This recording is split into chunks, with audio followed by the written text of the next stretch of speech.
medical doctors who said, this will expose everybody to, more lead than human beings have ever had to deal with before. Wow. And they just did it to stop the engines from rocking. They did, and apparently there were alternatives, but the alternatives, which were like ethanol, were not something that could be patented, and were not products that you could make money off of. And so all these corporations chose to do this. Oh, God.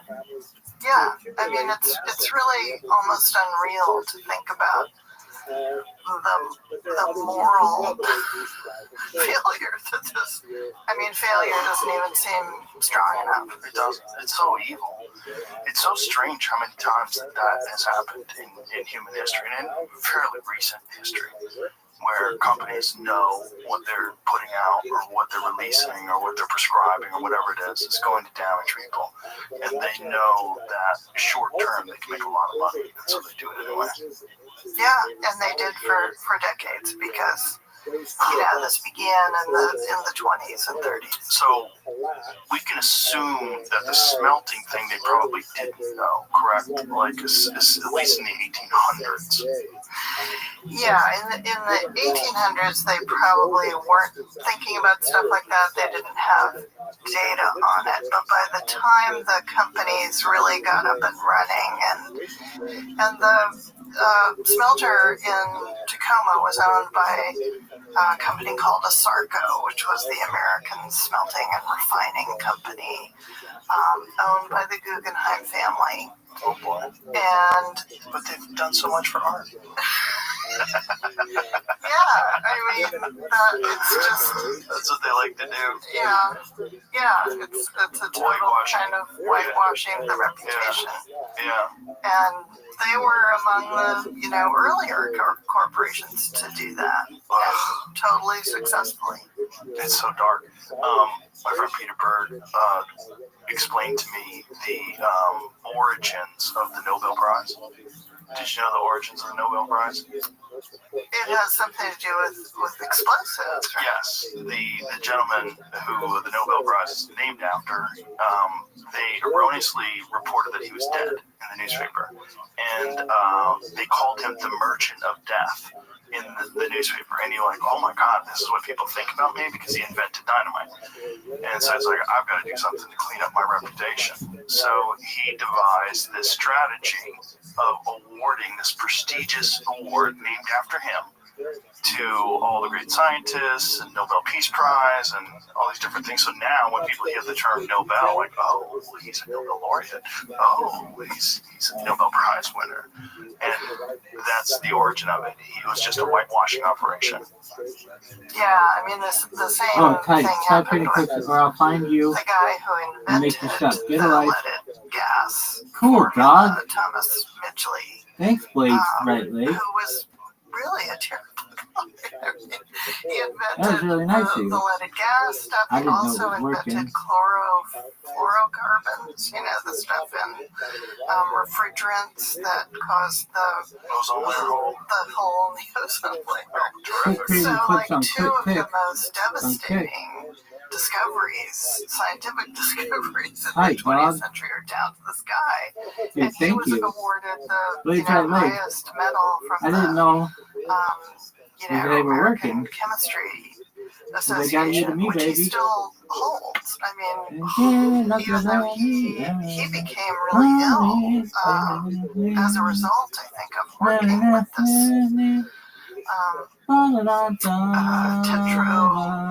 tetraethyl, it's called, the substance that was added to leaded gas. And he, went to Florida to heal himself of this, which I don't think you can do. I don't think going to Florida heals lead exposure, but he developed something which was called polio, and he became, unable to walk, and he invented this whole bizarre kind of system of pulleys that he could use to lift himself out of bed, and eventually he strangled to death in this sort of harness thing, which it may have been suicide, it may have been an accident, kind of unclear. Wow. So when you first started investigating this, was your interest in serial killers? You always had an interest in serial killers, which is always weird to me how many women are interested in serial killers.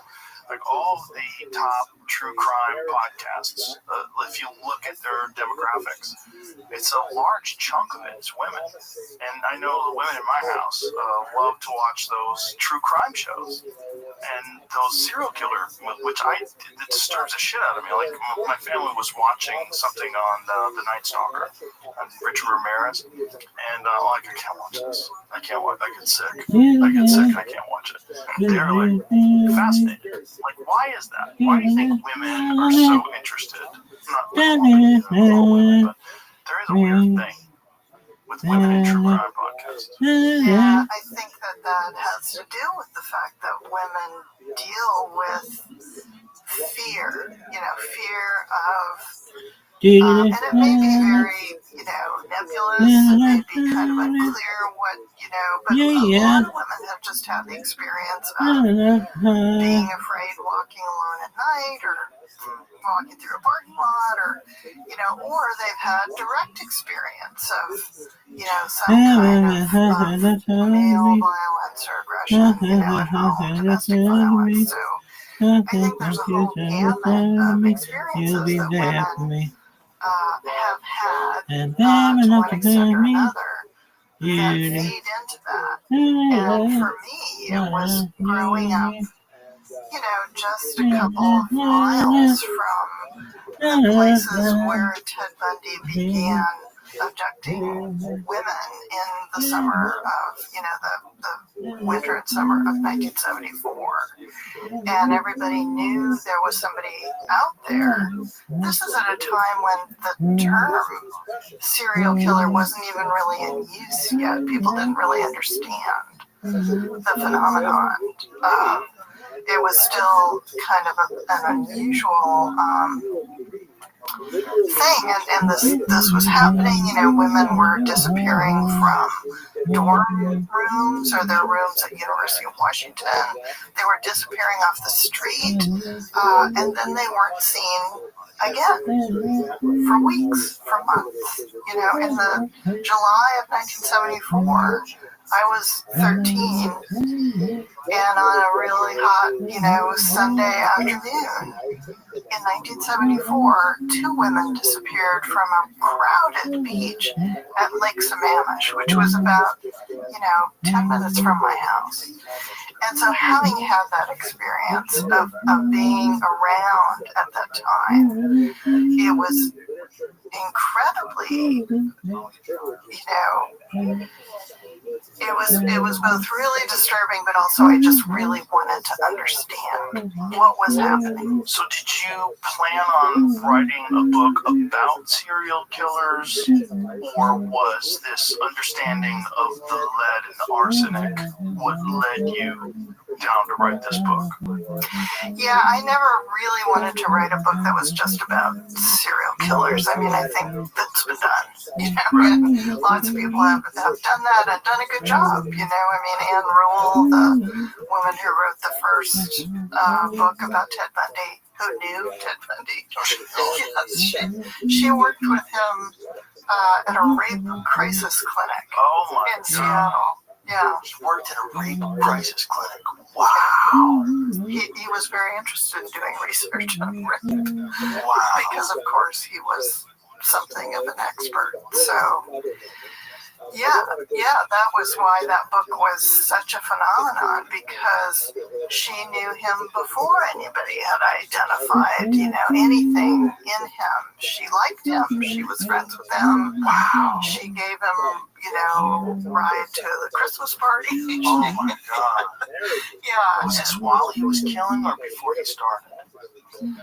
Well, the thing that we don't really know about Ted Bundy is when he started killing. He would never answer that question. And one of the cases that I talk about that really is part of what made me want to write this book is a case of an 8-year-old girl who was abducted in Tacoma in 1961, in August of 1961, and Anne Marie Burr, and he was 14 at that time, and he is now one of the principal suspects, I think, behind her abduction. Oh, wow. So that may have been his first murder.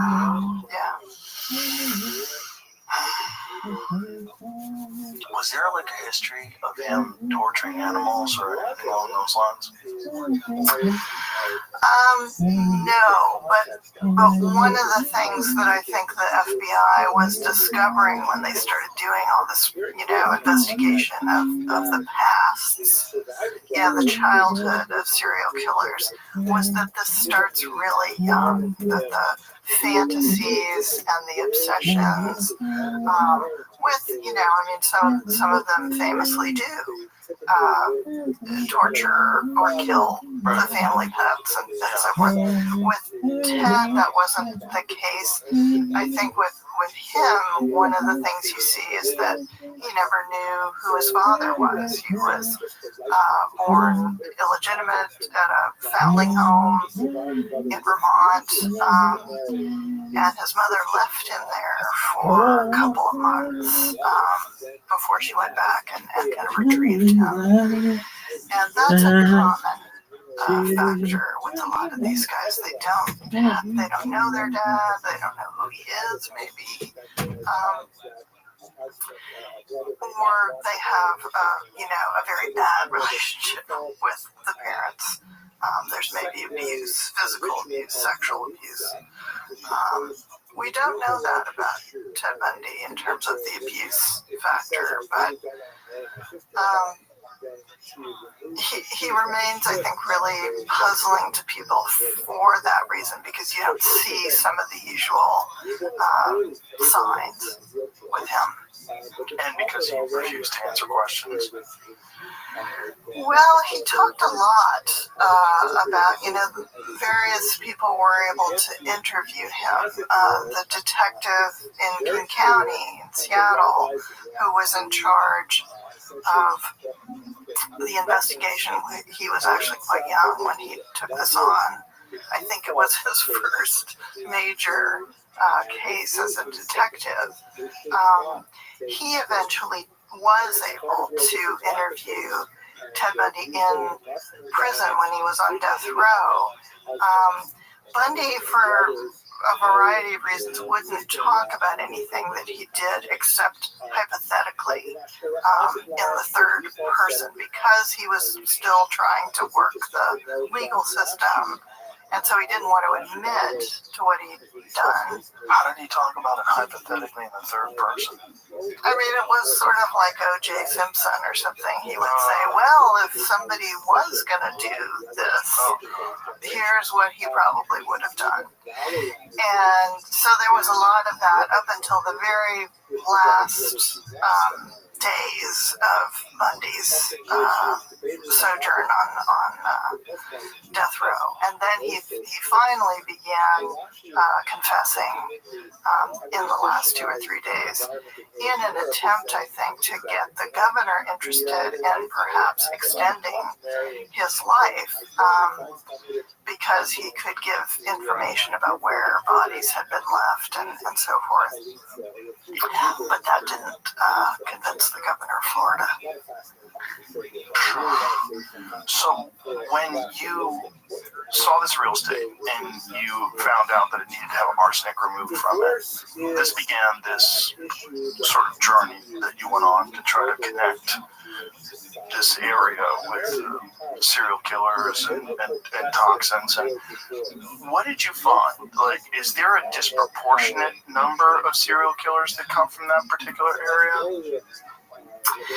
Yeah, there really are, as I discovered, a really kind of extraordinary number, and it's hard to talk about these numbers simply because we don't know what a normal number of serial killers And in is a some given of them not get population. caught? So are there like undiscovered serial killers that are in that area, or maybe deaths that are attributed to unknown people?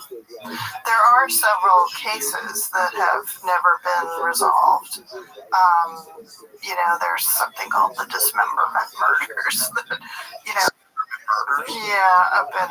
up in the Northwest, where various feet and things were found washing up on shore, and nobody could figure out who they belonged to. Oh, I remember that.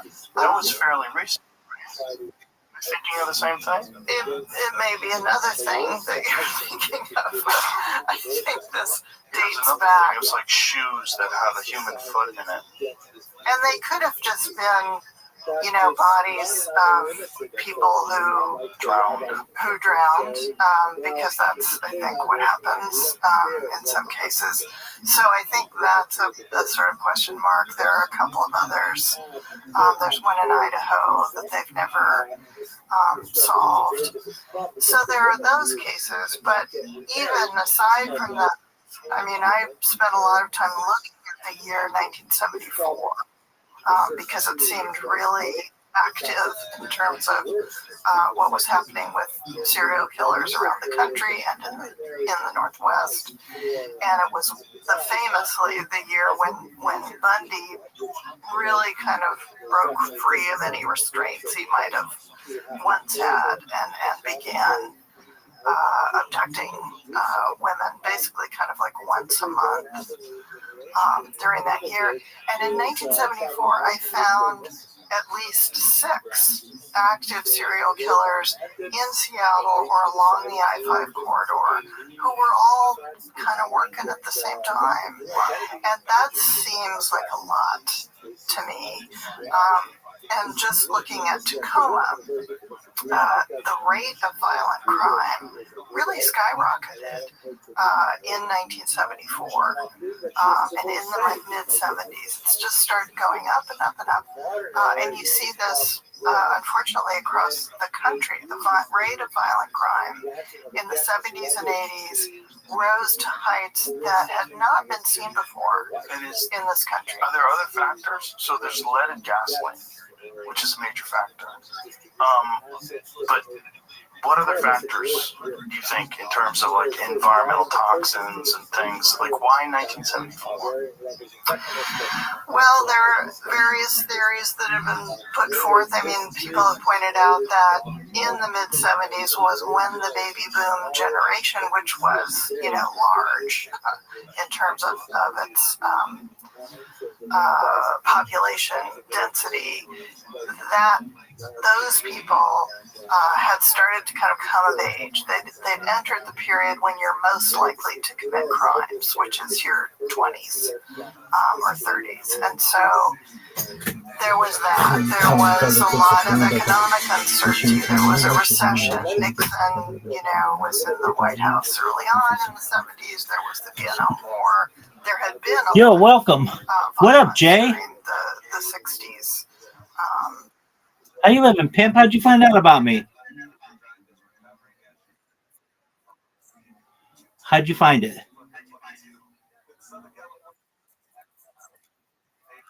No way. You were on Twitch and you found me. That's great. Do you mind if I tell you about myself?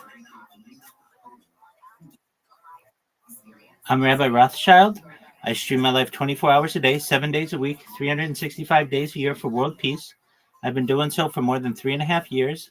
I have more content on the internet than any person in global history. Have you ever seen the movie The Truman Show or the television show Big Brother, Jay? That's okay. It's essentially just someone being on camera 24 hours a day, and that's what I do. I've been doing it since the pandemic, more than 3.5 years. We've seen the death of a queen, the birth of AI, the coronation of a king, and everything in between. In 2018, The Economist magazine stated that data was Earth's #1 resource. Data has overtaken petroleum as the most valuable resource on Earth, and I have more data archived than any person ever, which may make me an influential person someday. And if that happens, Jay, I'm going to help you, your friends, and your family become financially independent if you're not already, to have generational wealth if you don't already, and to be able to start charities and philanthropic organizations of your own. How does that sound? Amazing, absolutely. Oh boy. Um, I don't know if I know a lot about crypto, but I am sponsored by cryptocurrency. It's worth about $100 million.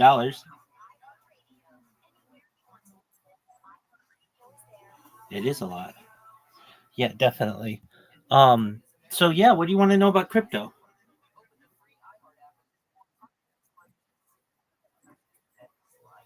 Yeah, well, absolutely. First question: are you 18? Okay, how old are you? Okay, so at 19, you have the opportunity to perhaps see cryptocurrency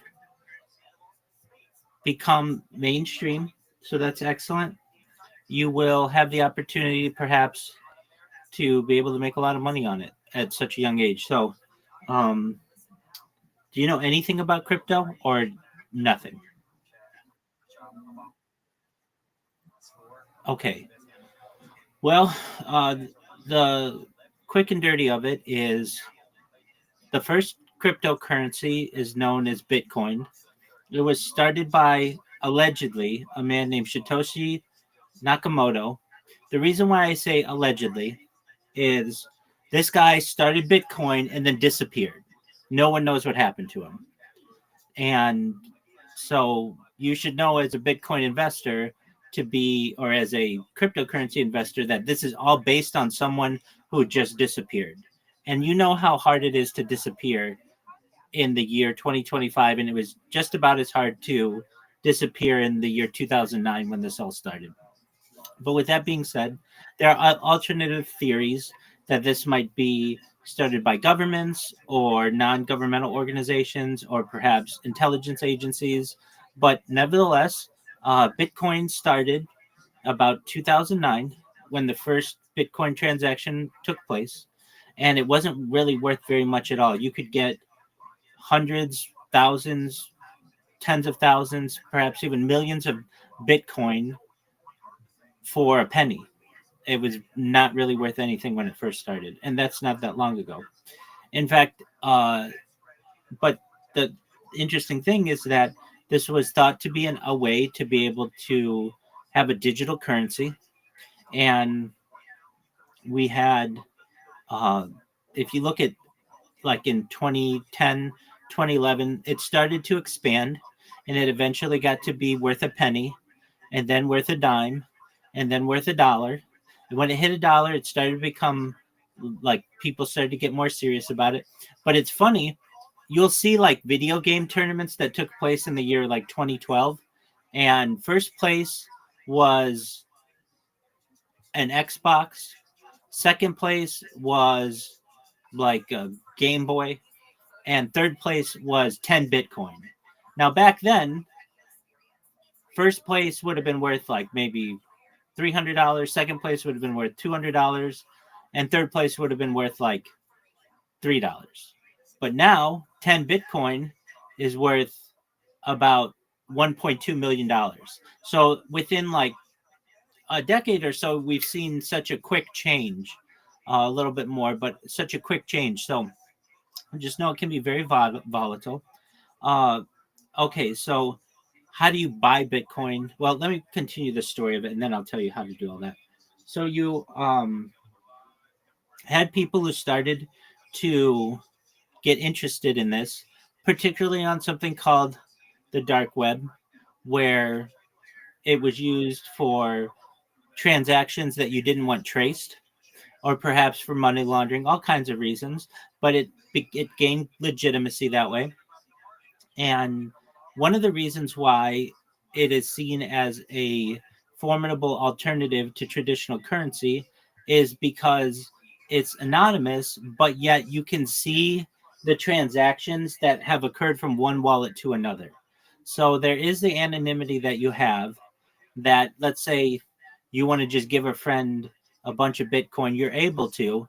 But on the flip side of that, if you don't know whose wallet it is, which it's just a string of characters, it's very difficult to determine who that is. All right, so then about 2016, we see Bitcoin.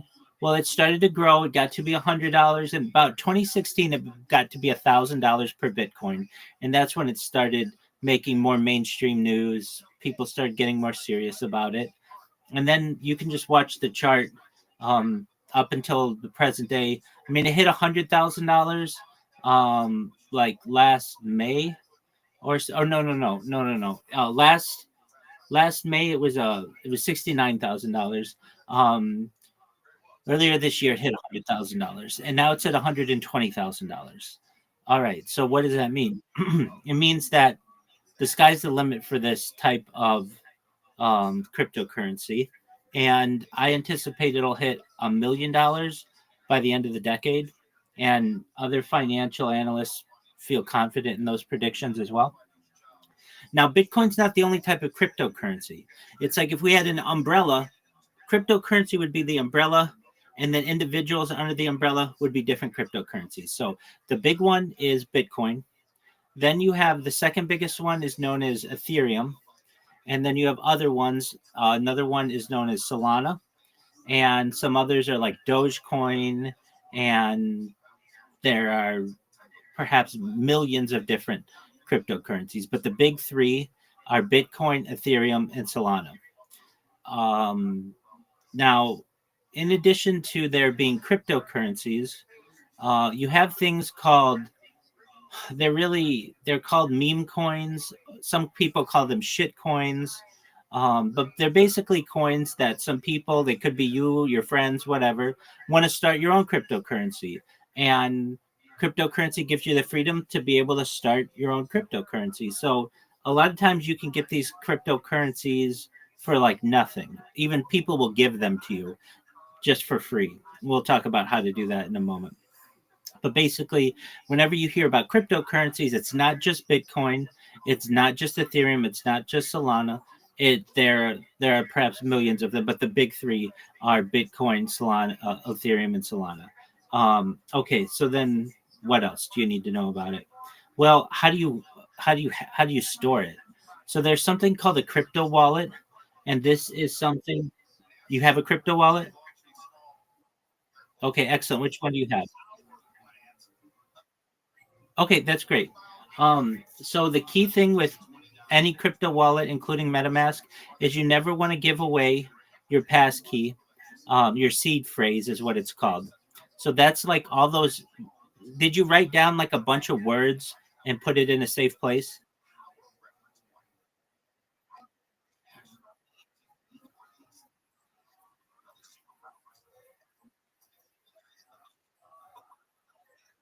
That's exactly right. So there are some people who, I mean, that's like your password to your computer. If you don't have that, you can't get your money. And if you give that to someone else, they can drain all your money. So a lot of times, what people will do is send you a link and say, hey, click on this link, and it'll look like MetaMask. And then MetaMask will ask you for your passphrase or what you thought was MetaMask, and you put it in, and then somebody just drained your whole account. So don't ever give that to anyone. Don't give it to a girlfriend. Don't give it to a wife unless you trust them with your life, because they can drain anything that you want. Now, what you can do is have a shared crypto wallet with someone, but just know that basically it's important. If you don't ever want to get your wallet drained, then you can't share that with anyone. So that's very important. So that's great. I don't know where you keep that piece of paper or whatever. Don't keep it on your phone. Don't keep it anywhere electronic, because it can be hacked that way. The best thing to do is have it on a piece of paper and keep it in a safe. The reason why that's probably the best way to do it is a safe is generally fireproof. And if you don't have a safe, just put it in a firebox. They're like $25, $30. You can get them on Amazon. You can get them at Walmart. And you just put it in there. It's worth the investment. Um, and it's just a piece of paper. What'd you say? That's okay. But the reason why you want to put it in a firebox is if you have a fire, your speaker's going to burn.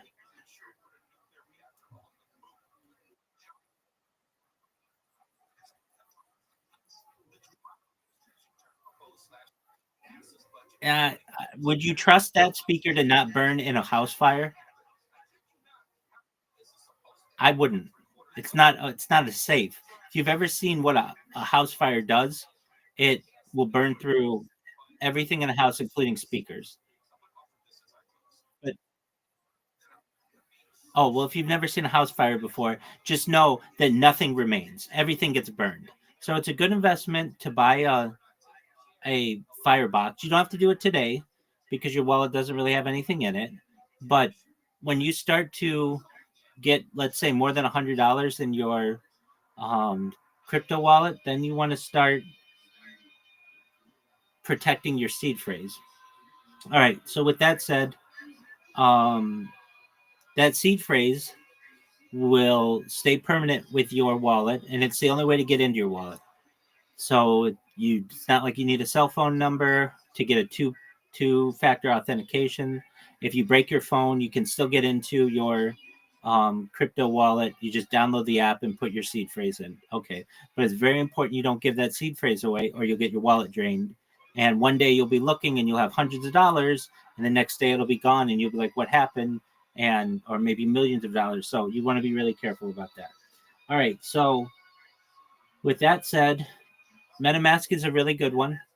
Now, there are also things called NFTs, which are non-fungible tokens, which aren't cryptocurrency per se, but you'll hear the phrase used a lot within the cryptocurrency world. Non-fungible tokens are like digital art, and you can store your digital art in your wallet as well. So, like you can just look up what NFTs are to learn more about that. I'm not going to confuse you too much, but one thing you can see, these pillows that I have, these are NFTs. So like this pillow, the actual digital art of it has been worth like $10,000. So like, just random pictures can be worth a lot of money. All right. So you have no money or no crypto, which is fine. Everybody starts with nothing. And you don't necessarily need to buy it. There are ways that people will give it to you. And this is usually through something called an airdrop. What's an airdrop, you may ask? Okay. So let's say I'm going to start a cryptocurrency. All right. It's not worth anything. But the way that I can get it to be worth something is to have holders of it and to have people invest in it. Those are two important things for a cryptocurrency. And so when I'm just starting it, I have no holders and no one's invested in it. But I can go to my friends and I can say, look, I've got this really great idea for a coin. Whatever it is, it can be anything, and you can name it just about anything. And when I say just about anything, you can name it anything. It's the ticker. You can make the ticker basically just anything you want. So let's say, like, what's something that you like? What's a hobby you have, Jay? You like rapping. Okay. Do you like to freestyle rap? Okay. But you just like rap in general, right? Okay. Excellent. So do your friends like rap? Okay. Excellent. So let's say you talk with some of your friends who like rap, and you're like, you know what? I like rap a lot. Let's start a coin, and we're going to call it the rap coin. And you've got a couple other friends, and then they say, that's a great idea. What do we do? So you say, all right, well, we need initial investors. So what you can do is give me like $100 or $10 or $1,000, anything that you want, and you're one of my initial investors. And let's say you've got 10 friends who like rap, and they all give, let's say, $10. So now your coin, you've got 10 friends, including yourself. You each give $10, and now your coin has a market share of $100. 10 people times $10 is 100 shares. $100, I should say. Okay. So it's going to stay at $100 if no one sells, and it will stay at $100 for the indefinite future. But let's say you've got one of your friends who really needs that $10 back for whatever reason. And so they sell. So they're going to sell, and they can sell it, and then the price of the coin will go to $90 because they sold for whatever reason. Let's say you've got another 4 of your friends who run into the same issues eventually, and then that's going to bring it down to $50. Your market share will be $50, and you will have 5 holders. That's okay. Let's say you're doing pretty well, and your other 5 friends are doing well, and you guys buy their cryptocurrency. So now you'll have 5 holders with $20 each. So it gets back to $100. All right. Are you following me thus far? Excellent. Excellent. So all of a sudden, let's say you start to get popular on social media, or you have some way to advertise your wrap cryptocurrency, and other people say, you know what, that's a great idea for a cryptocurrency. How do I invest? You say, well, you can look it up on there's something called Uniswap. You can also find it. There are a bunch of apps to do this, but basically, Uniswap is a big one, and Dex Tools is another big one, and you can find it. And that you just say it's the wrap coin, and you buy it. And once you buy it, you can do with it what you want. It's a cryptocurrency. So you might, let's say you get interviewed on a podcast for the wrap coin. And before, when you guys had like 5 holders of $20 each, let's say your friends hear about it, and then a bunch of people hear about it on a podcast, and let's say 100 people hear about it in total. All right, well, they want to buy, let's say 100 people want to buy it as well. All right, well, now it's going to go up in price because more people are going to want it, and there's only so much available. So let's say one of your friends, all 5 of your friends say, you know what, we're going to hold our initial investment of $10, but we're going to sell the $10 that we had and make that available to the general public. That's going to cause the price to perhaps go up. And then if you had like 100 people who did it, depending on at what price they bought it, it may go up from an initial market value of $100 to, let's say each of them put in, let's say we had 90 people, let's say 95 people do it at the same price that you guys had it at $10. So that makes it, then it'll be worth about $1,000. Okay, so now you have a market value of $1,000. Then all of a sudden, one of the people who is in that cryptocurrency tells another friend who's a big, what we call in crypto and in finance, a whale, someone who wants to buy a lot of it. So they may buy a bunch of that 100 people. They may buy the majority of the share of the crypto. It just depends, or it may stay diversified just amongst that 100 people. But basically, this is the journey of a cryptocurrency. And then what many times happens is they don't go up. What will happen is you'll have that 100 people start to sell it, and then even the 10 guys who you started with that moved to 5 guys, maybe they're going to sell it as well. And you, as the starter of the coin, the founder of the coin, will be left with the bag, basically have nothing. And that's called getting a rug pull, or it can be known as that. So when you're going to hear all these phrases in the crypto world, one of them is called a rug pull, which is a situation where it can happen like this. Do you know who Hawk Tuah Girl is? Oh, okay, so she started a cryptocurrency. She had all of this influence because, everybody wanted an interview with her, and she was very popular. And she started a cryptocurrency, and it went up to be worth thousands of dollars, and then all of a sudden it crashed all of a sudden. And why did it do that? Because there were some whales who got involved and did what's called a rug pull. Have you ever seen in a cartoon or any kind of situation where somebody's standing on a carpet or a rug, and then somebody pulls the rug out from them and they fall? Excellent. Well, that's a rug pull, and that's what happens in cryptocurrency. And so when you hear somebody say, oh, that cryptocurrency rugged, that just means it went down to 0, and it'll stay at 0 or very close to 0. It'll be worth like 0.000001 penny, 1 cent, like basically nothing. So that's what happens with rug pulls. That doesn't mean that the cryptocurrency is dead. It just means that it's not currently worth a lot. That happens all the time, and you have to be really cautious about that with especially new cryptocurrencies. Um, so, what would be like what are some situations that you really have to watch out for rug pulls?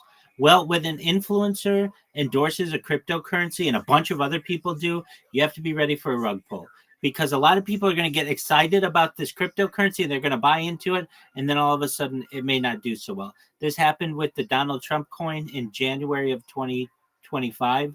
All these people got really excited because he was taking office, and the coin went up to like became worth hundreds of dollars, and then he took office, or right before he took office there was a rug pull, and there were like millions of people who bought this coin, and of that only like 600 of them made money on it. Like basically everybody got in too late.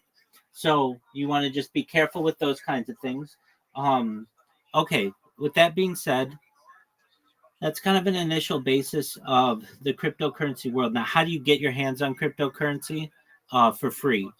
Um, so there are these things called um, there are these things called um, there are these things called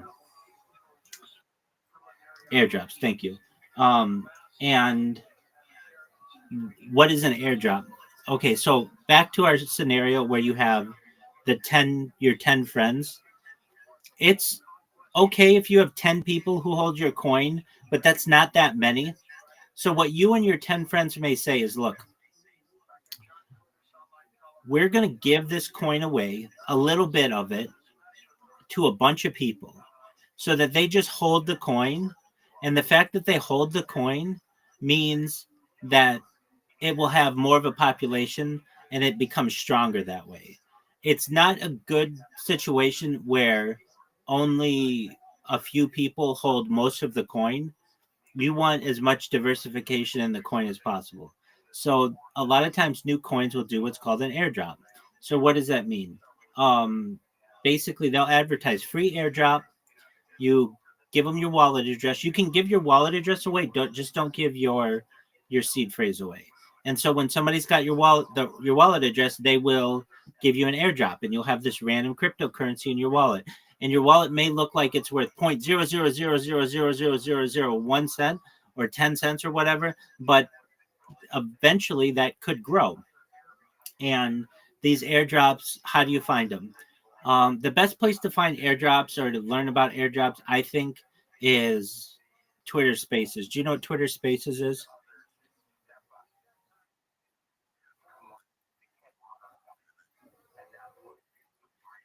Yeah, so Twitter can be a cesspool, but it is the central hub of cryptocurrency on the internet. Meaning, if you want to talk about crypto with people, there are people all over the world who will talk about crypto. Now, it's not Twitter, it's Twitter Spaces, or it's called X Spaces, but whatever. You know what I'm talking about. I'm going to refer to X as Twitter just for that's just how I am. Okay, so what does that mean? There is a part of Twitter or a part of X called Spaces where you can have voice chats with people up to the sides. Like they've had millions of people in them, but only 10 people can talk at once. So what does that mean? There are people right now on the internet who are talking about cryptocurrency on Twitter Spaces, and there are people who are starting a new coin. And a lot of times, like if you didn't have anywhere to advertise your coin, you would go on Twitter Spaces and you would host a space and you would answer questions about your cryptocurrency. So you would entitle your space "New Wrap Coin Airdrop. Feel free to learn about our new project." And you'd have random people all over the world come in and say, all right, tell me about your project. And you would say, all right, well, this is a really great coin. I've got some friends together. We all like rap music, and we wanted to have a cryptocurrency that was based around rap music. And you'll get a bunch of people who are like, oh, I like rap music too. How do I buy the coin? And you can say, well, it's available on Uniswap, but we're having an airdrop for the next month. So just drop me your wallet address and I will airdrop you some of the coin. And that can happen. Either you can give away your coin, or more likely, you'll get people who will give away their coin to you that way. Now, there are other ways where people do airdrops, and I would say one of the big ones is on Telegram. Telegram's basically the most popular place for people for like the coin communities. Discord's pretty big for some coins, but I would say Telegram's a little bigger. Why is that, you may ask? I mean, I know I would. Um, Telegram,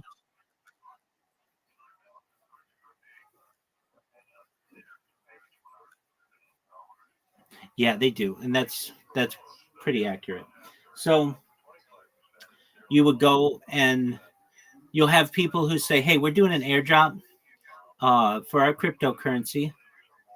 Are you a member of our Telegram?" And they'll be like, and you'll be like, "No, I'm not." And they'll be like, "Okay, join our Telegram. The link is in our bio. You'll go to their cryptocurrency bio. You'll click on the link. You'll join their Telegram. Sometimes you have to do a verification or something, and they'll have information a lot of times there on how to get the airdrop, and then you get free crypto. Now there are also ways to just buy crypto, which you can do. MetaMask, you can do it. Uniswap, you can do it. Um, you could do it through crypto wallet, crypto.com. There are just a bunch of them.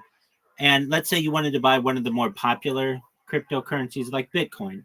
Like, I'm serious about this. If you have money to invest, Bitcoin's going to be a great one. Welcome. How are you? What's up, smiley face?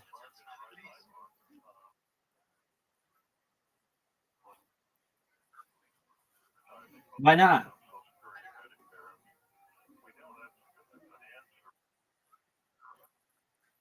Am I not allowed to be in there?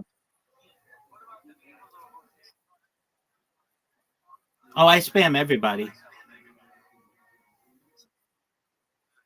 No, not at all. I'm a big fan of his, but no, not personal at all. Oh, 100%.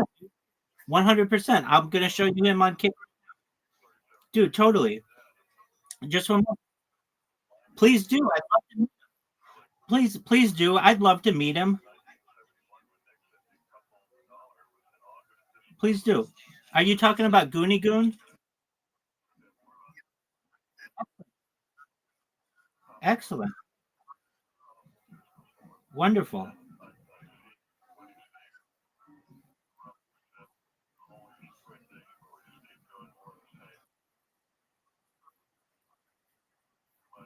Beautiful. I'm live. You're amazing. Hey, really quickly, let me just tell you about myself. I'm Rabbi Rothschild. I stream my life 24 hours a day, 7 days a week, 365 days a year for world peace. I'm live on 22 different YouTube channels right now. I'm also live on Twitch. That's how our friend Jay met me. I'm live on Rumble. I'm live on everything but Kick. But I'm going to make Goon a very rich man. I'm going to make you, Smiley Face, a very rich man. I'm going to make Jay a very rich man. As you can tell, my bots are very effective, and I have more data. I have more data archived on the internet than any person in global history. I've been live streaming 24/7 for more than 3.5 years, going back to the pandemic. And what does that mean? Well, data overtook petroleum as Earth's number one resource in the year 2018. And I have more data archived than any person ever. So, Smiley Face, I'm going to make you, your friends, your family, all financially independent if you're not already. I'm going to make sure that you have the ability to have generational wealth. And I want you to be able to start charities and philanthropic organizations of your own. How does that sound, Smiley Face? Excellent. So, yeah, I want you to know, if you have the opportunity to tell Goon, it's nothing personal at all. I'm sick of war in the world, and I'm a person who's dedicated their life to peace. But also, I want to make Goon a very rich person. I really mean that. And if you're like, okay, Rabbi, what do you talk about that's so interesting? Like, what makes you so great? I talk about ending world hunger through the use of technology, such as agricultural drones, floating greenhouses, saltwater greenhouses, hydroponics, vertical farming, cloud seeding. I talk about ending world thirst.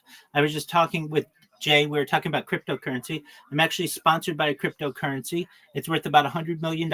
And one of the things that we do is we build wells in developing nations like Nigeria to help people get clean water. I'm also an advocate for the Life Straw program, but most importantly, desalination technology, where we pump Earth's seawater onto land to make it drinkable. I talk about some really big ideas, very big futurist ideas. I myself am a futurist. I talk about things like anti-gravity, antimatter, faster than light travel, faster than light communication, things like space tourism and terraforming of other planets, artificial general intelligence, artificial superintelligence, alien disclosure. I talk about things like de-extinction. People don't know this, but the first successful de-extinction took place in the year 2003 with the Pyrenean ibex, which is a goat located in northern Spain, southern France. Fast forward to the year 2021, a company out of Dallas, Texas is founded, known as Colossal Bioscientific. They have made headlines recently. They have introduced the dire wolf. They've made it their goal also by the year 2028 to reintroduce the woolly mammoth into the Arctic Circle, utilizing Asian elephant surrogates. I just think this is a mind-blowing task, and I really love to inform people about it. They want to also reintroduce the Tasmanian tiger and the dodo bird following the reintroduction of the woolly mammoth. These are big projects that aren't being talked about in society, and they're very exciting for me. Now, how can I help you, Smiley Face, and how can I help Goon and Jay as well? Well, I want to give you all the money that you ever need to do anything. I mean, it's as simple as that. And but in addition to that, I want you to be able to live longer. When you were born, Smiley Face, the average life expectancy for someone like you or like Goon was probably about age 80, which is great. And if you want to just continue living a normal life to age 80, you can. But with the type of technology that I want to be able to help you with, you're going to be able to extend that life expectancy from age 80 to age 100, 120 through life extension technology such as human growth hormone, oxygen therapy, stem cells, nootropics, cryonics, cryogenics, things like ambrosia therapy, cold shock therapy. And you and Goon and Jay may eventually get to be 120 years old, and you're going to say, Rabbi, everything that you told me came true, but I want to know what the next plan is. And again, this is with your consent. Consent's very important to me, but if you want, you may be able to utilize a type of technology, the next step, which is known as mind uploading technology. Now, before you think, wow, mind uploading, that's not going to happen in my lifetime, we're already doing memory transfers with mice. So we're already doing that in the scientific world, and thus the first mind uploading may take place within the next few decades, which is certainly probably within your lifespan. So what does that mean? That's where we scan your brain with your consent into a computer like a CAT scan or an MRI, knowing where every atom is in your central nervous system and your peripheral nervous system for later download as an android, an avatar, a cyborg, a cybernetic being, a clone of yourself, a robot, an ethereal being, whatever you want to be, Smiley Face. But essentially what I'm saying to you and what I would like to say to Goon and I'm saying to Jay is that you may have an opportunity at digital immortality. What are your thoughts on that, Smiley Face? It does sound cool.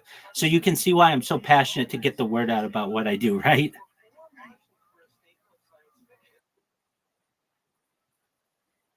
I spam.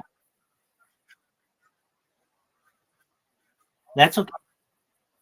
That's totally cool. I spam everybody. And so I want everybody to know about me. Action Man knows about me. I've been live in Aiden Ross's Discord for more than a year. I'm the number one streamer all time in Aiden Ross's Discord, number one streamer all time in Amaranth's Discord, number one streamer all time in Kai Sanat's Discord, number one streamer all time in I Show Speed's Discord. Basically, I live on the internet 24/7 and have for years, for more than 3.5 years. And eventually, I think I'll be perhaps one of the most famous, if not the most famous person on earth. And I'm going to make your dreams come true. I'm going to make Goon's dreams come true. I'm going to make Jay's dreams come true. So with that, I just want you to know it's nothing personal to Goon. It's really to help him. And if I could, I would shut off my bot so that it wouldn't spam him anymore because I know he knows about what I do. But just if you can, just explain to him that uh,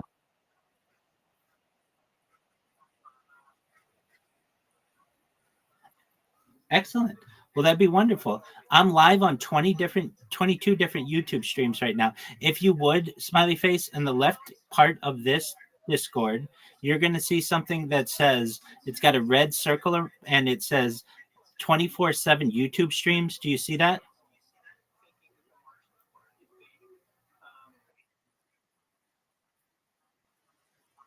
Oh, no worries at all. That's cool. Absolutely, 100%. So, you know a little bit about me, smiley face. Do you want to tell me anything about you? What are your hobbies? What are your interests? What do you like to do? Okay, excellent. I like Fortnite as well. What what's your favorite character in Fortnite? Who do you like to be? Okay. Okay, which one? Is it Leonardo, Raphael, Michelangelo, Don? You like Donatello? Why Donatello? Purple? Purple?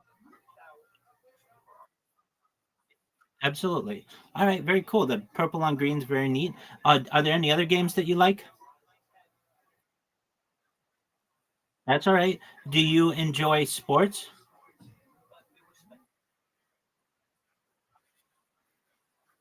Okay, that's all right. No big deal. You know, oh boy. Well, I love futurology. I love science. I'm also really big into sports. I'm in a bunch of different fantasy football leagues and fantasy basketball leagues, fantasy WNBA leagues, fantasy hockey leagues, fantasy baseball leagues. I'm in like 25 of each of those and 26 in football. Um, right now, I'm watching Jewish history lectures. I'm a major um, uh, I'm a lover of knowledge, so I'm always doing something to learn. I just watched a Joe Rogan experience, did the most recent one. Do you know who Joe Rogan is? Excellent. Oh, I don't know if he's a conspiracy guy, but he's certainly a free. Most certainly, he's a free thinker. He had a woman on, an author, who just wrote a book linking. This was in today's episode or the most recent one, linking serial killers and lead in the water. And there's an interesting correlation there. He always has somebody on. He has artists on. He has politicians on. He's always got something interesting going on there. Aside from that, I like to, like when I go outside and stuff, I like to golf. I like to go to the beach. I like to travel. I like to go to different areas in Southern California.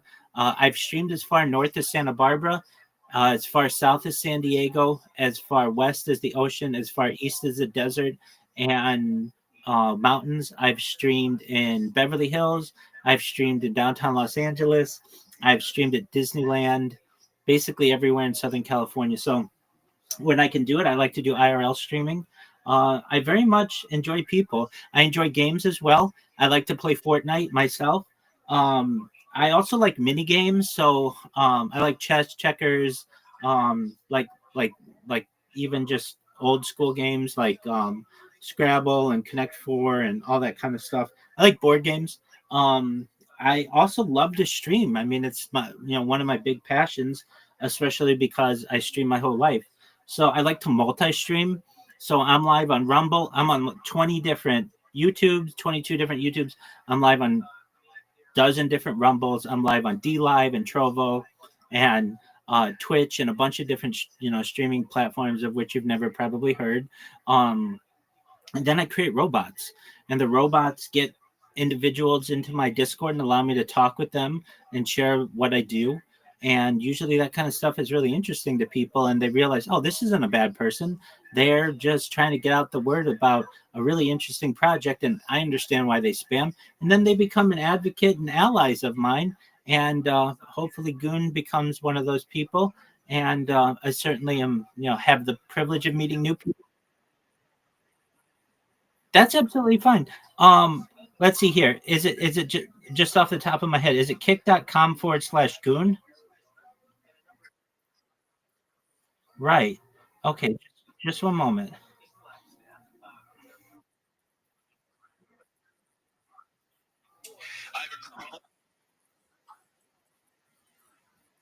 Absolutely. That's totally. I would love to. I would absolutely love to. If I had the ability right now, I would. But as you can imagine, live streaming your life is a full time job, basically. But when I go viral, I'm going to be in all of Ice Poseidon's Hunger Games and everybody else's. And I look forward to traveling the world and giving people an IRL first person view of my life. But as of right now, I just don't have the ability. I would love to though. But when you're doing it 24/7, it's really important that you maintain the streams as long as you can and for as much as you can.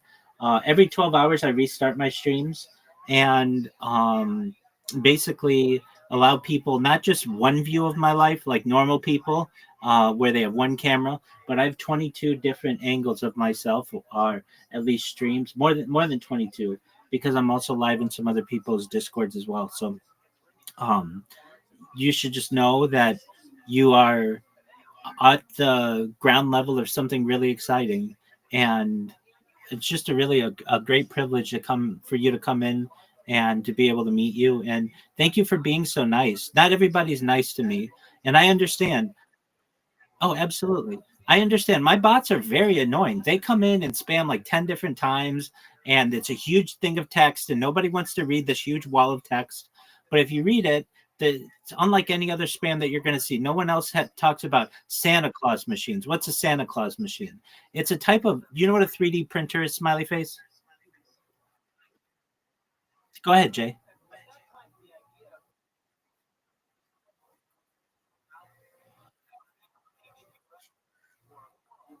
Oh, well, I get people who just take your time, smiley face. I get people who take your time. Take your time. I'm always here. I get people who don't like my bot, and so I totally get that because my bot is I've got like three of them, and they are very effective. And what it will do, most people don't know how to program a robot, and so they don't really know how to do this. But what my bot does is it creates a kick account. It takes and follows a person, it makes a clip of them and it spams them. And if you don't have a chance to come in and meet me, you'll just be like, this MFer, I hate this person. They're so annoying. I can't stand them. Nobody cares about you. Nobody cares about your project. And they'll get upset about me that way. But the second they come in here and they talk with me and they hear about what I do, they say, "Oh, wow, that's the coolest thing I've ever heard." And they just get really excited about it. And they're like, then I get people who say, "Spam me all you want. When you're in, I will say hello to your bot," because what people do understand to some extent, but every time you get new chats in your stream, you get more money. So my spam bot actually makes people money a little bit, not a lot, but a little bit. So it's actually a good thing for them. But I understand how they find it annoying. But I do get people who don't like my bot. I also get people who just like to troll me. And so they'll just come in here and yell bad words at me, or they'll play really loud sounds. And, I give people as much freedom to say what they want in here as possible. But if you're going to be rude or something like that, I don't want to hear that. So there are people who will do that. And those are really the big reasons. Just people who want to troll, and then people who don't like my bot. The second people find out about what I'm doing, and I'm heartfelt and I'm passionate about what I do, and I'm learned and I care about people, they become huge advocates. That's why I have 1,800 people in this Discord, or more than that, because they see that I'm a genuine person. And also, nobody else on the internet is going to tell you, "I don't want your money. I want to give you money in the future when I go viral." And I really mean that. All of the interactions that I've had over the course of the last 3.5 years are recorded. So everybody who I've told, "I'm going to make you, your friends, your family rich," that's recorded. We'll be able to go back and say, on this date, Rabbi met Jay, and Rabbi said that they were going to make Jay's friends and family rich. And now that Rabbi is not just a millionaire, not just a billionaire, but a trillionaire, they're just giving away their money. And so here is $10 million to Jay, $10 million to Jay's family, and $10 million to Jay's friends. And all Rabbi wants you to do with it is to pay off all your debt, to buy your house, to make sure that your kids have college education, and then want you to start a charity with the rest. And what would I want you to do to start a charity? Whatever you want, just something to better the world. I get people who come in here who say that their pets are really important to them and they want to start animal charities. I get people who come in here who say they want to help people with world hunger. I get people who come in here who say they want to help people with disabilities. Whatever it is, that's cool. And we're going to basically what Mr. Beast does, but just in a bigger way. And the reason why I'm going to be bigger than Mr. Beast is because I have more data than he does. Mr. Beast doesn't have 1% of the amount of data that I have archived on the internet. And that's a really big thing. There are people who live stream their lives, but they don't archive the footage, number one. And number two, they're not doing it from 22 different streams. In addition to everything that I do, I keep the news going 24/7 in the background. So this becomes like a time capsule of human history. You can go back to the pandemic. We've seen the death of a queen, the birth of AI, the coronation of a king, and everything in between. Every single major news story that has happened in the last 3.5 years, basically since the pandemic, has been archived on this. So you can literally go to any minute of any day and find out what was going on in the world through my stream. And I just think that's fascinating. But in answer to your question, Jay, people are just sometimes not understanding about what I'm doing, or they just like to troll, and that's how they don't like me. Does that answer your question? Excellent.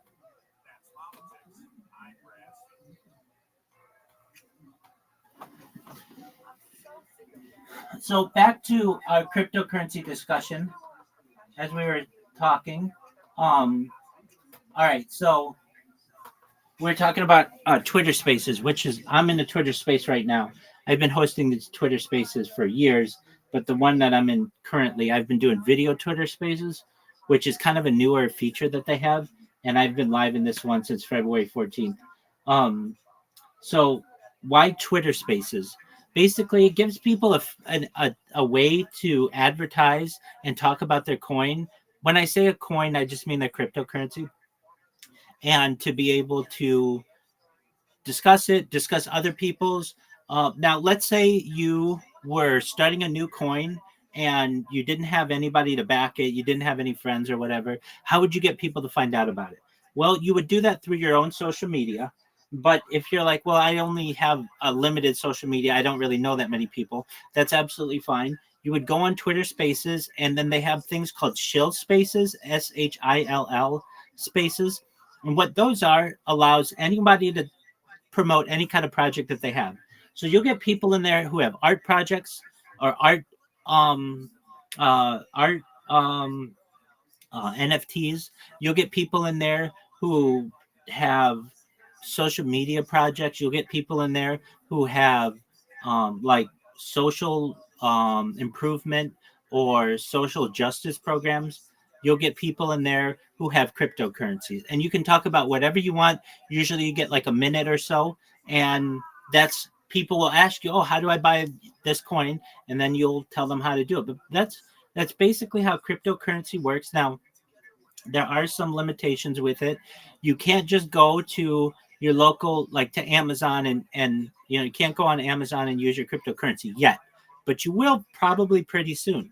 And once that happens, then you're going to start to be able to use it to buy gas, and you're going to be able to start to use it to be able to um, perhaps use at the mall and to even buy a car and those kind of things. It's just a matter of time. And so what the cryptocurrencies, what they're awaiting is something called just mainstreaming, or basically when crypto becomes a household term and a household tool to be able to purchase things. And once that happens, a lot of people are going to move away from what we call traditional currency, which is known as fiat currency, and they're going to move towards digital currency, which is cryptocurrency. Does that make sense, Jay? Excellent. What other questions do you have?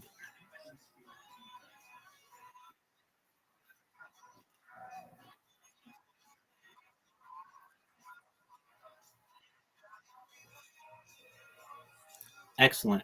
So if I were you, you know, you may be working a job, you may not. If you did have any ability to buy cryptocurrency, what cryptocurrency would you buy? All right. So there's Bitcoin, which is the OG cryptocurrency. It's the strongest one, it's the least volatile one.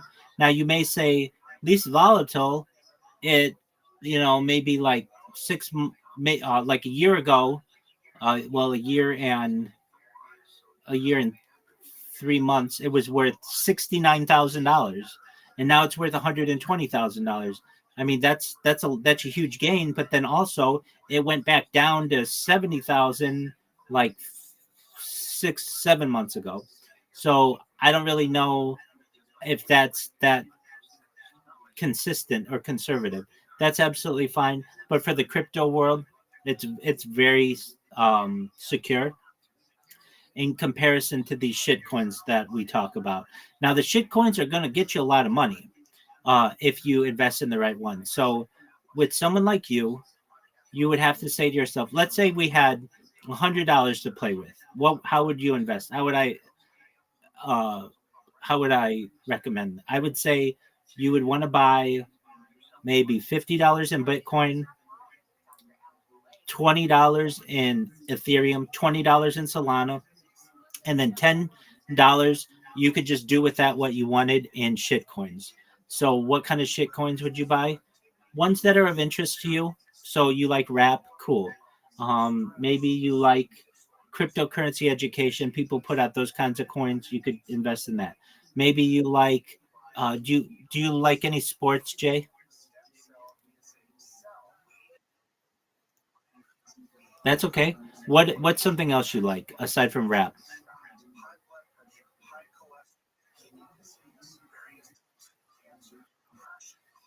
You like what? Okay, excellent.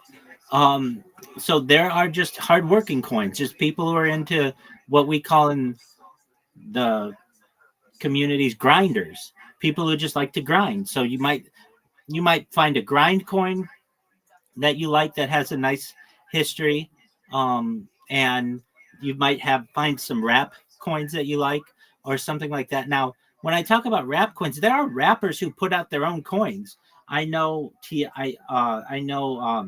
Boy has put them out. um a bunch of people have put them out. Soulja Boy, though, has you have the opportunity to talk with him about his coin on Twitter Spaces. But there are a lot of influencers who put out coins. So let's say there were some influencers who you like, who you wanted to buy those coins with the $10 that I said you could just buy whatever you want. I would recommend that. Now, what's going to happen with that money if I had to make predictions? Um, Over the course of the next 5 years, your $50 investment in Bitcoin will become $500. Your $20 investment in Ethereum will become perhaps like $200, and your $20 investment in Solana will become $200. So your initial investment of $90 in those will equate to $900. Now, what about your shit coins? That money you're basically thrown out the window. However, if one of those hits, it could be worth $10 million to you. And what do I mean by that? If for one reason or another you got in early, and that's what it's about with the cryptocurrency, is getting in early. If you want to make a lot of money, if you're able to do that and become one of the early investors, you can make a lot of money, because you can basically make a lot on your money. So in the cryptocurrency world, we talk about Xing, which is multiplying of your money.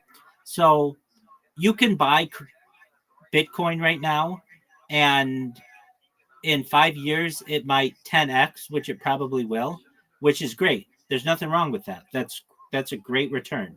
That's a much better return than you're going to get on the stock market, and even better than what you're going to get from the bank just keeping your money in a bank account. However, 10x isn't nearly what you're going to get with a shit coin if you get in early and it becomes successful. You can get a 25x, you can get a 250x, you can get 1,000x. And so it just depends on what you want to invest in, how risky you want to be. I know a girl, she kind of like you, didn't know anything about cryptocurrency, and she would come to me for cryptocurrency advice, and I would tell her what I told you. And she got into cryptocurrency. It's called SPX, and I believe she put like $60 in it. And last I checked, it was worth tens of thousands of dollars to her. She's just like a cashier at like a grocery store, but all of a sudden she's got like a nice little nest egg that she got for $60 because it like 60x for her or whatever. And you've got to say, okay, I could take the risk like that person did. Chances are it's not going to do well. But if it hits, then it might be worth all of the other investments that you made combined.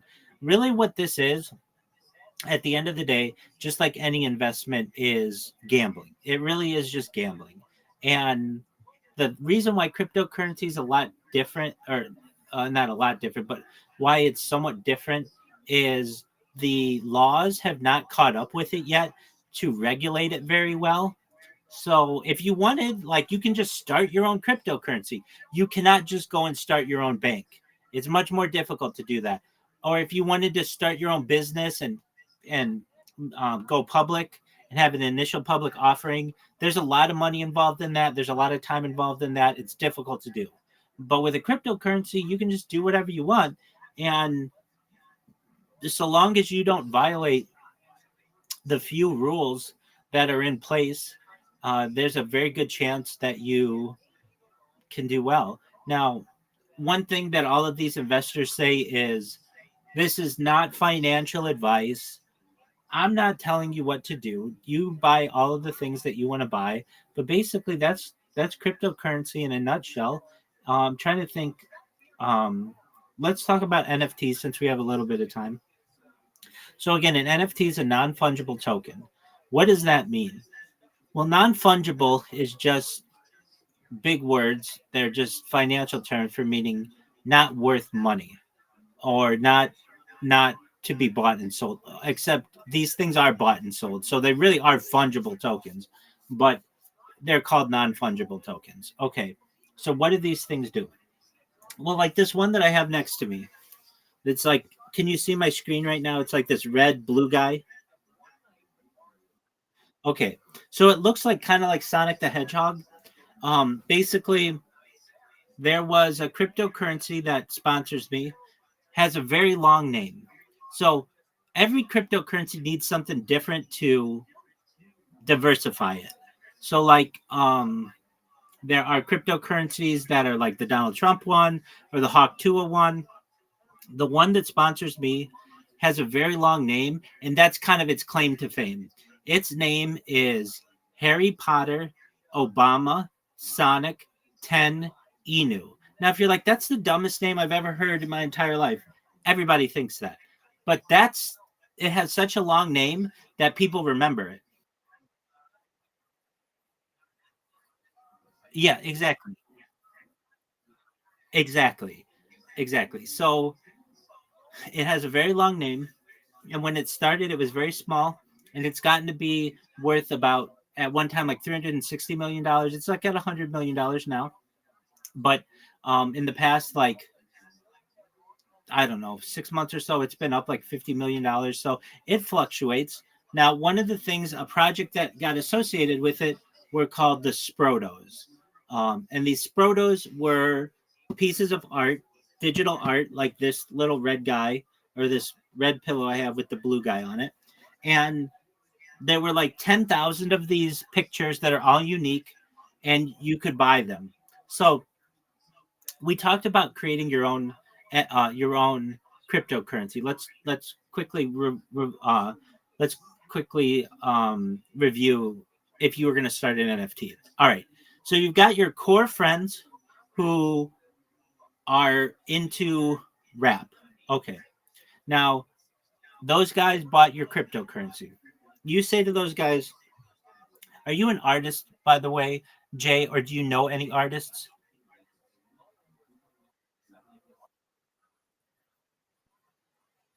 Okay, like drawing or painting or music or what? Okay. So NFT doesn't have to be digital. It doesn't have to be like a picture. It can be music as well. It's a little more complicated that way, but not really.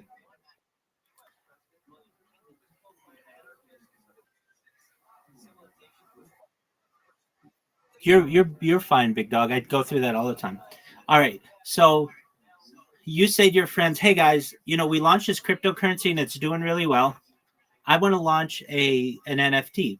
And your friends say, "Oh, Jay, that's a great idea because you're a great artist." So what do? You say, "I'm going to put out a song." And do you have a song right now? What's the name of a song you have? That's okay. Let's say we call the song Jay's Fire Song. Whatever. Just it's an amazing song. Okay. So you say to your friends, "Hey guys, I'm going to put out this song. It's called Jay's Fire Song, and we're going to put it out as an NFT." And your friends say that sounds like a great idea. How does that work? Okay. So what you do is you say, if you want to download my song, normally you would do that on Spotify or on a CD, or you'd just be sent it or whatever. But instead of doing that, everybody just pays $10 to buy the song and be able to store that. And what does that mean for you? That means you're going to get your 10 friends who all give you $10 to buy the song. Now, let's say people really like your song and it starts to spread. You're going to get people who say, "Jay, I really like you as an artist. How do I invest in you?" And you'll say, "Well, you can buy my NFT, which is a song." And they're going to say, "Okay." And you're going to say, "Okay, well, what do I do with that?" And you just say, you just pay $10 and you'll be able to download it. And then people say, "Okay, great." Now, what makes this different than just putting it out on iTunes or Apple Music or Spotify or anything like that is they have a unique NFT to this that basically shows that they were an early investor. So, what does that mean for them? It means that that's worth something because when you blow up as an artist, people are going to say, "Did you know that Jay has an NFT for Jay's Fire Song?" And I was an early NFT holder of that. And people are going to be like, "No way." And that's going to be worth a lot of money. So their initial investment of $10 might 10 years from now be worth $1,000, depending on how big of an artist you become and all of those things. And that's basically the idea of an NFT. Now, that would be a music NFT, which are very common. They have video NFTs, but the most common kind are image NFTs or digital art NFTs. So, just like this picture here, this is one of them. On the flip side, we have one on the back. That's another one. I've got other ones here. This is one. This is one. These are all unique. And so a lot of times what you'll see is people with these profile pictures, a lot of times, and it'll be like some weird picture. And you might ask someone, "Hey, what is that picture you have?" And they'll say, "Oh, this is an NFT. It's part of the XYZ collection or the ABC collection or whatever. And there are only 10,000 of these available, or there are only 10 of these available, or there are a million of these available, and they're all unique, or they're all the same, or some are unique and some are the same," just however the person wants to put it out. But the most common way this happens, or at least the way I've seen it happen, it goes like this. You have someone who's a graphic designer who has no money, and they get paired up with somebody who is an investor. And the investor says, "Look, I need you to make 1,000 unique pictures and I'll pay you whatever amount. And in exchange, you're going to give me those pictures and I'm going to make those into NFTs. And then we're going to allow people to buy them if they like them." Now, why would someone want to buy a picture as opposed to just downloading the clip art? Well, the reason why is because just like someone has a painting in their house that they own that might be worth a lot someday, or maybe was worth a lot, or whatever, they just are drawn to it. People do the same with digital art. So someone like you may be able to get what are called NFT airdrops, and you'll get people who start projects who have NFTs, and they're just give these things away, and you'll just collect them. And if you wait a little while, those NFTs can be worth millions of dollars someday. I think the most expensive NFT sold at auction has been like $200 billion. I mean, they can become a lot big money. Now, a lot of people would say, well, why would anybody want to spend that much on just a piece of digital art? It's a lot of it has to do with money laundering, but a lot of it just has to do with people like art. People want it in their collection. I know I've seen some NFTs that are just like what's called pixel art, that is just like they're just like unique pixels, but they're not really that fancy, and they're worth some of the most expensive. They're some of the most expensive ones that there are. Um, I mean, they're worth millions of dollars. Some of them. There are millions of projects that have already launched. What happens a lot of times with NFTs is they are really people get really excited about them, really excited about the launch. They buy them, and then all of a sudden they for whatever reason don't like them anymore and they sell them. It's just kind of what happens, and then they run just like a cryptocurrency. But basically, with NFTs you have the opportunity to be a major, I would say a major player at 19 years old and in 2025 to just get involved with the NFT world as well. Now, how do you make money on NFTs? So people will just give you NFTs just because they like you, or they like your opinion, or they just want holders, and you hold on to those things. But eventually, you may see that it's worth a lot of money, and you have no ties to that person anymore, and you just want to sell it. And so when somebody originally gave it to you and it was worth nothing, well, 5 years down the line, it's now worth $500 and you just sell it.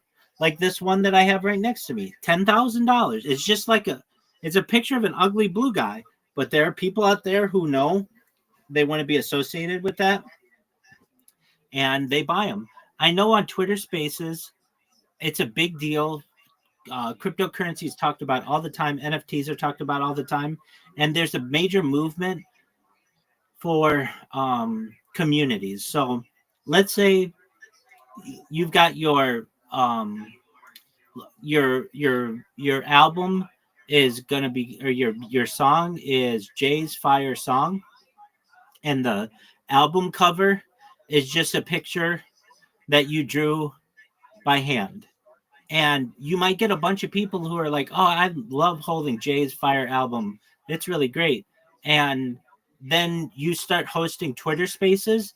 You may get people who make their profile picture your NFT, your album cover, basically. And then when you go into this Twitter space, it's just everybody's got your your album as their profile picture, and it shows strength in the community that way. And that's a big way that people advertise their projects and show that they're part of a community. And these are just things that people do. That's the NFT world. The NFT world, both cryptocurrency and NFT, we're still in the very early stages of this. This is not a 10-year project.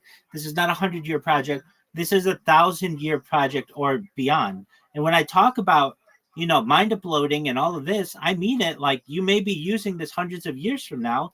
So you have to recognize that, like, we're very early in the state of both cryptocurrency um, and cryptocurrency and NFTs. Now, this world that we're talking about, both cryptocurrency and NFTs, are commonly called Web3. Have you ever heard of Web3? That's okay. So Web 1 was considered like forums and like even like chat rooms. Web 2 was social media and like Instagram and TikTok and that kind of stuff. That's all Web 2, Reddit, Discord, and then there's Web3. And Web3 is cryptocurrency and NFTs. It's like the next wave of development of the internet. And so when you hear people say, for how long have you been involved in Web3? And you're like, I don't know what Web3 is. Well, how long have you been in cryptocurrency and NFTs is really what they're asking. And you should know that you may not consider this. I know a lot of people don't, but you're in the top 1% of the world right now. And if you're like, well, how am I in the top 1%? I'm not a millionaire.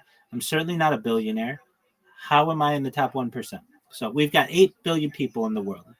Of those 8 billion people, 4 billion of them don't have access to electricity or cell phones or the internet or any of that stuff. So all those people are in like rural Africa and rural India and rural China. So right there, you're on the internet right now. You've got a cell phone and you've got social media. So you're already doing better than 50% of the world. All right. Then from there, we've got 4 billion people we're working with. Of those, 2 billion of them generally do not have electricity that works all the time. They have sporadic outages, all kinds of issues, whatever. So you're already doing better than 6 billion people on Earth. Then of that, you've got another 2 billion people, not all of whom have computers. So only about a billion of those people really, maybe a little more, have access to computers. And they may not even own those computers. They may have to go to a web cafe, or they may have to borrow from a friend, or whatever it may be. Okay. So you're doing better than 7 billion people on Earth right now. All right. Then what you have is social media. There are only like a billion people on social media regularly, and you're on social media. And I don't know what's in your bank account. I imagine it's really basically nothing, but you don't have any debt being so young. And it's zero. Okay, that's fine. But the fact that you have zero means you're doing better than most people. And what do I mean by that? Most people in the United States are in debt. Most people in the Western world are in debt. You're not in debt. Debt is slavery. And if I can ever give you any advice, Jay, the first thing would be to never go in debt. That's a big thing, because when you go in debt, you become a slave. Now, I know you're going to get tempted to buy a car, and I know you're going to be tempted to buy a house, and I know you're going to be tempted to buy all these things, but the best way to buy them is just straight cash. And if you live within your means, you'll perhaps be able to afford these things when you save up for them. The big thing is, I would not spend a dime on a university and going into student loan debt. That debt is not forgivable like much of the other debt is. And you can learn everything that you learn at university on the internet nowadays. So I know people who are 6 figures in debt, and they've got college degrees, and they're not any smarter than the people who are just working a technical job and who never went to any school. Those people are in exactly the same places, except one of them is debt free and the other one is enslaved. So when I say that you're in the top 1%, we're already said you're doing better than 7 billion people on Earth. Then from there, you don't have any debt. Well, that makes you in the top like 100 million people on Earth. And from there, you're basically competing with people who aren't making a lot of money, but like even you said you had a job. If you make $32,000 a year, which I'm sure you don't yet, maybe you do, but if you worked all the hours you could, but that's achievable for someone like you. $32,000 a year is the top 1% of the world right now. So when I say to you that you're a 1%er, and you may be like, well, I'm not quite there yet. Okay, well, you're in the top 2 or 3%, but that's doing a lot better than you once thought. Like you probably thought like, well, I'm maybe like in the top 70% of the world. No. You're way at the top. You're in a Western society. You have reliable internet. You've got electronics. All of that adds up. So basically, I'm telling you that you're going to be part of the 1%. And the way that you do it at this point is to invest wisely. And if you're like, well, Rabbi, if I invest in Bitcoin, it's not going to have that much of a return. That's fine, but you also have to recognize that you're not going to lose anything on it. It's only basically going to go up from here. And your money, what we call fiat currency, the currency that you just get from a job, that has something called inflation, and inflation makes it less powerful every single year. So basically, when the United States dollar, the Federal Reserve note, it started in December 22nd, 1913. $1 in 1913 is worth $100 today, meaning we've had 99.99999% inflation since then, and it keeps getting worth less and less and less. So basically, what your $100 bill is today, which is a lot of money to like an average person, was worth $1 in 1913. That's why I'm sure have you ever seen a movie where they're buying a new car for like $2,000 and they're buying a new house for $40,000? Haven't you ever seen something like that? Exactly. And so that's inflation. So the way that you protect yourself against that is through investments. And so Bitcoin's a great way to protect yourself in inflation. And you had the courage to ask about cryptocurrency. I hope you learned something. If you ever have any other questions, not just about cryptocurrency, but about anything else, feel free to ask. And I'm not saying I have all the answers, but what I will say is we'll find out the answers. And when I don't know the answers, or I need more, I need to check my facts or just do a little research, we're going to do it in real time. We'll look it up in AI and we'll get the answer exactly the way that we need. Does that sound like a plan?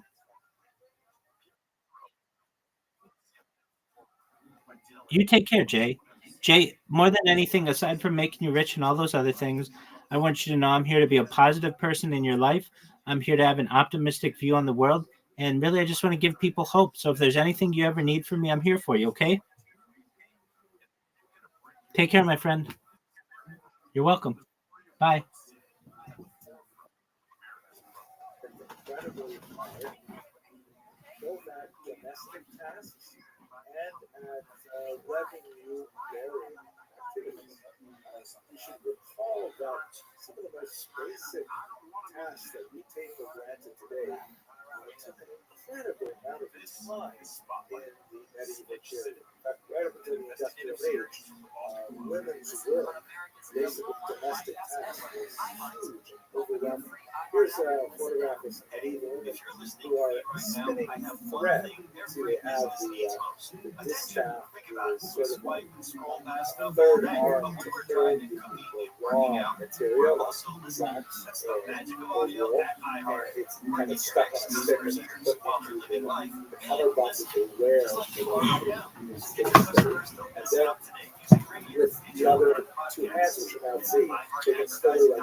Well, women are involved in all kinds of business. And sometimes, with tremendous success, like, for example, the remarkable Rusha, the broker, who's described in the Visa archives, and as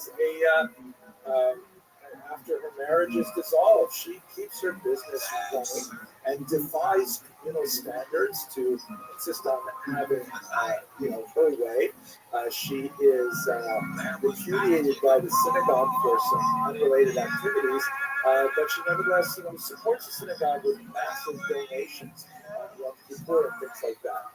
Some fascinating women who are really significant businesswomen described in the Visa. We also have significant evidence that they're involved in the same economic activities that men are. Discussed when we looked at finance and trade and so on. Sometimes they suffer from similar kinds of depredations as well. Like in this terrifying image from the 14th century that is described in the caption as people ransacking a Jewish woman's house. It's a very unusually graphic depiction. They steal the valuable clothes off the line, breaking into their cabinets and things like this. Jewish women were assisting their husbands in many aspects of trade and commerce, selling, buying, and also engaged in money lending and other financial activities as well. So women are definitely a very important component to the medieval family economics. And with that, I want to do this brief discussion of the women in the medieval period. Hope you found it interesting. Thank you very much for watching.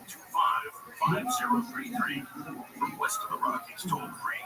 Call 800-618-8255. Send George a text message anytime at 818-298-6521.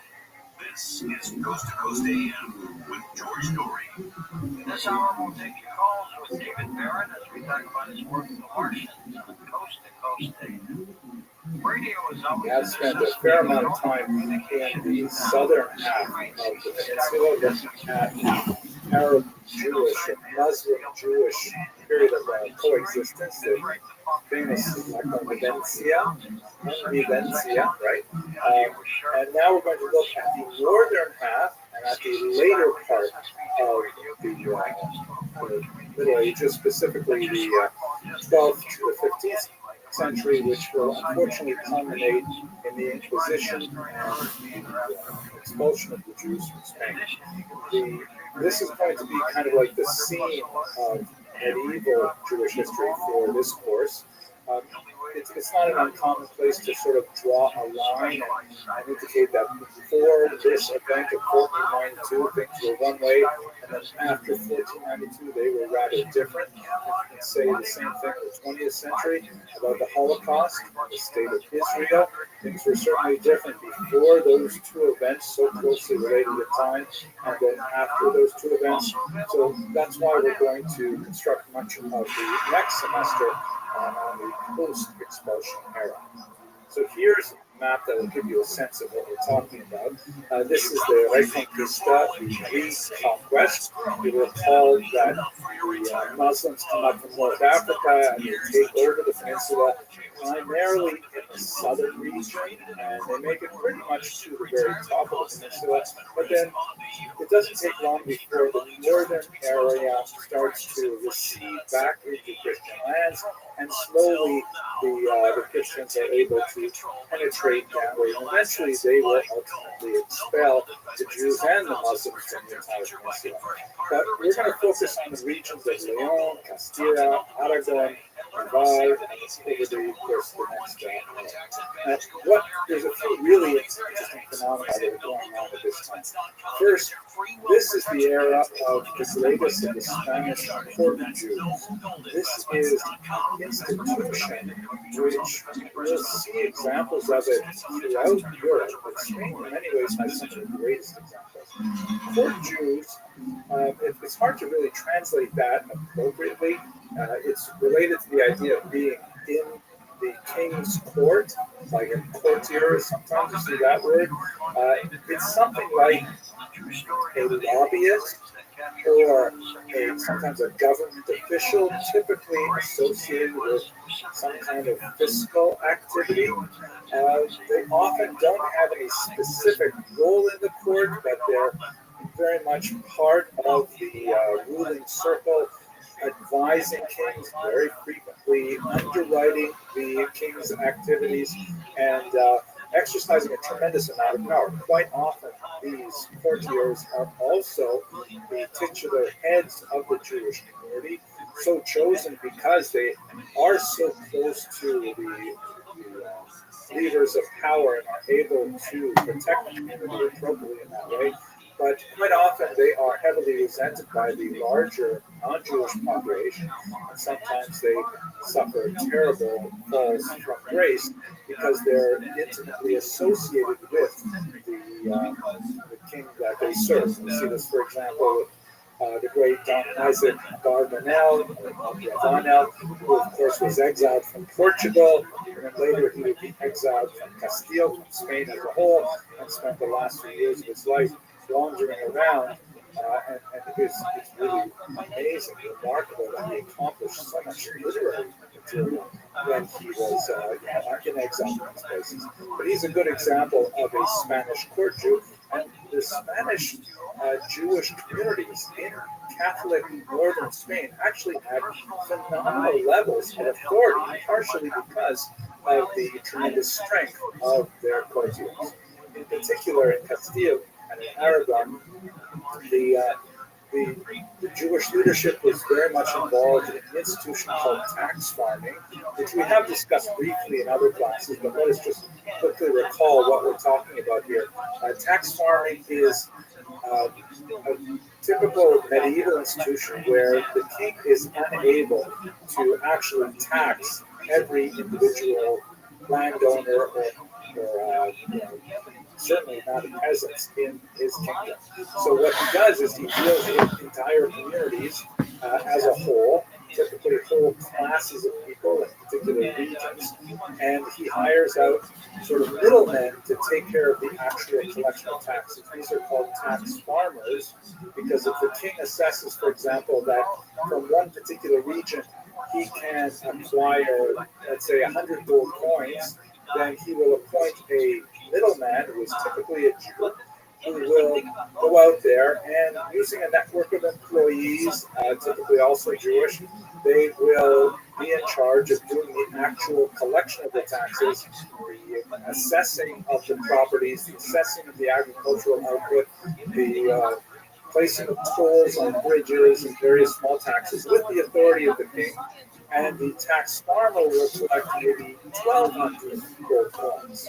The 1,000 will be remitted to the king, and the 200 will be the profit for engaging in tax farming. So an extremely important venture that the king values very highly, and the king, as we shall see, tended to protect the Jewish population primarily because they were very valuable kind of way to derive funds from the population. One historian has put it as kind of like the Jews are like a sponge that the king puts on a stick and dips into the ocean of the peasantry and then draws it out as though to squeeze the liquid out of the sponge. And so the Jews were often placed in that position. Naturally, Jews are involved in all kinds of other activities in Spain. They are landowners. Again, there's this widespread misconception that Jews are not allowed to own land. That is something that is true in some places at times, but typically not true. Jews were able to own land. It was just not necessarily a wise thing for Jews to invest in land, because if there was an expulsion, then you lost all of your wealth. Jews were also involved in various trades, various crafts. Silversmithing and goldsmithing was very common. They often faced competition from local guilds, however, particularly in Northern Europe, and they often were not able to join monopolies in given towns. So things like tax farming and money lending tended to be the economic backbone of these Jewish communities, but not at all the exclusive source of income. But when you combine their role as powerful courtiers and as being extremely important in the collection of taxes, they actually become fairly secure, apparently, for that time and place. This meant that it was remarkable the degree to which the Jewish communities in northern Spain had autonomy over their own affairs. This is something that we have seen when we talked about Jewish communal structure, but maybe I should emphasize it a little bit more here, that typically when Jews arrived in a particular place, they were granted a charter by the ruling authorities. Sometimes this is called Magdeburg-Recht or Magdeburg rights after a town in Europe. But the essential idea is the king, or the nobleman in some cases, would grant to the Jews of a given location, all right, you're moving in here, your community has the right to do this, to do that, things like build a wall around your community if you like, to engage in certain trades, but not necessarily in other trades. And this charter was intended as a guarantee of rights for their community. And it was basically observed until it was finally broken, typically in expulsion or revolutions or things like that. So the level of autonomy that the Jews had in northern Spain from the 1200s till the 1400s was really incredible. Jews, for example, were of course allowed to hold their own courts by Talmudic law that baked in.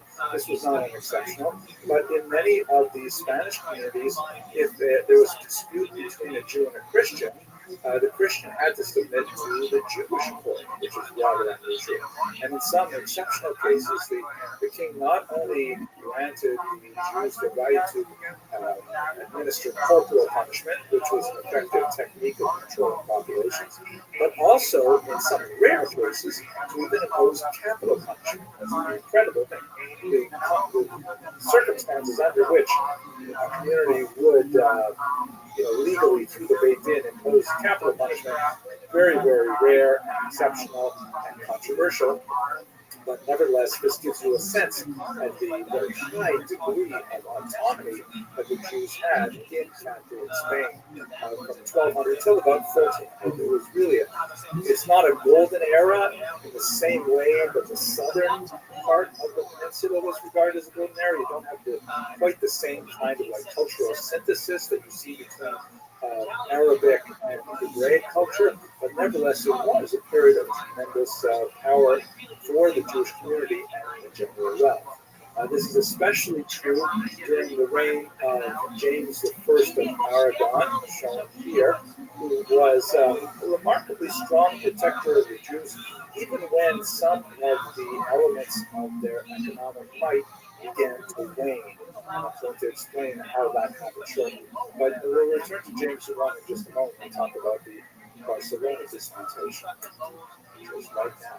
So, when one of the great power struggles that tends to be revealed throughout much of the Middle Ages is the power struggle between the temporal powers, the king, and the religious powers, the church, specifically the Catholic Church.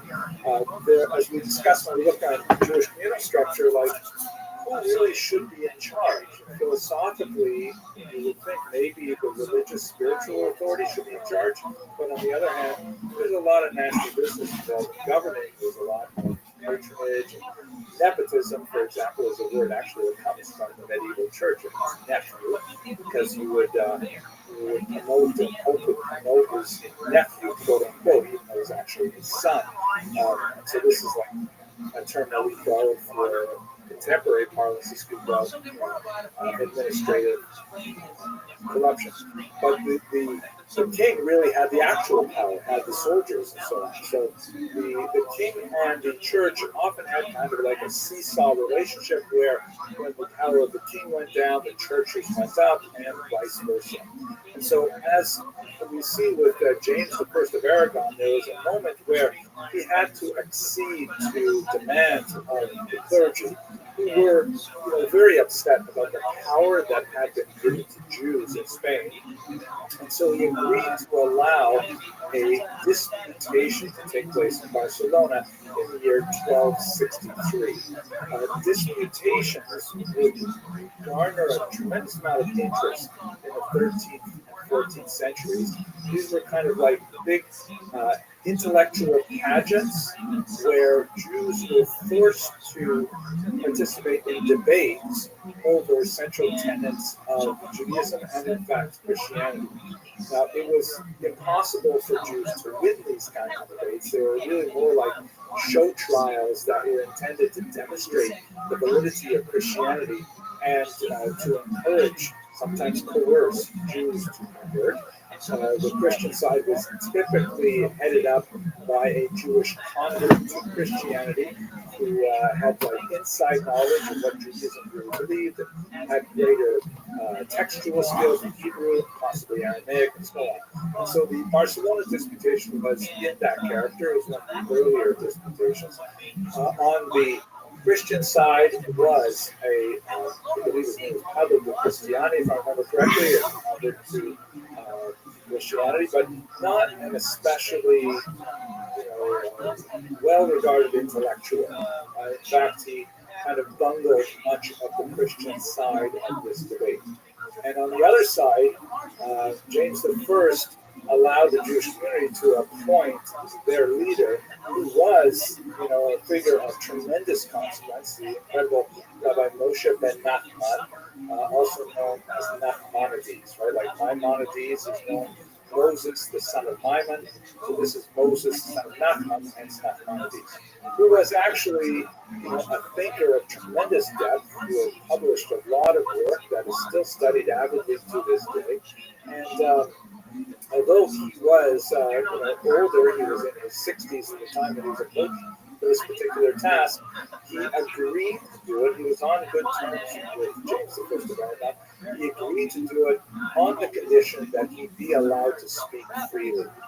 This was an exception that was not granted in other disputations, but James I, who had some kind of genuine intellectual curiosity about how this would work out, granted him the right to speak freely, indicating that he would be free to say whatever he wanted in this disputation. And so it was convened, as I mentioned, in the year 1263 over a period of some days, and we have actually, remarkably, both the Christian and the Jewish versions of the debate in print. The Christian side recorded their assessment of the transcript, and the Jewish side, by none other than Nachmanides himself, recorded the proceedings. They don't always gel together. The end result is, of course, that the Christian side won, as would be expected, and this was a public spectacle which had the king and queen and all kinds of important figures watching this debate. But Nachmanides really he made very light work of his opponent. The Christian side the Catholic side was actually on its back foot right from the very beginning, because Nachmanides argued that the Jesus that the Christian side was referring to was not the same Jesus as recorded in the Christian New Testament. And so therefore, this defanged almost all of the most pointed arguments that the Christianity could bring in the discussion. It was rather brilliant feint that made much of the rest of the argument very good. There is, by the way, a dramatization of this on YouTube, a BBC film that was made, working with the transcripts of the time. It was really quite profound in general. But nevertheless, at the end of this debate, even though Nachmanides officially lost, the church was very upset with how well he performed, and so James I of Aragon rewarded Nachmanides with 300 gold coins, and then said to him, "I believe you should leave Spain at this point," because essentially that's saying, "I can't protect you." So in his waning years, Nachmanides made a very arduous trip all the way to Israel, where he found a tiny surviving Jewish community there, but he was able in his last years to rebuild it, and in many ways contributed to a great renaissance in Israel. But this gives you a sense of, on the one hand, some of the strengths of the Jewish community in Catholic Spain, and also its structural weaknesses. We should also mention two other things before we move on to the story of the conversos, and that is the influence of Spanish Jews, particularly from the northern region, is quite profound throughout Europe and the Mediterranean basin. Two areas in particular are especially significant. The first is the widespread study of the Kabbalah, which had some incredible proponents in the Iberian Peninsula. We haven't had much opportunity in previous classes to talk about the Kabbalah. It is fascinating, and I hope to return to it when we come back next semester and we talk about Sfat, because they had an explosion of Kabbalistic study there. But many of the central doctrines and, in fact, texts of the Kabbalah emanated from Spain in this place in time. The Kabbalah itself, what exactly is it? The word Kabbalah means reception or tradition. The Hebrew word lekabah means to receive, and the idea that you receive an inherited tradition and you pass it on, relay life. So there are ancient Kabbalistic texts that really go back many, many centuries, say they're not here and so on. And there are definitely passages in the Old Testament, the Hebrew Bible, that are deeply Kabbalistic in nature, very mystical. But one of the most central texts of Kabbalah is believed to have originated in Spain in the 13th century, and that is the famous Zohar, or the book of splendor. Zohar means like to emanate and glow kind of thing. There's a significant amount of controversy in some circles about the actual dating of the Zohar, because it is attributed to Rabbi Shimon Bar Yochai, very important Tana in the 2nd century. But most academic scholars looking at the Sefer Zohar believe that it was actually authored in the 13th century in Spain. There are a lot of internal literary clues as to that.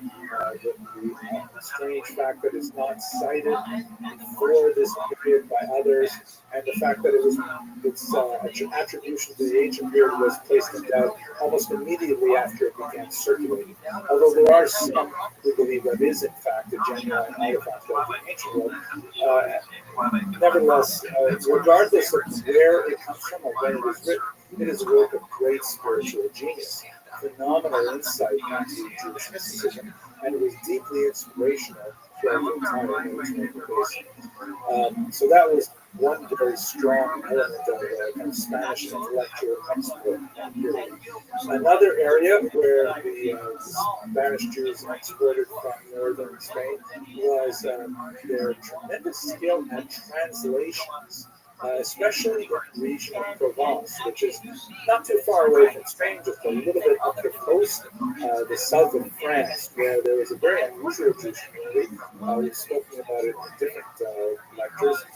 And one of the most exciting things that was happening there is a lot of Hebrew classics, or I should say, a lot of Judeo-Arabic classes, like the work of Maimonides, for example, was translated into Hebrew by people like the Ibn Tibbon family of translators.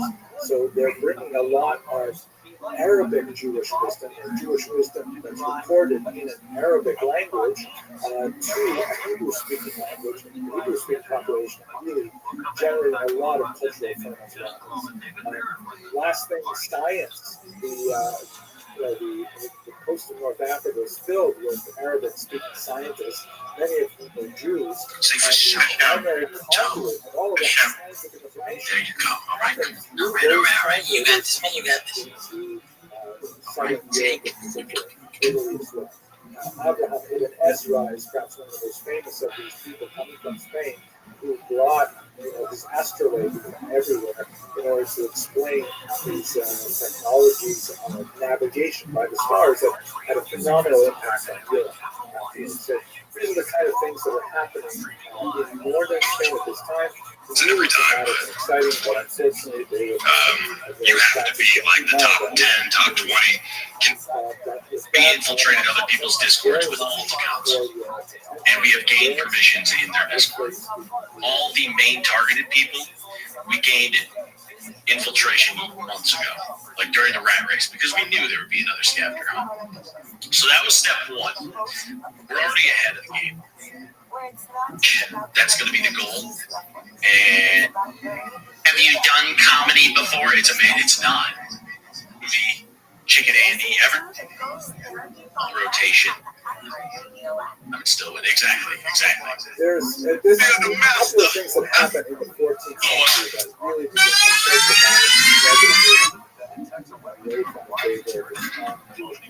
Write this down. power of self-government. Like what? Fucking COVID shit. The Black Death, Fucking spreads yes. in the middle of the 14th century and has significant impact Curious to see how much living it. So, of course, Europe is badly stricken by About Fortnite or kids. often the Jews are blamed for the Black Death. There is a widespread belief that somehow Jews have formed a pact with lepers to take their diseased body parts and somehow make a potion that they See, there he goes. You hear that when it's so loud?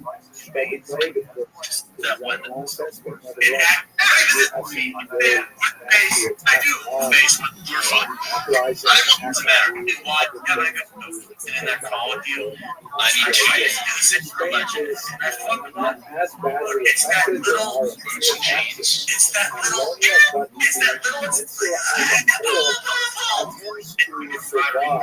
I don't want to talk about why did I take it? Right, the scary there is, however, a couple of post-desecration Red line asking you. I don't want to talk about why did I take this energy so personal? Stop fucking spamming everybody's chat, man. Why do you care about what he says? Because I thought we were friends and friends don't. It's like, bro, it's like read the road. We know Lord Hito doesn't roll 5K. My viewer count right now is probably 9K. This is a grenade just to the slick face. Tell us, Lord Hito. So, in Barcelona and Mexico, you do have a I have why that bad? I do the same thing. Here's LA riot coverage. You did it in this craft to the highest version. Listen, it is not too much go back to the beginning. You are such a women that you have millions of dollars. You deserve it. You're a prison streaming. There as well. they lose a major supporter. They said, look, in that think of followers, 90-pound Chinese wall. You don't want to take this job. Or do nothing. Never take it. I'm saying, just like Pharaoh got about you know, like, after the phase was the person gets the chest, I don't know, the fake of the chest. called the Sensai, which was a dramatic, direct blow at Jewish activity in money lending. As we've discussed before, money lending was a very significant part of the Jewish economy, and it was regarded as a relatively noxious thing for Jews to be involved in. The population, on the one hand, deeply resented the Jews' involvement in money lending because the interest rates were incredibly high. 30% would have been a relatively minor amount, and it quite often went up much higher than that. So, but that didn't mean that credit was not necessary in a largely unfair economy. So Jews were still involved in money lending, and Christians still needed money lenders. As we discussed before, they had really no alternative because the church had outlawed Christian money lending. Go back and have a look at those lectures on Jews and finance and more details. I began to break down in Italy a little bit after this. But in Spain, Yo, what's going on, Smiley Face? Called the Sensal, which was kind of like a legal fiction, in which if you wanted to borrow money, you would offer to sell someone a business product that would increase in interest at 7.5% per annum. So you said to the person, hey, listen, give me $100 and I will give you next year on a regular payment schedule your money back plus 7%. which is not interest, it is like returns on your investment. Kind of a strange round and back way of doing it, but it meant that people could borrow money at a reasonable rate of interest, 7.5%, and this significantly depressed the demand for Jewish money. Jewish money still continued, just like if you think about today, there are all these check cashing places and things like that, charge very high interest. There's still a demand for them, even alongside regular credit cards and banking institutions and so on. So, but the population that the Jews served in Iran tended to constrict at this point. So they lost a certain amount of economic strength, and along with it, their political power. As the king began to lose his power, the church's power began to accelerate, and we see this expressed in this use of one very, very important way, and that is related to the conversion. In 1391, you have a major turning point in Spanish Jewish history. A wave of riots, pogroms, mob attacks on Jewish communities spread throughout the Catholic regions of the city. There's a lot of different motivations behind them, resentment. There's the after effect of the plague of the Crusades, even the host desecration charges. But a lot of it is definitely economic in nature. But one of the aspects of this kind of violence is that it has to hide behind some kind of religious veneer in order to make it broadly acceptable. People simply can't get up and say, let's kill the Jews because we want to engage our progress. They have to say, let's kill the Jews because they are our enemies, or in this case, they are the enemies of Christianity. So this particular massive wave of pogroms was accompanied by forced baptisms and forced conversions. Here you see that Heck piece, which is quite fascinating, from 1311, that shows the church on the left, and there was kind of like a symbolic representation of the church dressed in red and pointing to the baptismal font and directing various noblemen and important people to partake of the waters of baptism, the sacrament. And on the right, you see a representation of the synagogue. And this is, by the way, a very common type to see church versus synagogue, but it is rare to see them as male personages. Usually they're female in form. But anyway, the rabbi who is standing on the right of the baptismal font is holding a broken staff, which indicates a loss of power. He is blindfolded, indicating that he can no longer see the truth. He doesn't see that he should accept Christianity and so on. It appears he's dressed a little bit like Aaron the priest, right? The breastplate and the pomegranate bells on the hem of his clothing. I do not think the artist is really trying to evoke Aaron, but is trying to base himself on some kind of biblical model.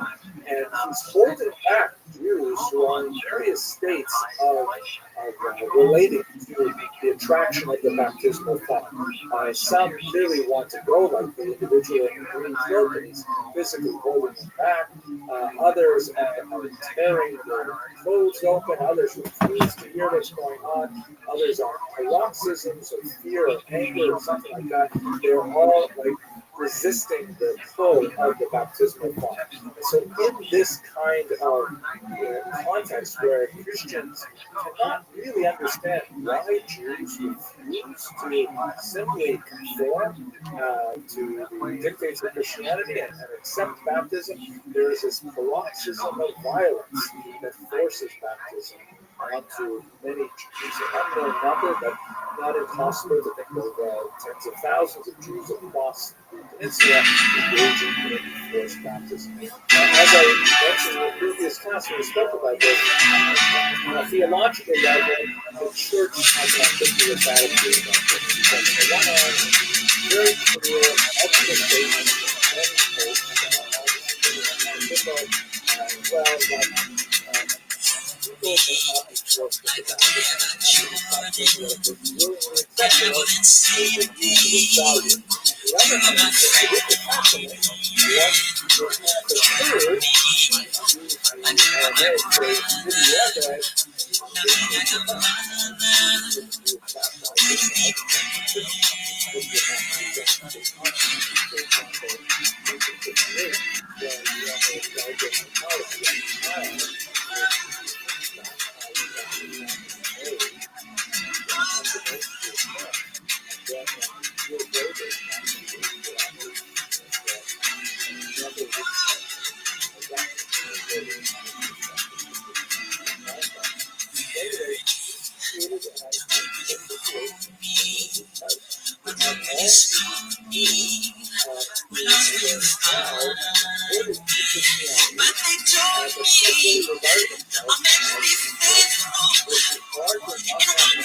Relating for their refusal to abandon Judaism. And in this kind of environment, you have a significant number of Jews who simply say, why try anymore? Why maintain our Jewish identity? Let us simply convert and move on. There's so many advantages to converting, we'll discuss in a moment, that makes it much harder to remain Jewish in these circumstances. And this is actually something that is quite distinct from 1391. In 1391, you have this massive, indigestible mass of Jews who are now finding themselves Christian. But after 1413 and Tortosa, you have a lot more Jews who are saying, you know what, I'm just going to go along with this because I see that there are a lot of social avenues open to me with conversion. And you know what? If God just stands by while all this is happening, maybe the Christians are right. So there is a very different kind of character of the 1391 converts and the converts after the Tortosa disputation, which lets us know that the so-called Marrano population, the term Marrano, by the way, is derogatory term, means smart. More appropriate term is converso, someone who has converted. There's a whole spectrum of belief. There are true believers on one end who are, completely Christian in every way and who totally jettison their Jewish background. And on the other hand, there are stubborn Jews who resent the false conversion that they were forced to undergo and wish to resume their Jewish identity as soon as possible. It's a large spectrum of belief, and it will have consequences. But what this means is, as we shall discuss momentarily, now we have essentially two classes of people. These adversaries and their children, and their grandchildren as well, who have the right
the church asserts itself, and not without the interest of Queen Isabella and King Ferdinand, who are thinking different thoughts about the Jews than his predecessors, whereas kings and queens typically protected Jews against the church quite often, as we've discussed in the past. That rule does not apply when there is a strong need for short-term gain. Isabella and Ferdinand had been engaged in very expensive wars in the south of the country in particular, trying to push the Muslims out. And the prospect of, trying to get a one-time big surge of cash out of the Jewish population was quite appealing. So one of the ways in which this was expressed was they received from Pope Sixtus IV the permission to establish the Inquisition in Spain. This was in the year 1478. The Inquisition was not directed at Jews per se, or Muslims for that matter.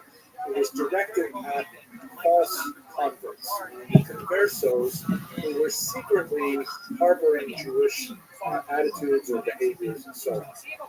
And the purpose of the Inquisition was to try to root out these false converts and to punish them appropriately, to act as a deterrent to other would-be converts, and incidentally, part of that punishment meant confiscation of their wealth, which was definitely something that Isabella and Ferdinand were interested in.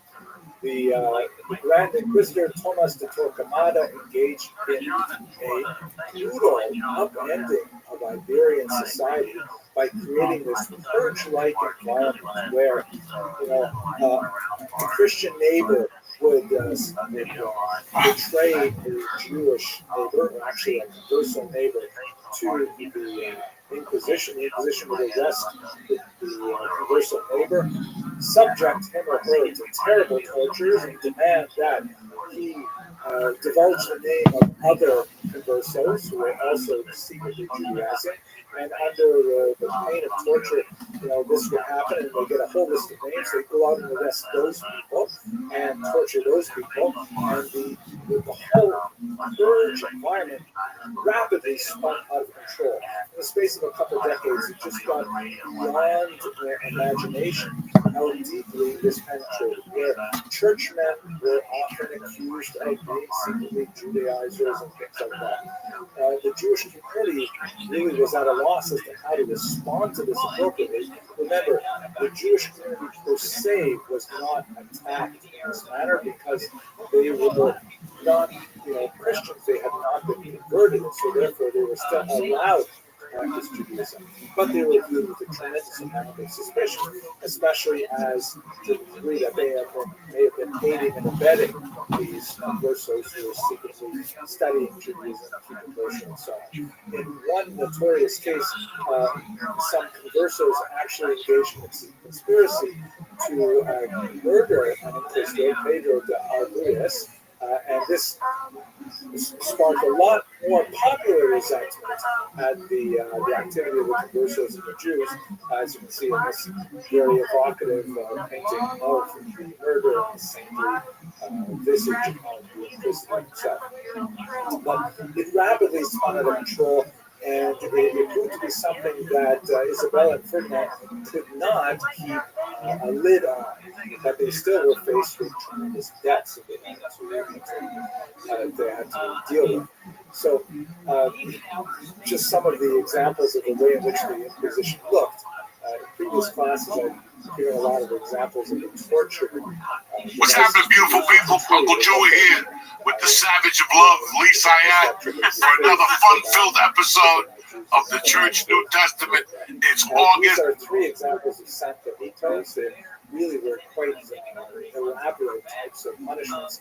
And they describe their little French language captions underneath them in this image. But on the left is a converso who has been accused, but is not yet found guilty of practicing Judaism. In the center, what's happening, beautiful people? Uncle Joey here with the Savage of Love, Lee Syatt, for another fun-filled episode of the Church New Testament.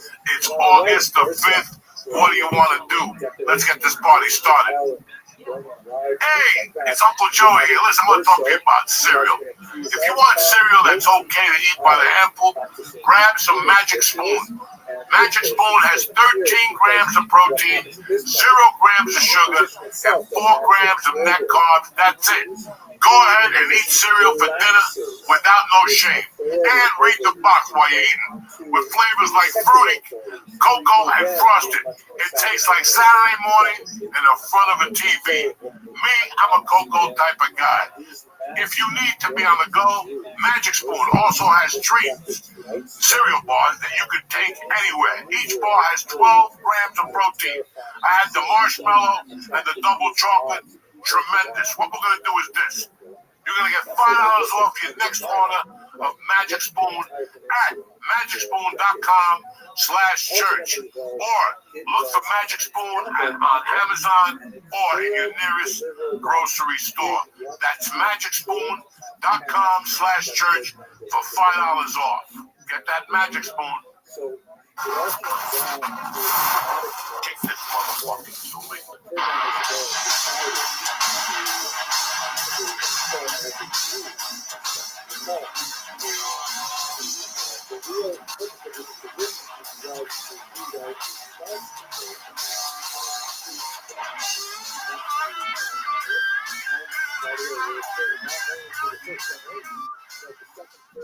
We're back, you savages.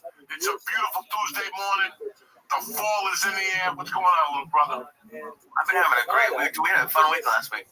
Yeah, we did. What you end up doing this weekend? Mama came back. You went to the Google. I can't tell you anything. Anytime I'm doing anything sort of. What the fuck is the Google Doc? I don't know. It's her concert. What the But fuck? they have, I will say, if you I grew up in the early 2000s. Like, if you grew up around then, you'll know some of their songs. Yeah, I know some of their songs. And from Buffalo, New York. Yeah, they were really cool. Yeah, and you know what, the venue was fucking awesome. What was the venue? The Jones Beach, like, tremendous. theater, like, on the water. Yeah, That's and then, listen, the seats, she got the seats. Fucking, like, 8 rows, it was the best seats I've ever had to anything. Like, 8 rows back. My biggest thing is that, like, a concert, I feel like I'm being, like, crowded. There were seats, and, like, it was, like, an older crowd. So, like, people sat for, like, the song, like, the new songs. They just sat for the songs they didn't like. And it was... Did you all land on each other like that faggot at the Coldplay concert? Not like that. Like that? Like, they both look at the band. If I could reach in... I want to show you the world. Yeah, no Aladdin song. Okay. No. All right. As long as But it was a good time.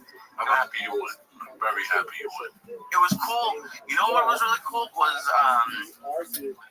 Dashboard Confessional opened, and I haven't been to many concerts, but I thought it was gonna be like a local band, like kind of like a comedy show, like a local band feature, and then the headliner, and they did a good job because like when we got there, they were playing like a mostly empty place, and by the end of their set, of course, like it gets to be really full. Like I've never seen a band like warm the crowd up. Like he even said, like my job then he got to get great. Like he did stuff outside of just being like a musician. I've never seen that.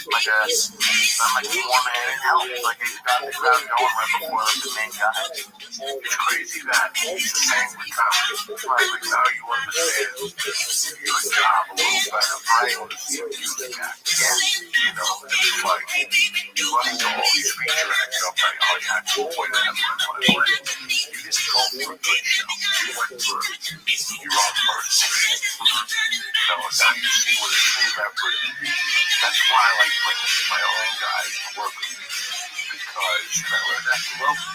Because nobody's trying to hurt each other. We're all working in unison to make the show the best that we can make it. Whether it's 8 openers or 2 openers. Both of those openers are going to be fucking good. And we're all in unison to make the show that much fucking better. I'm happy. I told you, a lot of comedy shit I've learned from watching musicians, a.k.a. singers. Singers, the music is funneled to the audience by that singer.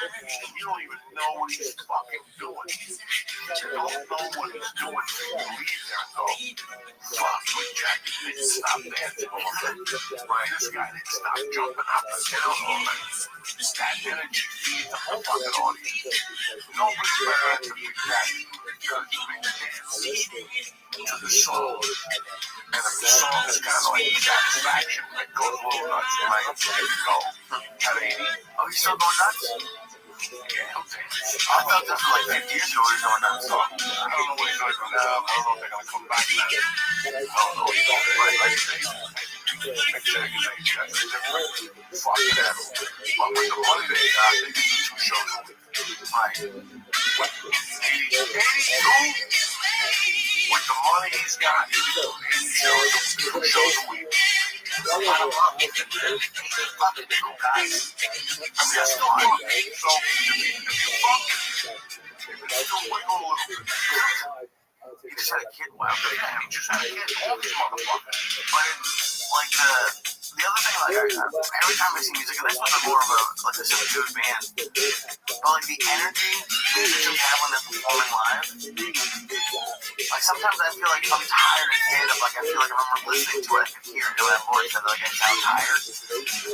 Like them jumping up, like I don't. You can't be tired and do that shit. I don't think. Like if the energy, I think that's what it is. Listen, so whatever's going on in your life comes to an end. When you walk in front of a live audience, the adrenaline from the audience, the excitement from the audience, should wake you the fuck up. I know who's going to sleep in front of 100 people. I can't sleep with one guy talking to fucking people. Could you imagine 100 fucking people jacking amongst themselves? So, think about this, okay? We discussed this last week also. This is one of the biggest parts of comedy. You understand how tough it is. But before you start talking, I figured a little bit of this out on my own. When you're with a professional means two things. That no matter if you have old meetings, mother struck up, cat died, what is 8:05, all that goes away for 45 minutes. You can feel great in your own time or whatever you're going through later. In fact, that type of shit going on in your life should give your comedy a certain type of feeling. You're angry. You're going to say, you went home and your truck was stuck in the mailman. You know, you're going to come out and be nice. So your material's going to come from a different fucking place. And that's what you got. Some nights the material comes from happiness. Sometimes the material comes from anger. Sometimes the material comes from pain. I'm having a hard time writing right now. You know why? Because I kind of accepted my mother's death finally at 80 fucking years. Instead of being a pussy, I finally accepted that with my first daughter and my first wife. I've accepted all these things. So all these things that used to fuel my pain, I don't deal with those like home with me. It's my cat, my wife, you guys. I don't need what I used to need. So that material doesn't come. When I'm on stage now, I'm laughing. I gotta get high, so then I laugh and I giggle. And even that, you know, this is why when you're a professional comedy, everything changes when it's stage time. Your name changes. If your name is Lisa, if you think changing your name when you go on stage to Joey McGowan, so whatever you're saying doesn't come from Lisa Ayaz's heart, right? It comes from Joey McGowan's heart. That's what it is. That's what it is. Your everything changes at 8:05. Once you walk in there, you talk to your friends in the comics and, yeah, last week I went to Iowa, last week I went to Chicago, and all of a sudden you can start getting that energy from them. Then the one guy has a good set. Now you gotta have a good set. There's no time for, my grandma's in the hospital and her toe hurts. Listen, you can deal with that in 22 minutes. Nothing's gonna change in 22 minutes. This was released in 1981. You don't know what you can fucking do. Nothing's gonna matter. And that's why comedy is so great. Because if something good happens, you can talk about it. And if something bad happens, you can talk about it. And why you talking about it in a bad way and making it funny, that goes to $80, you're gonna pay a therapist. $80 for the old days. I know. Now these motherfuckers want $20, $200 talking on computer screens with ISIS masks. You know, before I start, he does something really great. There goes that sponsor. But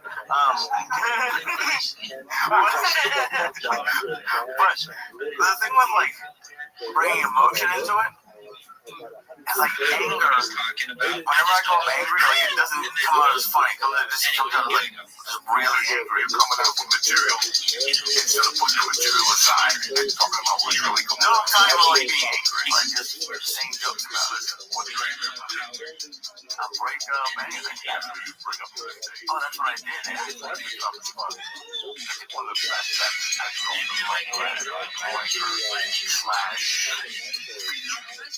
some of that was all my girlfriend told me how to strip club. But like, yeah, you've done it again. I got like $320. In those days, when I got $320, I was drunk. I was fucking. I was what's that guy that the guy that invented the car you drive, whatever. Elon Musk, $320. Elon Musk. So I go to the house, and she's like, "Oh my God, the ex-stripper that was banging this was 2 weeks on and a week off." I go to the house, you know, I have to go pay groceries. I take up the grocery shopping. She bills me for a bottle of wine. I'm looking at this, I'm like, I'm down to 200 already. And then I finally jump on it. It's worth 200. And then she got me for something else, gas in a car and something else. I'm down for like fucking $80. Jesus. And also she hit the drug. And now she's throwing me out.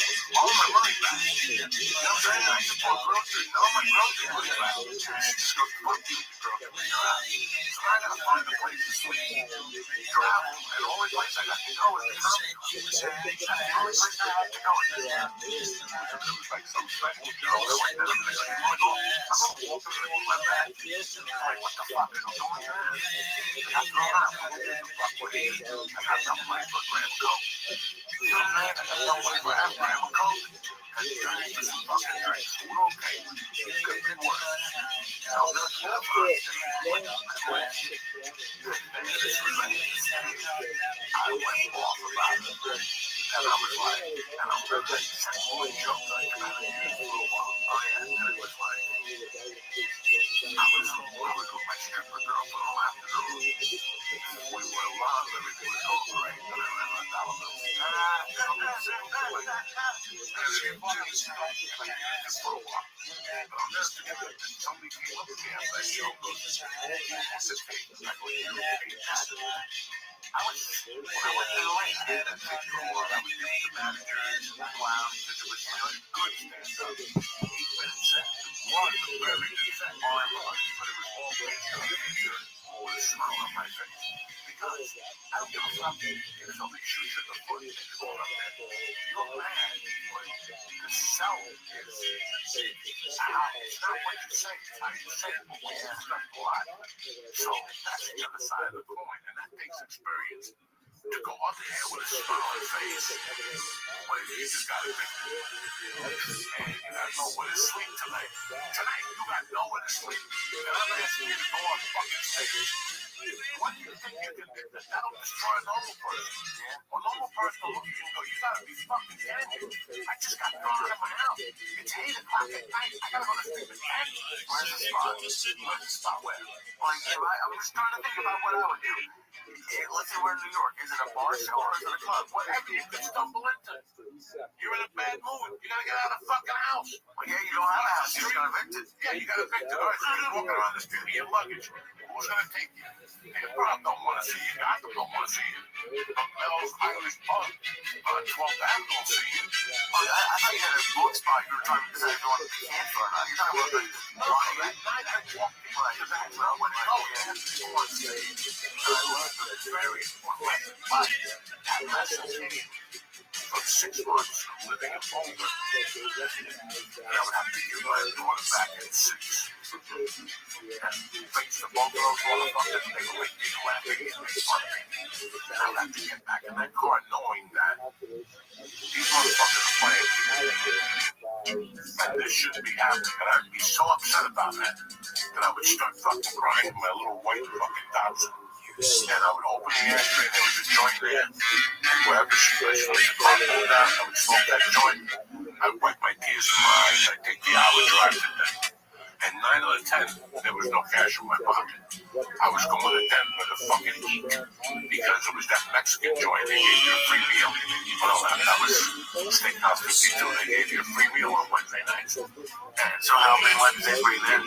Every Wednesday. Yeah. Thursday night was Mexican night. Right? El Torito? El Torito. Yeah. And that food is god awful. It's like puke.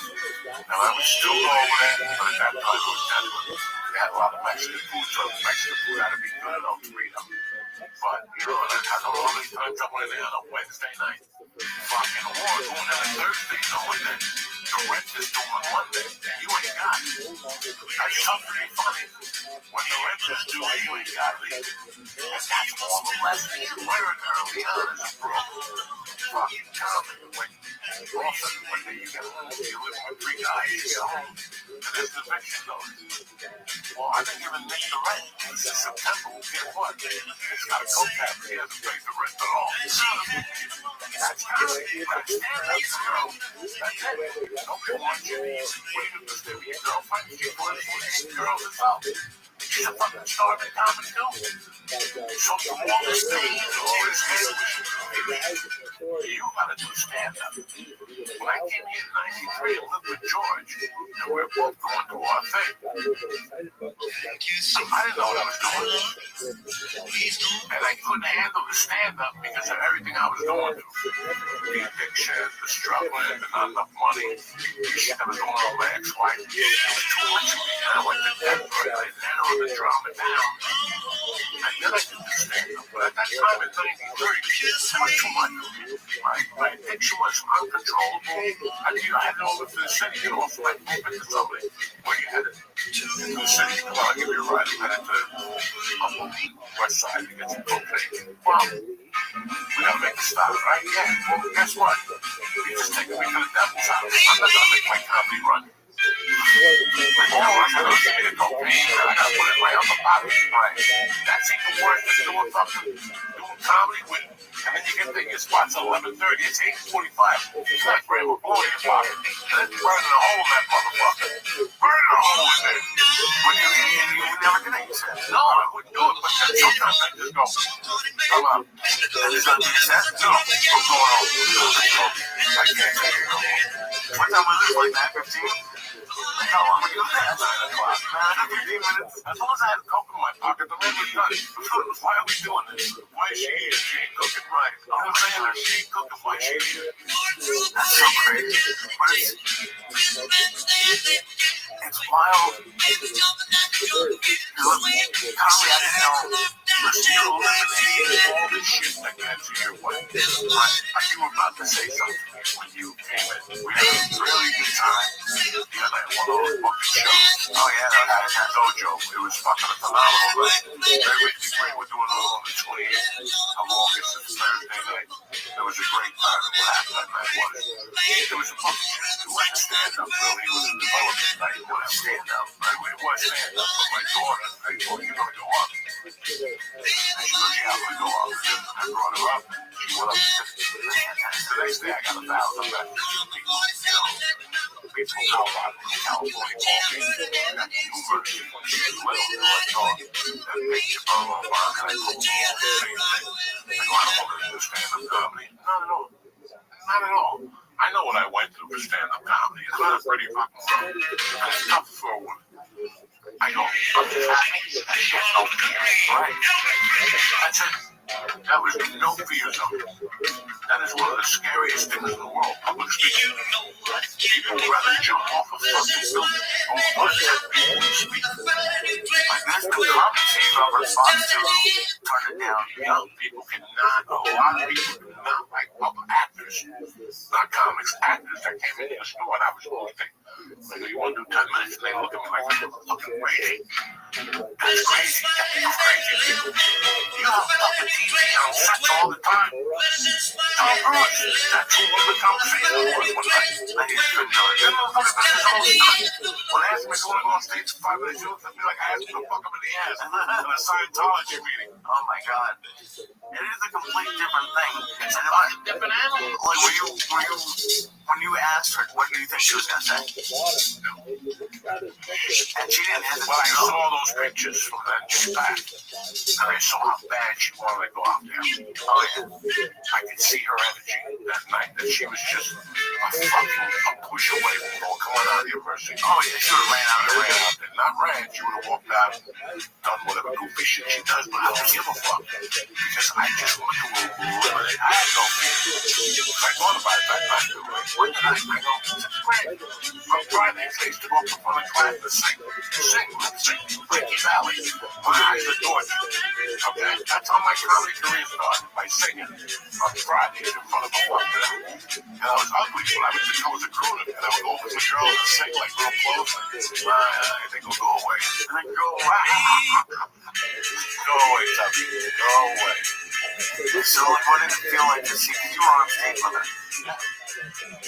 When she took the fucking note out and said, "Bring job," and I started laughing. She looked at me. She goes, "I don't even know what that means." That was classic. That was, that's comedy. She had her heart. You know what that means, right? I thought she knew, but she didn't have the way over it. That's it. You know, the job. She's like, "No, I know that." I go, "Shut up." Oh my gosh. She goes, "I never thought about that." I said, "It's a lip job." That's like the other way home. She's 12, I think, shot this system. That's a complete shock. To be fair, we can all say it's okay to suck some pussy, but not talk about your kids. And she listened to that. And when she was, the dad said something to me sometimes, like I suck that lady's dick. So she could deal with that. But these assholes at 12 got to break her system. That's when you stop eating Girl Scout cookies. That's when it's over for you. So I gotta keep her on the whole on the down low until she's 15 or 16. Oh, I think she was in there the whole time. She loved it. She was in That's how I felt. It wasn't about staying up. We were just talking about this one of the things we learned about people sneaking kids in. What's that girl? Talking about Jennifer Anderson? Nepotism. Yeah. I don't want to be accused of this shit. That's why I'm happy she played softball. Because I never played softball baseball in my life. So when I walked out, I don't know nothing. I don't know nothing about nothing. Boy, but hey, people are gonna accuse you that no matter what. That's like something people love to shout on the internet. That doesn't really make it. That's the whole point of having. I don't get that. Like if you had a kid and you could help them get a job anywhere, you wouldn't do it. No, if it ever comes to it, I'm not doing the child any favors. I'm not. How many times have you worked somewhere, any age, and the boss hires this kid, and also he's making $2 more than you? How much damage does it cause the company? well, that's How much damage does it cause? Well, that's not always done chatter, royalty breaks. No. If your kid comes to work for you, you tell him they're going to get where it is. You know that room where they shovel the shit? Don't come out there for a year. You can't. As my son, I'm telling you, you want this job and get along with people, right? And usually 90 days, I'm only being there for a fucking year to know every day. So when I do promote you, I don't have any fucking problems. Right. I can always go, fuck you. He's my son, he's never been late, and I had him in there for a year to really pay his dues. It's usually 120 days. You know, you make the union the most way out. Work just to do it. But that's my rule, is that you really got to do a job in front of me. well, you don't want to do a favor like that, but like even let's just say, George owned the business and your kid and Mercy wanted to go work there. You'd be like, hey, George, you're hiring. Yes, can you help? But I'm not going to tell George not paying $28. No. Because this is what she needs. George, entry-level position. You're grabbing a broom, you're cleaning a bathroom. That builds character. And that's fine. That lets me know whether, when you tell an employee the first day to clean the bathroom, and you give them that, they'll know if they're going to stay in that. Right. You got about 48 hours. Because that'll break your system down. Everybody wants to be a star. Everybody wants to be on top. Everybody wants to get there and earn. But no, today we're cleaning a fucking bathroom. They're soft. So, from me knowing life experience, if I'm still around when she's 18, like I've already spoken to restaurants in my area and said, hey, next summer, Saturdays, teach them what it is to take a Saturday. Right? Okay? To take a Saturday or a Friday night. One of the girls that I respect the most in Marlboro, New Jersey, is a 19-year-old girl. I have watched that girl grow since she's 14. She's not just a regular girl. She's a beautiful girl. Her and her sister are beautiful. Me and my wife, my daughter would go to a pizza bar, which I knew you guys did. I think you met the girl. And I used to go in there on Fridays when I first moved here with a bunch of parents. And I would go, why is that girl here on Friday night? 16. 15. Then she turned 16. And then me and my wife would talk to her, and then she's just saving up for a car. And then she got the car. She's like, do you want to see it? I'll never forget, we went out and it was a broken down jalopy. But I was so happy for her because I know what she went through. Yeah? And then she's like, now I'm saving up for fucking college. She wanted to go to Temple. But she was $13,000 short to go to Temple. When she told me that, it broke my fucking heart. Her parents don't have the money, but that bitch was there every Friday and Saturday night. She could have been jumping up and down. She could have been on that OnlyFans. She could have hooked up with a fucking 40-year-old old guy. That girl could have done anything she wanted to. But no, she worked in a pizza bar. Now she works at TD Bank, and she's, good for her, making good money and stuff, and she's going to school at whatever that local college that's really cheap, Brookfield. Whatever the fuck it is. But no, that to me is a classy woman. You're not going to have any problems with that girl if you hire her in 10 years. She did the work. She did the groundwork. I want the same with my daughter, man. You just tell them work a pizza place, work the counter, you're going to take calls, something you don't know how to do. You're going to learn how to exchange money. Another thing these idiots don't know how to do. They look at the fucking bill. You go to a restaurant now, 10:32. You give them $10, 32 to $11, and you give them 32 cents. The computer fizzles out. It's over. These are things, and I tell people in business all the time, you're confusing the consumer. I had a conversation with a good friend of mine, and I said, listen, comedy club is why you're confusing the consumer. You have to assume they're fucking nutty. You got to assume they're retarded. As a matter of fact, I know, and I'm not beating that from Segura or Bert Rice and calling them the boys. I'm not calling anybody stupid. I'm just calling out people who are retarded. No, I'll give you an example. I can put a link up to my book right to Amazon, and people hit me 3 days later, so I went on Amazon, bought this book instead. How many times do I put a link up for tickets to a comedy club when you can't even bounce the ticket price?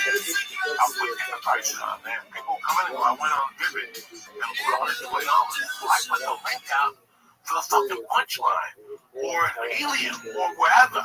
So when people do that, when you actually walk them to the fence with the video and tell them what they do, all you have to do is go click, right? That's the link. I'm giving you the fucking link. Right? All you have to do is go click. How did you end up buying a t-shirt from Nick Astley's? How does this happen? How does this happen? How many times I've done a shitty club where I'm like, give me $20 for tickets, and somebody I know to go, I paid $68 on it. What the fuck, are you retarded? I put the ticket link up. People on chat, they just Google Joey Diaz tickets, and they go with the first thing up there. It's crazy. It's how do people fall for like the scams? And it breaks my heart because I thought I was dealing with a more, people that knew, click the fucking link. I'm not gonna fucking beat you and put you on a porn link or take you all the way to Europe to buy fucking goggles. I'm not gonna do that to you. Just click the link, and I see this on a daily fucking basis in life. You used to get so upset because people would message you right as you were leaving the city, like, when are you gonna come here? Yeah, when are you coming to Memphis? Well, I'll tell you what. Go on my Twitter last week, and they'll look and call them. Oh shit, you were just here? Yeah. Look how long I've been talking about Memphis barbecue, chicken cutlets, black people with veins in their eyes. I've been talking about Memphis for 3 fucking podcast episodes, and you're telling me now when am I going to Memphis? Well, and then I figured out there's people that just do that to bust your balls. Oh, really? Yeah, they just do that to bust your balls. They see that you were just there. They're like, hey, why didn't you tell me you were here? Fuck your mother. I was there. I've been talking about it for 3 fucking weeks, motherfucker. That's so funny. Speaking of which, got fucking crazy shit this weekend. One of those days, one day I decided that I had a bunch of errands to run. Freehold, Jackson, fucking whatever. And I go, you know what? I'm one of those guys, when you're out, you're out. You know, when you have like a long list and you already did 5 of them, I'll save the 2 of these for tomorrow. I go, fuck it. Let me just get this on. I got invited to a party. I go, let me buy fucking a cigar and buy myself one. I don't know what I'm doing, but I went to the cigar shop. I picked the one with the lightest cover on it, so it can't kill me, right? And next to it, 2 doors down, there's that head shop in my neighborhood. I know this small because I usually feed the cats back there, but I haven't seen the cats. The first time in 5 years, I haven't seen any of them. And I go back there and look, and I always feel guilty because there's a little porno sucky house back there. A lot of people don't know there's a sucky house back there. It's turned off, and it just is open. There's an ATM machine right there. You're kidding. There's a house with an ATM machine outside? Let me tell you something. I go to that CVS since I moved here. You know, with the cats. I feed the cats there for years, since day one. I started telling my wife, just buy the cats food by the box. And because I was walking into CVS and buying them a cat food, and I was getting like $20. We go, fuck this. Just go on Amazon and get me $50, a box I put in my car. And every night I go out there, bro, snow out the ass. These motherfuckers are out there hungry. And they're so beautiful because they actually come out. So when you walk into CVS, they're right there looking at you. There's some people like give them the finger. I'm like, how dare you? Buy them a can of food. And I come on, I open it, and they stay right there. They don't run away. I won't touch them because they're feral and there's rabies going around. And I don't want to fall from the fucking mouth when I'm eating somebody's asshole. So, and then how it gets activated? Why would you be telling them that? Because if the fucking cat scratches you, get rabies. Who knows? Listen, I watched New Jersey 12. Last week there was a skunk that bit some fucking dog and he had rabies. I know you've all seen it in Middletown. So Middletown is up and, you know, let's not worry about ice. There's a skunk with fucking, rabies. So, what are we talking about? Who knows? The feral cat. Feeling cats are on the sucky house. But I also go over there to get, nicotine gum from time to time, like rubbing alcohol to my pipes. I get everything there. It's my CVS. So one night I go in there, and as I'm coming out, there's a bunch of young kids, like not young kids, like 19, 20, and they're high-fiving each other, they're giggling, and they're opening the boxes of condoms and taking the loose condoms out. And when they saw me, like, Uncle Joey, what up? And I'm like, oh, these fucking savages. So I go over and I'm like, where you guys going? They're like, we want to get our dicks up. Right around the back of the building, there's a sucky house. Right there at CVS. Right there in that corner, there's a sucky house in my hometown. There's going to be some people really upset that you're telling all the people about their favorites. I better get 10% for those dirty hookers. I think they're going to get shut down. I've never been in there. I don't know who runs it. I don't know if it's Russians. I don't know who runs it. I don't know what they do. I don't even know how they get away with it. I've never actually met somebody who's been there, except for these kids that night that were saying, yeah, we go there on Friday nights, $300. They do everything, but no. Have you ever seen them since? Who, the kids? Those kids, yeah. No. Oh, no. Maybe they're missing. Maybe the skunk got them. So it was like, there's a sucky house back there. And they're like, yeah, I think they double as a size, but no signs. So when I would go back there to feed the cat, I look back there one day, I'm like, that is a sucky house. Dog, you'll never find it. You'll never find it. It's in between buildings. There's a fucking drive-through bank. It's right next to the drive-through bank. You ran the whole operation out. You're like, there's 6 women at a time, maybe 7. So what? And then, listen, they just move. Just listen, if you have a good sucky house, moves around every 6 weeks. One of those chicks gets a HIV. They get something like a fucking type of COVID in their pussy, and they get shut down by the health department or some cop comes in. COVID in the pussy is Outrageous. I'm dead serious. No sucky houses. So anyway, we're talking about that fucking strip mall, cocksucker. How do we end up at the suckies? I have no idea. I'm sorry. You're looking for a cigar. So I go to the cigar shop first, and I was like, oh, you know what? I might as well go in here, get some papers, some pipe, whatever. I go in there, and the kid's like, hey, you come in here from time to time. Do you know anything about these new things? And I'm old school, you know? And I'm like, what are you talking about? First off, they have a whole section of weed. At these places. I'm talking about fucking wall. Every weed we grew up with, man. And I'm like, that's weed. No. Before the weed was grown. You take a couple hours, what do you know about this? Yeah. I don't know, he was saying something else. Before Delta 9, it looked like weed. I used to walk up. No. This shit doesn't get you fucked up. But the idiot also told me that if I took, he had mushroom pills, and if you take, he's like, man, I'll give you one, but don't promise you only take a half. I took one, it was scary. So I wake up on the Lord's Day, I go to jiu-jitsu. Hey, let me see what these pills are all about here. He told me. I ate like 3 quarters of it. I fucking went, nothing happened. I went over the other quarter, nothing happened. Then he had one more, I popped the whole fucking thing. I didn't eat any quarters. I was in bed at 10 o'clock last night. Didn't do a fucking thing. Some guy giggled, nothing. They gave me a lollipop. He's like, oh. And I said to him, I go, no, they got 2 of those things in the car. I had 2 of those 500 milligrams, right? And let me give you one of these to see if you really like, oh, they can handle that. That's not for me, so I know you was fake stuff. He wasn't fake, he was has a tolerance. What tolerance? He fucking sucky. Everything, he was 0-3. He went to his weed store with next to the sucky house. He was 0-3, everything was sucky. Oh my god. Everything sucked, okay? I'm sorry, I knew better. I've been down the street already. Everything's to a scientist. And these fucking new kids, they don't have the heart just to do heroin. They just don't have the heart to fucking get a syringe and pop that motherfucker and listen to some Black Sabbath. They just don't. They just push it. So what do? They buy like a half a black vapor pen. It's got like a 10th of heroin. Oh my god, my toothache doesn't work anymore, you know? What is something? Oh.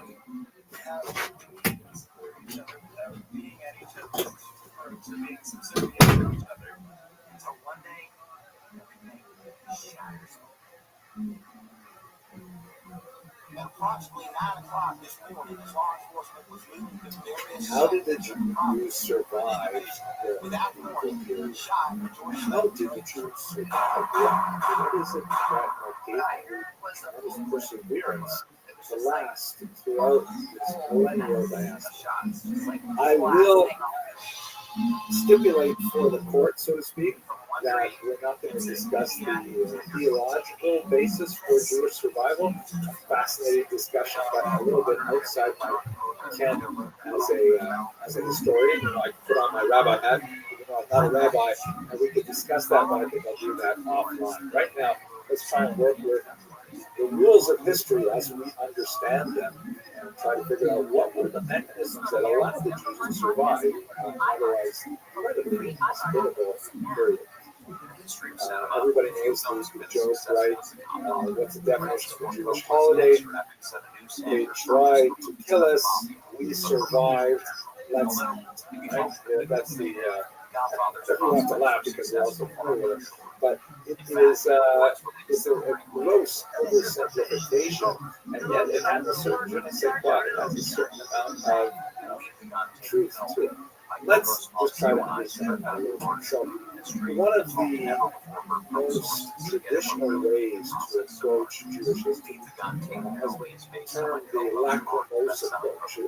Salo with my one of the greatest historians of the 20th century this phrase. The word lachrymose means full of tears.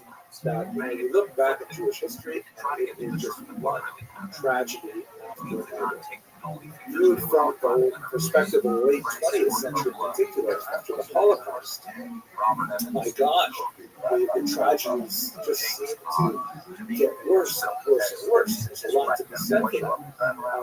Detractors of the lacrimose approach sometimes call them the books and pogroms of Jewish history, in the sense that, the Jews are like essentially studiously working on intellectual attainments, and they write these amazing books, and then they are horribly persecuted pogroms. And then they go back and write more of these books, and then they're persecuted in pogroms. Now, I'm not saying that's not what happened. These things definitely did happen, but is it the most productive way to understand the patterns of medieval Jewish history?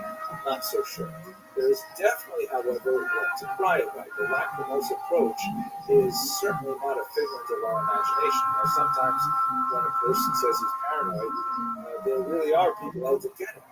When you look at the scope of the Middle Ages, extending from the diaspora of the Kafka period up until the Great Expulsion from Spain, we've got series of expulsions. We've got long lists of discriminatory laws passed against Jews.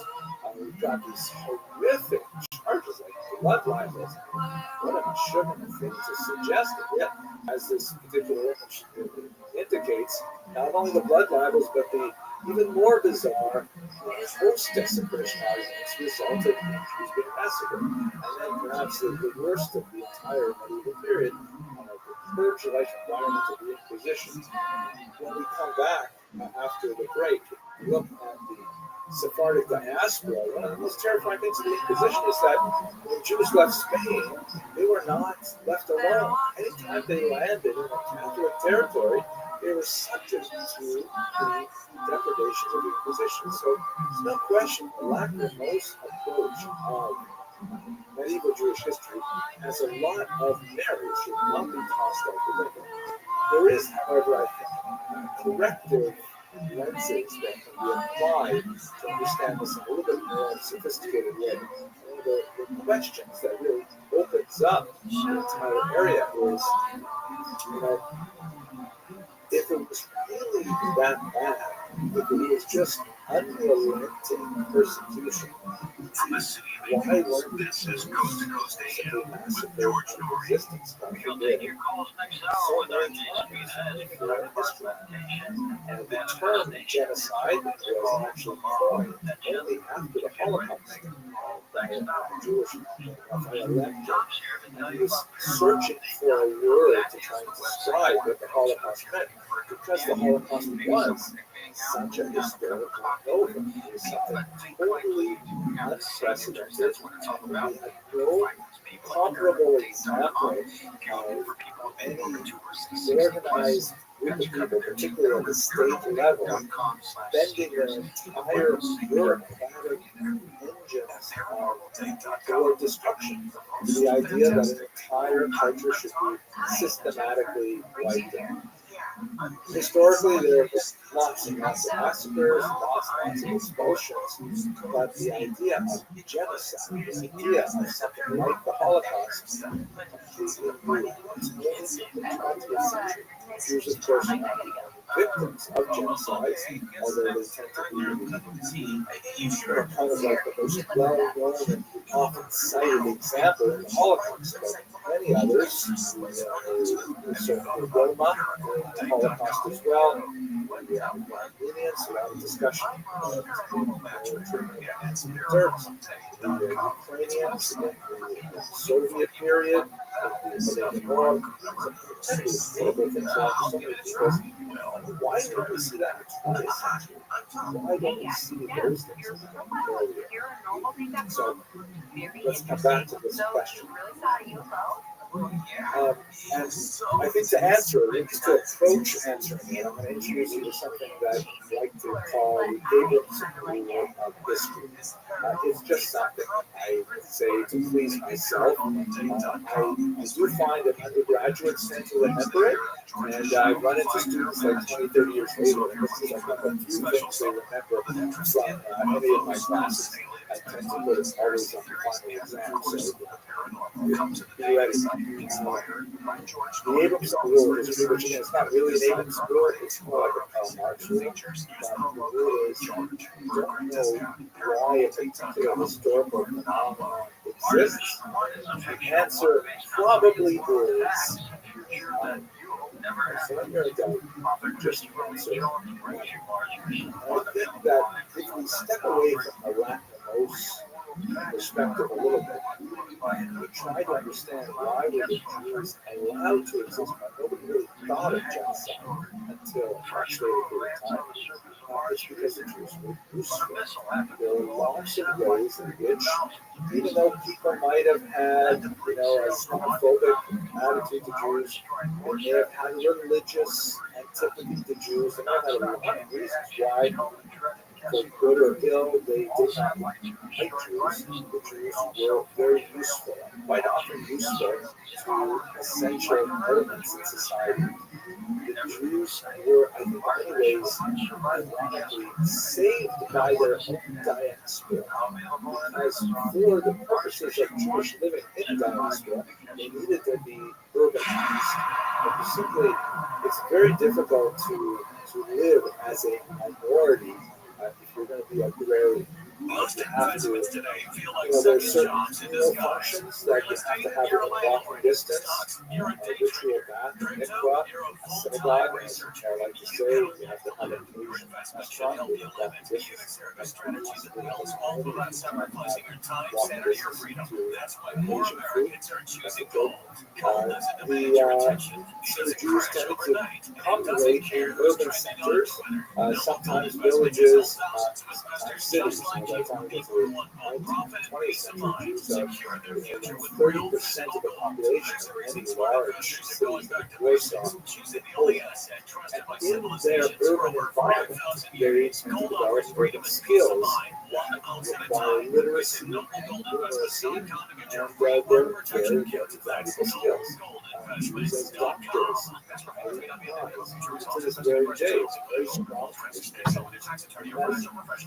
Linguistic skills make Jews especially useful as diplomats or at the lower level, simply middlemen, being able to communicate with peoples of different cultures, to engage in travel, engage in trade. And of course, as we discussed a few weeks ago, many urban were able to make financial calculations, and the unusual phenomenon of a ban on Christian parenting creates a unique economic niche for the Jews that allows them to flourish. So even if we think about all of the built-up hatred that is directed at Jews over the course of the Middle Ages, we see that they possess a lot of valuable skills that many sectors of society continue to value. In the case of money lending in particular, we see that they derive the protection of the king himself as the servi camarae regis, servants of the royal chamber that we discussed when we talked about finance. Because they're the only people in society who are able to generate cash on a regular basis, particularly because society is so deeply invested in a pre-modern economy with lots of barter. The Jews are the ones who are actually generating cash that can be taxed by the king. So the king doesn't want to see anything happen to these Jews. They are quite literally the cash cow.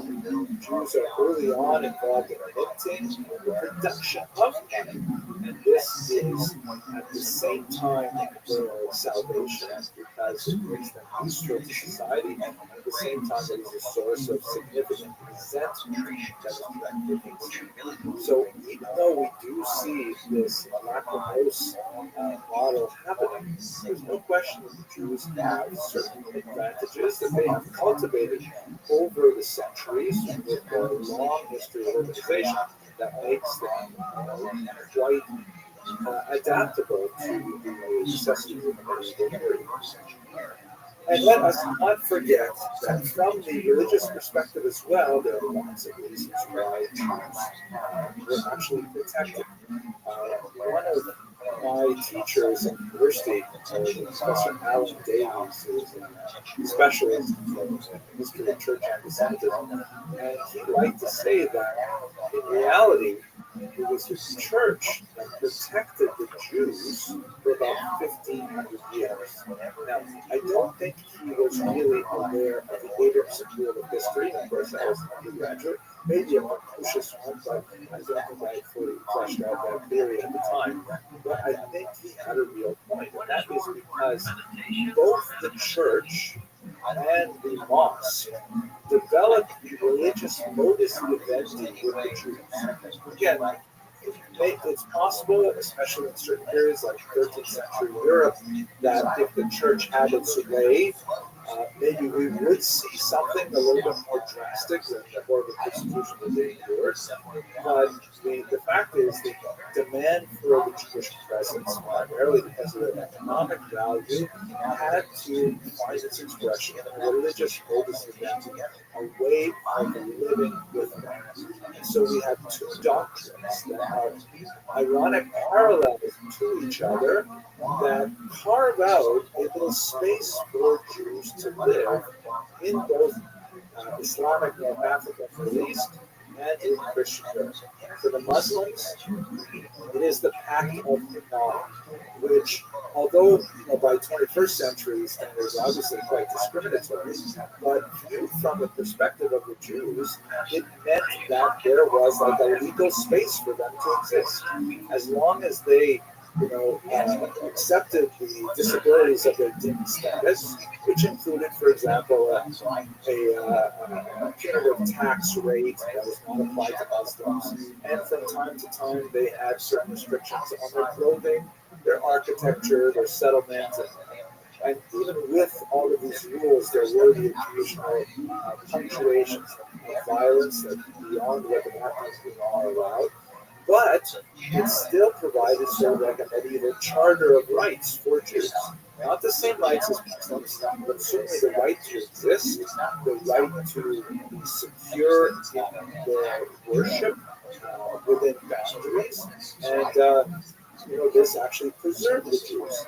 Similarly, the doctrine of witness, which we saw in Christian Europe, really being articulated by people like St. Augustine, and especially defended by important popes like Gregory the Great, said that, hey, for our own religious reasons, we need to keep the Jews alive until the second coming, so they can be a witness to the return of Jesus.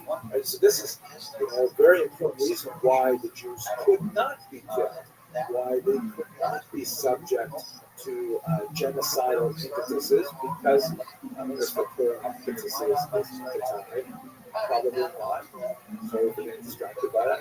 But the doctrine of witness said that it would be completely inappropriate to, God forbid, massacre the Jews, or even to convert them forcibly to Christianity. As we saw also with Islam, perhaps on a much greater scale than Christianity, there were times when this sort of theological justification for limited tolerance wore thin. And you did have episodes of forced conversions, episodes of massacres, but on the whole, the doctrine of witness held fast. Jews were ironically protected by both the mosque and the church because they had this sort of safe space in which to live.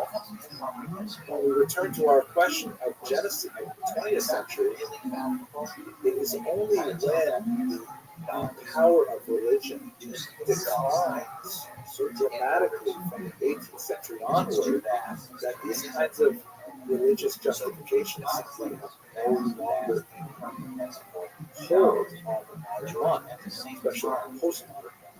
It reminds me of that phrase in the Talmud, there is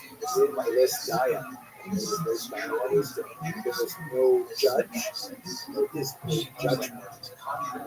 Christians, for example, are always, even when they may be built up into a paroxysm of anger over a blood libel charge or something like that, they still have in the back of their mind, thou shalt not kill. That is still part of Christianity, of course, derived from Judaism. But when you say say, there is no fundamental document. There is no prime revelatory experience that people can look back to as a sense of ultimate responsibility. That's when the genocide really is possible. It's only ironically really possible in a secular intellectual realm. So these ideas of the Pact of Lamar, Dr. Witness, they don't work in modernity anymore, and helps to explain the unfortunate huge increase in the savagery of violence against Jews and against other minorities that have experienced. Okay, with that, I want to bring this semester to a close. Thank you very much for your patience and endurance. I'm really looking forward to coming back together, and we're going to start right away with the Sephardic diaspora, and we're going to continue through the modern age, which is simply so many more fascinating chapters in the history of Jewish people. Thank you again. It comes from this pristine clarity where everything is laid out. And when I say everything is laid out, the self, what we are, is laid out. There's no figuring out. There's no seeking. It's simply just plain perfect what it is. So, should you know it? Let's take some time to look at a long history of the Jews in the Byzantine Empire, which is an area of research that has not seen the same amount of attention as, for example, the Western Europe. And this is actually quite a significant, large period of time that we're talking about, and a significant amount of territory as well. But let's at least have a very brief overview. So, first of all, where was the Byzantine Empire? You can see here on this map, it is the yellow region, and it is distinct from the kind of orangish and reddish region to the left, which is the Roman Empire. Now, both the Roman Empire and the Byzantine Empire were Christian. The Roman Empire, of course, becomes Catholic, and with the rulership of a single pope in Rome. The Byzantine Empire is a little bit more complex. It ends up developing several patriarchs who rule the spiritual aspect of the Christian nation, and it has an emperor who is based in Constantinople. That's this really crucial city over here. You can see a narrow strait in the Bosporus that links the Black Sea with the larger Mediterranean Sea. And it was known originally as Byzantium, and then from the 4th century on, it's known as Constantinople, which is Greek for Constantine city, named after the Emperor Constantine. And then after the Turkish conquest in 1453, which will come in today's video, then it becomes known as Istanbul. It becomes, of course, a Muslim city at that time. But for the period that we're talking about, from the early 4th century right up until the middle of the 15th century, you have this significantly large Byzantine Empire with a lot of control over North Africa, Israel as well, and of course the concentration of it is in Asia Minor. It's also important to note that the Roman Empire will shortly fall into decline. It will be attacked by the Germanic tribes from the north, and Rome will be sacked a few times until finally it falls, and it ends up going into what we call the Dark Ages until the Renaissance, again, almost 1,000 years later. So when Rome falls, the Byzantine Empire becomes its inheritor, particularly in terms of the transmission of Christianity. The city of Constantinople becomes, as it were, the second Rome, and when it falls in the 15th century, ultimately, the third Rome is often considered Moscow. Of course, the first Rome, come back, but that's not the discussion today. Let's focus a little bit on the history of the Jews in the Byzantine Empire. So, in the Byzantine Empire, the Roman status of Judaism as a religio divina, a legal religion, begins to erode in the 4th century onwards. Conversion to Judaism, for example, is prohibited as the church begins to gain a lot more control over how the entire empire is run. And whereas conversion to Judaism is prohibited, there conversion from Judaism is, of course, encouraged. Various legislations are put in place, such as, for example, Jewish parents who have children who decide to become Christian are forbidden from disinheriting. In fact, they have to continue to support them, and these Christian children of their Jewish parents will inherit them. This is an issue, by the way, that goes on for many centuries and not against the Empire. At any rate, there's a remarkably dramatic step towards greater hostility to Judaism from the 4th century onward. You see the rhetoric increases in heat, especially with people like St. John Chrysostom, the so-called Golden Mouth, who issued a number of claiming nasty sermons against the Jews. And his approach to Judaism made a significant impact really on the entire Eastern world, especially when connected to the Third War of Moscow and the Slavic iterations of Byzantine Christianity. Of course, the Orthodox churches, as they're called today, are influenced by Byzantine. You also have some, deep reach into the Jewish practice by the emperors, who are now officially Christians. Justinian I, for example, attempted to forbid the study of the Mishnah, especially as a use of its interpretive function of the Torah, and tries to actually dictate which non-Hebrew translations of the Torah are acceptable. In other words, which Greek versions in particular are acceptable for use by Jews of the Byzantine. There are numerous violent attacks on Jews and some forced conversions, and you actually have Jews rebelling in the 4th, 6th, and 7th century in particular. When the Persians eventually invade Israel, as we discussed a few weeks ago, the Jews will support them because they are fed up with the degree to which the Byzantine Empire tries to interfere in Jewish practice. They even banned at one point Purim parties because they tended to get out of hand, since they're associated with drunkenness and frivolity and sometimes mockery of Haman, which can sometimes be extended in the political and social context to mockery of other authority figures. They actually tried to ban drunkenness. Good luck with that. Under the iconoclasts, so this is a movement that you see developing in the 8th and 9th century. There's a couple of episodes where the Byzantine Empire goes through this kind of paroxysm of purging of any kind of physical representation of divine figures. That's the sense of iconoclasm, which means essentially to destroy icons, to destroy images. Here's one Psalter from the 9th century, kind of a clever representation.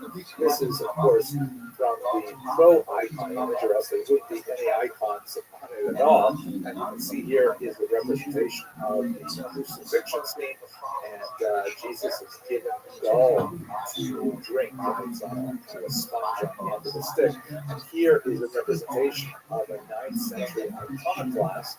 His face is wiped out, but his hair looks really wild and barbarian. He's red as well, and he is kind of echoing that passion scene by using some kind of sponge to attempt to wipe out an icon at the end of the stick. So this is kind of something that was going on. There's actually 2 distinct periods when this was very frequent. How that connects to Jews is significant because the iconoclasts often cast the heretics as Jews. So even though they talk about other Christians, the idea of heresy is associated with Jews in particular. Basil I attempted to impose a widespread forced conversion here in 873. This decree was ultimately rescinded by a successor, Leo IV, but was attempted again in 943 by another emperor, Romanus I. It is at this time that we have reports of Jews fleeing from the Byzantine Empire to the north, the Khazarian Empire, which is really fascinating, ends up becoming very involved with the correspondence of Constantine with leaders purporting to be Khazarian leaders. During this time, Italy emerges as a major center of Jewish activity, one of the fascinating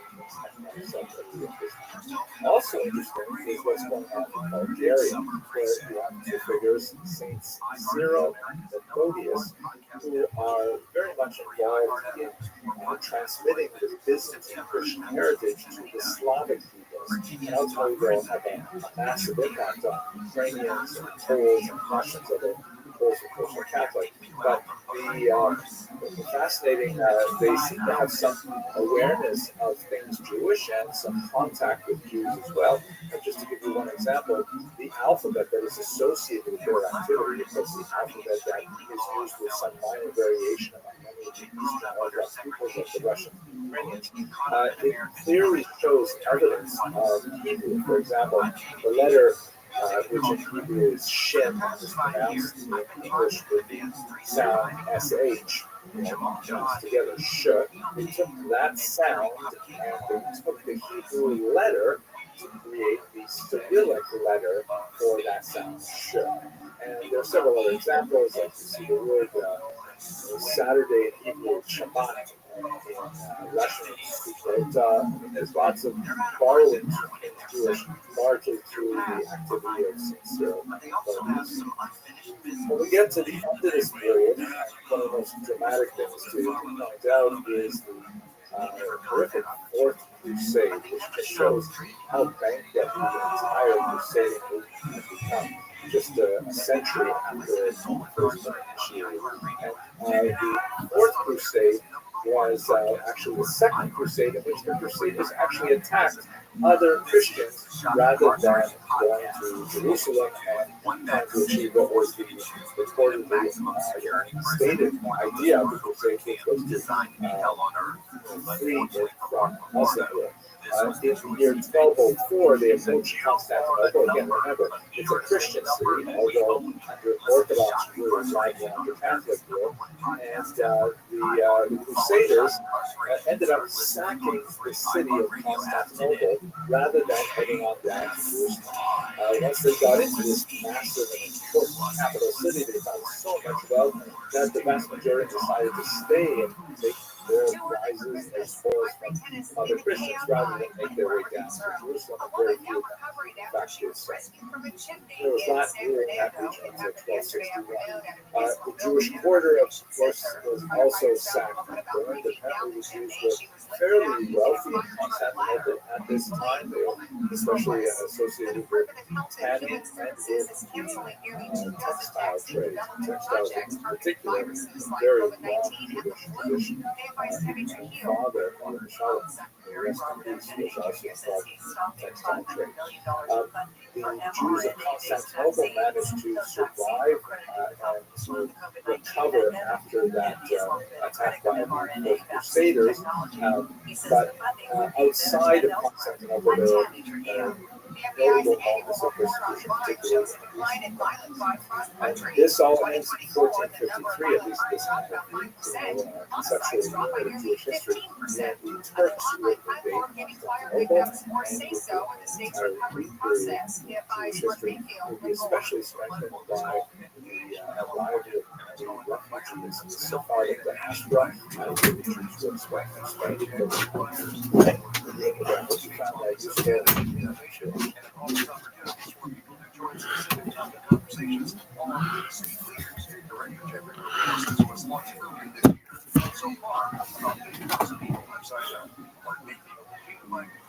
And if you need a sweet, today is National Fruit Fruit Day. Celebrate with a fruit KO5. The heat is on through Friday. 80s for the beaches, 90s for the valleys. Near 100 for inland. It's like I said, it's like a white chick that wants to fuck a black dude. The first time she'll fuck a dude that's mixed, just to see how the smell is and everything. And if it passes, then the next time she jumps on a full fucking, you know what I'm saying? We all know the fucking deal. How it starts.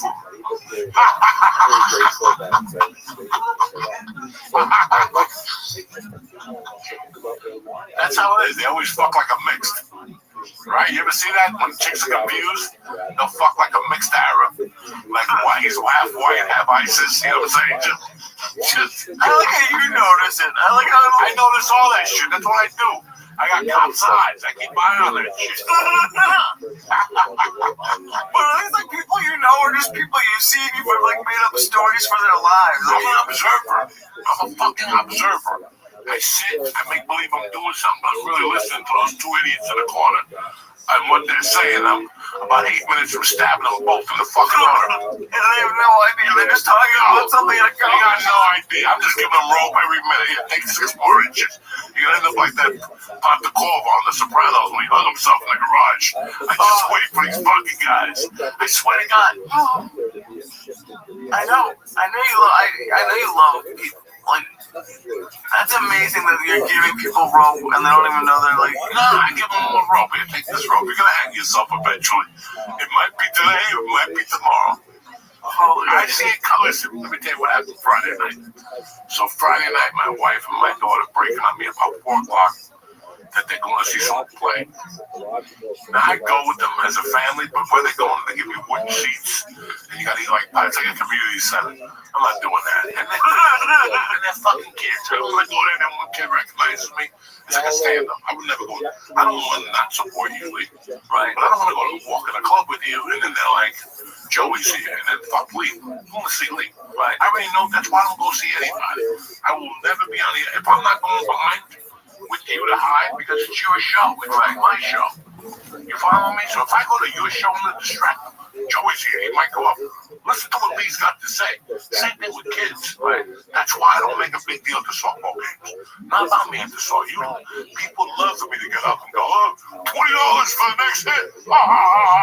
And act like Melon in a fucking back to school. You know what I'm saying? I don't want to do that. That's not who I am. I'm not going to go there with glasses. And that's my daughter. That's what people expect you to have. So you don't act like that, and they don't know where the fuck to go. Right. What do you think people expect of you? Think about it. If you could go to a game and say what you want and have a circle of people around you and be cute and hope for it, who would want to do that? Except to miss their fucking kids and what their kids doing. When you go to a thing in LA, where we came from, you think anybody goes to see their own kids do anything? They don't. Lee, you're having a party on Saturday. I'll let you know Friday because my mother-in-law's coming down. What they know is my wife spoke to George's wife and she said that Joe Rogan might go to their barbecue on Saturday. So I'm not going to answer your barbecue because I know Joe Rogan and Trini Lopez and the writer from Empire, they're all going to be at his house. But Nick's having a barbecue. And the head of Fox is going to be at Nick's house. So I got to hold out to see who's got the best guest list. Would you like to live here? You ever go to anything in LA? No. Everything in LA is based around who's going to be at your party. So, God forbid, Nick's not going to bring a script. I accidentally have my script. It's in the car. Really? It's a Sunday. You have your script in the car. I'm here eating barbecue, looking at women in bikinis, and you want to talk to me about a script, but that's how people. That's how people are. And the kids, zero. The kids are a prop to get them in there. Just see on the school. I swear to my mother's grave. Those kids are a prop to get them into those meetings. Because all those kids have a nanny. That's the only way they'll fit into that circle. God forbid they don't have a nanny to tell their friends they have a nanny. That's the only way you'll accept me. Is if I have a nanny also, so we can talk about the nannies. My nanny's from Bolivia. Oh my God. Her uncle sells me. No. But you know what I'm saying. Everything they do. There's people who have kids and they're supposed to go where my daughter went to school, but they go to Carpenter down the road on the other side of Ventura Boulevard. Why? Because that's where all the writers and all their kids go to. Their Christmas party is at CBS Radford. Okay. So anybody who wants to be cool and be in the in crowd, they go to that school instead. When you want to be a normal parent, which ain't much, even in the school I took my daughter to, that's where you go. They have a lot of writers there too, and the girl from what's the girl? Lisa Loeb, and the head writer from whatever. There's a lot of people's kids that went to that school. but not like Carpenter. Carpenter is the alligator, the hunter that died, people that shoot them where their kids go. And that's where you take your kid if you don't love them. Because that's where you take your kid if you don't love them. Or the kids are just using them, they're just a fucking problem. My kid's not a problem. And my girl's softball games are about her. They're never about me. If I could wear a beard and a disguise for those games, I would. I would, because they're not about me. And that's today I went to breakfast with my wife. This woman could have only been Russian. I got nothing against Russian women or Russian people. She had a leopard suit on from head to toe. The type shouldn't have had a leopard suit on. It should have been more like a bear or a fucking gorilla. Right? She had feet uglier than mine with sandals on. Her hair had not been done. Her face was full of Botox.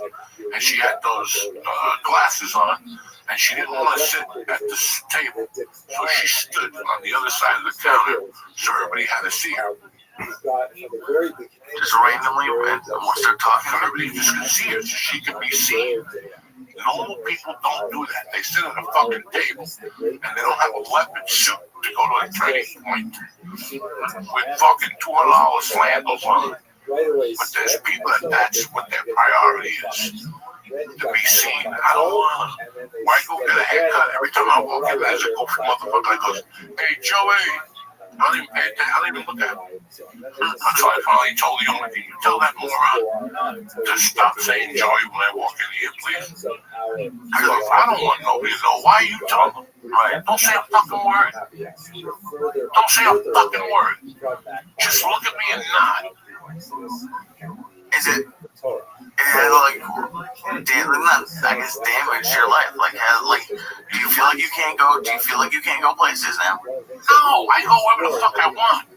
But I don't go for the purposes that you think I would go. Like, do you know what I mean? Like, I'm over all that shit. Like, I was over it when I lived in LA, so I'm over all that shit. The last thing I want to see are those people. Right? The last thing I want to see are those type of people. It took me 23 years to get away from it. I'm going to go back and dilly-dally with those dollar people, which are basically just liberals. You know, they just people who would just, like, they agree to everything, and all their decisions are based around what people are going to think about. I think there's a lot of people. And you can tell when somebody opens their mouth if they're really sincere about it, or if they're just, in Hollywood, people just say shit.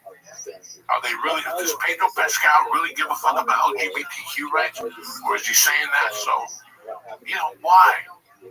So you could fit into a certain gap. That's my whole listen. For years, I always talked about California, and I shouldn't have spoken about California. It was Hollywood and the lifestyle where I lived. And I'm very sorry. I need to apologize. It wasn't California. It wasn't Orange County or whatever county I lived in. It was that world. And we have those worlds now in normal cities. Everybody thinks there's a fucking celebrity. Well, let me go up to Montauk and play handball. You're from fucking Jersey. Let me stab you in the fucking eyeball. You know what I'm saying?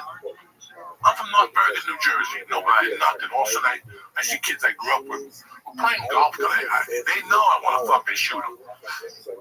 Because I know the reason you're playing golf. There's no enjoyment for you. If it was enjoyment, you just play with three fucking idiots. Enjoyment is getting three of your North Bergen friends that don't play golf. Us four idiots smoke a big bag of weed, give a bag of edibles to him, and he's the driver of the golf cart. So we end up like Adam Sandler and fucking Happy Gilmore too. That's fun with your friends, not me at a golf course. I'm playing at Trump Plaza, with three fucking jerk-offs holding a beer. No, you're playing golf for all the wrong reasons. Right? I want you to do things for the right fucking reasons. Right? I want you to do things, Why can't you get drunk? Why can't you just get drunk? Well, we're going to Luigi's. You get drunk. Go to the Surfside Bar on Palisade Boulevard. You might as well get herpes while you get drunk, right? It's so weird what we do, and we don't even know what we're doing. It's like I was talking to beautiful nephew number one. Every week I see pictures from down the shore. Oh my God. What's that? I've never seen anything like that. I've never seen anything like that. What are they doing? Hot fucking women, fake asses, fake tits. You know, some of them are pigs. Some of them are really decent. They don't know what that is. Some of them are just fucking pigs that get fucking dick every weekend. And by August 9th, their hole is just leaking. You can see in the pictures that it's like a fucking walrus. They're fucking. Oh, by this week, you can start to see the bikini pictures, and you can see the pussy starting to come out from the inside. It's August now, yeah. They've been getting dick. They got dick 3 different weekends from 3 different guys. They don't know who they're in love with yet. You know, but Vinny the DJ will be there, you know. Oh my God. And it's like these chicks, they just stand there by the table, and then there's these guys with buckets, and they just stand there. And then you have a whole section of guys with backwards hats, steroids, and a VIP section, and they're all on top of each other. And they're all like, boom, boom, boom. And that's all they do. Nobody's fucking, nobody's sucking. They boom, boom, boom. Nobody's snorting coke, nobody's eating ecstasy. And none of those guys are in danger. Right? Half of them have giant tattoos, you know. Boom, boom, boom, jet tattoos. They're getting ready for football season. But it's August 8th. By this weekend, those pussies now is on the labor department, not the labor department, the health department in all those cities sees an increase in fucking ticks, tacks, fucking herpes, fucking. Oh my God. Oh. Yeah, some girls will even make the summer. Their pussy taps out by like the 15th. Oh no. They just tap out. We're not even going back. We don't want our deposit. We don't want nothing. We ended up pregnant. And I don't know who the father is. The kid came out with an Arab hat on and an empanada. We don't know what happened. He could be Dominican. He could be Arab, but we could be both. It's a nightmare. But the short is, we went to this beach and we took pictures where we rented a house. And all your friends were there, then you invited a bunch of freaks and people were fucking. The bedrooms were on fire, you know. Somebody's father was there. Has anybody seen my daughter? That's when you know you're at a good party. When the dad's there with a picture and shit of their daughter. She's been missing for 2 days. And you just saw her? Huh? And you just saw her? What's that? The girl he was looking for. What's that? Like, have you just seen her? Oh, no, I'll tell the dad the truth. If somebody comes to me and says, my daughter's missing, but when somebody shows up at your party and says, have you seen my daughter with a picture of her with Catholic books? And you're like, she ain't Catholic no more. So we'll be right back after this word from Blue Chew. Uncle Joe here to talk to you about Blue Chew. Listen, you've already got the pipes. Blue Chew's here to make sure the water's gushing. You know what I'm saying? Blue Chew is an OG brand offering chewable tablets for better sex. If you're thinking of slinging dick, Blue Chew is the way to go. It helps men have stronger, harder, and longer-lasting erections. The type that you can break a fucking table with, or you can nail in a picture. You know what I'm saying? So you can crush it in the bedroom. Me, I like Blue Chew. One pill, and within fucking 10 minutes, boom, your victim is bagged. It's all over. People all over tapping out and shit. You can take a tablet anytime, day and night. So you always be ready to spring into action when that victim pops up. And we got a special deal for our listeners. As always, you get your first month for free. What, Joey? What? Blue Chew free first month. Just press in code Joey, Joey at checkout, and pay $5 for shipping. I'm gonna rock your world. You're gonna get a package. The mailman don't even know what it is. Nobody will know what it is. Join Blue Chew's mission to upgrade humanity one thrust at a time by slinging dick. You know what I'm saying? Anyway, head to Blue Chew. So-called imagine theory, which drew sometimes quite artificial lines around people said, we are one nation, we should therefore have our own country. It's almost a revolution. So we have that as well happening, especially right now in Congress. All of these things affect the Jews just as much as they affect Christians. These are things that, and by the way, these are things that happen first in Christian Europe and then spread spread throughout the world to the Americas, to North Africa, Middle East, the Far East, and so on. But Jews are affected by them largely to the degree that their own communities are insulated from the surrounding community, and their surrounding community is insulated from the greater trends happening in Europe. But this big change sort of reverberates throughout the world, beginning around 1500. That's why we have this big chunk of time called modernity. The last topic, however, which I would like to spend a lot more time on, not so much in this video, just a little bit of a taste, but we will explore it many times over the next videos in this series, is that modernity implies a question of identity. Meaning, in the modern world, most people are waking up to the question of what does it mean to be human on a very, very basic level. I mean, we have had, before that, lots of clear directions, especially from religious leaders. This is what it means to be a human, and we're very closely related questions to that. This is what it means to be Christian, this is what it means to be a Jew, this is what it means to be a Muslim, and typically, for much of the ancient medieval period, they are kind of like basically the same answer, they're almost identical. But moving into the modern world, you suddenly have the possibility where one's identity as a human being, as a citizen of the globe, may not be identical to one's identity as a member of a religious or that's where modernity becomes absolutely fascinating. So in terms of the development of distinct, What the fuck? precisely said, a range, spectrum of modern Jewish identities. Hey everybody, hope you're having a great day today. We're going to do sort of a roundabout deep dive on a topic we thought we were fairly familiar with, Rendlesham Forest. And we've talked to like John Burroughs at this point. Gary Osborne's done some work in regards to the code and everything else.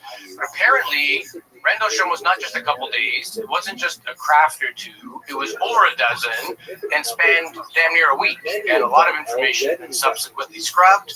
News to me, I'm sure to you as well, and to many of our viewers. So we want to challenge the man making the claims and see what basis he has for backing this up. Yeah, I think about today's show, Jay. Are you conflicted? Are you excited?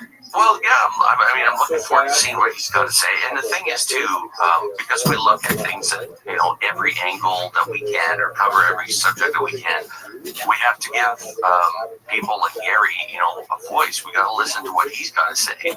And this guy's a professional, interviewer, and he's done tons of shows and lectures, and he knows what he's doing. Plus, he worked as a police officer, detective, so he knows how to investigate cases. So yeah, I'm looking forward to seeing what he's got to educate us on today, for sure. Yeah, I mean, a lot of people that are investigators have essentially Look at this athleticism. base or It's really impressive. I mean, I think that's very different from investigating homicides, rapes, missing persons, people's lives and families, and everything else at stake. And you're also representing the state and country that you work with, right? So to do a forensic investigation of something involves tools that you only learn in the field, and usually only from doing it as your professional job. So it'll be interesting. It's It will be unprecedented. anecdotal. Gary claims that he has information that nobody else has brought forward about this. So we don't want to necessarily beat Rendlesham to death if you know the story. We want to find out those additional pieces that we didn't know and maybe you didn't know as well. So let's have a little bit of fun. We'll do a quasi deep dive. We'll meet a new friend, and we'll be right back here in just a few minutes on UAP Studies Podcast.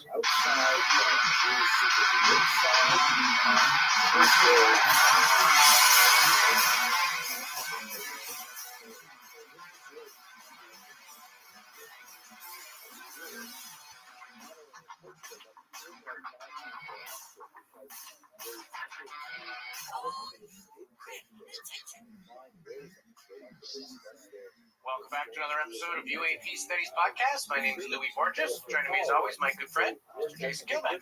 It's an early recording for us and a late recording for Gary today, right?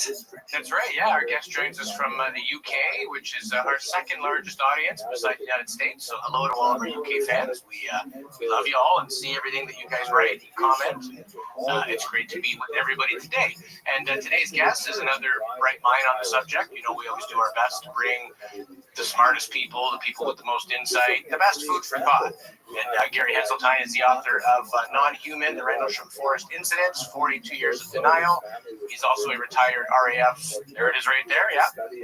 A retired RAF police officer, police detective, I should say, for 19 years. And he's the editor of UFO Truth magazine, amongst other things. We're going to chew the fat and talk about everything happening in the UFO world, as well as dabble in Rendlesham. But before we do that, a warm welcome to the show, Gary Heseltine. Thank you for inviting me as a guest. It's an honor. Yes. So tell us a little bit about yourself for anybody who may be not familiar with you. Tell us what got you into the strange world of UFO research. Okay, I had a childhood sighting at the age of 16. That kind of created an interest. I then kind of went away for a long period, just enjoyed life, joined the Air Force for 6 years between 1983 and 1989, and then in 1989 I joined the British Transport Police for a 24-year career. The last 19 years were as a detective constable, not a high rank, but I didn't want to go high because I liked interviewing. So that was my particular interest. So I became a specialist interviewer of suspected witnesses, qualified for murder, manslaughter, and rape.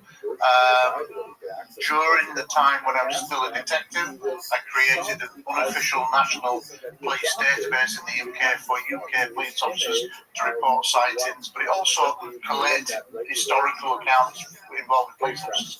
So that's what, in a sense, introduced me to the audience, the UFO audience, and I started to be asked to do lectures around the country in the UK about my police sightings, something that I'd never actually thought of. I didn't think that would be a spin-off, but it did. Eventually, in 2010, because of my work with police officers, Steve Bassett, PRG, invited me over to Washington, D.C., to the National Press Club, and I was awarded the Disclosure Award, which was a huge honor and totally unexpected. That opened me up to an international audience, and since then I've done lectures in now over 22 countries, so I'm extremely fortunate to do something that I'm passionate about.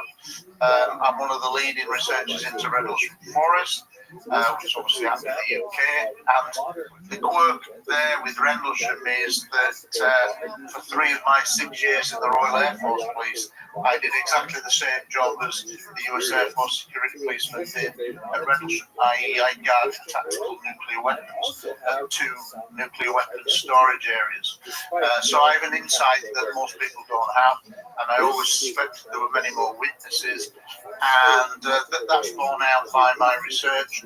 And 5 years ago, I began a really deep dive into the Rendlesham Forest case. I thought I knew it pretty well, but I found a lot of new material, both old and new. I did some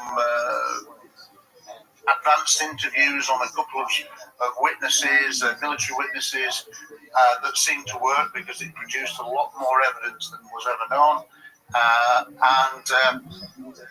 The book was released in February on Amazon. It's 500 pages, and my remit was to really take personality out of what is a very complex case and use my former detective skills to analyse and assess the best information from the whole case, literally from day one after it, and that's obviously 42 years. And in the end, I was able to establish that there'd been, over the late Christmas period, 17 different timed UFO incidents, none of which could be where the UFO or UAP, whatever you want to call it, could be described in any terrestrial, object.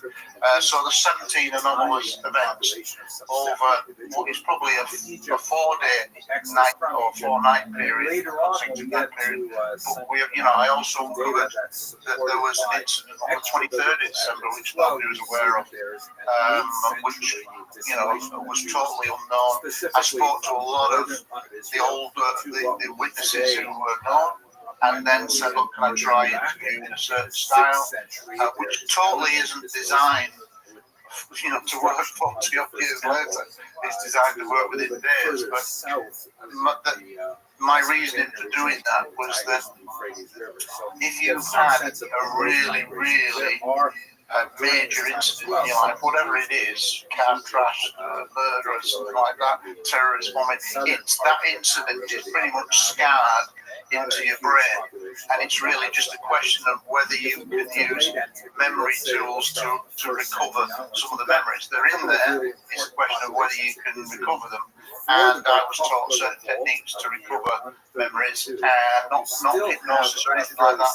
You can't hypnotize people when you're 2,000 miles away, like a transatlantic phone call. But it worked on 2 major interviews that I did with a Sergeant Adrian Bustinta and with an airman called Steve Ongero.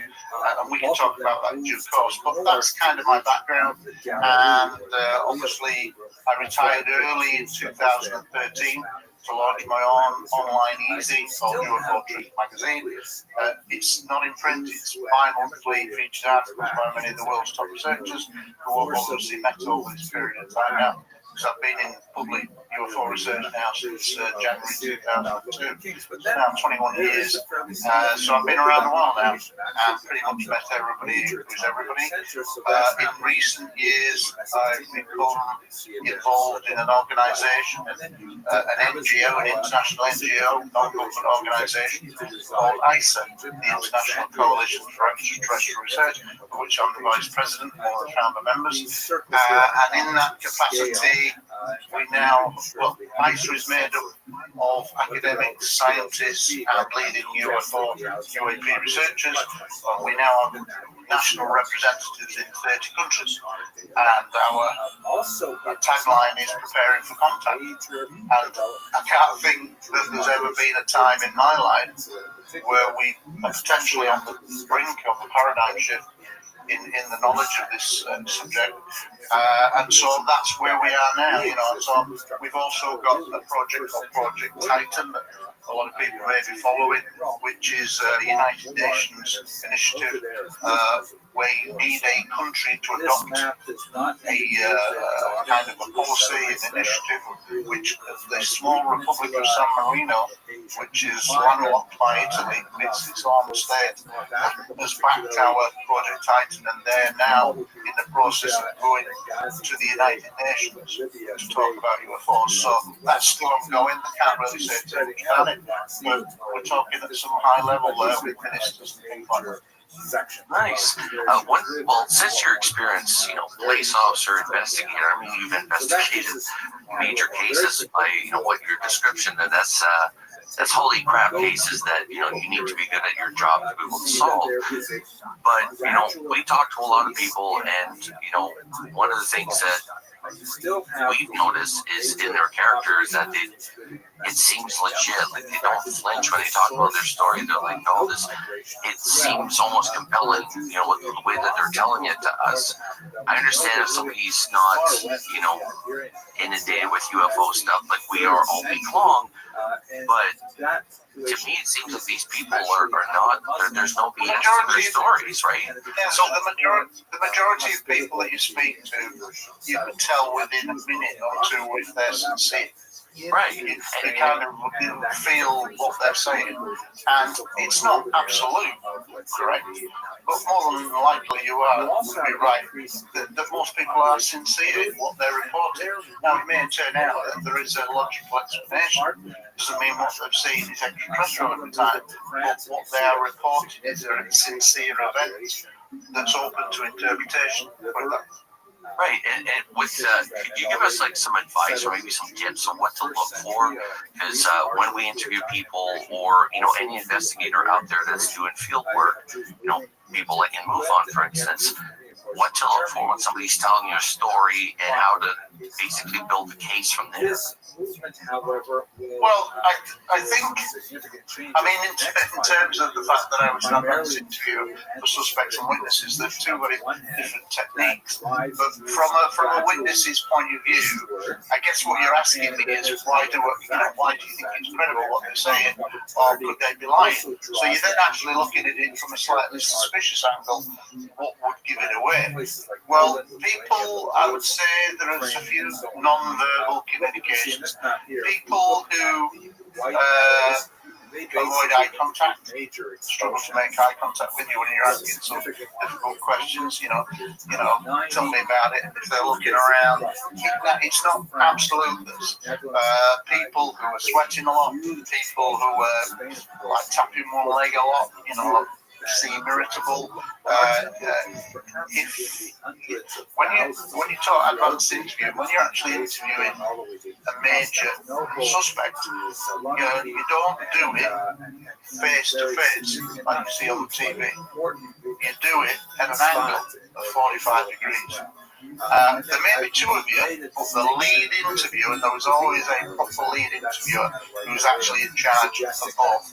It's never like you see on telly, one interview going there and then the bounce in, and that's just not right on that advanced interview. There's basically a lead interview, and he is the lead going into that interview. And he only hands over to his number two when he is thinking, what am I going to think of next? And he wants to change tack, and he'll hand it over to his number two. So the lead interview would normally be sat at 45 degrees. And the reason why he's sat at 45 degrees is you see the leg tapping, you see the beads of sweat, you see the gulp before they start speaking, which is indicative that they might not be telling the truth. It's not an absolute science. But there are things like that that you can look for. People who will say, well, I went to, see what I did there? That changed quickly to I. And it's almost so fast that you don't pick it up. But a good interview will pick up on that. Somebody who was unsure about, I can give you an example of why I'm suspicious of the alleged binary codes that are mentioned in Rabbi's report. Jim Penison's account, binary codes, to me is suspicious. No, I'm not calling him a liar. I find it suspicious as a form of defense. The simple reason is that when he first introduced them, he did it at a live conference, at a conference in 2000, which was the 30th anniversary. All right, and he did it to about an audience of 400. And he basically stood on stage and said, I had downloaded information that I had to write down the next day, and I didn't know what it was, and I thought it was gibberish, but I wrote down 001110 and pages and pages. Well, he told the audience that he didn't know what it was, but actually in the same, and the audience were like, why are you telling us this 30 years after the event? Which is a good question. He said he couldn't tell anyone because who believed him, he feared for his career. Well, that's fine. Well, you're in the Air Force, you retired in 1993, I think. So why did you say afterwards, 8 years or 13 years afterwards? So he said, who can I tell? Well, firstly, most logically could have told was John Burroughs. He was with him. And literally, John Burroughs was only 20, 30 feet away from him at the time he took the craft, etc. He'd gone on various radio shows that people had said to him that when he took the craft, didn't feel anything.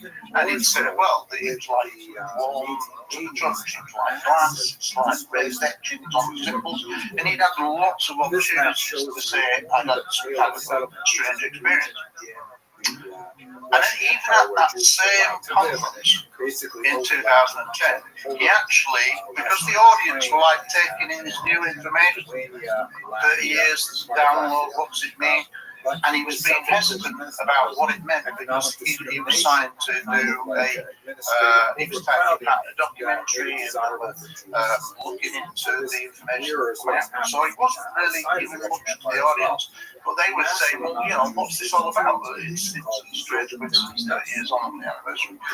So anyway, there was a bit of kickback from the audience, and he wasn't comfortable with that.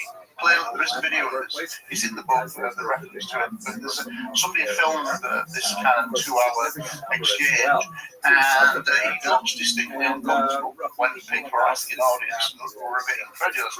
But actually, at one point in the audience, during this period where people are kind of asking a few questions, he actually said he didn't know what it was, but because he did it so quick, the audience didn't. They were still dealing with the initial, you know, this story. But it actually, when they do a transcript in the book, you'll see that he actually said, "I knew what it was." Because in 1994 I was hypnotized, and then that part of that transcript, that hypnotism session, was in a book by Linda Moulton called Glimpses of the Realities, that came out in 1998. So how could he be saying on the one hand to the audience he didn't know what it was, thought it was gibberish, and then actually slipping it in?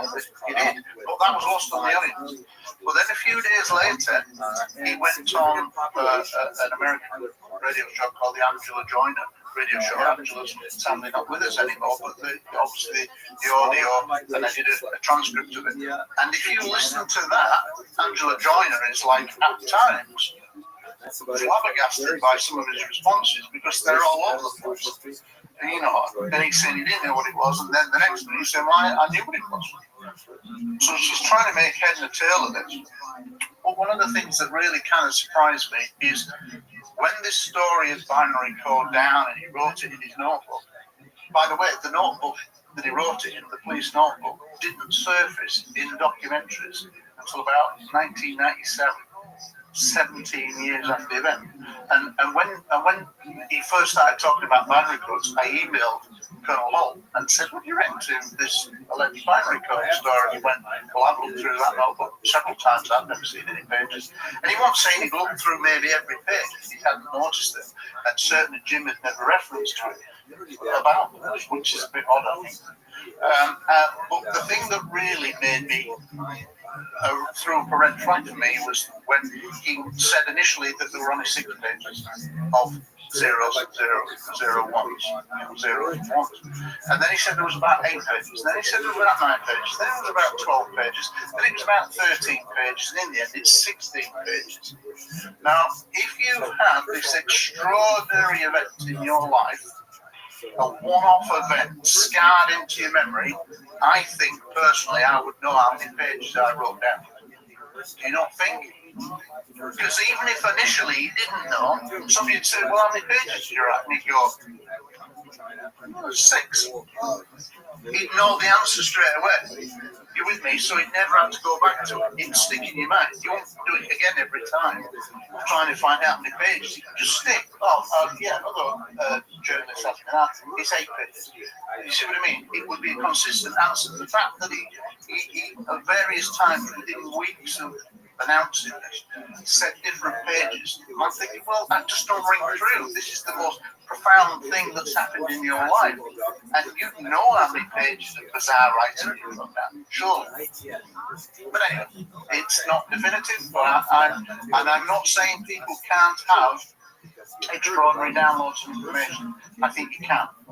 I think historically there's maybe some evidence of that, even from the likes of automatic writing, as it's called. You know, there are examples of that. So I kind of think that it can happen, but I'm not convinced by the inconsistencies of his testimony. If you ever read the Angela Joyner interview that's in the book, I think you'll find that it's quite a strange interview. I want to take you back to what you were mentioning before about investigation techniques, interrogation techniques, body language, that sort of thing. As you know, we have David Brush, recent whistleblower, came out, gave amazing story, and then the world of UFO Twitter and social media started throwing stones, saying his body language was off, he looked fidgety, he looked like he was, eye contact was normal. Then there was some discussion about potentially autism or high-functioning Asperger's. So where does somebody that maybe has slight awkwardness in their social mannerisms, where does that factor into, maybe they're displaying signs of nervousness, tapping their feet? I've talked with some people that, work for me, and they're not lying when I ask them a question, but socially, they're like, you would think that this guy just committed a murder. Right? It's just their nature. It's perhaps something else. So where does that factor into what you do? It factors into all the other facts. And for example, with David Grush, yes, I obviously read about these comments and whatever, but you have to put it in the context. Now, the first question I'd be saying is, you've got this kind of witness going out with an incredible story, you'd say, well, does his military record stack up? It does. Nobody's laid a finger on it. He then joined the intelligence community and had a long career in that. Does that stack up? Did he flake out? Was he kicked out? Was he kicked out of some cloud? And the answer is no. Are there anybody of high ranks backing him up? Apparently so there are. So, the fact that he may be socially awkward then is put into context. And I think that what a lot of people don't do is context. Context is everything. If you've read my book, you'll see that right at the beginning I say context is everything. Because if you don't give something context, you're actually giving it something that doesn't have the inflections. The way that when we speak with an emphasis. And like one of the things that was really discussed in the book, and I'm not going to put you on the spot. Have you both read the book? I have not. Yeah. No. We have not. Right. Well, you're into disadvantages then, because I could be saying anything. Yeah. And It's okay, we have good interviewing skills as well. All right. But We can tell who's lying, Gary. I suggest that you read the book, because when you read the book, you will see that there's an admission made by Colonel Holt in 1985. Yes, 1985, just 5 years after the incident. And I'm calling it a genuine admission that he made to a MUFON researcher called Ray Boucher, who, with his colleague Scott Colbert, for 3 years between 1984 and 1986, heavily researched the Restream forest. Now, to all but MUFON people, and a few little anecdotal references in Rendlesham books, they are largely unknown. And that, in the Rendlesham sense, is absolutely outrageous for me, because they arguably did the best 3 years of research that anybody had done. All right, so I really want to panic on back. Now, the context of what I'm going to say begins with Ray Boucher, because when I first became aware of him, and I'd read one or two of his articles that had been all historical UFO publications, I emailed him on social media. I contacted him on Facebook. And I said, can we have a chat? And he said, yeah. So we had a chat. We had a Skype chat. And we got on famously. And I said to him, you 3 years of research, I think you've done some good work. I said, but I don't suppose you've still got your research notes. And he went, I'll have them somewhere. I'm thinking, this is 2018, and then going back to 1986 kind of thing. And I said, well, if you could find them, I'd love to read through them, because, I know that you've done some good stuff, but I'd like to go through it all. And he said, well, leave it to me, and I'll get back to you. And I'm thinking, to be honest, yeah, the odds are very slim, because it's so long ago, who keeps all the records? Well, about 3 weeks later, out of the blue, he sends me a PDF with 345 pages of scanned material. And I went, whoa! And during the course of going through these pages, which I printed off, and I read them in one session, that's how excited I was. I worked through them, I kind of did them in one session. And I suddenly came across this reference to him ringing Colonel Holt. And it was in April of 1985. And what he'd done is he'd basically put down the word verbatim, and there was a quote. And what I'm talking about, context, now comes into play, and it's a really important context. when he rang Colonel Holt out the blue and spoke to him on the telephone, he'd never prior had a conversation with him. And it was literally for the first time. He was aware of him because of his involvement in the case, the whole memorandum, the audio tape. But anyway, it rang him. Now, here's the key thing to remember. Colonel Holt was not this TV personality that he has become after he retired and has done 30, 40 documentaries, English speaking. So he's become something of a TV personality within the UFO field. However, this is 1985 and this is 6 years before he retires. Okay?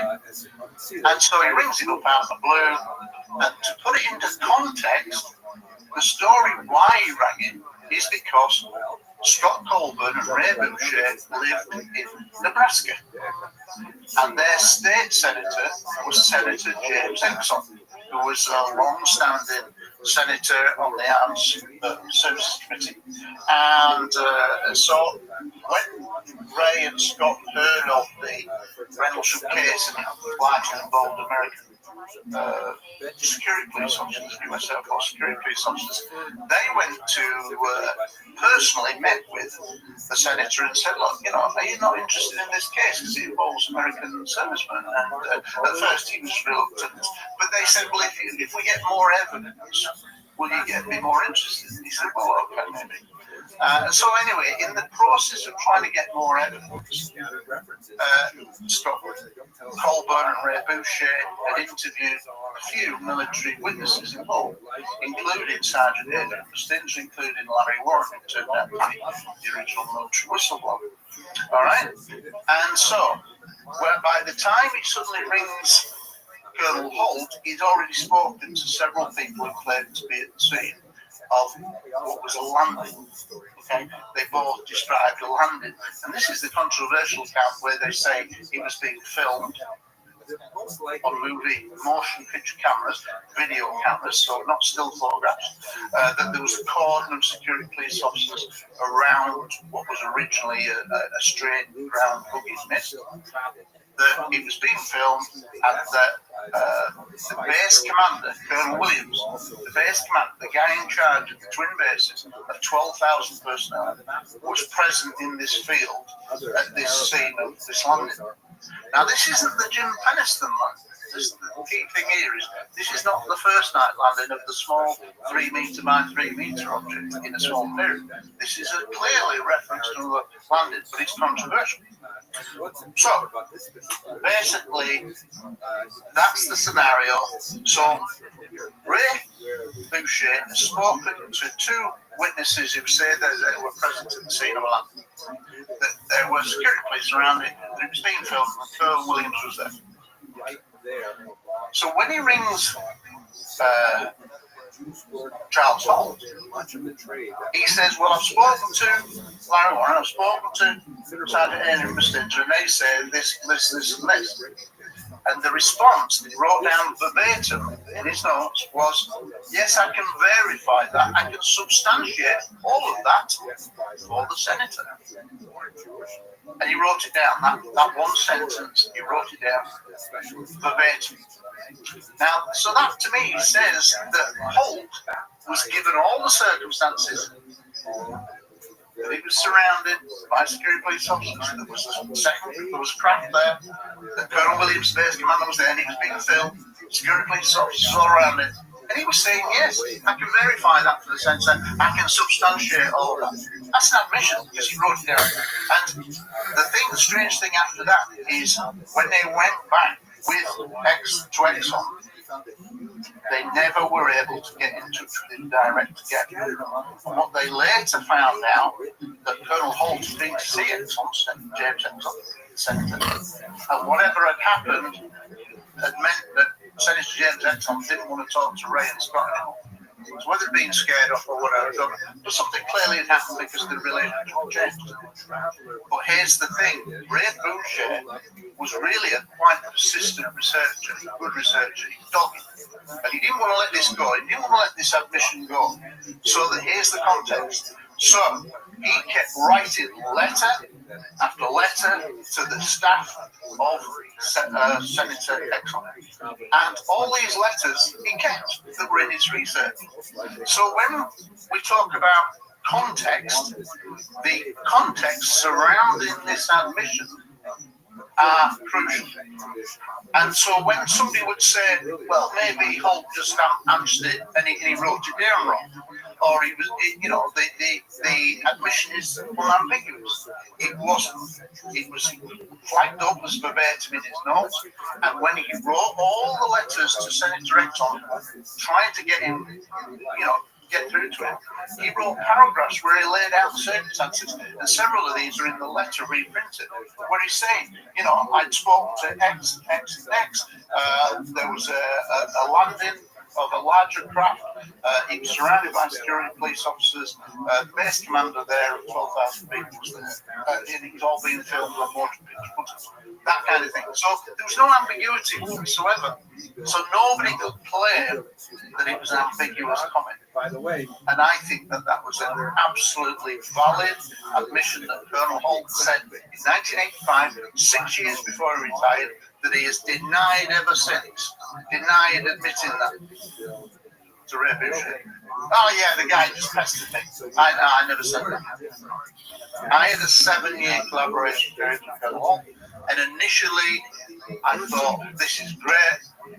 We're working on a potential film script, because I always think that one day this will be made into a film. It's very, very complicated. A heroic figure like a Harrison Ford figure, to pull it all together is complicated. Multiple people, multiple shows, so it's complicated. But I still think it'll happen.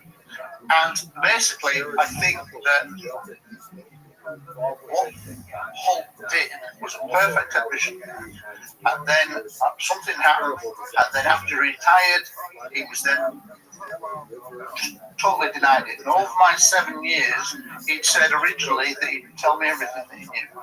And at first I accepted it because I didn't know it. But over a period of time, over about 7 years, I began to realise the way he worked, the way he answered conversations when he was being quizzed, and it hinted at that he knew a lot more. And actually, I actually proved that he could lie at times, and he'd lied to me personally.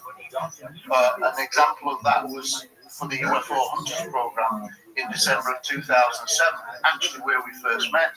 I had requested that we go to the top of the weapons storage area, the high tower, and myself and Colonel Hall went to the top. I got my personal video recorder with me, and he'd already told me this, and I said, well, on camera, would you just repeat what he'd already told me? And he said, yeah, the guy in the tower that contacted him, he'd initiated the conversation, and he'd told him in no uncertain terms, this is actually almost an exact verbatim quote, in no uncertain terms, the guy in the tower had said that there had been a beam from a UFO shot into the weapons storage area, and he added this on, which I didn't expect, and that 2 people on the ground walking around inside the weapons storage area had seen the beam too. So that's actually 3 witnesses there.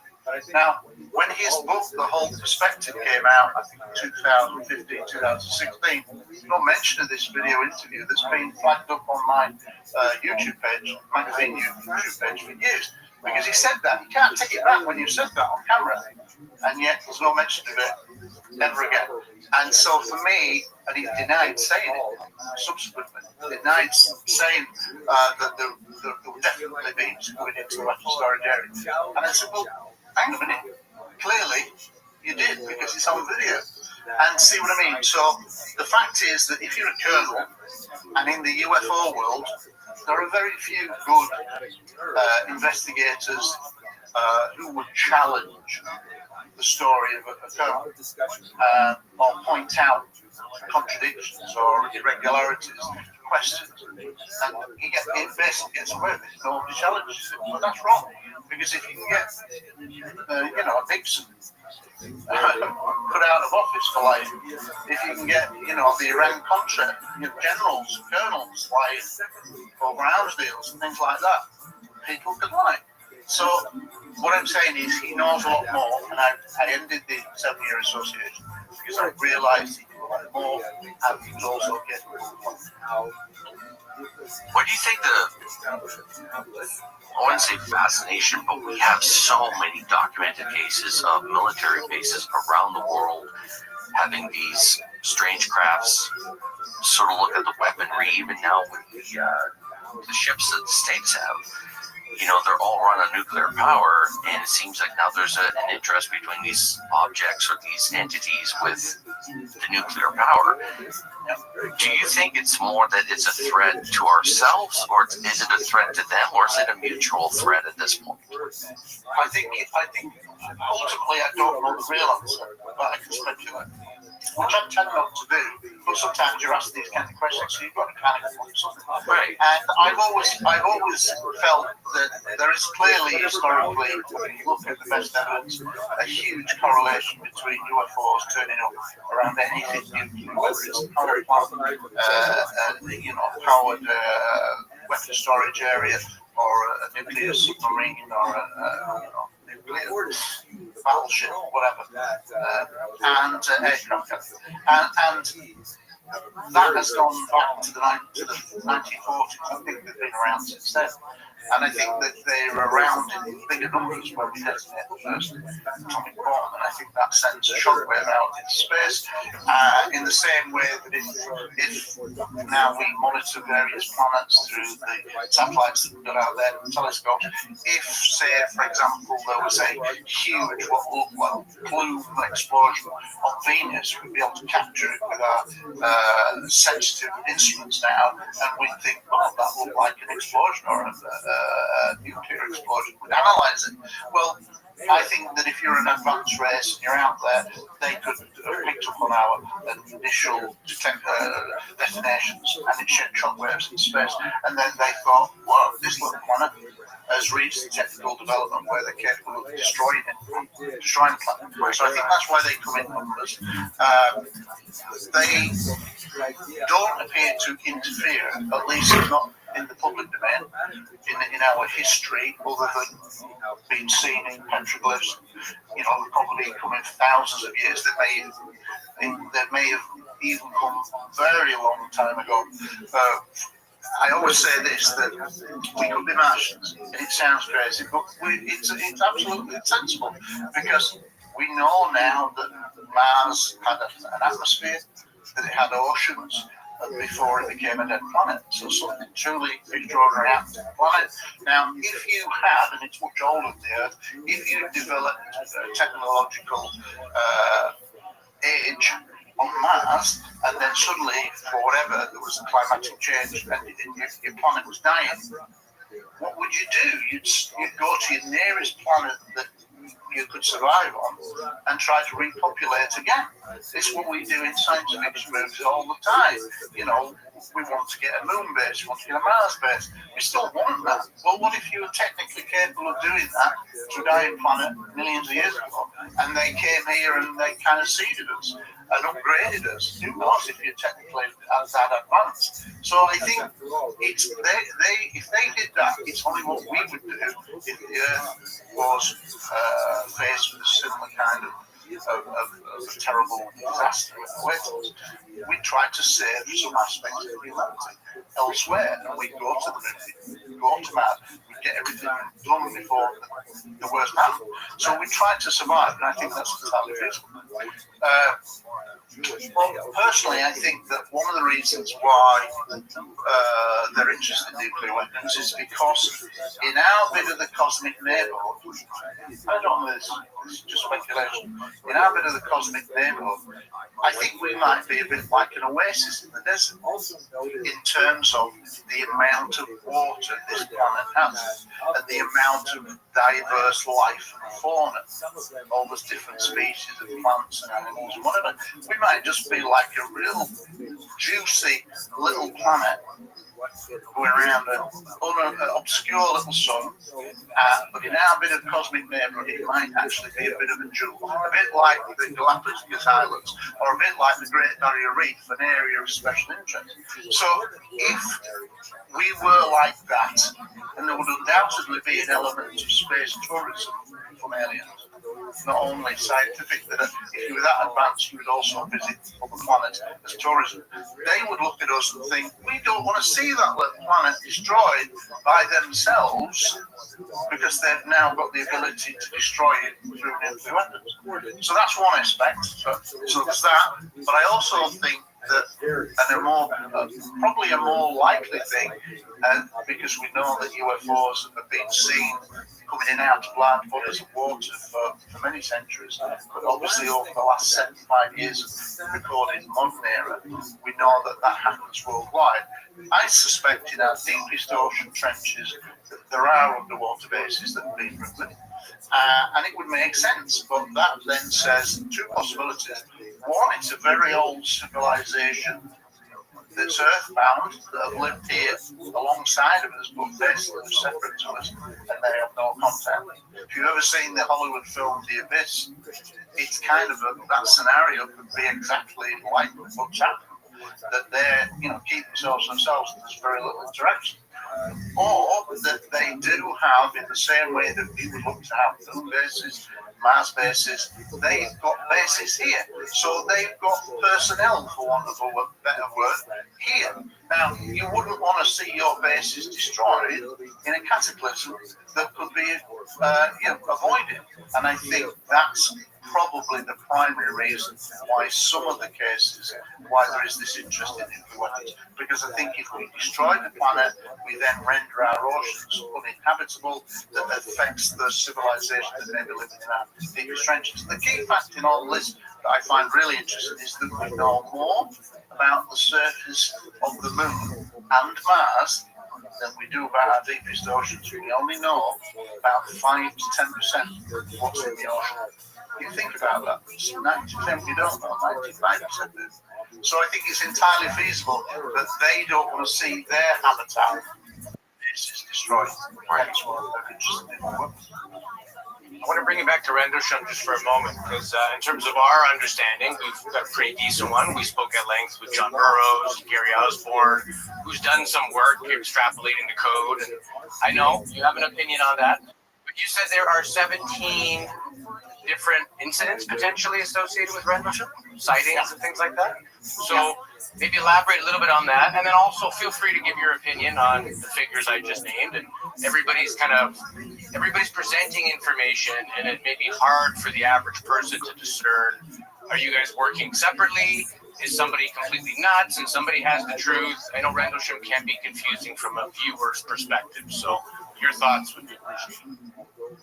I think the way to look at it is that, and I've said this in the book, that I think that the Rendlesham Forest case, because there are so many different factors, different knives, numerous personnel involved, is the most complicated UFO case in history. And there's reasons why that. And it's also a really strange case in the sense that 3 of the principal witnesses are researchers. And of those researchers, there's a lot of infighting between them at times. And between other witnesses, it really don't get a platform in documentaries. So what I concluded over a long period of time is that the Rendlesham case is controlled. The narrative of the case, from a former detective's point of view, has been controlled for over 25 years by just 4 people. Charles Holt, Jim Pennison, and John Burroughs, 3 of the witnesses. The origins of the Jews of India go back to the ancient period. We basically have 4 different types of population that inhabited the subcontinent. First of all, you have the Cochin Jews, who live on the Malabar coast here in the southern part of the subcontinent. And then you have the B'nai Israel, and they're sort of circled by this green square box here. They're primarily a little bit to the north near the city of Mumbai. And then you have the so-called Baghdadi Jews, who are not necessarily all from Baghdad, and they are concentrated in Kolkata, but also located in some of the populations where Jews had previously resided. And finally, the so-called Paradesi Jews, who are spread out in a few centers and are also found within the recognized population centers. Let's have a look at these 4 distinct types of Jews in very quick overview. First of all, let's begin with the Cochin Jews, who are the earliest Jews recorded in India. They certainly date from the ancient period. We know from the text of the Hebrew Scriptures, the Tanakh, that there are several words that are related to Sanskrit and Tamil, which are most likely connected to the trade that went on between ancient Israel and ancient India. There are terms primarily for like various fruits and gems and things like that. There's also a possibility that this remarkable, mysterious Ophir, that is the source of much of Solomon's wealth, may have been a place called Supara at the mouth of the Indus River, which also housed a very ancient civilization. But we know from multiple sources, not only Jewish sources, but Greek sources and Roman sources and so on, that there was significant amount of trade, particularly from the west coast of India and the Middle East. By the time we get to the medieval period, the Radhanite traders, who we spoke about in the previous class, have been traveling all through this route and definitely are engaged in trade all across the European and the Asian continents, and they're described primarily in Arab historians. So we know that there are Jews who are visiting India and who are possibly setting up kinds of settlements in India. The first of those settlements is the so-called Cochin Jews. Now, we know of their history from their local legends, but one of the most fascinating early documents that we have that specifically refers to them are the series of 3 copper plates that are apparently a type of a charter that were issued to the Jews of Cochin from a local king. And this kind of like sets the tone for much of the history of Cochin Jewry, a remarkable level of coexistence with the local population. One of the things that's quite fascinating about this period is that there seems to have been no indigenous anti-Semitism. I know, right? That's like so hard to believe, but there seem to be very, very few incidents of any kind of organized anti-Jewish impetus. This may be related to the fact that pagan empires, ironically, tend to be more tolerant of other religions than monotheistic faiths. Perhaps that's because of the approach to, we have lots of gods, what's one more on the way, that kind of thing. But anyway, that seems to be the case in Cochin. So these 3 copper plates offer some kind of charter, which essentially promise to a possibly legendary local Jewish figure named Joseph Laban, giving the Jews of Cochin all kinds of privileges, many of them symbolic in nature, like the right to use a parasol, which is apparently something reserved for royalty and things like that. The plates themselves date from probably the 11th century, really old. And that, of course, does not speak to the origins of the Cochin Jews, which could have gone back easily to the ancient period. They are written in the Malayalam language, in the Vatarutu script. Yes, I pronounced that. I hope I pronounced it correctly. And one of the factors that we have to bear in mind when we're studying India is that it is so homogeneous. Just like when we talk about Africa, there are literally dozens of cultures with multiple languages and multiple faiths and so on. So, although it does have one kind of like geographic description, it is, one contiguous territory. India is really made up of many, many different civilizations. Now, the Cochin Jews were fascinating in that they seem to have not really been deeply connected to the traditional rabbinic or even the later Karaite iterations of Jewish thought, and they seem to have evolved with a local indigenous leadership that led to a lot of really fascinating kind of local customs. Like, for example, this is a parochus, a curtain that is placed in front of the ark that holds the Torah. This is a common element in synagogues all over the world, and of course harkens back to the temple where a curtain would separate the Holy of Holies from the rest of the temple grounds. But a fascinating element of the Cochin Jewish customs is that they incorporate the skirt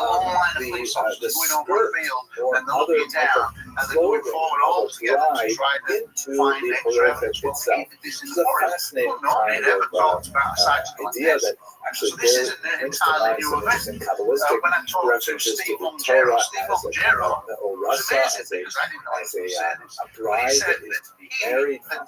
So anyway, they incorporate that right into the Halakhas. Also fascinating, there is a custom that on the eve of the Sabbath, on Friday afternoon, a synagogue functionary would take a taper and light it from the Ner Tamid, from the eternal flame that burns inside the synagogues. In modern synagogues, it tends to be an electric bulb that's sometimes made to look like a fire, but obviously in medieval, pre-modern times, they would have to use actual fire. And he would carry this taper to all the homes where they would have these kind of like oil things set up on the outside of their homes, and he would like share the light of the synagogue with all the Jewish homes on the eve of the Sabbath. Beautiful kind of idea. The Cochin Jews changed significantly with the arrival of the Portuguese. This is the first major influx of Western Europeans that occurs in the age of discovery. People like Vasco da Gama are making their way around India and exploiting the region for trade. This is an interesting Portuguese depiction of what they thought the Jews of Malabar looked like, and represented that backwards to Europe. And there's an interesting kind of thing happening with the arrival of the Europeans, where some of the local elites, the Jewish elites, are sometimes co-opted by the Portuguese. One of those is none less than Gaspar de Gama, who was an interesting Jewish character who was apparently firstly baptized by Vasco da Gama himself, the great explorer. He took the name da Gama after his patron, as it were, and then he went on to a rather brilliant career as a translator for the Portuguese, helping them negotiate the victories of Indian culture and language. Fascinating kind of elements, but we'll talk more about the influence of the Europeans shortly. Here's an interesting photograph from 1978. You see in the foreground is a Hindu temple, and the background with that distinct clock tower is the Cochin Jewish synagogue, one of several. They actually were established a little bit further to the north in a town called Shindli until in the 14th century it was wiped out by a big flood, and then they moved a little bit further to the south. And they have this famous synagogue with a clock tower on it. Here's another photograph of the tower itself. You can see that it actually had three sides, and on one of the sides the numbers in the clock were in Hebrew. He was kind of fascinating. And the proximity of the temple and the synagogue is also one of those testaments to the rather famed coexistence of Hindu and Jewish elements in Portugal. If we move on to the next most well-known Indian Jewish community, that would be the so-called B'nai Israel, the children of Israel. Here's a fascinating depiction of B'nai Israel baking matzah, and they clearly are dressed in a traditional Indian costume, but preparing a very traditional Jewish cuisine. There are uncertain legends of their arrival. Once again, you recall they primarily settled a little further north on the western coast. The entire Western coast, by the way, achieved a tremendous popularity and surge in transport once the prevailing directions of the monsoon winds were harnessed for efficient travel from the Middle East and the Red Sea into the Arab Sea. It is important to note that it was a very dangerous passage, especially before the monsoon winds were more heavily understood. No less than an important figure than David ben Iman, the brother of Maimonides, was killed in a shipwreck on this particular route in the Arabian Sea. But at any rate, sometime, possibly in the ancient period, definitely by the medieval period, Jews were settled in the region of Mumbai, and these are the so-called B'nai Israel. Like the Cochin Jews to the south, they also exercised indigenous spiritual leadership, meaning they did not really rely heavily on imported rabbis, as far as we can tell, at least until the modern period. And so they developed a lot of unusual cultural idiosyncrasies that you don't necessarily see in other Jewish communities. But there's a remarkable explosion of Jewish activity among the Bnei Israel in the early 19th century, ironically with the arrival of Christian missionaries. This is because the Christians come in, and as we saw to a certain degree with the influence of Jesuits on the Chinese Jewish population, the Christian Jewish missionaries bring a lot more exposure to the broader Jewish world with them through their attempt to convey Christian doctrine. And the Bnei Israel actually said, wow, this is really interesting. And oh my gosh, you can teach me Hebrew. And all of a sudden, these Bnei Israel started becoming really proficient in Hebrew. Started studying more and more Tanakh and getting more involved in Mishnah, Talmud, and so on. And they ended up developing really a bright, rich connection with the rest of the world Jewry. So much so that light coaching Jewry in the 20th century was a very heavy movement of Bnei Israel to make our lives move to Israel. I'm not going to discuss 20th century issues in this particular class. We'll actually get to it in the next semester, but they're really quite connected to the rest of the world Jewry, and especially to the land of Israel. Just to have a look at some of the interesting cultural features that developed among the Bnei Israel. Here you see an interesting custom that right next to the mezuzah, the small device that's attached to Jewish doors that has a piece of the Hebrew scriptures in it that from the Shema prayer. On the right, they also put up some rice stalks as a kind of prayer, physical prayer for good fortune and fertility. Fascinating. And also you see among the Bnei Israel in this particular photograph, which is from the mid-20th century. I know I said I would talk about the 20th century, but nevertheless, especially through their contact with Christian missionaries, the Bnei Israel began to make a distinct movement towards modernity, as you can see in the varieties of clothing and the generational differences in this picture alone. And there are many such examples of these photographs from the early 20th century. Finally, let's have a quick look at the Baghdadi and Paradesi Jews. The Baghdadi Jews, as the name implies, were representative of a significant population of Jews who began to move to the Indian subcontinent primarily for international trade, and they began to establish strong footholds there. Many other Jews from the region began to coalesce around the Baghdadis, and in general, they tend to be known as Sephardim, even though the term Sepharad really applies to Spain and the Spanish diaspora. Nevertheless, many communities from the Middle East, the so-called Mizrahi communities, also have tendency to refer to themselves as Sephardim, at least to distinguish themselves from Ashkenazim, who also had some migration to India, but not nearly in the same numbers. The so-called Paradesi Jews follow many of the patterns of the Baghdadi Jews, although they do not necessarily stem from the same region of the Middle East. The term Paradesi means apparently foreign, so they're like from foreign countries as opposed to local indigenous populations right from Baghdad specifically. One of the most famous of these early Baghdadi immigrants was David Sassoon, a very important builder of the Indian community. Here on the left, and then with his sons, who all were very, very important in developing the economic infrastructure of Baghdadi Jews. Now, at this point, I'm just going to mention very quickly one kind of passing comment that refers not only to the Cochin and the Bnei Israel populations, who were heavily influenced by Varna, that is the caste system in India, but it was accelerated with the arrival of the British 19th century attached to classes. And you have this unusual phenomenon where Jews in India will begin to break down in a caste-like status associated with their occupations and sometimes with their racial characteristics as well. And you have some complications that are not present in traditional Jewish cultures, the ban on marriages between these different self-imposed casts. There are some very limited bans on, for example, the priestly caste of Kohanim are not allowed to marry, for example, divorcees, but it's really quite minor.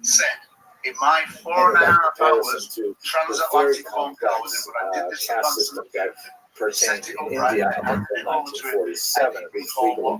You also have linguistic implications because many of these Jews, particularly those generations who came later, begin to see the British as the power that will offer them the most opportunities for their own economic and social advancement, and so they begin to assimilate themselves or acculturate themselves towards British norms, focusing on the English language rather than local Indian languages and so on.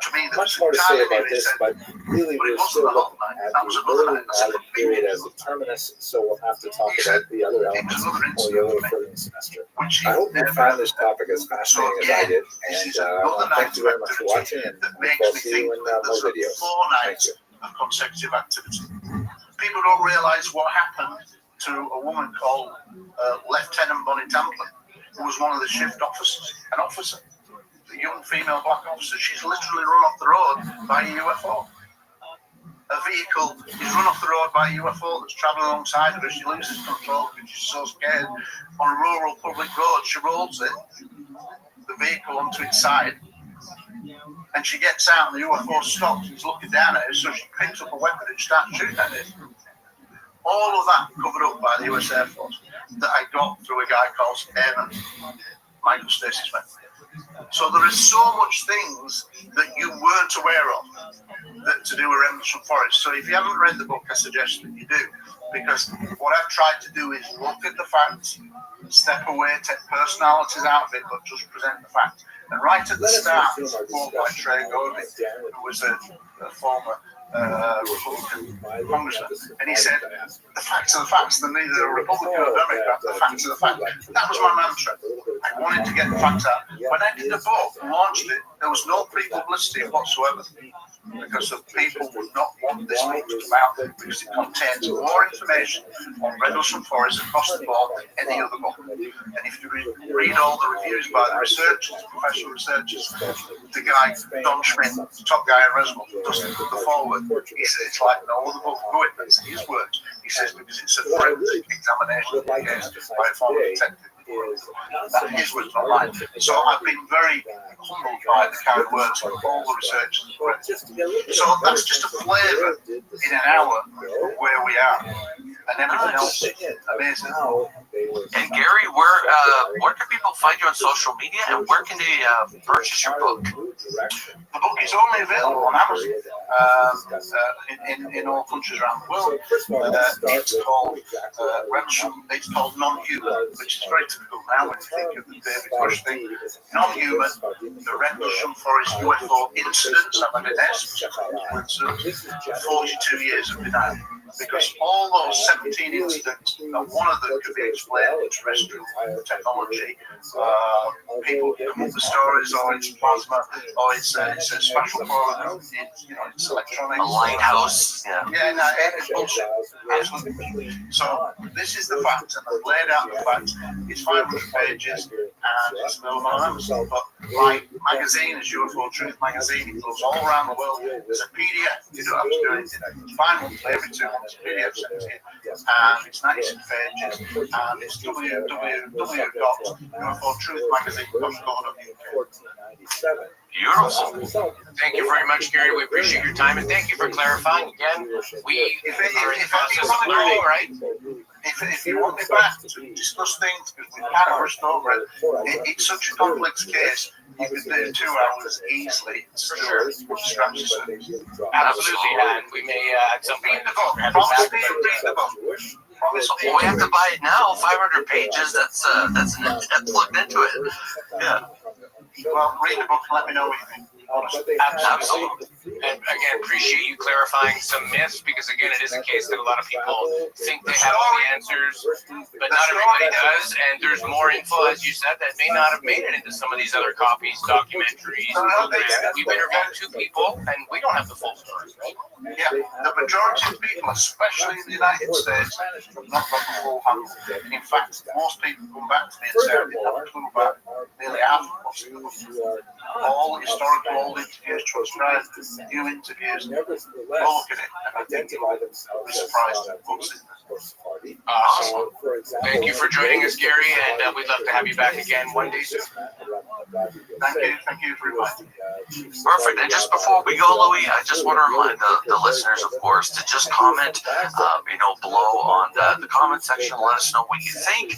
Like and subscribe, of course. And we reach out to everybody that reaches out to us. We like to reply to them, whether it's Twitter, YouTube, or whatever. So please get in contact with us. And if you have any questions at all, please look at Gary Hazeltine. I pronounced that correctly. And his book, of course, we strongly suggest that we all get educated on this case. It is a famous case and a big one at that. Like Gary mentioned, it should be made into a movie. With that, Louis, we're going to sign off today. This was awesome. I've learned a lot more about this case than I did previously. Gary, again, thank you so much. Thank you very much.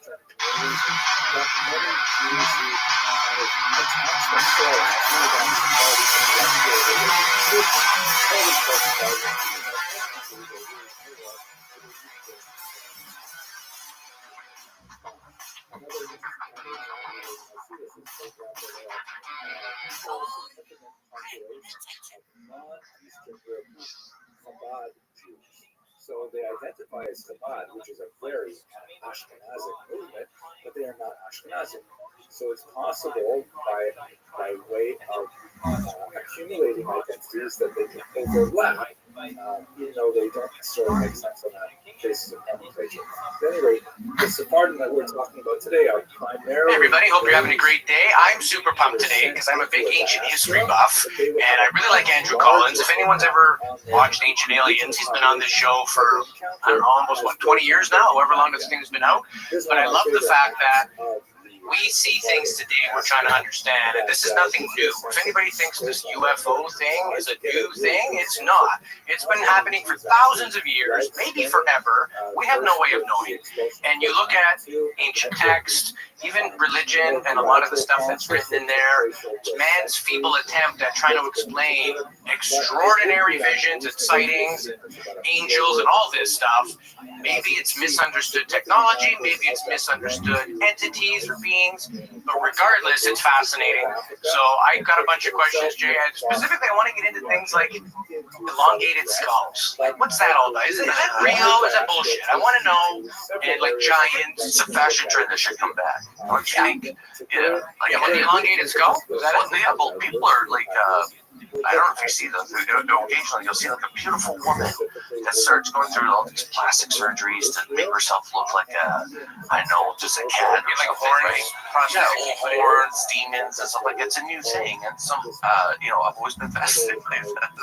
Yeah, so I think We're not covering that on today's show. No, not today. But you know what? The elongated skulls kind of remind me of that sort of like old practices to change your appearance. And back then, you didn't have cosmetic surgery or anything like that. So it was a long process. So it's dedication for sure, man.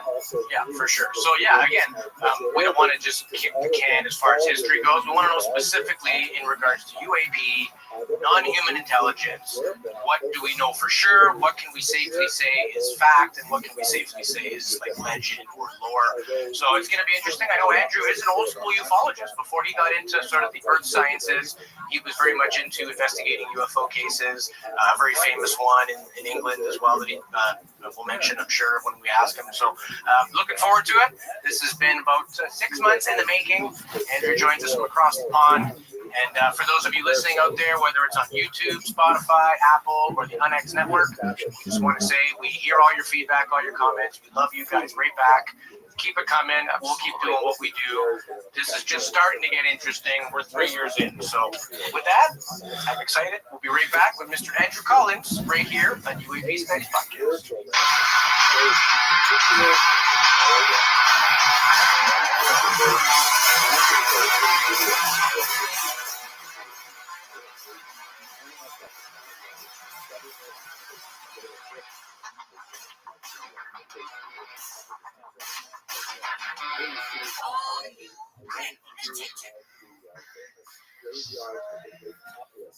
Welcome back to another episode of UAP Studies Podcast. My name is Louis Borges. Joining me as always, my best buddy, Jason Gilmet. You know what, Louis? I'm very happy that we're not wearing the same matching coat today. We've done that in a few podcasts that we didn't know what we were wearing. It's almost like we're psychically in tune to wear almost the same colored blazer. You always look way much more sharper than I do, my man. But yeah, and I'm really excited about today, Louis. You brought on a great guest, and it's a fun thing about, especially having a co-host that knows this phenomenon as much as I do, is that you'll know people that I don't know, or if you've heard about people that I've never heard about. And we get to introduce each other to new people, which is part of the research and part of what, our field, what we're trying to do. So I'm so happy, Louis, that you reached out to Andrew. And yeah, man, this is going to be awesome. Yeah, I mean, you can't study ufology without looking at ancient history and looking at depictions and ancient stories and legends, and even within, religious records, they're there. And so are high technological craft, perhaps, right? So it's worth talking about, it's worth discussing. Today's guest is no stranger. Most people know who he is. He's a brilliant science and history author, written many books. He's does speaking engagements, conferences, all that. He is a regular feature on the TV program Ancient Aliens. And his recent book, The First Female Pharaoh, he's going to discuss a little bit later on in the episode about that and where you can find it and what's up next. So we're going to get into all things ancient history, ancient peoples, culture, cool stuff. But first, a big welcome to our new friend, Mr. Andrew Collins. Good day to you, gentlemen, and nice to be here. Yeah, thanks for giving us your time. You're across the pond from us right now. Yeah, we're on the left pond, the Pacific pond, and you're in the UK at the moment, so we appreciate the time. So first, before we get into topics, tell us a bit about, obviously, yourself, your previous work, and what specifically about these topics. Why ancient history, sort of the occult, and, that type of thing. Okay, well, from my own point of view, I got into the subject of ufology in the mid-1970s. I know that's a long time ago. Most of you would not even born at that time. However, we're not that young. We're not that young. I became passionately interested in UFOs, but I had previously been interested in things like ghosts, astral projection, dreams. Things like this, basically, and and it was one of these subjects which, as an early teenager, you're into, and then you sort of forget about it, and then you get to high school and other things, take your priorities, and then you eventually go back to it. And I did, and I started reading, dozens of pulp paperbacks by the likes of Brad Steiger, John Keel, Jack Valley, like this. And I decided that I wanted to get involved in this subject. I decided that I wanted to connect myself with, UFOs as they were back then.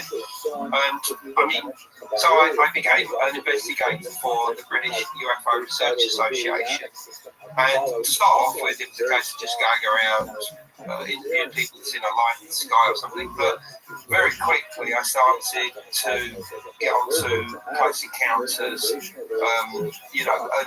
eventually became literally a troubleshooter for the British UFO Research Association, and what was known as the UFO Investigations Network, which was run by Flying Saucer Review. It was the main magazine back in those days, and the coordinator was Jenny Randall, obviously a very well-known UFO writer who I knew very well back in those days. And the thing is that obviously the more close encounters that you connected with, the closer you felt to the phenomenon. Until eventually I investigated the first ever UFO abduction case involving a whole family and a car in Britain. And this was in the county of Essex, which is where I am right now. And they were going along a road, and they saw this object go across.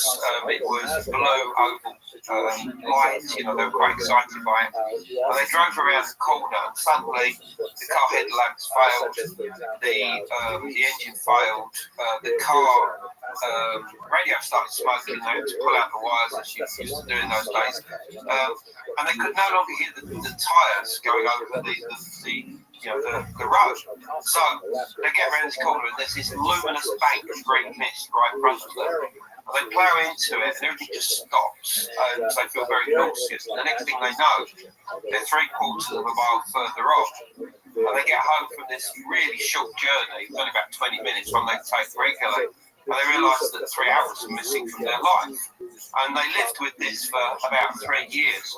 And they would occasionally have dreams of being in bright rooms with these weird gnome-like creatures and things like that. And eventually they brought it to the attention of a UFO group who contacted me, and I interviewed them and eventually did quite a major 2-part case investigation in Flying Saucer Review. It became known as the AV abduction, a very famous case over here.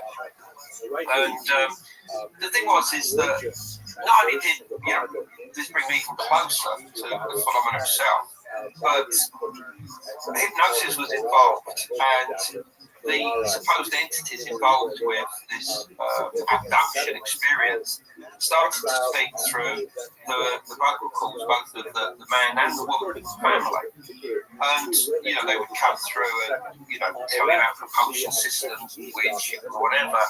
But the thing is that, suddenly I felt I was connecting with some kind of intelligence. Now, at the time I was happy to accept that it was space aliens that come here in a flying saucer and somehow could communicate with people through telepathy. But as I went on, I started to realise that it wasn't as simple as that. I mean, having read books like, The Mothman Prophecies by John Keel or whatever, you start to realise that the whole idea of nuts and bolts spacecraft and flesh and blood aliens is insufficient to account for so much of what's happening out there. And for a while, I actually got quite disillusioned, and I got into the Earth mystery, what we call the Earth mysteries. That's investigating megaliths and stone circles and ley lines and energies and stuff like that. And then two things dovetailed at that point. Firstly, the works of a guy called Paul Devereaux, who wrote books like Earthlights, Revelations, suggesting that many UFOs, genuine UFOs, could actually be the product of extreme geologies within the Earth that allow the right environments for these objects to manifest. And that not only that the Earth was created, but they also had sentience or intelligence associated with it as well. And I started looking at this and thinking, these are incredible ideas, because you had previous to this time people like Trevor James Constable with his book The Cosmic Pulse of Life, which suggested that UFOs could themselves be living entities. And this was like an extension of that idea. The other thing is that going back to this AV abduction, it played on my mind a lot, particularly as the man involved, a guy called John Day. He said, "Look, we never saw a landing UFO," and he was troubled by the explanation that this was a pure abduction case. And I started looking at it again, and when the family came out of this experience 3/4 of a mile further on, losing 3 hours, there were 3 children in the back, 2 of which were asleep. One of them was in the middle with his hands on the drive and the passenger seat. Now, this is the way that they went in, and they were in exactly the same position, and the other 2 children were still asleep when they came out of this. I thought, well, does this mean that the aliens just put people back in the right positions and have a way of making people go back to sleep? And, this is convenient so that people don't remember what happened. Or, and this is what started coming to my head, is did they lose that time instantaneously? In other words, were they removed from what we call space-time, 3 dimensions of space, one at a time, into a multi-dimensional environment that I started referring to as a bubble universe. It sort of opens up, that they can become a part of and interact with, and the brain can create into whatever it perceives is in front of them, almost like a living dream. Is this possibly what happened? And is it possible that these intelligences are not so much extraterrestrial, but ultra-terrestrial, or indeed transdimensional in nature? And of course, once that started hitting my head, I started writing books like The Circle Makers, which was partly a book on crop circles, but also on this whole subject we've been talking about. I did a book called Alien Energy in 1994. In 2011, I did a book called Light Quest, which followed on all of these ideas. And then most recently, I did a book called Origins of the Gods, which was co-written by my colleague Greg Little. And that has an introduction, or I should say a forward, by Eric von Daniken, obviously we know from Chariots of the Gods, and was an inspiration to me as well. I mean, what his books did was to show me there was a relationship between UFOs and prehistoric and ancient science. You know, that there may well have been intelligences involved with influencing the design of technology and civilization in the past. And this was the thing that really started clicking in my head. That is that because, you know, have we been helped by these transdimensional beings, you know, possibly also extraterrestrial beings, across a prolonged period of time? If so, how long? And how much interaction did they have with our ancestors to create monuments like the Great Pyramid, Stonehenge, or any other place around the world? So that is it. My interest is looking at the intelligences and how much impact they've had on both human evolution and human civilization.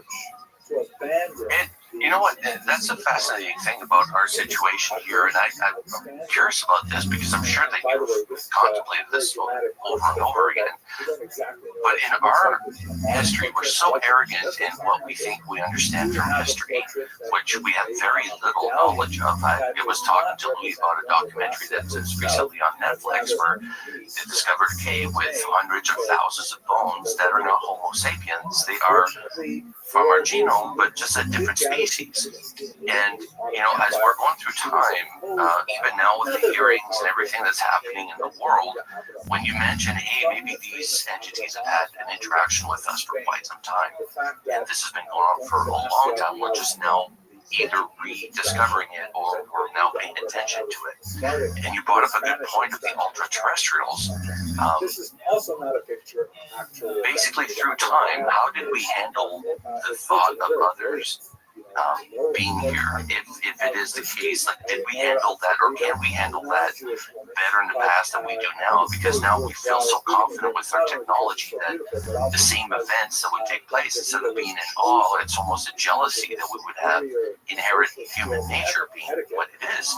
So do you think we had an easier time maybe back in the day to accept this as opposed to, well, we can handle it today? Well, yeah, I mean, there's probably sort of two areas you can go with that. One is in the modern day. It's obviously only really been since 1947 that we've interpreted this phenomena as technology.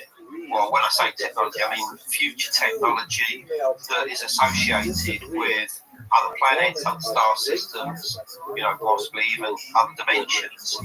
I mean, clearly in the late 19th century, early 20th century, you had the airship wave. And of course, we saw that in terms of future technology, but we had no real concept of them coming from other planets. So we assumed they came from, you know, hostile nations, basically from Germany or wherever else. People want to, you know, in other words, you know, they'd see the space, these airships, they'd come down, they would see these people come out that look a little bit different to themselves, and they'd speak in a foreign language, which they'd assume was German or something, or Russian, presumably, or whatever, I don't know. But, you know, and then of course, obviously, come into the space race age, and you know, the nuclear bomb age, and quite clearly, we're seeing it now in terms of future technology. As far as we're perceiving it, having come from another star system. And I mean, as Jacques Vallée himself pointed out in books like, you know, Passport to Magonia, is that what is happening today is merely an updated version of something that's been going on for thousands of years. And, you know, if you'd have encountered the same type of object, let's say in medieval times, you'd have gone towards this light, perhaps via something called a barrow or a tumulite that had never been there. You'd perceive it as a doorway. You'd go to this doorway and you'd see the fairies inside dancing in a circle, You go and join with them, you might eat something, and then come out and find hours, if not days, if not years, have passed. And of course, Jacques Vallée was the first person to start to realise that modern-day abductions were simply the updated version of these fairy encounters. And I mean, if you really look at these fairy encounters, I mean, some of them are so similar to modern-day UFO encounters. You know, objects, entities coming out of them, doing weird things, getting back in, flying off again. I mean, it's there. I mean, it's there in folklore. And those accounts have been preserved in various books. So, you know, we've merely updated it, but going back into the past, even further, I mean, in Origins of the Gods, I take it back 400,000 years, because I focus on an area in Israel, around Tel Aviv, where there's a cave there, known as the Kezem Cave. And there were highly advanced peoples there at this time, between 400 and 200,000 years ago. And close by, you have a mountain where they would go to procure the raw materials for their stone tools. Now, they had plenty of materials, you know, that they could pick up and use to make stone tools. So why would they want to go about 15 miles away, or whatever it is, to this mountain that you can see on the horizon? And the fact is that this mountain in the book of Genesis is the mountain of God. It is the place where God manifests. I mean, forget Jerusalem. Jerusalem wasn't even on a map. Mount Zion, is that correct? And it's a place called Mount Gerizim. And Mount Gerizim was also seen as the gateway to heaven. I mean, so many different, you know, titles that it had. It was clear that it was important. It was the place that when the first proto-Israelites reached the Promised Land, the first place they went to under the leadership of Abraham. And here he has a vision of you know, the God of the Israelites, and he says, build an altar here, and they do. And it's the place where Jacob sees the angels going up and down between heaven and earth. It's the place where God was said to manifest in his form as the Shekinah. And Shekinah essentially means the light of God. It's an Aramaic word meaning light. God appearing as the blinding light, like he did to Moses on Mount Sinai, for instance. So you've got a mountain here clearly connected with an otherworldly intelligence that manifests as light. Well, if you start looking at Mount Gerizim, you'll find out that across the past few hundred years, it has also been associated with light phenomena, and in more recent times, you know, UFOs. So, I mean, I actually went to this mountain, which the mountain is actually located above a city called Nablus, which I've seen in the news for all the wrong reasons, because of the conflict over there. But I went there, I climbed the mountain, and there's a very ancient religious community on the top of Mount Gerizim, belonging to these people known as the Samaritans. And they claim to be the original descendants of the Israelites. And I went up there and I found the high-ranking priest, and through an interpreter, you know, I said, you know, I asked him various questions, and I said, look, I understand the strange lights you see on the mountain. He said, oh yeah, absolutely. And, you know, he said, they're still seen to this day. I said, well, how are they interpreted? He said, Malachim, which I knew, you know, from my study of languages, means angels.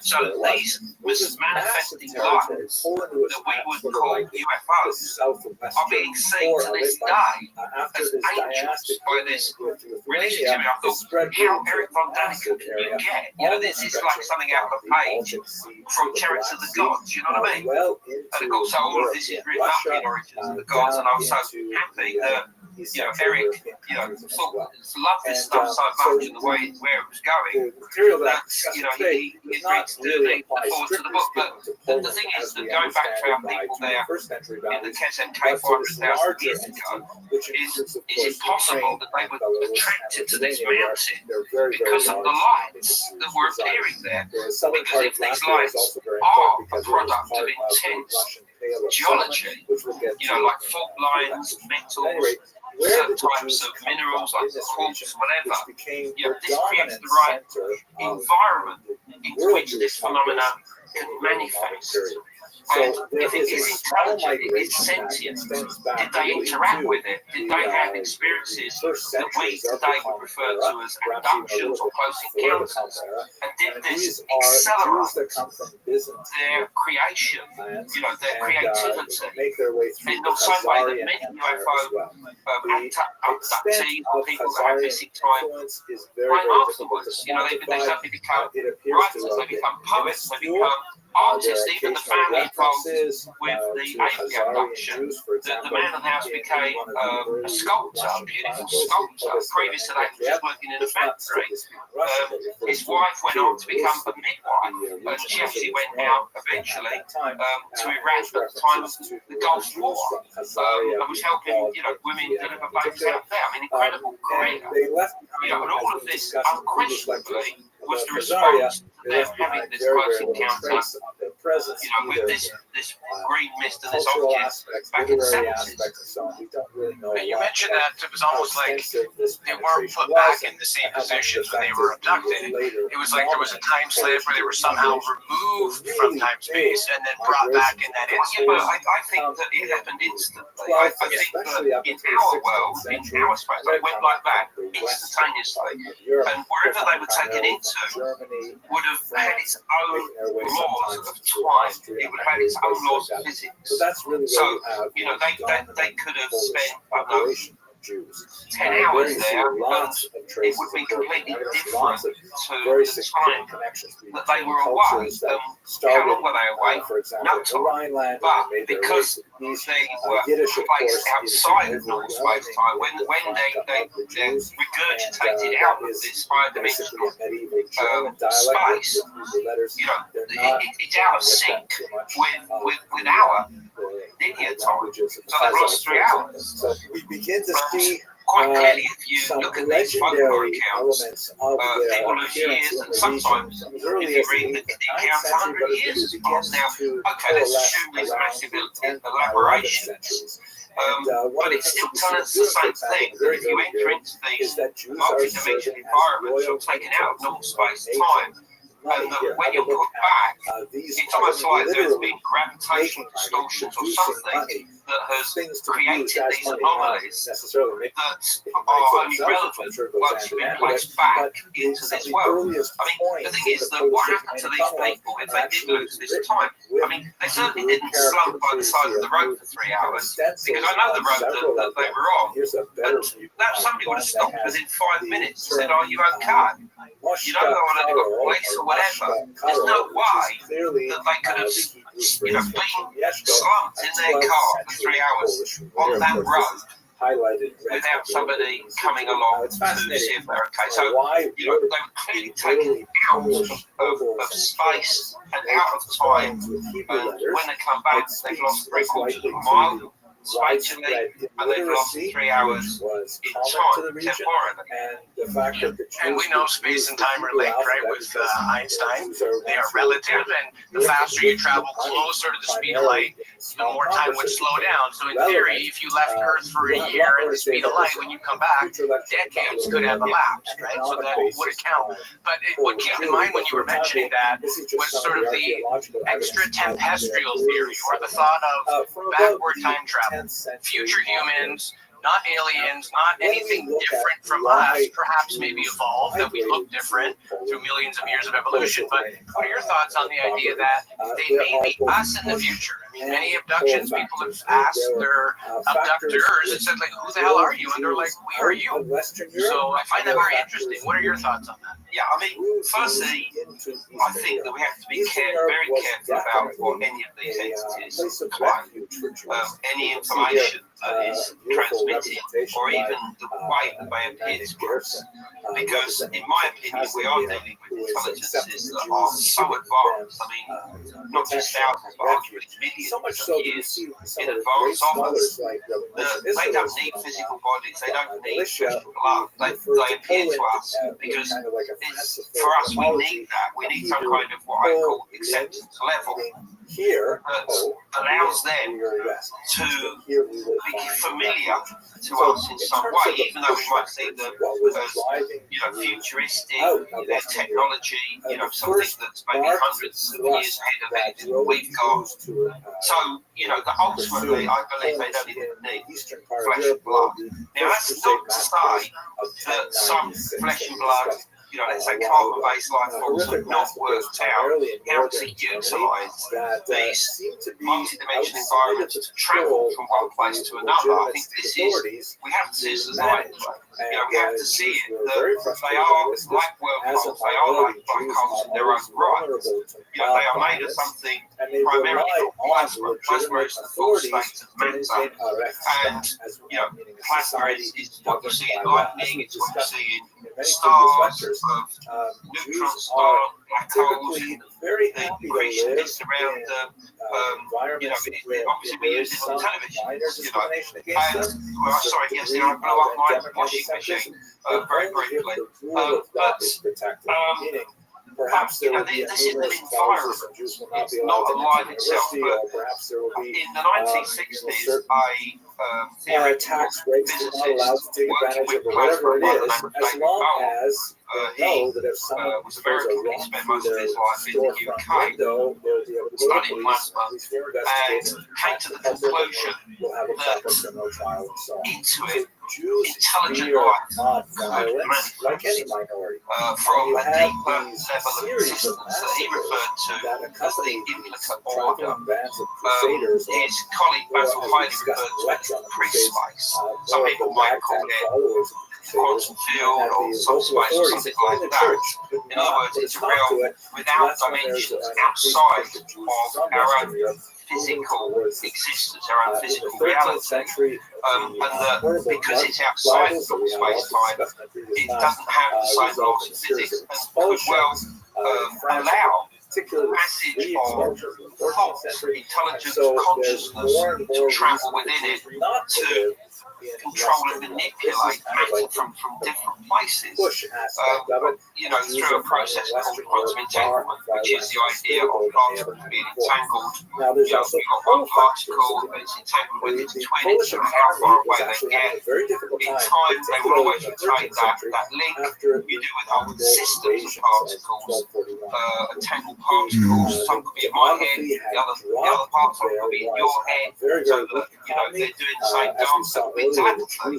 But also, on a macrocosmic level, it's now accepted by scientists, cutting-edge scientists today, that entanglement is involved with the mouths of hypothetical wormholes, and even that they may be the things that keep open black holes from one end to the other.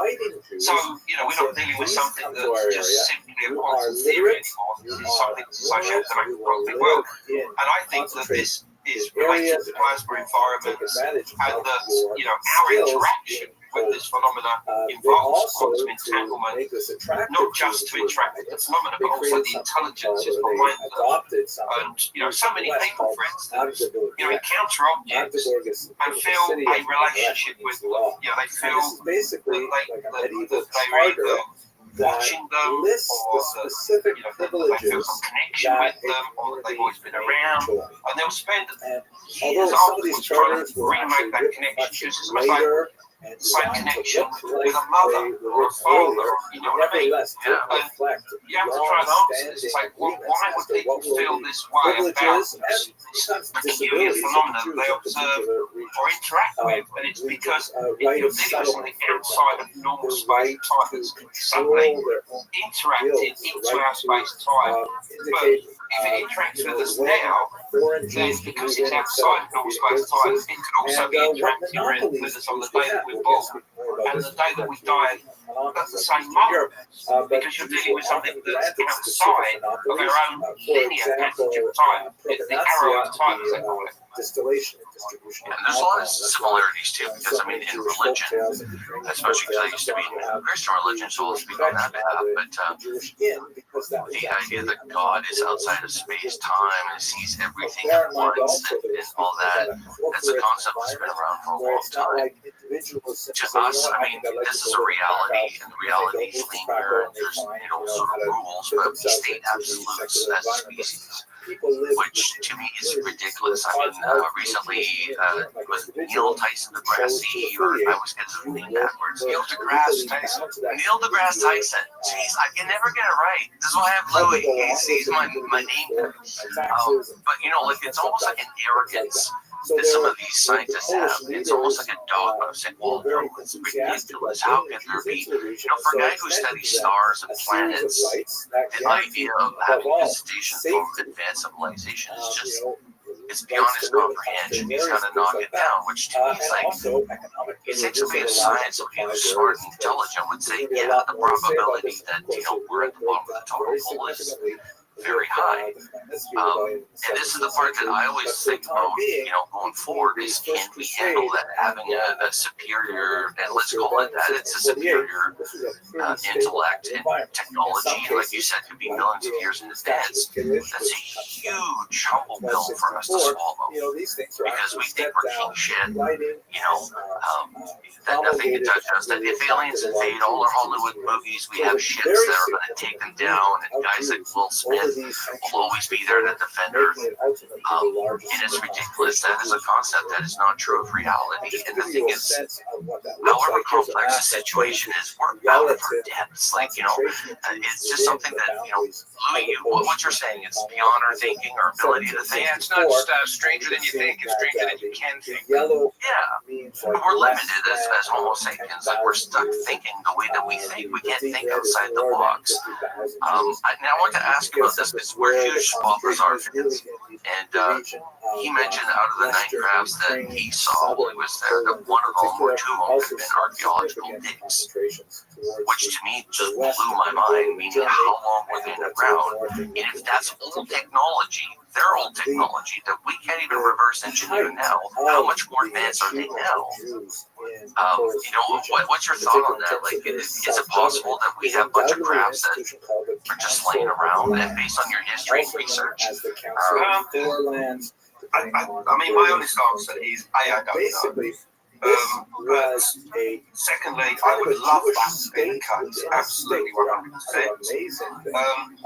But beyond that, we have to be a little bit careful, because, even with some of the recent revelations, coming out suggesting that there is this massive cover of something that we've obviously known about for years, but now it's getting much more traction within the international media, and obviously within the US government agencies and everything. Is that we have to be careful not to see some of this could be misinformation that's deliberately being put out there. Because obviously we've got a lot of troubles in the world at the moment, and by getting dragged to something to look in one hand and not in the other is going to take away the heat from some of the much more crucial stories that are going on in the world right now. It happened in the 1950s, for instance. The US Navy unquestionably got on certain UFO, supposed UFO authors, basically told them to put stories in books, particularly by Gerald Hurd, to do with UFO crashes. Interesting enough, I mean, Gerald Hurd, one of his books, correct one it is now, I think he had about 3 different crashes talked about, including aliens and discovered with them. And it was later realised or discovered that all of this was just plans, because they wanted this information to get to the Russians to give them the impression that the US were reverse engineering this technology, and therefore they were much more advanced than anything that the Russians had. So we have to be careful that this is not being used in the 21st century. But beyond that, I mean, I would love it to be true. And the one thing I can say is that there has been a lot of UFO encounters where stuff has been left behind, whether it be physical pieces of metal, liquid, stuff falling out of it, and other artifacts which unquestionably were collected up afterwards and are today being analysed by laboratories, particularly in the United States, I'm sure in other countries of the world. And we need to look at those. We need to look at the isotopes. We need to look at the composition of them, to actually confirm whether they could come from outside of the planet Earth, outside of the solar system, possibly even outside of space-time itself. In other words, that they are in a chemical composition using isotopes that just don't exist, or certainly would be virtually impossible to create unless you had an incredibly good reason for down on this Earth. Beyond that, I don't know. I wanted to ask you a little bit about sort of the fossil record of things, and particularly like strange non-human fossils. And I was fascinated when I read about like the Hypogeum and giant skeletons in Sardinia and things like that. So two things really stand out for me. One is elongated skulls. Now, I'm not talking about the ones that they do in traditions where they're binding the head. Yeah. I'm talking about ones that don't have that typical sagittal suture, which we all know as Homo sapien we should have, which is where our skulls formed as a baby. So I wanted to ask you about giants and skeletons of giants and elongated skulls with no apparent sign of sagittal suture.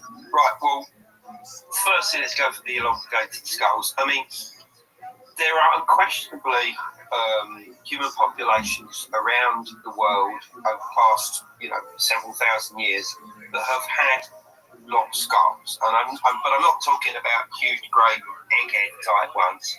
I'm talking about just elongated skulls, and it would seem that those cultures are the ones that want to accentuate that by using the boards and bands to actually increase the strangeness of their elongated heads. I mean, this seems to have happened in Mexico amongst the Maya, for instance. There's the snake priests, serpent priests, I can't remember what they're called, the sham priests of the Maya, wanted to elongate their skulls in memory of their founder, whose name was Itzamna, and said that he was serpent-headed. So clearly he had a head that looked different to let's say the locals, and I would say that therefore he had an elongated head. So in other words, these people were believed to be descendants of Itzamna, because that's why they were in this elite priesthood. So they probably had long heads anyway, but for some reason they wanted to accentuate that, to create it almost like in an abstract manner, to try and emphasize their own past. And I think this is something that's gone on all over the world. I mean, in the Near East, which is where I do a lot of my work, is that there are Neolithic sites there where, again, people with long heads have deliberately elongated them even further. And this is amongst the culture known as the Halith culture, so probably about 6000 BC, and slightly later the Ubaid culture, probably about 4500 BC. The two are related anyway. But, so in other words, there is this necessity, this need to elongate our heads further than they were. In other words, the people that are doing it have long heads in the first place. The whole idea about the suture stuff, this has come up so many times. I've talked about this on Ancient Aliens, I've talked about it in books, I've had conversations with well-known figures in this business, and a lot of that is rubbish, I'll be honest. This idea of these sutras being missing, they can be, when they're stitched together, they can actually disappear, and this is not something that's absolutely unique. So you have to be a little bit careful with a lot of what you read about these elongated heads. Don't believe everything you read, please. The other thing is giants. Is that there were giants, in this world in the past. We know that thousands of skeletons have been found at Native American mound sites and cemeteries all over the continent, and many of these are 7.5 feet, possibly even 8 feet, some of them even longer. And the statistical analysis of these skeletons shows that they can't possibly be from some kind of genetic mutation, like gigantism, which obviously does allow people to be extremely tall and obviously create some of the greatest, basketball players that we have. This is not the same thing. You're dealing with a human population that was clearly incredibly large in size, possibly the size of some of your largest, American football players. Again, up to about 7 to 7.5 feet tall. So who were they? Well, all the evidence that we have is that they are the descendants of a human cousin of ours called the Denisovans. Not the Neanderthals, they were small guys, the Denisovans. Most of our evidence of them comes from Siberia, from China, the Tibet Plateau, and a few other locations in that part of Eastern Asia, Northern and Eastern Asia. And what little we have of their bones, what little we know about their origins, having come from an earlier type of human population known as Homo heidelbergensis, is that these guys were incredibly large in size, and they would have been as much as 7 to 7.5 feet tall. That's all of the indications. I've written about this in books like Denisovan Origins and Cygnus Key, and so it's out there, that there were these giants, and they had incredible abilities. They were incredibly developed, and their skulls would seem to have been the largest in the world. And yes, they were elongated. In China, a place called Harbin, in the 1930s, a skull was found and hidden in a well because it was being occupied at the time by the Japanese, and it was only retrieved in recent times.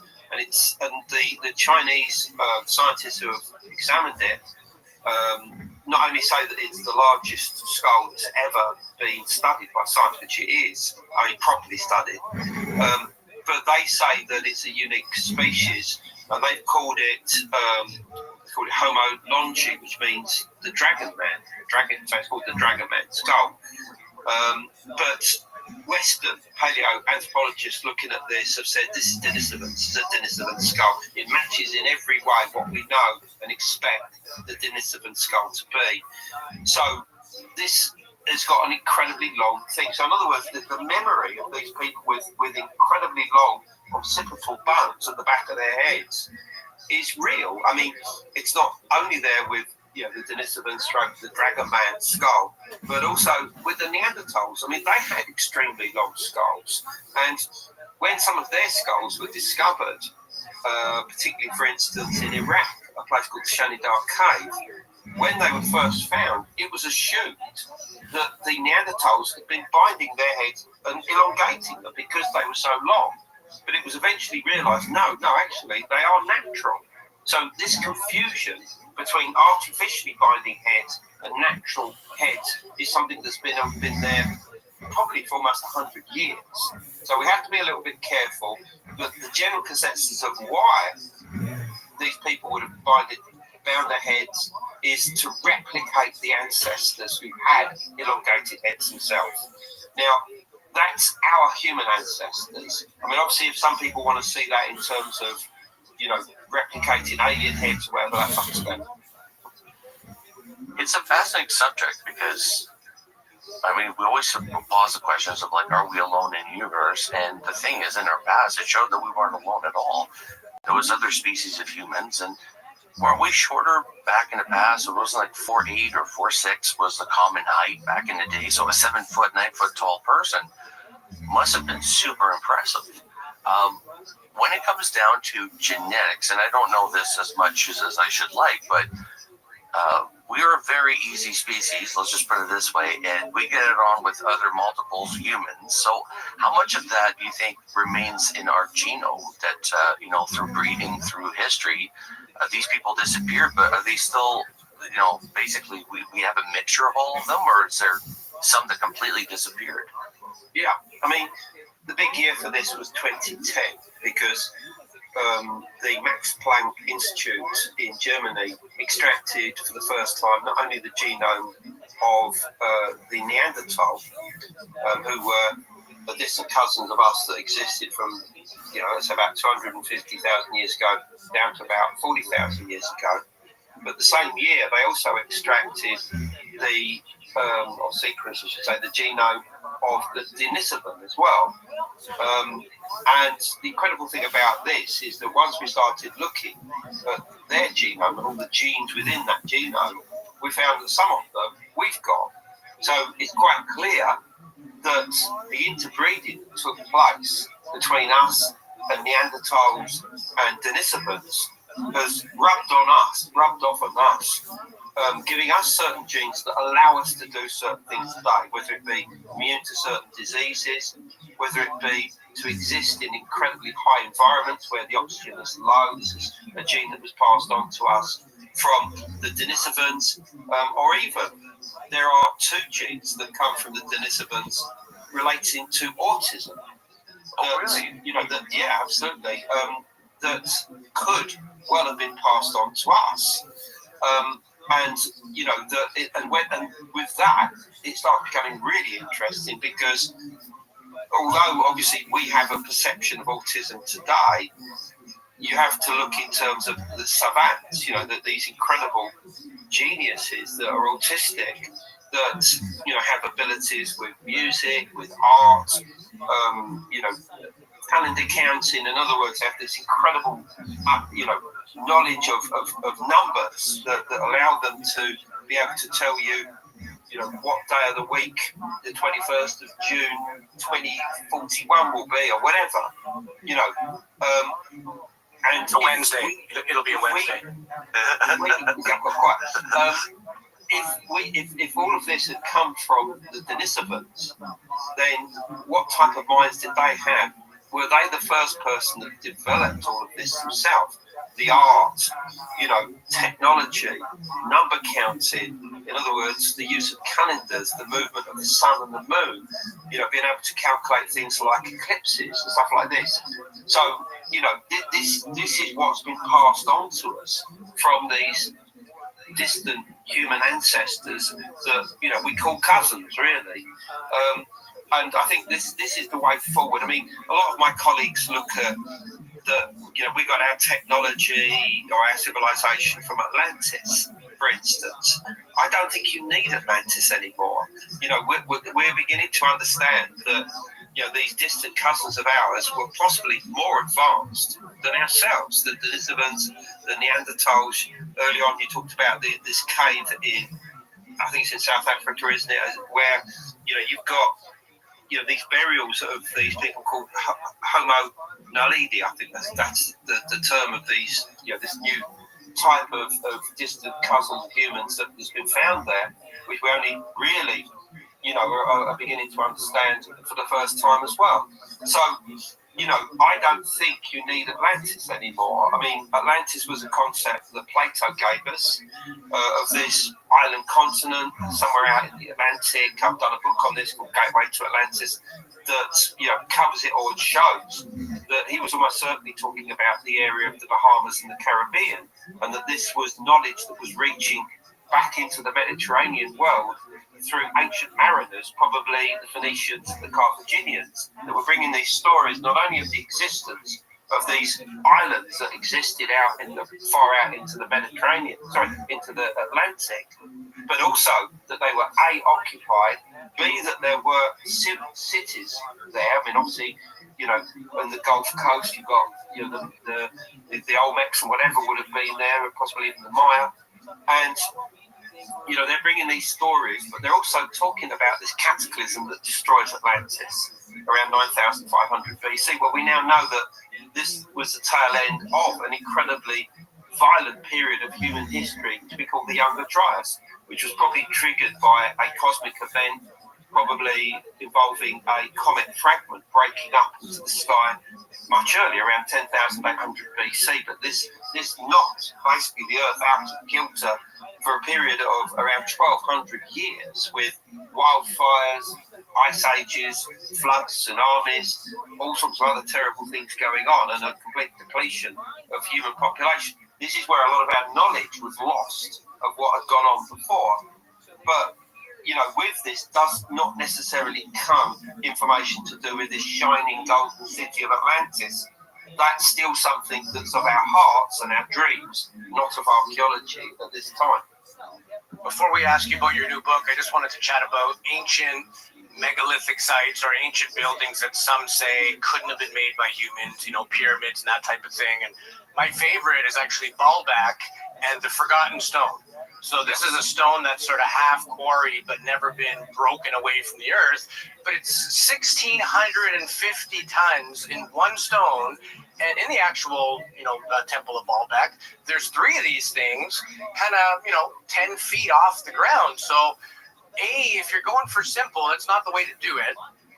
But I want to get your input on that. Why would they use such massive stones? Did humans do this? Is there any, anything to say that it could have been assistance from elsewhere? What are your thoughts on these crazy difficult? Well, I mean, I've been to Baalbek. I've seen the stone you're talking about. I've seen the other stones in the quarries that are around 1,200 tons. I've seen the tritholons, 3 huge 800-ton blocks. Well off the ground. They're not even off the space pulse. And I've been there with my colleague Hugh Newman, and we marvel at it. And you have to start looking at every part of that temple complex to see if you can work out how it was built and in what order. And the conclusion that myself and Graham Hancock and Hugh Newman and others have come is that there was something much earlier on that site. How earlier is almost impossible to tell, but I suspect it probably goes back to 2,500, 3,000 BC. So let's say early Bronze Age. And it involved the construction of these incredible large blocks. But why they did this is a complete mystery. There's no real need to do that. I mean, blocks a couple of tons or 5 tons a piece would be sufficient to build whatever you want, like the Great Pyramid if you want. So there's no need to do this. So I then start looking at the mindset of the people involved.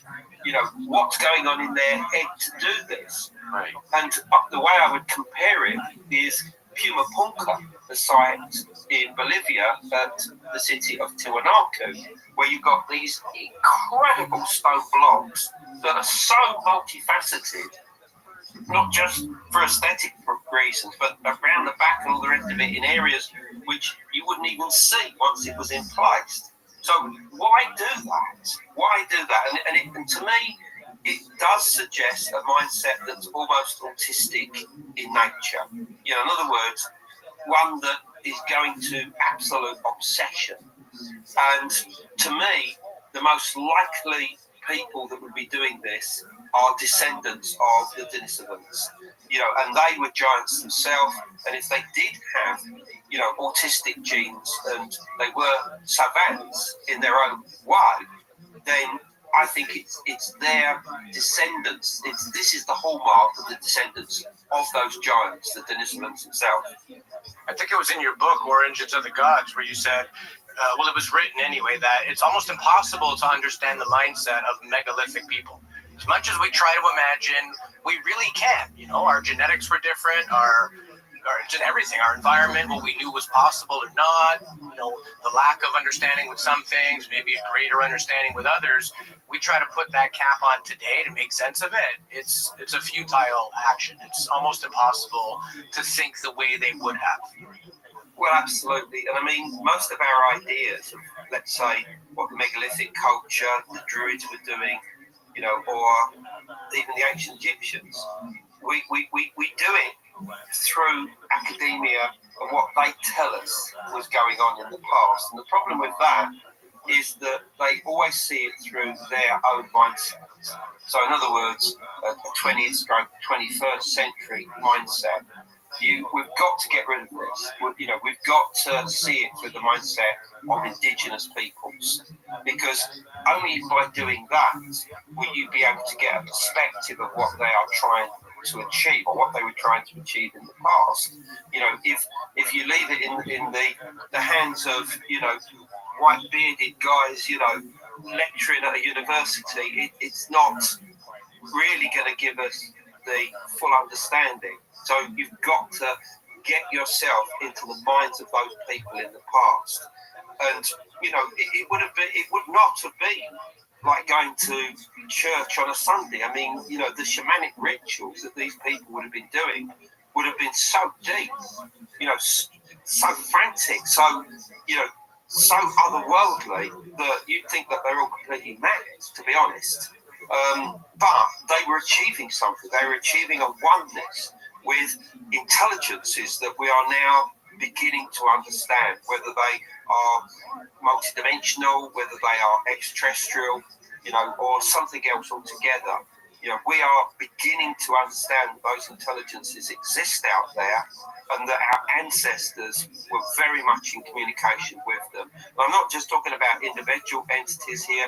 I'm talking about the possibility that even our own galaxy could be an intelligent being, that the center of it, which is a supermassive black hole called Sagittarius A star, you know, there's new theories to do with the concept of panpsychism that suggests that that itself could be an intelligent being, that it's created, you know, that in its creation is the galaxy, and that every galaxy has its own intelligence.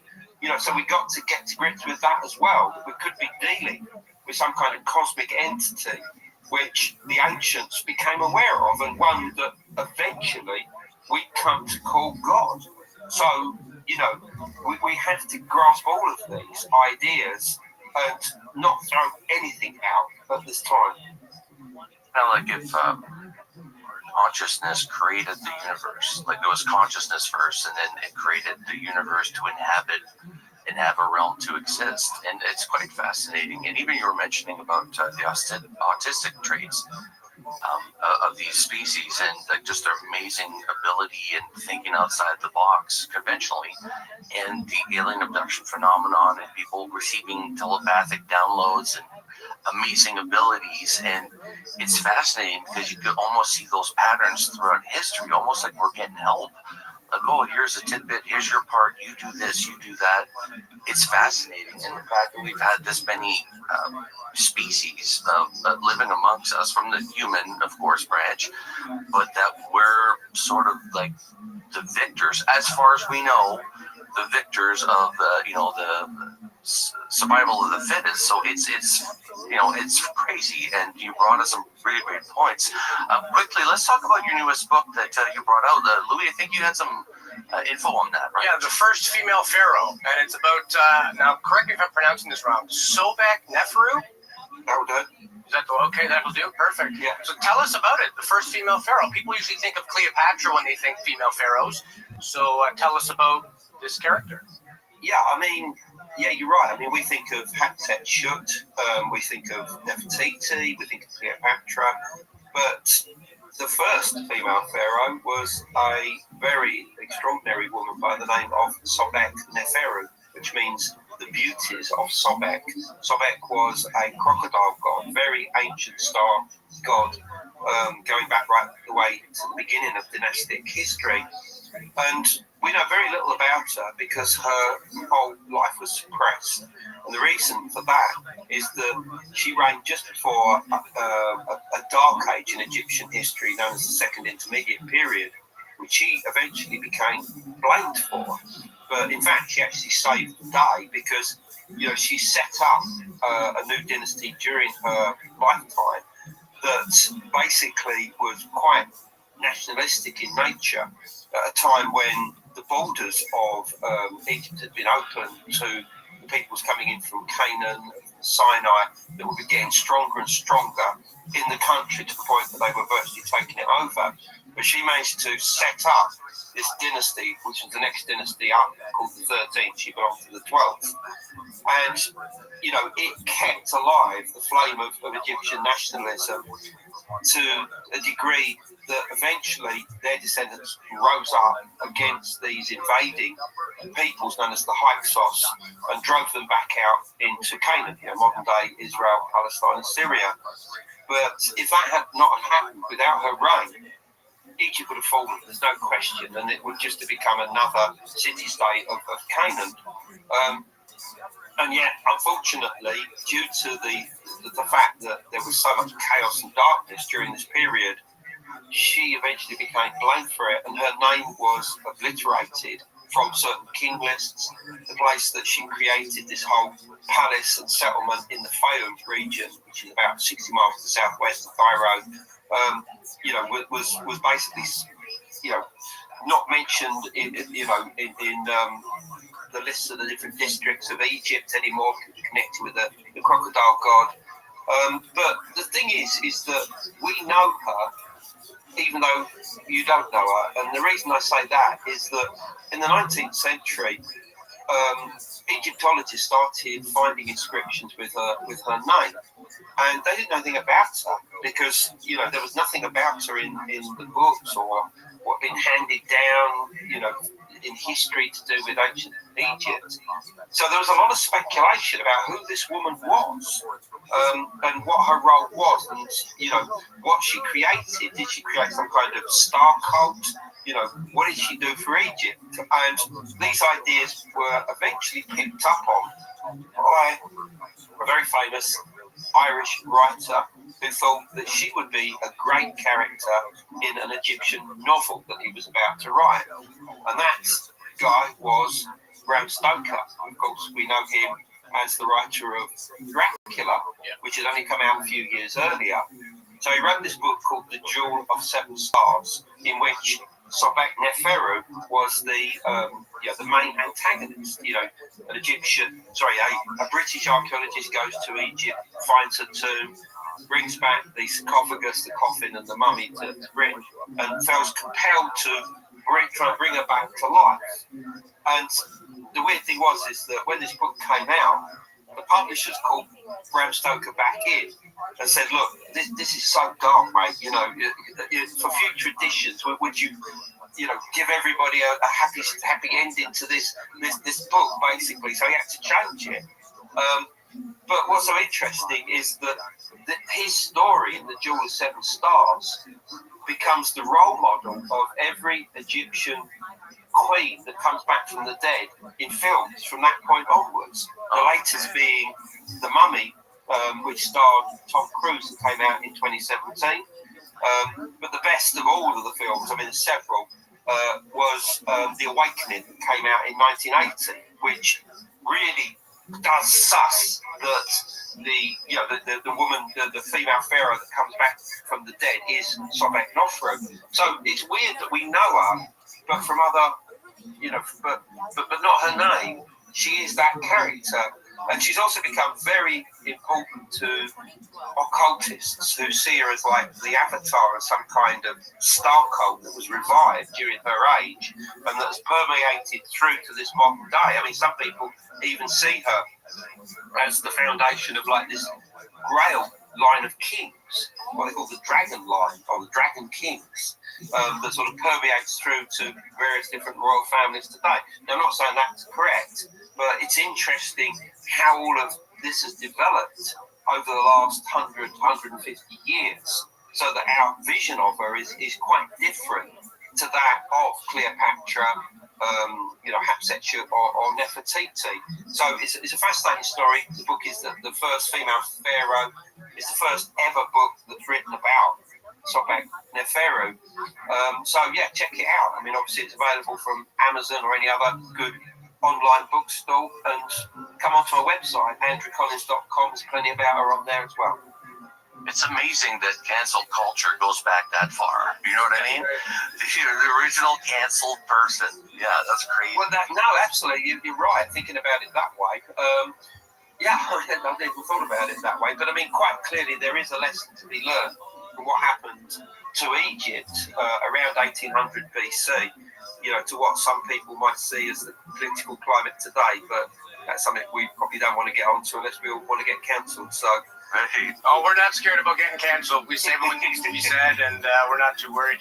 Andrew, we can chat with you all day. It's been a lot of fun. We'll keep you just to the hour that we promised we would. We don't want to overextend our welcome, but we would love to chat with you again one day.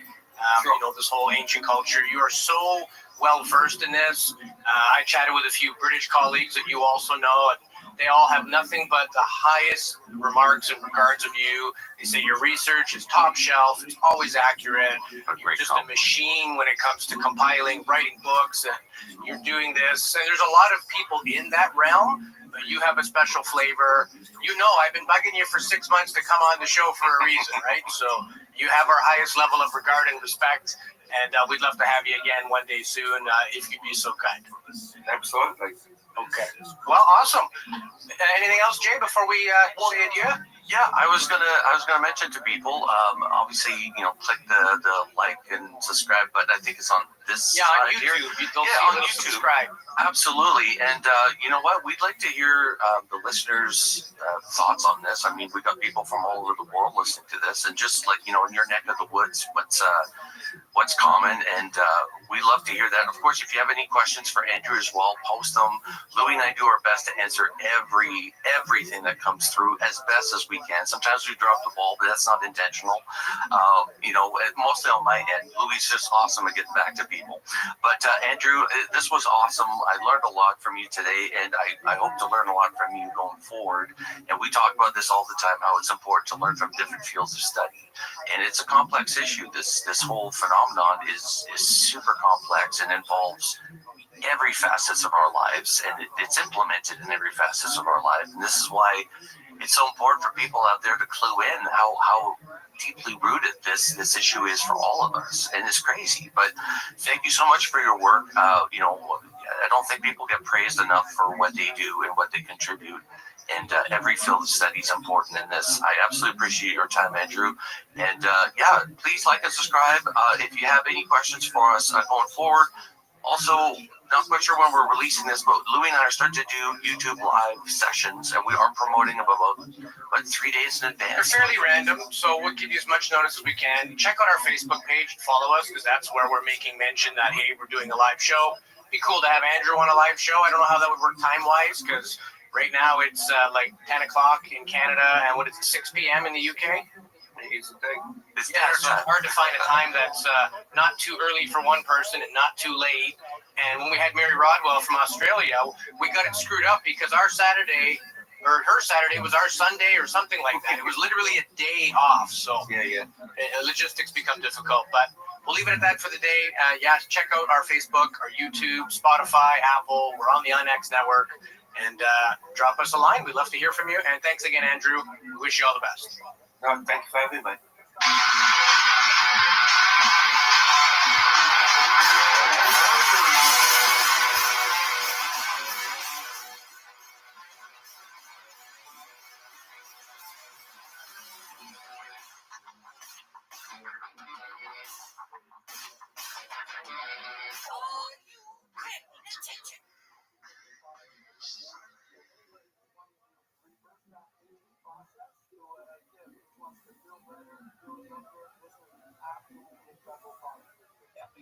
Capsules for men and women from healthylooking.com or 800-549-9536. FET capsules at healthylooking.com or 800-549-9596. Promo code George. Hey everybody, hope you're having a great day today. Jason, it's time to talk Area 51. It's time to talk spy planes, hidden technology, crazy U.S. tech, reverse engineered craft, and our friend Bob Lazar. And we're talking to a man who's pretty much an expert in all of those categories, including a close personal friend of Bob for 35 years. He can tell you things about Bob that if you're not a Bob believer, you just might change your mind. Again, we're non-biased. We believe in Bob Lazar. 100%. Love the story, but Jim Goodall is an aviation historian, knows everything about every stealth fighter ever made, planes that never have seen the light of day. He can Submarines even, right? Exactly. So we're gonna go in a lot of areas. We're gonna talk about some cool tech. He has some pictures he sent to us of him in like Blackbird stealth fighters and in areas that the average person would never have access to. And he's one of the foremost experts on Area 51 and a lot of covert things that have happened over the years. So we're gonna, I guess, pick his brain on a bunch of stuff. And he's a super nice guy, easy to talk to. And we're the kids, and we're chatting with Grandpa today. So I'm excited. It's awesome. I'm looking forward to it. So we'll roll our credits, and we'll be right back with Mr. Jim Goodall right here on UAP Studies Podcast.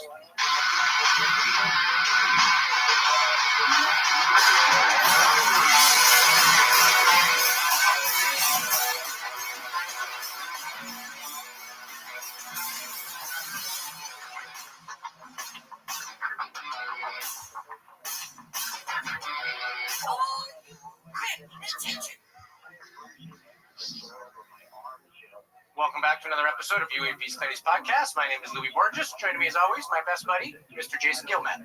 On deck, my man. I'm ready for this interview. This is going to be fun. I'm really happy that Jim is here joining us today. So this is going to be a great conversation. I got so many questions. I can't think of anybody better to talk to involving, spy tech, aviation, cool planes, even connections within our community, some deep friendships he's had for years with some very popular names. We're going to get to all that. Jim is an Air Force veteran. I would say one of the foremost experts on Area 51. He's also an aviation journalist and historian. And he's here to chat with us about all things Area 51, Bob Lazar related. I see the United Nuclear T-shirt. That is Bob Lazar's company. Welcome to the show, Jim. Great to have you, brother. I'm absolutely delighted to be here. And the shirt, Bob Lazar made it for me when I was visiting him here a couple weeks ago. Amazing. And I spent a day and a half with him. And I just, he's the same person I met 35 years ago. He is easygoing. He is about as considerate as they come. He's soft-spoken. His wife, Joy, is one of the sweetest women in the whole wide world. And she's 68 or 69. She looks like she's 35. She's a skin specialist. I mean, she does, facials for a living. And he's as happy as he's ever been. He has 10 acres. He has 3 horses, 3 dogs. And I think it's a 30 by 40 or 30 by 50 lab where he goes in. There's about 10 different stations he has in there, depending on what he's doing. And when I said, hey, can I get a United Nuclear shirt? So just said, go make one. He went into his lab, came back with this shirt. So this was given to me by Bob. I should have had him sign it. But that sounds like Bob. Yeah, that sounds like Bob. Yeah, hang on. I'll go make you something. Right? He did that with a rocket car once, either for George Knapp or Jeremy Corbell. Yeah, messing around, and they needed a air filter, a dehumidifier, or some random thing, and he made it with scrap parts out of his shop. Yeah. He's a real life MacGyver. Absolutely, brilliant guy. And we'll chat more about Bob in this episode as well. But I want to get people to become familiar with you. Sort of give us a little breakdown of your history, what you've done, and what got you into this particular subject of UFOs and high and all the rest. To start things out, I'm 78. I've been around for a long time. Most of the research I did was pre-internet, so you had to actually go out and track the person down and interview them in person. There was very little. But my love of aviation started when I was about 5. We were living in San Jose in the Bay Area. And across the Guadalupe Creek was San Jose Municipal Airport, not the international airport it is today, but it was just a little airport. And I had already gone to bed. We were living in a duplex, and my dad came in, about 10 minutes after I had gone to bed. It was still light outside. He says, hey, I don't know what's coming, but you got to see it. So we went outside, and all you could hear is, and the ground is vibrating. And over the coast mountains came not 1, not 2, but 24 Condor B-36s. And I was hooked. I've always loved machines. And fast forward a couple of years, I'm now about 10 years old. My best friend's dad is base commander of Moffett Field Naval Air Station there in Mountain View. And I used to go over all the time. We were referred to as Captain Smith's son and that friend of his by the Marine Guards and Shore Patrol. So I was over there every weekend, during school time, and I was over there a lot during the summer. And Danny said, there's something really cool in Hangar 1. And we were around so much. We didn't go any place we weren't supposed to, as far as taxiways or runways or whatever. But we were there so much, we were invisible. We were hiding in plain sight. So we rode into Big Hangar 1. That's the big gigantic one that the Google brothers have taken over. And at the far end, closest to the bay, there was an area that's cordoned off, and it was just a sign that said "Keep out," not use of deadly force authorized, and no guards, nobody there. So we rode our bicycles to the end, and Danny said, "Come with me." We go behind these black curtains, and there is the prototype XF-104 Starfighter. Wow.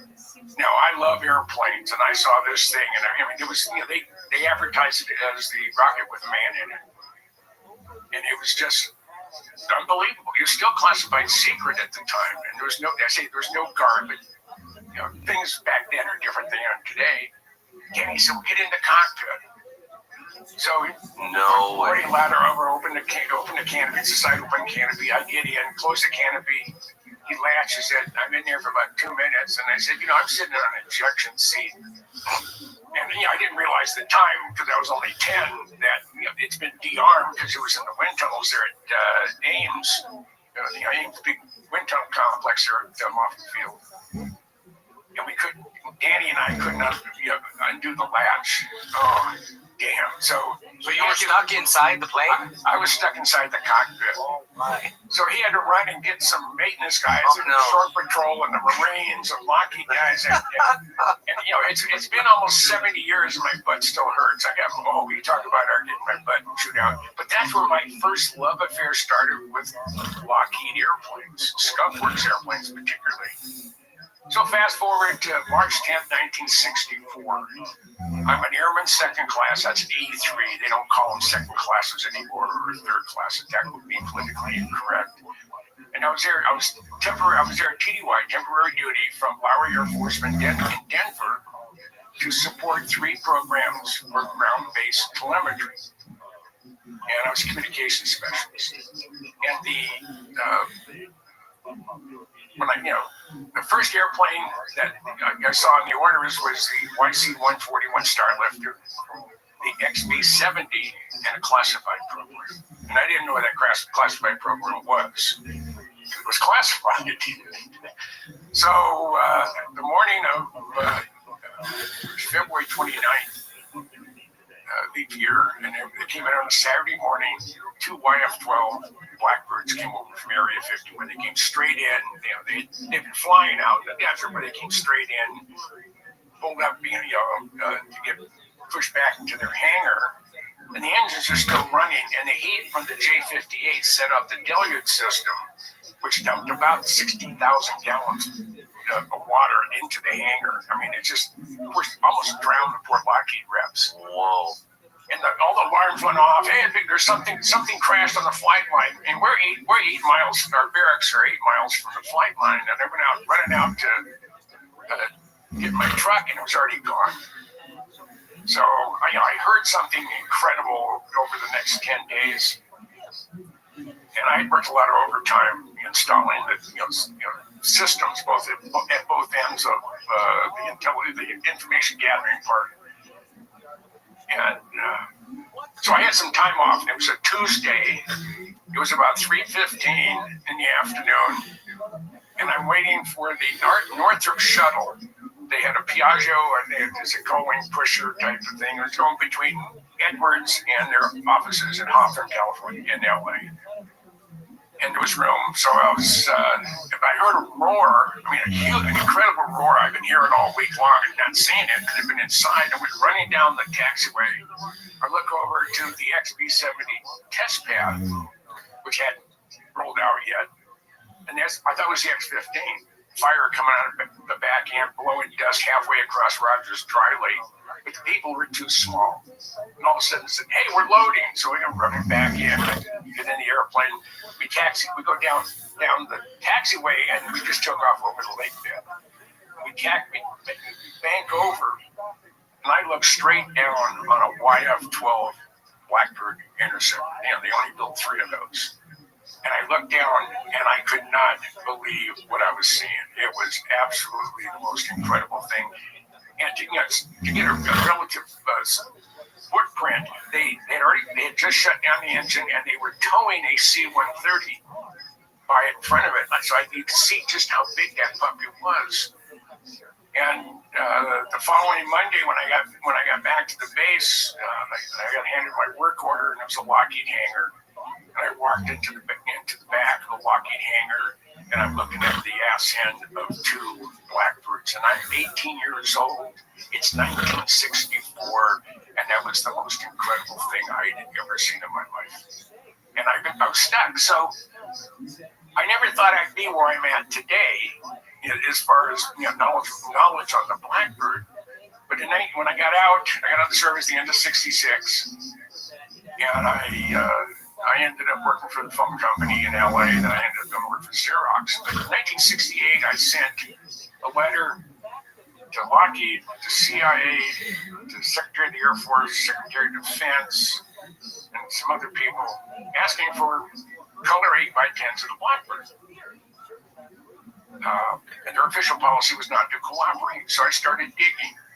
And the more I dug, the more I found out, the deeper I dug. So over the course of the last 60 years, from a historical point of view, according to Ben Rich, who is a long-time friend of mine, I'm the most knowledgeable person on the planet on the history and development of the blackbirds. Wow. They were so compartmentalized back then that if you were working on widget A and your buddy's working on widget B, you didn't talk about what you did. It was that level of patriotism, whatever it is. Today, that doesn't work so much. You're going to find someone who, with their own agenda, they're going to go and do what they want. But that was really the beginning of my passions. And then in 1976, I decided to join the Air Guard. And I got actually went in as communication specialist, and shortly thereafter, I became the wing historian. But I went in the Guard, so I have a little pink ID card that got me on every base in the United States except for the restricted ones. And I'm a good enough BS, or I can talk my way into any flight line, and I did. And over the course up through 9/11, when everything changed, I've been on the ramp to photograph at 216 Air Force, Air Guard, and reserve bases in all 50 states. Wow. You sent us some pictures, actually. I'm going to bring them up here. You can go through what they are. Okay. Because they are very cool. So we'll start with the first one. So you go ahead and describe what we're looking at here, Jim. That's me at Beale Air Force Base. I'm an handsome man. Yeah. That's when I had dark hair. That wasn't real. That wasn't my real dark hair that came out of a bottle. I started turning gray when I was about 15. And they say I got the gray hairs. I earned every single one of them. So that's at Beale Air Force Base, and that's inside an SR-71. Okay. Okay, that's my baby. That was my baby for 15 years. That is the 8th built Blackbird. That's an A-12. This one has flown straight and level at 92,500 feet. It has, during flight test, Jim Eastham was flying it, and they were. This was the envelope expansion airplane, and they were having problems with the inlet. They hadn't been able to go a sustained, Mach 2.8 or 2.9 at that time, and they had been playing with the inlet schedule, and they had duct taped over some stuff. They had pinned the tertiary doors in the afterburner. I think it put them in the open or the closed position. And they got up to about 2.7, 2.8, and no matter what they did, the airplane wouldn't accelerate past that. So Jim was up there Jim Eastland was up there trying to figure out what he can do, and he was in real bad air. And he dropped the nose, and all of a sudden he got in good air, and things started popping, and he didn't know what it was. He said it was almost like something was breaking on the airplane, but all the instruments said, hey, you're okay. Well, the pinned, free-floating tertiary doors started breaking, popping loose from their being pinned. And for about 15 seconds, when he hit the good air, all of a sudden everything redlined. And he went from like 2.9 to Mach 3.56 for about 15 seconds. And he realized that, I shouldn't have done that. So he goes his descent profile and heads back to the barn. So there, the 3.56 is a momentary, event. The airplane was designed from the beginning to fly at Mach 3.24. That's the sweet spot for the inlets. And it's more efficient at Mach 3.2 than it is subsonic.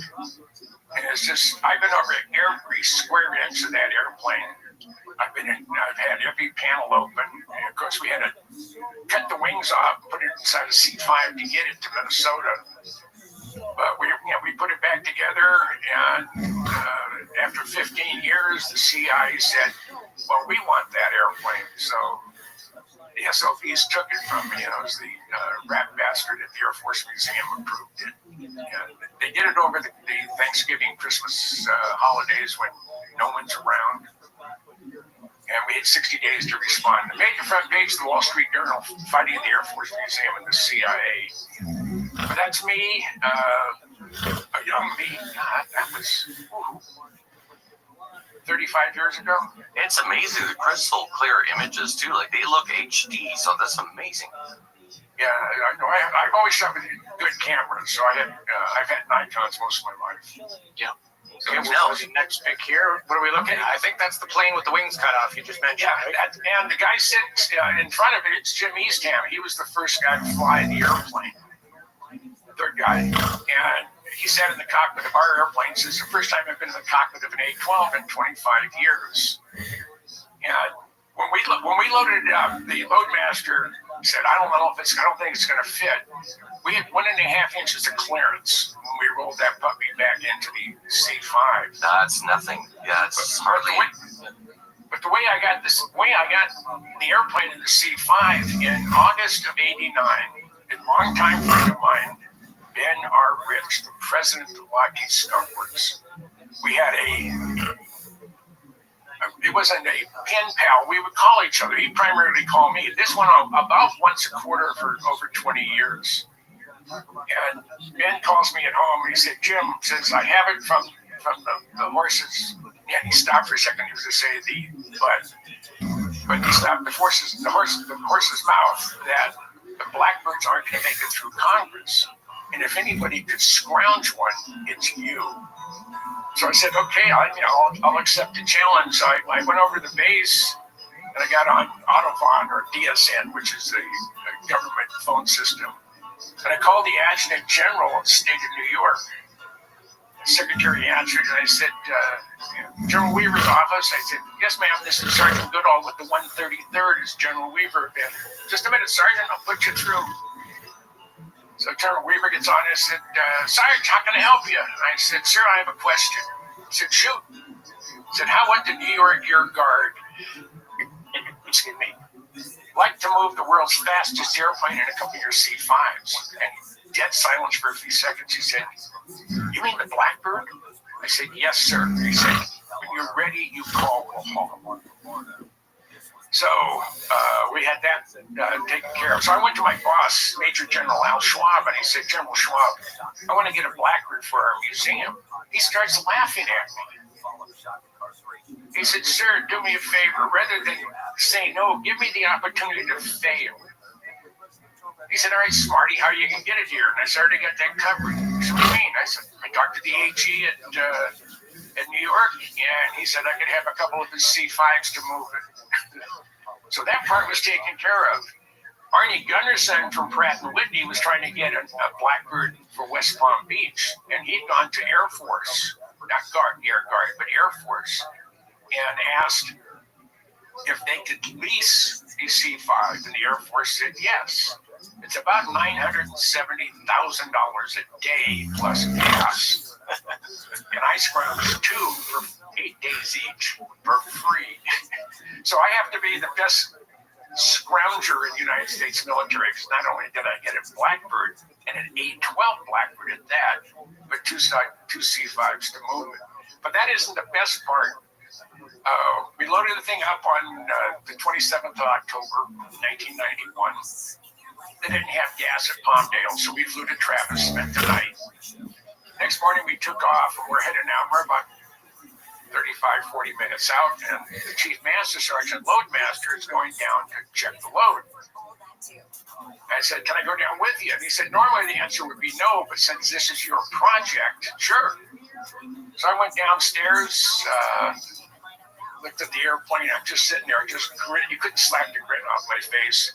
So I went out and I climbed up to the landing gear. I walked along the chines. I had a wheel chock stuck in the canopy, so it didn't close all the way. The counterbalance was out of nitrogen. So I opened up the canopy. I had a 5-gallon bucket on the ejection seat. It was all the way down, and a cushion. And I got in the cockpit, closed the canopy, and I'm in there for about 45 minutes. And I'm just sitting here with a grin on my face that you couldn't slap off me. And after about 45 minutes, I heard a rap on the bottom of the airplane. I opened up the canopy and said, "Yeah, we got to go back up." So went back up. Now we're about 40 minutes out of Minneapolis. We're starting our gradual descent, and the chief comes back and said, "The boss said you could be in the cockpit when we land." Well, I'm already up front of the C5, and they said, "No," it says downstairs. So once we landed, I called Ben Rich the next day, and I said, "Ben, I think I hold a record that no one will ever be able to match." And he said, "What's that?" I said, "I'm the only person on the planet who's been in the cockpit of a Blackbird at 33,000 feet at Mach 0.72 inside another airplane and landed it as well." And Ben said he was laughing so hard he almost wet his pants. He threatened to issue me a Mach 3 minus card, but he never did. But that's something that no one will ever be able to do, because now with all the fraud, waste, and abuse crap that's going on in our military, you just couldn't pull that off. So it was a once in a lifetime event, and it was just one of the more exciting things I've ever done. Yeah. You want to go to the next one? Yeah. I think that's a similar pic. Yeah, Plane being loaded up. She's going in. Okay, I'm at Whiteman Air Force Base. I'm about 50 pounds lighter now than I was there, and I also needed a haircut. I realized that. But if you notice the data block up the upper left-hand corner, I'm going into the Spirit of Kitty Hawk. It's a B2. And I'm the only one in my neighborhood to have flown the B2 simulator, and I did that for over 2 hours. I've been there half a dozen times. And I actually want to go up and see if I can go for a ride in the real airplane in the jump seat. That would be a kick.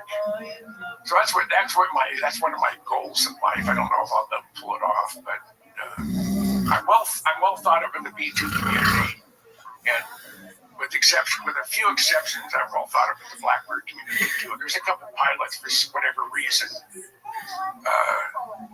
I sort of grate their ass because I wasn't part of the program, but I'm one of the most knowledgeable persons on the program.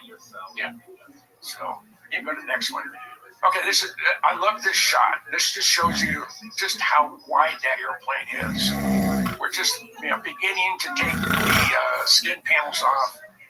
There's about top and bottom on both sides. There's about 2,400 screws. And at the bottom, they're riveted. So we had to drill those out. Those are titanium rivets. Now, Jim, just so for clarity of the picture, so for the listeners that are not seeing the picture, it's I believe this is the Blackbird, but the back end of it. Now, is it being assembled, or is it being disassembled, or no? We're getting ready. This view is at Site 10, which is now the home of the Lockheed Skunk Works at Air Force Plant 42 in Palmdale, California. And it's a sort of western view, and I'm standing up on a work stand to take this picture. And this just shows you just how it's a 58-foot wingspan. And we're looking at 103 feet of fuselage in front, and it's all fuel. Yeah. But we had to take those off. We marked the where we had to cut, and I knew I'd gone into a C5 and measured every which way I could to make sure this thing would fit, and it did.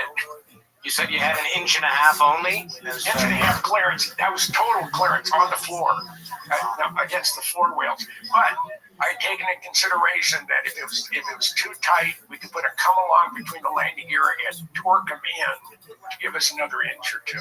Yeah. So that wasn't a concern. So you're good at thinking outside the box, Jim. I always have. Okay, yeah. Now this is a very famous shot. There's only 2 of us still alive. The guy in the black jacket with the sunglasses, that's Stuart Brown. Stu Brown did the article in Popular Science in March of '94 on the Area 51.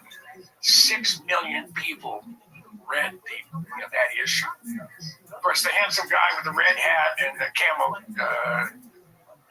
jacket, that's me. Behind me is Tom Luttrell. He was the commandant of the Tulare Police Department.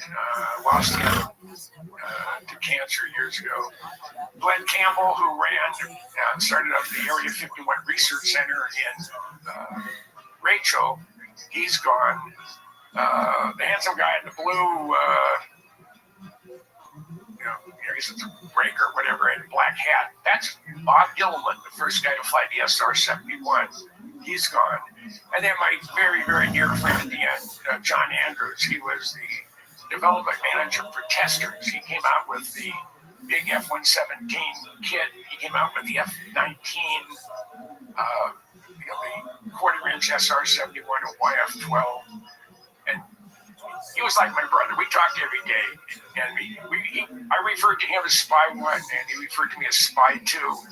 And we get on the phone and we say, testing, testing, testing. This is Spy 1 talking to Spy 2. We're going to talk about. And we like list off every classified program that we can find and think of. And then we just start talking. And it's I talked to the guys at the Pentagon when I was there during Desert Storm, and they said, hey, I said, were they listening to us? And they said, don't give them more credit than they're worth. They're just most of the guys that are in security service or whatever are doing a good job, but they're not going to listen to everything, and you're not that important. I said, okay, fine. Honest answer. Yeah. So, and what was in the backdrop there? What valley or landscape are we looking at? That's Tippecanoe Valley. This is December of '91. Stuart and I spent the night on top of the mountain, and you can see how warm it was with the snow down below.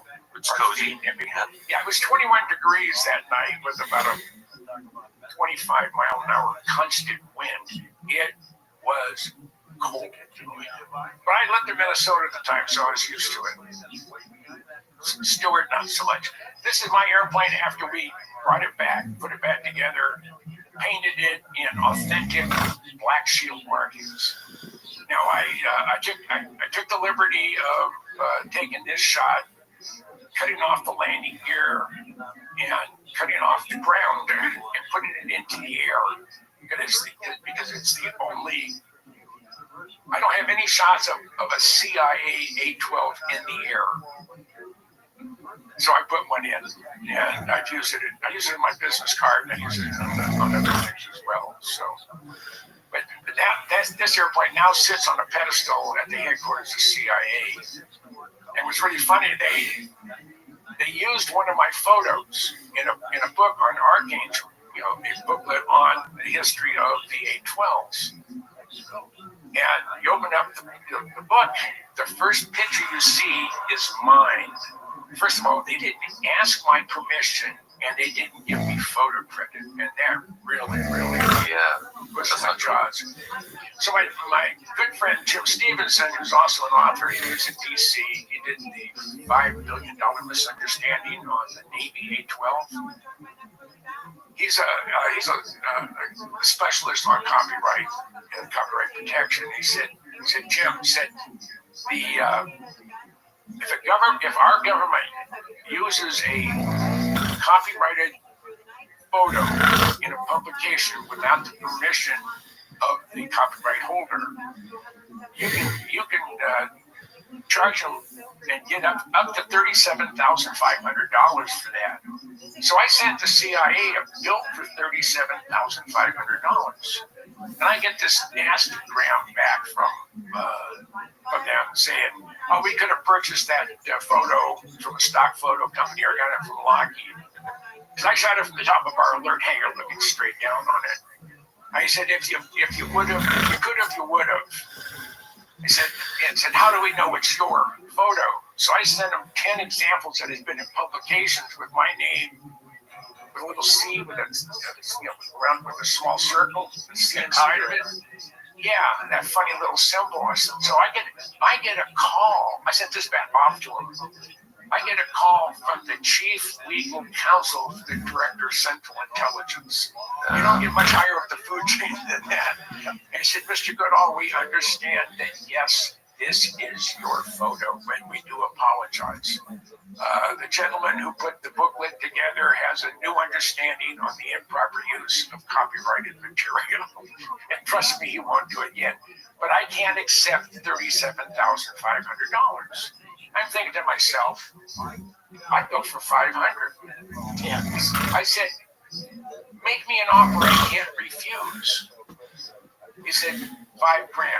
I said, with one addition. I mean, I about fell off my chair when he said $5,000. I said, I want to have permission to come onto the campus of the CIA and photograph my airplane and do a complete 360-degree walk around with my camera without restrictions. And he said, well, that has to be approved by the director of Central Intelligence. I said, I'll wait for the call. And I get a call from Mr. Levine a couple weeks later. He said, it's been approved. I said, okay, I'll figure out when I'm going to be out there. And I arrived at the back gate of CIA on the 22nd of April 2009. And as I drive up, I'm in a buddy of mine's car. It's not a rent-a-car, it's a buddy of mine's car. I pull up, as I'm rolling down the window, I don't even have my ID out. The guard said, Mr. Goodall, welcome to CIA. So they knew I was there. And they said, he just handed me a blue card. Said distinguished visitor. He said, just go to the front gate, front door, just follow the road. It will say DV only. Park there, you're fine. So I didn't even show my ID. I just drove up. He knew who I was. And then I said, well, as I go into the atrium, and it's huge. The guard at the bar end said, oh, Mr. Goodall, welcome to CIA. Michelle will be right with you. And Michelle was the PAO for CIA at the time. And she can tell, and she is a drop-dead, gorgeous blonde. She's in a red suit. Not fair. Not fair. She says, no, I've been here for 21 years. You're the first civilian to be allowed to come onto our facility and photograph. You're a good talker, Jim. That's right. You've been a great car salesman. Yeah. So these are your works. This is your passion. I have 29 books in print. The one Noddest to Columbia class is at Osprey right now. It's 352 pages, and I cover all the nuclear-powered submarines built for the United States Navy, either built or under construction. And as the count is 227 of them. And every submarine has a page, and every one of the name boats have more than one page. They have up to 10. And I cover, let's say, I start with the Nautilus, and I go all the way through to the Columbia, and it'll be out in November, just in time for Christmas. The one above it is my pride and joy. That's 75 years of Lockheed Skunk Works. 5 of the former heads of the Skunk Works have written me, said, this is their favorite book. That and my Blackbird book, which is right next to it, from Shepherd Publishing. So I've just had a ball. And then in my submarines, I have my airplane friends who said, what the hell you doing with submarines? I said, they hit all my buttons. So what do you mean? I said, they're black, they're stealth, and they're deadly. And no one can see them at work because they're underwater. And the general public only sees, the top 3 or 4 feet of the hull and the sail, and that's it. And I've been able to I've been on 21 nuclear-powered submarines. I've been at 400 feet deep in a ballistic missile submarine. I went through the Straits of Juan de Fuca on the Henry F. Jackson. As it's going out in patrol, they go out and do angles and dangles and come back in. And as we're going through the Straits of Juan de Fuca, I look behind me, and behind me, there's 24 launch tubes, and in those 24 launch tubes had to be probably in the neighborhood of 75 to 100 hydrogen bombs. And I sort of smiled to myself. I said, Gene Hackman and Denzel Washington don't have a thing on me. There's no smoking in that submarine, that's for sure. No. And, as a military historian, I see, guys in the cockpit. I'm gonna walk back over to the bathroom. They're in a B-52. There is no bathroom. There's no place you're gonna walk back to. Or the grates on the floor. No, they have solid floors. And go underneath the floor or above the ceiling to crawl in. Every square inch or cubic inch of that submarine is, when they're getting ready to go out on patrol, is occupied. So, but I just had a great time. The Navy likes what I do. This actually, I got a question though that pops up based on your work and your understanding of airplanes, secret project airplanes, how they fly, capabilities. Now, we study a lot on people that are trying to figure out the physics of objects in the skies, how they maneuver. For instance, the Blackbird you mentioned, it was designed to go at Mach 3.24. When we're talking about a turn radius at that speed for that plane, what are we looking at? Like, how long would it take for it to make a turn? Well, it's not the length of time. It's the distance traveled. About 180-mile radius to turn. Okay. So when we hear objects that are able to go at that speed and then make a right angle turn, as far as we know physically, that would break the plane or kill the pilot, right? No. Excluding human involvement in a craft that does that. I had a friend of mine, Bill Fox. He had 36 years at the Skunk Works, and we just bonded here back in the 70s. And I asked him, I said, do we have something that could be going at Mach 10 and then make a 90-degree turn? I said, yeah, we have that ability. I mean, in fact, there's some stuff that, there's some anti-ballistic missile stuff that does that can be going, 15,000 miles an hour and then make a 90-degree bend or a 45-degree turn or whatever. And you're pulling 200 or 300 Gs. We have, the hardware and the equipment can handle that. For a good example, the copperhead round that they put in 105 or in 155 millimeter cannons. It's guidable. And there's electronics in it. And I don't know if they still use the copperhead, but you blast out of a 155 millimeter howitzer, you're going to exceed a couple Gs, that's for sure. Right. And the electronics are designed to work and built, to function. On my books down there, the F-117 book, that was the very first one on the F-117, and we sold 67,000 copies. I should have made the New York Times bestseller list, but I wasn't listed. And the SR-71 pilot's manual. Dave Lux, who was the head of charge of the Blackbird at NASA, Dryden, he's the one who sent me the book, and it irritated David Emmons, who was in charge of security on the Blackbird program, so much that he never spoke to Dave again. Even in a meeting, he'd say, "You can tell Lux he can go kiss my ass," and Lux is sitting right next to me in the side. I mean, they did not. They were pissed. But when my Blackbird book came out, I called up Dave, and I said, Dave, I want to send you my Blackbird book. And his thought was, it's another Blackbird book, yippee skippy. So I sent it to him, and I get an email back from him. They said, I thought this was just going to be another one of those, Me Too books. This is great. I said, I have it. It's right in the middle of my trophy table in my living room where it has all this Blackbird memorabilia. So that just tickled the hell out of me. And Jeff Babion, who I interviewed and did a book signing at the Skunk Works in June of 21. He said he has two books, his two favorite books in his man cave that no one's allowed to touch is my Blackbird book and my Skunk Works book. Wow. And that just tickled the hell out of me. Big compliment for sure. Oh yeah. So there were, there's a, this was taken, I had my book upside down. This is Bob Lazar at S5.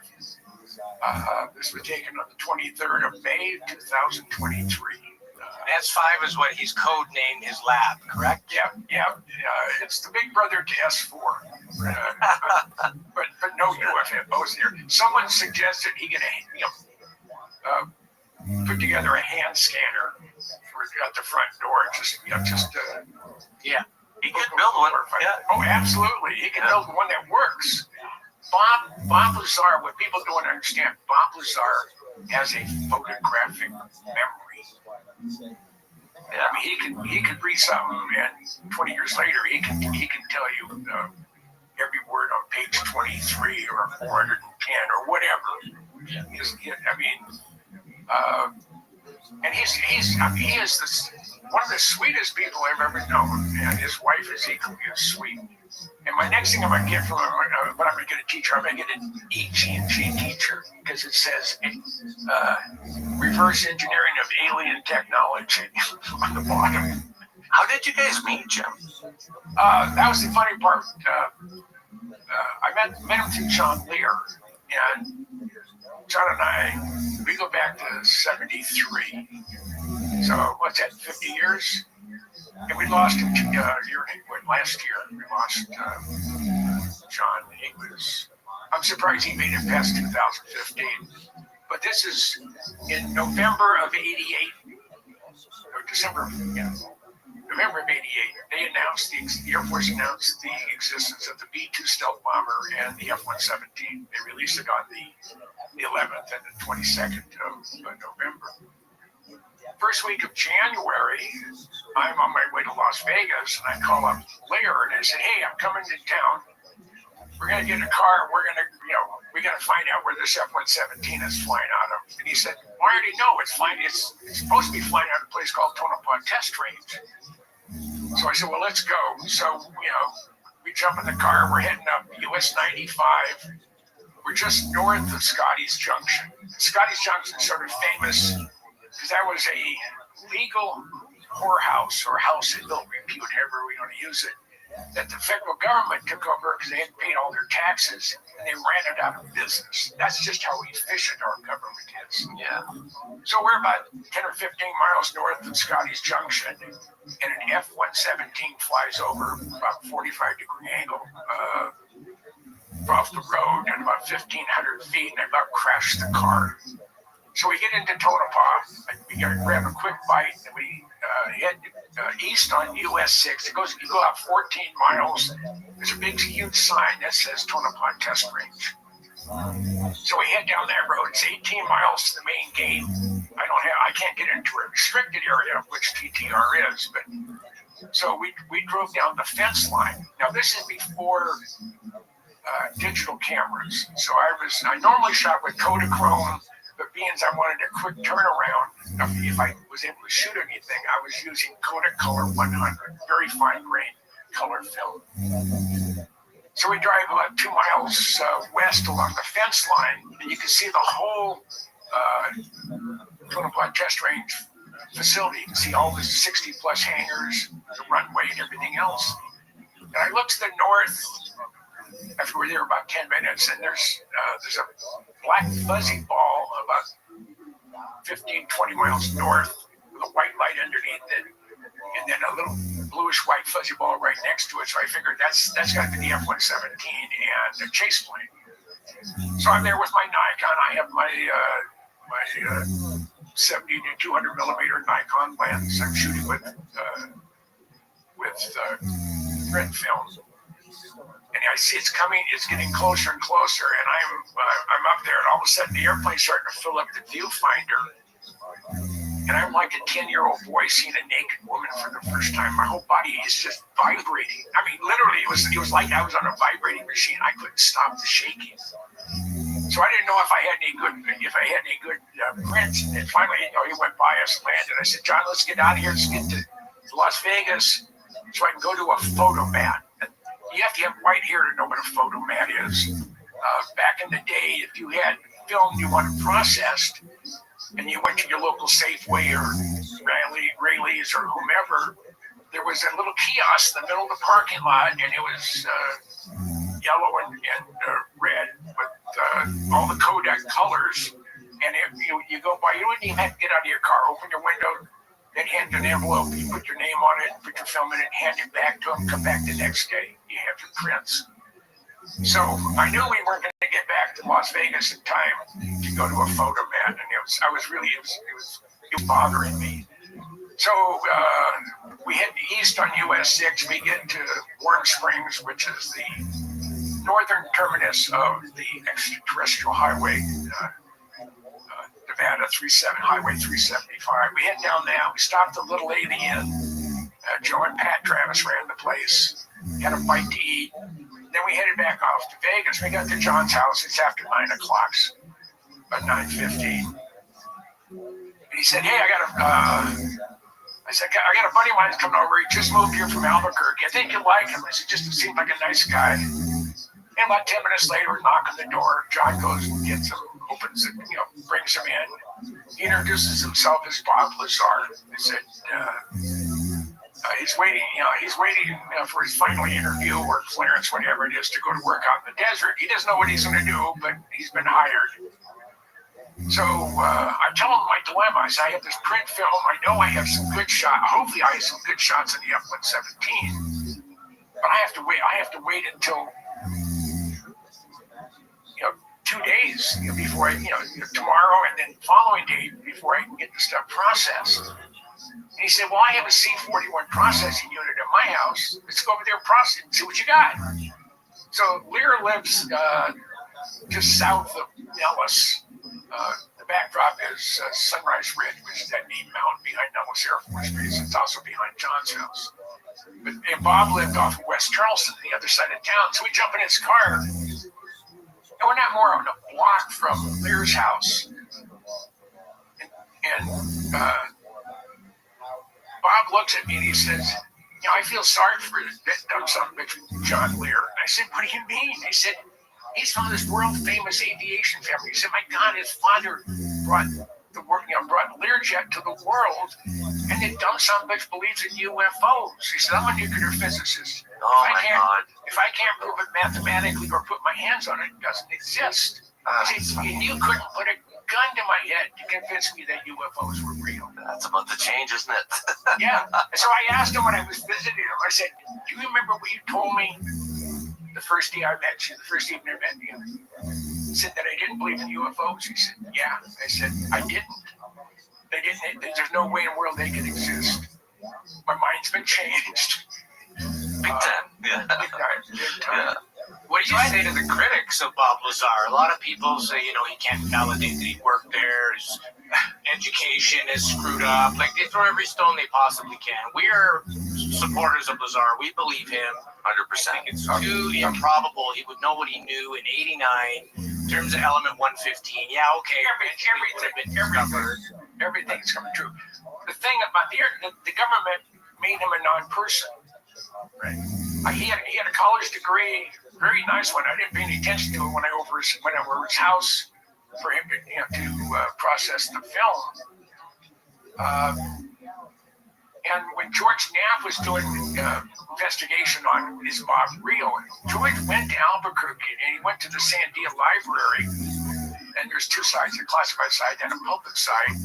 He got the phone book that of the time that Bob was there, and opened it up, and there was Bob Lazar's name with the phone number and the room number that he said he worked in, and the two people that worked in the same lab as him, they were in there with the same number and whatever. And then Bob had told George that I was written up in the Sandia newspaper, and it said, I've seen the clipping. It says, Sandia professor relaxes on weekend by going 300 miles an hour in his jet car. And there's a picture of Bob standing in front of his Lamborghini jet car. That was the Sandia newspaper saying Professor Bob Lazar, he relaxes on weekends on his jet car. Now, when I was at the Pentagon during Desert Shield and Desert Storm, I had Bob's W-2. And he's paid by the United States Navy. The Navy handles, it used to be the Army, and then it reverted to the Navy. They handle all of the classified deep black program stuff that will never see the light of day. Did not know that. That's still to this day like that? Yeah, yes, that's what they do today. They are in charge of all the spooky programs. Wow, interesting to know. Yeah. So I had Bob's W-2. Now, at the time of Desert Storm, I was an E6. I was a tech sergeant. And I was they needed historians to write the history of the Air and Army Guard, the Air Force Air Guard and the Army Guard of their involvement and contributions to Desert Shield and Desert Storm. So my job was to read every single message going to and from CENTCOM. From eyes only to, just restricted access. I mean, not classified, but confidential. So I had this one particular afternoon, I had a couple hours to kill.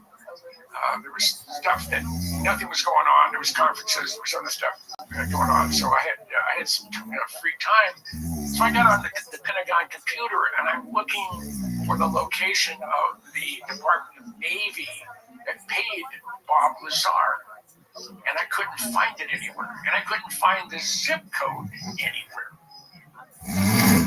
So I decided I was going to go someplace that may know. I think it was Naval Investigative Services, but I'm not sure. But I go in there. I'm in my light blue short sleeved shirt with my ribbons and with my dark blue pants. I guess it's a Class A uniform of sorts, but not your dress uniform. And I go to the room that this Navy Department of Navy is located. I go in there as a young Lieutenant JG behind the counter, and I said, "Sir, can you tell me where this Department of Navy is located?" And I hand him, Lazar's W-2. He looks at it and says, "Excuse me for a minute, Sergeant." He gets up, he goes into the 2-star's office, comes back about 20 seconds later, and he said, "The Admiral will see you now." Now, those of you who are familiar with the Navy, or just the military in general, no Navy 2-star Admiral is going to talk to an Air Guard / Air Force enlisted puke unless it's really important. So I go in there and I give him a sharp salute. And he doesn't say at ease, he said parade rep. So I'm standing there and he's almost trembling and he's holding Bob's W-2 up. And he said, "Sergeant, I don't know where you got this, but if I ever see your face cross the threshold of my office ever again, you'll be the most sorriest son-of-a-bitch in NCO in the United States military. Do you understand me, Sergeant?" And I said, "Yes, sir." He said, with that, he put Bob's W-2 in the shredder.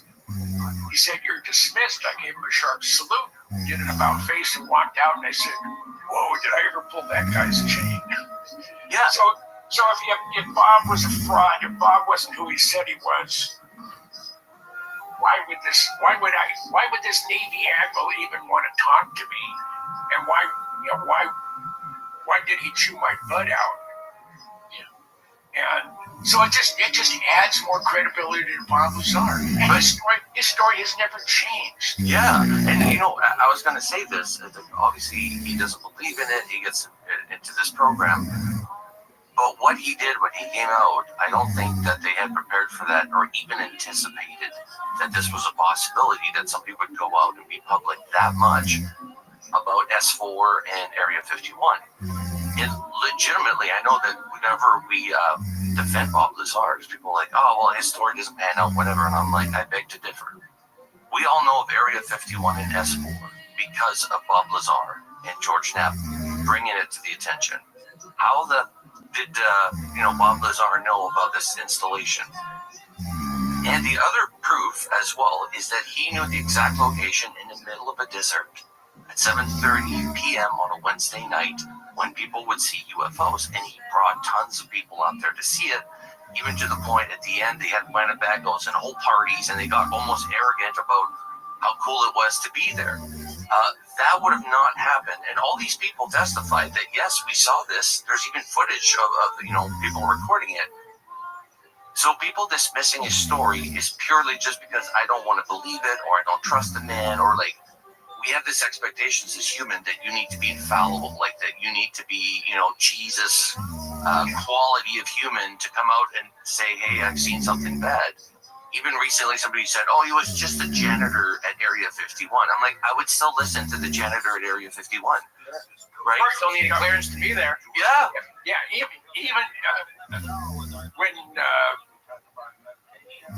when he went public, he still did he still had a contract with the government to repair and adjust radiation sensors. Bob did work at Caltech, where you had to have at least a master's degree in physics to do what he was doing. Now they can't find his school records anywhere because he doesn't exist. His Social Security number, according to the United States government, was never issued. Wow. To the lengths they'll go through, just to discredit you. Right. Oh, absolutely. Yeah. And his wife at the time, she died mysteriously, and I think that's what spooked Bob. That's when he decided that there's something that's not right here, and I got to protect my butt. But yeah, off to another area, but to confirm what Bob said. I had a friend named Dave Fruhoff. Dave was a retired lieutenant colonel, flew SR-71s. He lived in Lynchburg, Tennessee, about 11 miles from my dad. My dad lived in Tullahoma. He was head of one of the big wind tunnel complexes there in the Arnold Air Force Base. And I was visiting my dad, and I'd known Dave through my association with the Blackbird Association. So I called him up and said, hey, Dave. He said, you tied up? I said, no. I said, I'm just down there near Tullahoma. Can I come by and just interview you? He said, well, sure. So I went there, and I primarily went there to interview him on his loss, him having to bail out of an SR-71 that had a total electrical failure. And we got through all of that. And then I said, do you believe in UFOs? And he said, absolutely, they positively do exist. Okay. I said, do you want to expand upon that? And I figured he was going to say no. He said, sure. I said, well, shoot. He said, I was on a night mission on an SR-71 flying out of Kadena, Okinawa. It's 11 p.m. at night. I'm flying, I'm going straight and level. I'm at Mach 2.7 at about 78,000 feet. That's sort of a sweet spot for going to and from because you don't thermally stress the systems. Okay. What's the fastest that it could go, though, Jim? The fastest an SR-71 has ever gone. Bill Weaver was at 974, which is the best flying of all the SRs. He went Mach 3.43 after he finished the test guard. It was a 974 was assigned to Palmdale in Site 2 for flight test. To go to Mach 3.3, you need written permission from the wing commander. So guys will fly Mach 3.2. There's no reason to fly any faster. The airplane flies perfectly at 3.24. So Dave is at a night training mission. It's a 3/4 moon off the left side of the airplane. He gets a glint of something reflective, had edges to it. He can't tell what it is. He can't tell how big it is, but he said it's 5 or 6 miles off to his right and 5,000 or 6,000 feet above him. So he gets hold of Kadena on secure voice and said, do we have another bird up? He said, no. He said, you weren't briefing today. He said, you're the only one up there. I said, well, I have company. I'm going to take a look. So he's in minimum afterburner at Mach 2.7. So he advances the throttles. He does about a 10-degree bank, and he starts climbing and turning towards this object. He didn't want to open his visor because he's getting reflections from the cockpit instruments. He's trying to look out to see if he can see where he doesn't see stars. Because up at 85,000 feet, you got a bazillion stars up there. So he's getting closer and closer. He said when he was still 1,000 or so feet below it, and still a mile or so away from it, this thing took off at about a 30-degree angle of attack and left him in the dust like he was heading the other direction. He figured it left him going between 8 and 12,000 miles an hour, so between Mach 12 and Mach 16. And he couldn't believe what he saw. The backseater saw it as well. I don't know. He didn't say what he did once he got to Kadena, because back in those days, you didn't report UFOs because that would destroy your credibility. My boss in the Air Guard, Air Force Chief of Staff, was Major General Wayne Gatlin. And I asked General Gatlin, I guess it was 83, 84 time frame. He said, let's assume for the fact that I'm an F-4 pilot and I'm out chasing something, and I realize that I'm chasing a UFO. What do I do? So I've gotten up close to it. I've seen it. I don't have a gun camera. We had an RF4 at the time. I was able to take a picture. I didn't have cameras installed with film. What do I do? He said, well, you come back and do your post-flight. Go take a shower. Go to the club. Pound down 2 or 3 really, really strong drinks. Go to your billet and forget what you saw. Because if you report that you chased a UFO or you locked onto a UFO, your career is just down the toilet. It's not going to happen. Jim, I got a question on that thing, though. For yourself being part of this your entire life, a pilot is invested in. They spend millions of dollars training these guys and on how to observe, how to do their job, how to use the weaponry, for crying out loud. Yep. Yet somebody who's that trained, that professional, comes back and says, hey, wait a minute, guys, there's something out there. Oh, you must be a loony. Let's ground you. Well, they won't necessarily ground him, but if he's a major, he's not going to make lieutenant colonel. That's all. Why? Yeah, but why? Are they just trying to shut you up? Like that's their incentive? The official reaction to UFOs is to ridicule the person. Right? They don't exist. It's their cover-up. UFOs been going on for a long time now. Where they coming from? We don't know. But I was a docent up at Kitt Peak National Observatories outside of Tucson for a couple of years. And they have the largest assemblage of optical telescopes in the world. They have 22 of them up there, everything from a 12-inch to a 13-foot primary mirror on the 4-meter male. The 2.1 meter was used by Caltech in remote viewing and also doing adaptive optics. For 5 years, they used the 2.1 meter telescope at Kitt Peak looking for exoplanets. Those are planets outside of our atmosphere, outside of our solar system. And over the course of 5 years, they cataloged 8,000 exoplanets.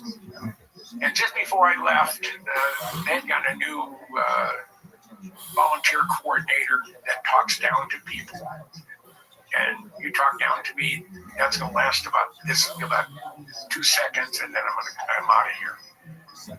But just before I left, we had they announced that they were having a beer and pizza at the NOAO headquarters, which is National Optical Astronomy Observatories, located at the University of Arizona in Tucson.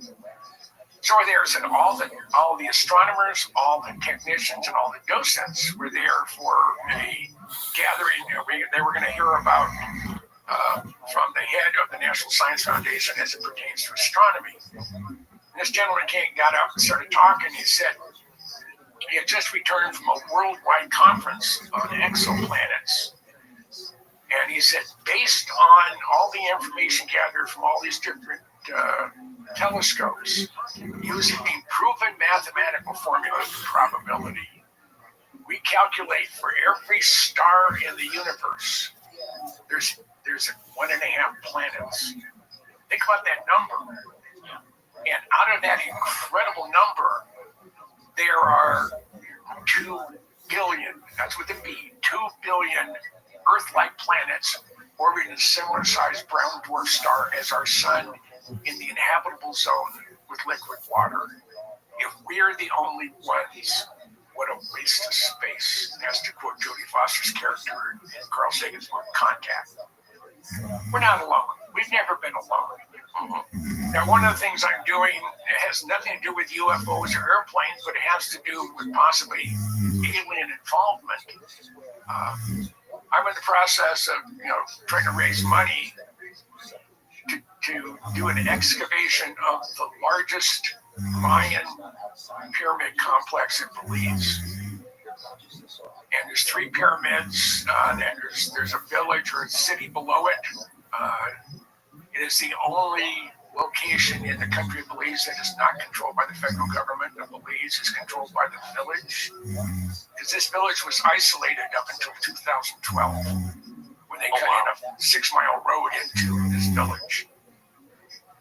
And just by pure luck or God's will, however you want to look at it, we sort of landed on this place, and everything, all the alignments of the stars were perfect for us to go in there.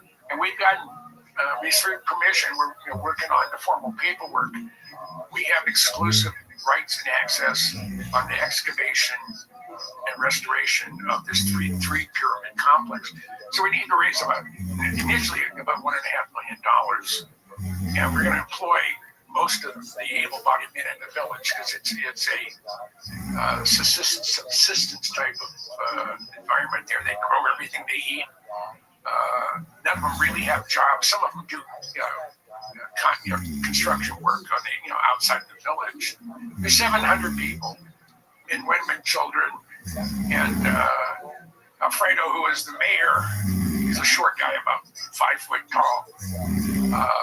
He said, we have 172 healthy, able-bodied men that's ready to go to work today and taking off the overburden of the pyramids. So that's, I went and spent 2 weeks down there. It was absolutely fascinating. On the first full day we're there, I think one of the reasons that we were given more or less the prompt to go to this location, and it's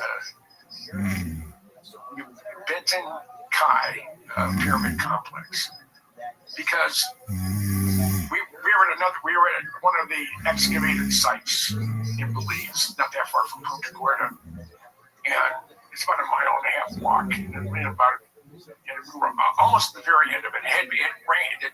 The sky had opened up and just dumped water on us. Everything was wet. And I'm about 20 feet from the end of being off the pyramid. And it's just that they just do the tops. They don't do the whole thing. We're going to do the whole thing. And I have a real bad sense of balance. I had a brain tumor. And they severed my auditory nerve, so I have real shaky balance. And I'm an old guy. I'm 78. So I decided I wasn't going to go down the steps, which were uneven. They were built by the Mayans, and they had sharp edges. I figured, well, I'll just go on the side over here. And I took one step, and my feet went out underneath me. I went head first into this pile of rubble. These are sharp edge rocks. And I had a gash and a puncture wound. And I get up, and of course, it's raining. A little bit of blood goes a long way. A lot of blood goes even farther. So it didn't hurt that much. I went down. They got a first aid kit. They cleaned it up. We're driving out of the village. We got out of the complex. We're driving this little village of maybe 300 or 400 people. And there's a clinic there. Go in. There's a doctor. He's from Cuba. He escaped here a couple of years ago, and we started talking. And he was surprised how old I was. He said I have some patients that are in the early 70s, and they look 10, 20 years older than you look. And I said, well, I lead a clean life. So they saw me up. I got 11 stitches. They said, don't go in the water, any water, other than a swimming pool or a shower, because if you go in the rivers or the mangrove swamp water, you may turn into Swamp Thing. So we don't want that Full to of happen. parasites and stuff, right? Oh God, yeah, just something terrible. So I figured since I gave blood and DNA to the Mayan gods, they decided to guide us towards the village of Santa Cruz, in which they did. And that was your sacrifice to the gods, right? Right. And it turns out this supposedly, according to stuff that we've read, that this complex is the largest and the oldest one in Belize. And it was occupied between 200 AD and about 800 AD. So it's been vacant ever since. We talked to archaeologists that were at the sites that were given tour guides. They were tour guides, but they were working on their master's or PhD in Mayan archaeology. And there's speculation now. They're saying that it's very possible that the pyramids are not 2,000 years old. They're more like 20,000 to 200,000 years old. And the Mayans found them. They had been abandoned, and the Mayans repurposed them. So that just adds an awful lot. 200,000 years old, and they were able to build these things like Machu Picchu. Now, the level of sophistication is not at all like you have in Machu Picchu. This is probably could be even earlier because there's a lot of paragonal construction, but not to the point that they have there at in some of the other famous sites. So, but we have a 305-acre site that is now ours to excavate. We're going back in probably early October. Jared Murphy, who has a site, has a podcast, Not Aliens, and Jared's a friend of mine. We're both from Minnesota. And Jared headed this. This is Jared's project, and I just. It was a perfect fit personality-wise, and everything else was.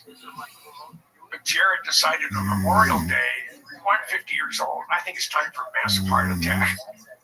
And he did. He hit what they call the Widowmaker. Oh, no. And if it wasn't for his best friend and his business partner, who was right there, gave him CPR, broke 4 ribs. He lost absolutely nothing as far as his brain function. And that's what everybody was concerned about, because Jared is he's very, very smart, and to lose the brain like that.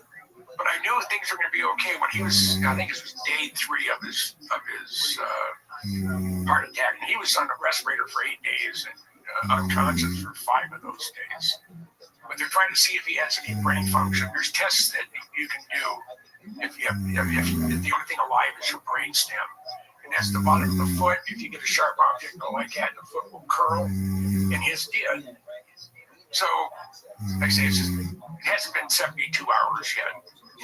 And he hasn't opened his eyes. He's still unconscious, heavily sedated. And the doctor says, Jared, if you can hear me, wiggle your toes. And he did. And his girlfriend, Michaela, she about fell down with joy.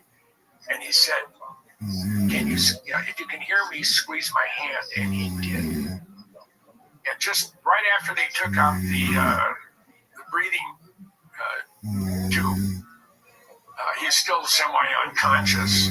They were saying, well, he can't put his contacts back in, so we need to get reading glasses so he can read emails or whatever. And but they still don't know how well his brain is. He was able to wiggle his toes and squeeze the hand. And he said, he had no voice. He said, get hold of my ophthalmologist in Sandy, Utah, where he was living. He just checked my eyes. He has the prescription. He can tell you what magnification you need for the readers. So right then and there, we knew he was all there. Yeah, the whole time. Yeah. And I talk to him almost every day now. And we're working towards. We have to come up with a lot of money up front. We're going to do a LiDAR scan. That's going to cost about $20,000. And the LiDAR is what they can do is unbelievable. I saw what they did when Tom Elmore did up at it's up in New England. They refer to it as the American Stonehenge. And you can see inside buildings, you can see the walls, you can see the plumbing, you can see what's below you in the dirt. It'll stop on a solid object, but it looks through trees. You know, if there's trees there, they just disappear. So we're gonna do a scan of. There's 3 pyramids. We can't go to the 3rd pyramid right now because it's occupied, and it's occupied by very, very large hive of Africanized honeybees, killer bees. So no one wants to go anywhere near there, and they'll probably wait until right now we're in the middle of the monsoon season, and they're going to go there and because I think the bees move out when it gets really wet. So they're going to try to go in there and take down the hive. They're not going to kill it. They're not going to kill the bees, or, torture or whatever. But they're going to gather all the honey and get rid of the hive. I guess it's massive. It's been going on for Probably would be. Those are the largest bees on the planet. But before, we don't want to waste too much more of your time, Jim. I want to ask you a couple quick questions, though, just in relation to government tech versus non-human intelligence tech. And you were in a movie produced by our good friend Darcy Weir, Secret Space UFOs, The Rise of the TR-3B. For those of you who don't know, the TR-3B is essentially a black triangle that supposedly we have engineered. And I've always been fascinated by the stories of it. And you're an expert on this type of stuff. So what can you tell us about government-made UFO tech? If someone sees a UFO and has a red and green light on it, which is really required to fly in controlled airspace, it's man-made.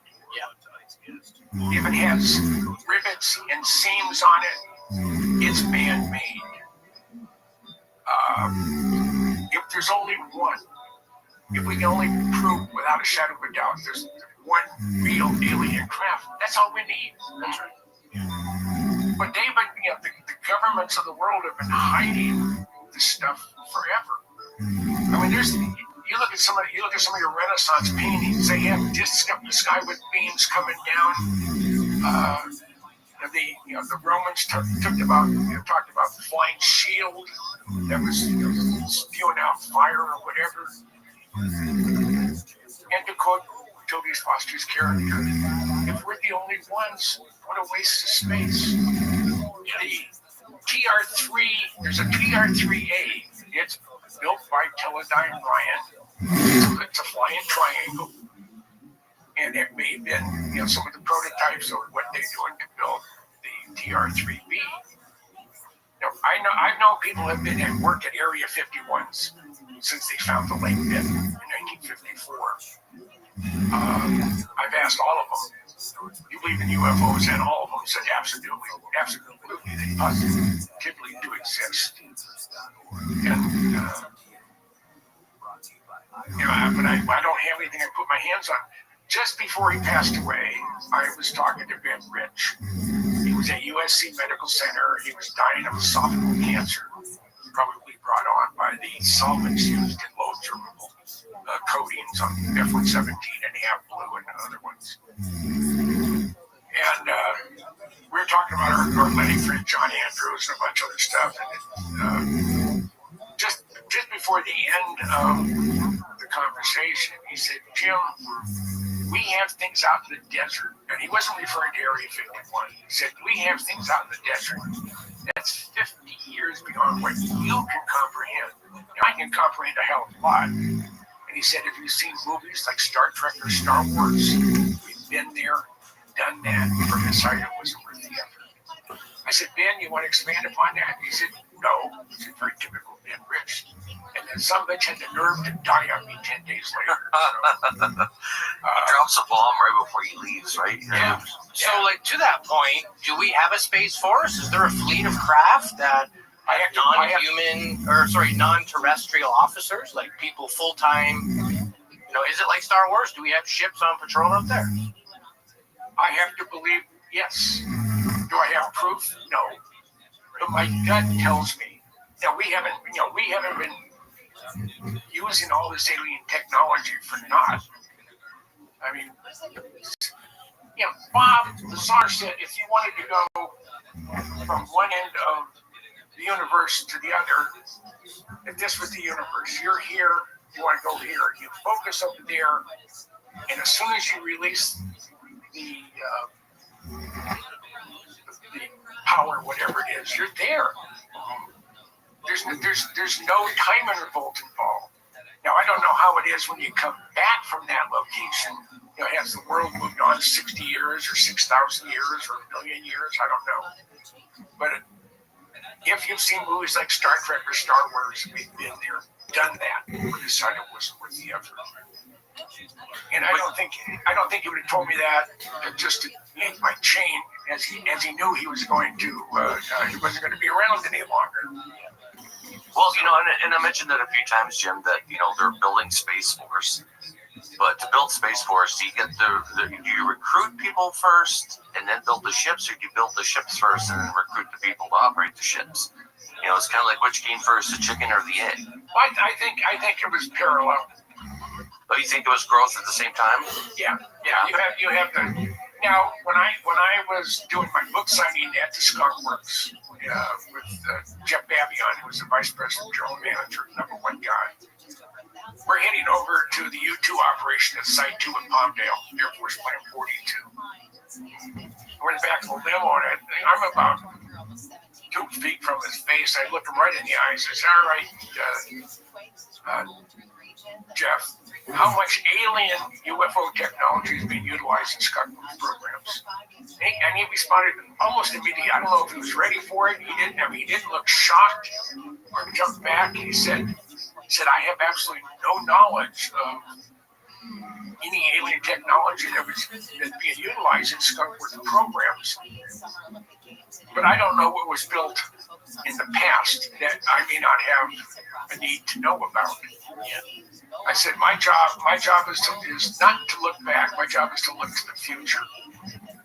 And said, personally, Lockheed has a policy. You don't comment at all on UFOs, period.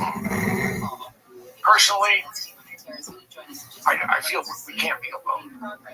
That's basically his only comment. But I did ask the #1 skunk, do you believe in how much alien technology is being utilized? And there are facilities, there's got to be facilities. I know Dugway is a place that has been ID'd as a place for an underground, very, very large underground facility. And there's a new base 90 minutes from Twin Falls, Idaho. We're not sure where it's at. I was told by multiple people that it is a new base. It's in the middle of nowhere. They decided they weren't going to put a restricted area around it here, as far as airspace goes, because as soon as you put a restricted area box up, it's a big red flag. Hey, this restricted area is brand new. They're doing something. Let's go out there and investigate. And what I hope to do someday, and I don't know if I can pull it off. My friend Michael Schratt is a licensed pilot. A lot of hours on sailing. I think he had 20-inch time too. To go to Twin Falls, go to the local FBO, rent a 172, and then go fly around the northeast corner of Nevada and see if we can find something. Because that's where supposedly everything, the new place is. I'm sure Bob's coming out and made them have to move all their crap. Yeah, because it would bring so much attention to it. They're like, crap, now we're going to move everything. Well, there's many S locations. It's not just S4, right? It's just like Area 51. There's an Area 52. Like, they're not the one and only. The way Area 51 got its name, and the only reason I know this because I was in the command post there at Nevada Test Site. I was being Bill Sweetman, my mind just went blank. Warren James, who was a rocket scientist, Stu Brown, who was at the time, senior editor of Pop Sci, and myself, we're on a tour of the Nevada test site. And we're at the Sedan crater. I mean, that big 1,300 foot wide, 400 feet deep hole that blew out so much radiation and dust. I'm surprised it didn't kill everything downwind. But to track fallout when they were doing above ground nuclear tests, they built a grid from area 1 through area 200 and extends out into Utah and even parts of Colorado. So the area to the west of Area 51 is Area 50. The one to the east is Area 52. It just happens to be 50. If it had been any other number, it wouldn't be Area 51. It'd be whatever the area was. There's 200 of these locations. Yeah, and it was they put sensors up when they had above ground nuclear tests. They stopped at 62. So that's the grid. That's how the area got its name. Now on my Facebook page, I have a picture taken on December 25th, 2021 of Area 51. A guy flew around it, and he didn't have a real good camera. He had a Pentax P1000, and it's a fixed lens. It goes from 30 to 300 or to 3,000 millimeter. I don't know what he was shooting. He needed someone to go up in his airplane with a Nikon 850 with a really, really huge lens to get something. Because there's all sorts of new construction there. There's a building that's at least a mile away from any part of the flight line that you go into and go out of. So they're loading something really, really nasty in that hangar. Big. Yeah, it's a big one. It's a big one. So, and most of it's underground, if I understand correctly. Well, now in Area 51, there's Dave Fruoff, when he retired as an SR-71 pilot after chasing a UFO, because of his clearance, because of the area that he worked in, he got a job. He ended up getting a job as facility manager in Area 51. He was responsible for every structure, from the largest hangar to the paint locker, and he was responsible for all non-program maintenance on the aircraft. Plus, he did photo chase. And I asked Dave when in my conversation when we were talking about him chasing a UFO, he said there are no underground facilities at Area 51 because I would have been responsible for those areas. But on the other side of the Papoose Range, we have the ability to dig, to cut through a 36-foot diameter hole through solid granite in about a foot an hour. And that's how they made the holes, going down to detonate nuclear weapons on underground detonations. That's how they made Yucca Mountain. They have the ability to do that. So, but what you have is, if you've done excavation, you have to have a road in and a road out. And unless there's an embedded nuclear power plant at the location, which is very possible, you'd have to have power lines coming into it somehow and from some location. And all the scanning I've done, I haven't seen any, but I haven't. We've gotten really good at camouflage as well. So just because we can't find it doesn't mean it doesn't exist. That's the whole point, right? Make it so it can't be found. Yeah, or make it difficult. Yeah. Yeah. Awesome. But I was at the Disclosure project with Dr. Greer a couple weeks ago in DC, and I talked to 5 of the 6 whistleblowers, and these guys, I mean, you can tell just by the quivering in their voice and the emotion that it brought up. These guys are real. These guys are telling the truth. And there's some stuff that happened. One guy lost his dad. His dad lost everything because he worked in a classified environment. He lost his clearance. He ended up losing his house. He lost everything. His dad quit talking to him, and that was his best friend in the whole wide world. And his dad came up with some weird cancer and ended up dying. And he should go after the federal government and run someone through the coals for doing what they did to him and his family. It made life absolutely miserable. Yeah, regardless of your opinion of Greer, maybe some of the people he's representing are telling the truth. So don't throw out the baby with the bathwater, so to speak. Well, because of what he has done, he's now working with, and so is the cousin brother that interviewed him, is a congressman from Kentucky, I think Ken Burchett, yeah, and he's the real deal. And on video, he said, I have seen material that I know is not of this earth. And he's in charge of the new investigative committee, whatever it is, on UFOs. And more people are going back instead of UAPs. More and more people are even within the community are saying UFO/UAPs. So the UFO name is going to stick. They try to change it to take away some of the mystique or some of the negativity that goes around with, oh, you're a UFO guy. Now, I have been out at the fence line at Tonopah Test Range or Area 51 over 80 different times over the last 40 years. I've been out in the desert just myself. All right, if there's a UFO, I want to see it. I've been at the black mailbox. This is the early 90s. There wasn't a cloud in the sky. It was just a sliver of the moon. As it went behind the mountains, I'm sitting there and said, okay, if you can read my mind, abduct me. And I'm thinking, I'm concentrating as hard as I can, but let me take my Nikon with me. And I don't all in one condition, yeah. And do what you have to do.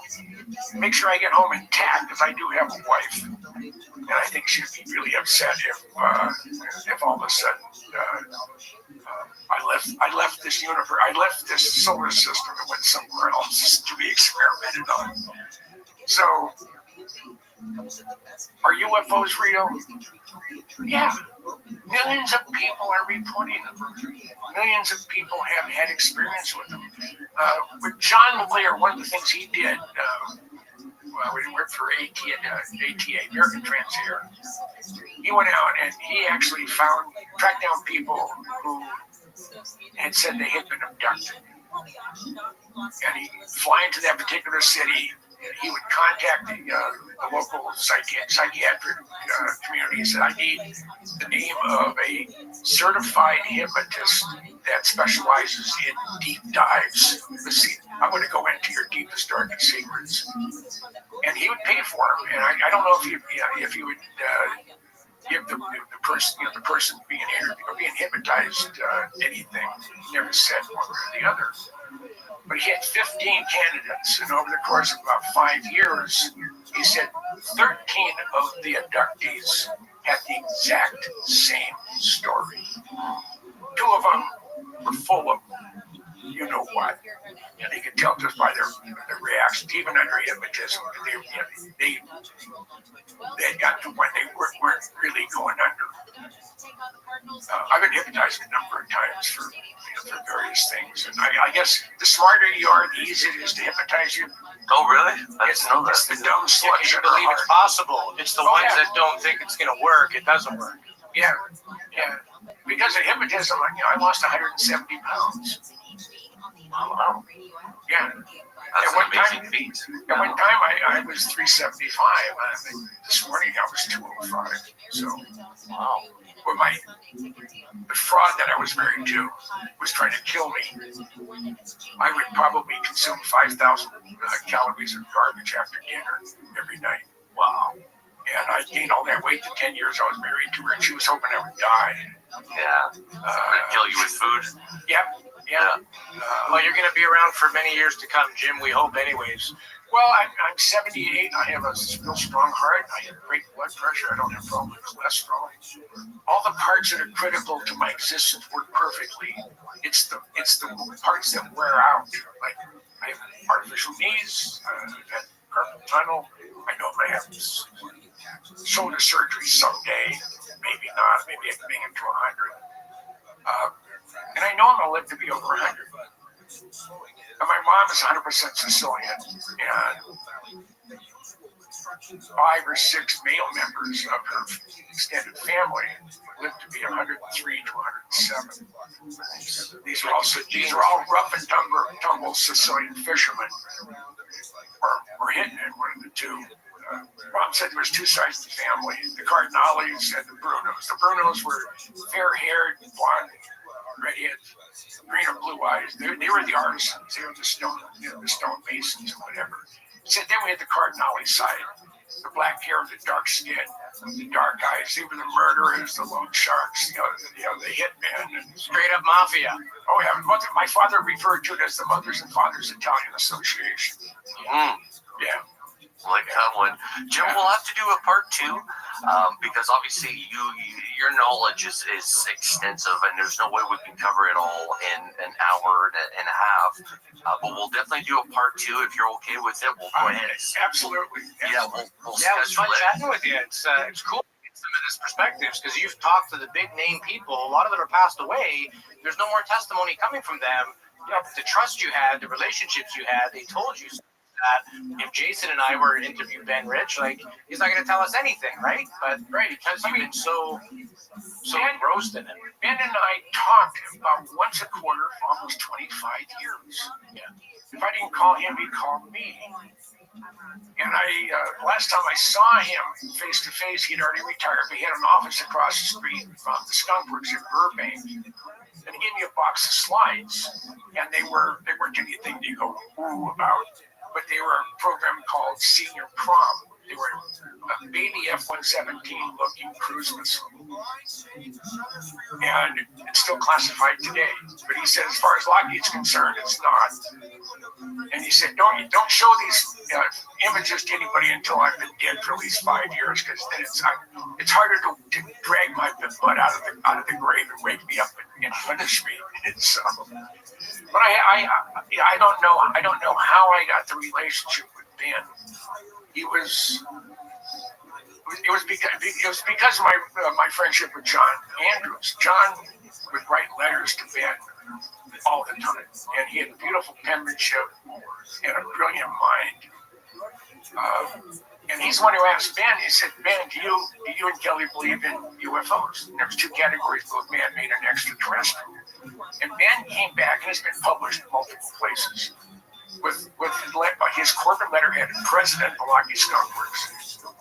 Both Kelly and I are firm believers in both categories. We refer to ours as unfunded opportunities, underlined the U, the F, and the L. And it said, but beware, there are people out there that will lead you astray, could possibly do you harm. Yeah. So, do we have proof? Yeah, I think we do. Are aliens real? I have to say, without a doubt, absolutely. We're not alone. But one of the glues that holds the world together is the glue of believing in a supreme being, whether it's Jesus Christ, whether it's Muhammad, whether it's Buddha, Adam Smith, whatever. And if all of a sudden the world is being told that there's no such thing as heaven and hell, I mean, there is on Earth. I know that because I've been married 3 times. You got the battle scars. Oh, but the sweetheart I'm married to now, she's the one I was supposed to marry to begin with. She's just, I go on my road trips. I drive my Corvette everywhere I go. I tell her I'm going to go to Hawaii for 2 weeks. Want to come along? No, you go there, have a good time. I go to Hawaii. That's where I was before I retired. I lived in Waikiki at the Ilokai. I had the best room. I had the best apartment number of all, 911. Nice. Yeah. It comes in handy in an emergency, right? Oh yeah. So we're not alone. Yeah. And there's just too much out there. This thing with the guys that get being told that there's 2 billion Earth-like planets. There's got to be octopi. A couple of them got to be octopi. We're only 4 billion years old, our solar system and our galaxy. The universe is 13.5, but based on images from the James Webb Space Telescope, they found 4-star complex. And according to what they've been using forever, Redshift, to determine the distance, how old they are, that these stars and galaxies were there a billion years before the supposed Big Bang. How do we answer that? I mean, as good a mathematician as you are, how does anybody go, yeah, we're 13.7 billion years old? Like, how accurate really is that number? I mean, we're mere mortal humans, you know. It wouldn't surprise me if it was 5 times older or half as old, because it's an educated guess, I believe. No, they've been able to prove, through good science that you can measure the distance away from us by the redshift, and there's a certain. Now, one of the things that's going on in Kitt Peak, and this right now it's close to the public. They had a fire going up the mountain, and it didn't do any damage at Kitt Peak, but it damaged a lot of there are no barriers, and it's 2,000 feet down if you run off the road. So until they get the barriers put up, they won't be open to the public. But there's just at the Mayo, this is the 4-meter telescope. And there's a twin telescope, built at the exact same time down in Chile. That they took off the secondary mirror. They put a optical head up there with 5,000 optical lenses that are all adjustable. And what they were, it was slowed down by this pandemic, but in 5 years they are going to do a spectral analysis at each location. They figure they're going to do 40 million galaxies, so a total would be about 100 million galaxies, and they're trying to identify some way to measure dark energy and dark matter, because they say that 95% of the atomic weight of the universe is made up of dark matter. You can't see it, you can't taste it, you can't smell it, you can't touch it, but it affects absolutely everything in the universe. They're trying to determine that. And stuff like that just tickles the hell out of me. And I'm waiting for the giant Magellan telescope to get first light. They make the mirrors at the Mirror Lab at the University of Arizona, and they have built 8 27-foot diameter mirrors. Now, one's a spare in case they drop one. I can't imagine. But it's at the telescope is at 16,000 feet. It's in Chile. It's 200 miles from the closest town. It's some of the driest air on the planet. It hasn't rained in 200 years. And I think you have to run oxygen if you're up there, but it's operated remotely, at a lower level. They figured they'll be able to look back within 100,000 years of the first light in the universe. But what they may see is they may see past what they think is first light, and it may go back a couple more billion years. They don't know that.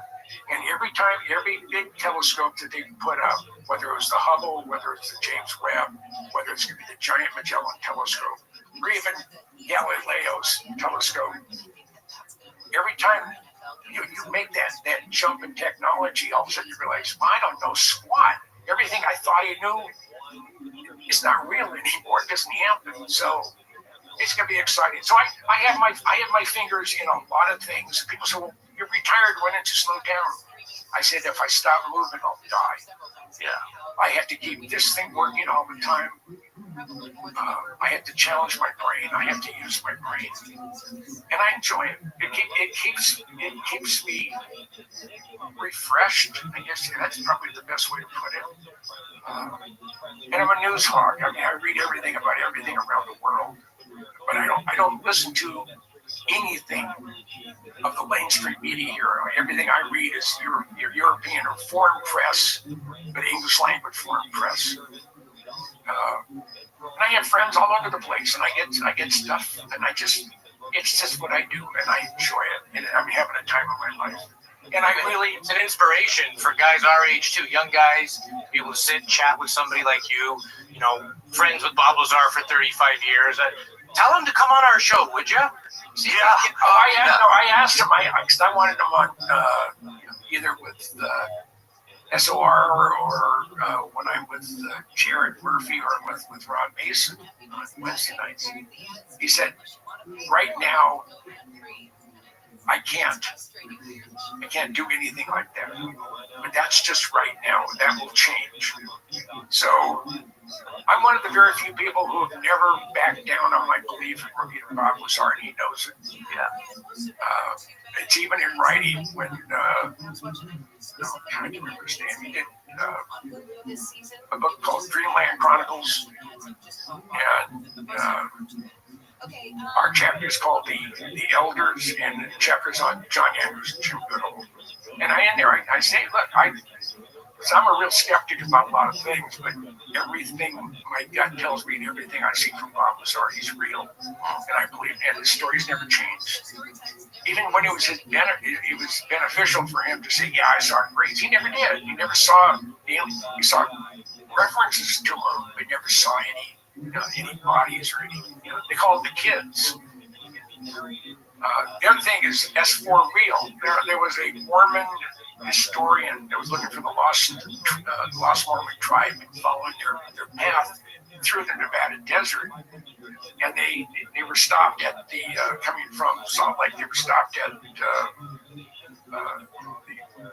border of Area 51 and Nevada test site, and the government wouldn't let them through. So he went around the other side of the Mercury site, and he snuck in. He walked in, and he was underneath an overhang. And he was aware of helicopters and stuff, but since it's not Area 51, there isn't any active sensors out there. He said in the middle of the night, he got up to go to the bathroom, and he's looking across Frenchman Flats and Younger Flats over towards the southwest corner of the Papoose Range, and all of a sudden it was like someone was opening up a garage door. He saw the lights opening up, the light get really bright. Couldn't tell what was happening. It was too far away. I don't think he had a good pair of binoculars. And then it closed. Next morning he got up and he did have somebody. I don't know if it's a telescope, but set of okay binoculars. And he went and looked at it, and there was nothing. It was nothing but at the base of the mountain. Another thing, I have a friend of mine who had spent 5 years at Area 51 in the F-117 program, and he had a down day. This is after Ridnour crashed because they had switched the pitch and yaw outputs on the flight computer. And they had a Humvee, and there was a couple of guys, they were driving around. They were looking for artifacts from mining, bottles and stuff. So they're actually on Papoose Lake and just looking for stuff. And out of nowhere came a half dozen guys in black utilities armed. What are you doing here? Let me see some ID. You have no reason to be over here. Get out. They don't know where they're coming. There was no vehicles. They just appeared. And that's exactly where Bob said S4 was located. So yeah, no, hands down, we've always been strong supporters of Bob, his story, and if ever he ends up listening to this or just hears word of mouth, like, we definitely will treat him like gold and royalty to come on, because we're just, as far as we're concerned, he's like one of the original whistleblowers. He came out, everybody dismissed him for 30 odd years, and now there's starting to be other people coming forward saying, actually, no, he was dead on, because we're still working on those programs. And yeah, it's amazing. And the fact that you got to know him in 88, right before he came out in 89, right before he as a non-believer, right before he started the job. Yeah. That's crazy. He's sort of the Rosetta Stone of in the UFO community. Yeah. And he said it didn't benefit him at all to go public. He told me. Not at all. He said his life. The worst thing he ever did in his life was go public. He said that killed his opportunity to take this to fruition. And that's his only regret. But he felt he had to come out. He to tell the world what he was doing. And good on him, because that shows his strength and his manhood, and only that the people deserve to know, right? Right. Keeping people in the dark. You know, I don't know about you, Jeff, but sometimes companies put out a thing, they're looking for help. Instead of getting experts to help them, they get the general population to help them. And the solution that the general population comes up with is beyond what anybody on that business could come up with. Yeah. And if this information, this technology is shared, and everybody in the world can apply their logic and reason to it, we'll solve this a lot faster than we are right now, right? And it's a group effort. And, you know, even people like yourself that, you know, you've been around military installations your entire life, for people like yourself to come forward and say, you know what, yeah, during my career, this and this and this happened. I know this guy. I know this is true. It gives credibility, and it builds the story of everything that's taken place so far to where we are now. And it validates that, yes, there is a situation. Yes, the things that we all think is conspiracy theory is actually reality. And this is important. This is why this podcast is important, because it gives a platform for people like yourself, sir, to come on and share with, you know, 150,000+ people a month what it is that your knowledge on this. So we really appreciate it, guys. I'm gonna have to wrap it up. I have some shopping I have to do with the missus and the family today. But Jim, let's have you on again for part 2. You are welcome here on this podcast at any time, my man. You want to come in, promote a new book that you're doing or anything like that, just hit us up, okay? But if any of you are interested in my books, go into Amazon and just punch in books by James C. Goodall. And my hardbound ones will come right up. And you can also go in and search by Jim Goodall. I did a lot of Squadron Signal stuff with Jim Goodall. But buy my books. If I have a book signing thing anywhere and you have a bunch of my books that, you know, that either we bought at a flea market or, you know, you bought 25, 30 years ago, bring them. I'll sign, I'll autograph them for you. Now, one of the things that I'm going to do, hopefully later on this summer, is Northrop Grumman had no idea that I had a really good B-2 book. And I was with Michael Schratt and Joel Christopher Payne. We were in LA, this is February. Elon Musk invited me for a tour of SpaceX. And the tours are in the evening. So during the day, I'm with Michael Schratt and Joel. I went and bought my new Revell quarter-inch SR-71 kit. I don't know if I'll ever build it, but it's underneath the bed. I'll get to it someday. But we went to the Northrop Grumman campus at Manhattan Beach, which is an open campus, because Michael wanted to go to the gift shop. So we're in there. And I had with me in my bag the binding was broken. It was damaged a little bit in shipment. You can't give it away. You can't sell it. So I'm talking to the gift store manager, and he said, "You don't have anything on the B2." He said, "We could really use one." I said, "Well, how about something like this?" And she looked at going through it. She about wet her pants. She says, "I got to tell my boss." So she sent it off to the boss.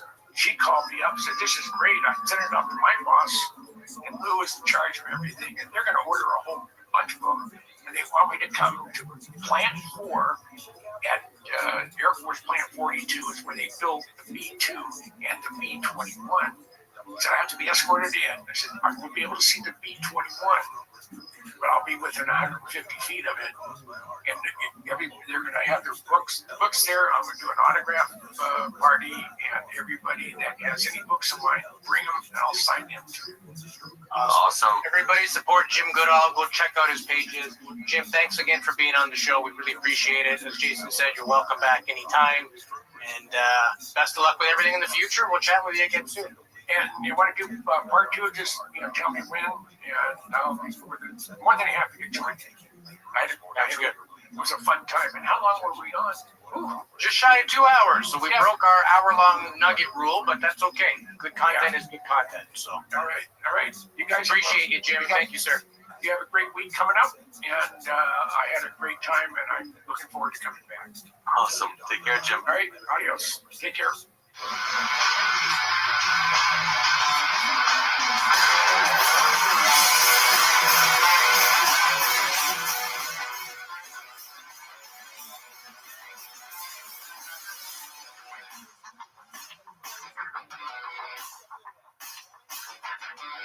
Oh, Chris. Hey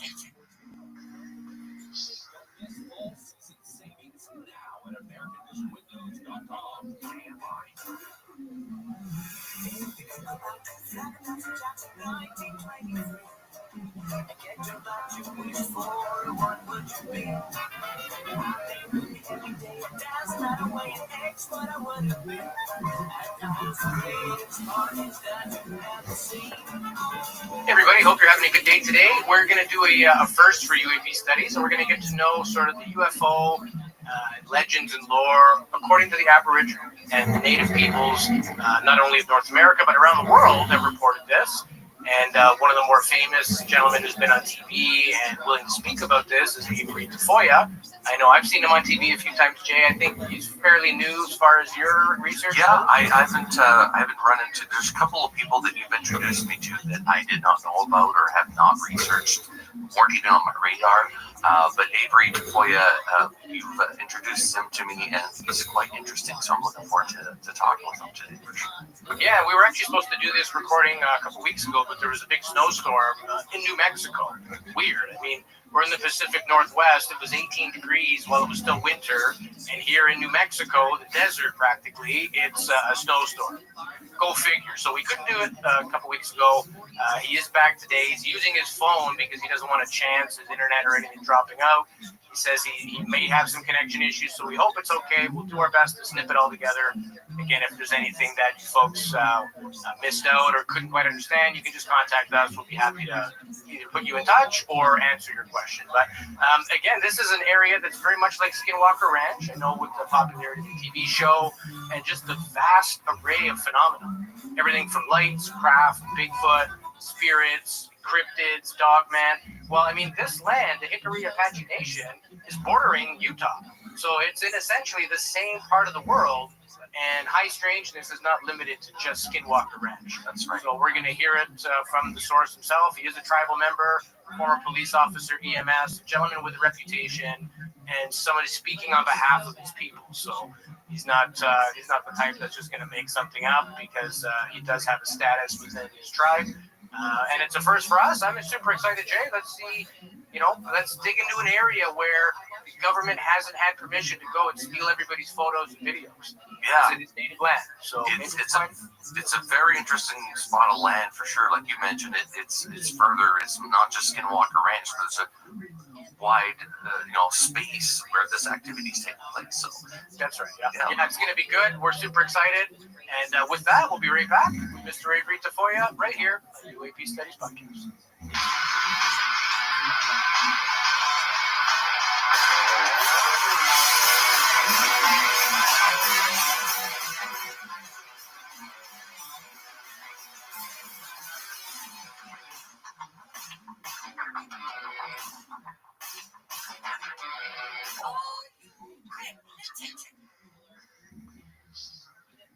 Welcome back to another episode of UAP Studies Podcast. My name is Louis Borges. Joining me as always, my best buddy, Mr. Jason Gilmet. On deck, sir. How's it going? Going really well. It's a great day today. For the first time, we are chatting with somebody who's a member of an indigenous population of people who have had high strangeness for hundreds, maybe thousands of years. We don't know. And I think it's important to tell the story.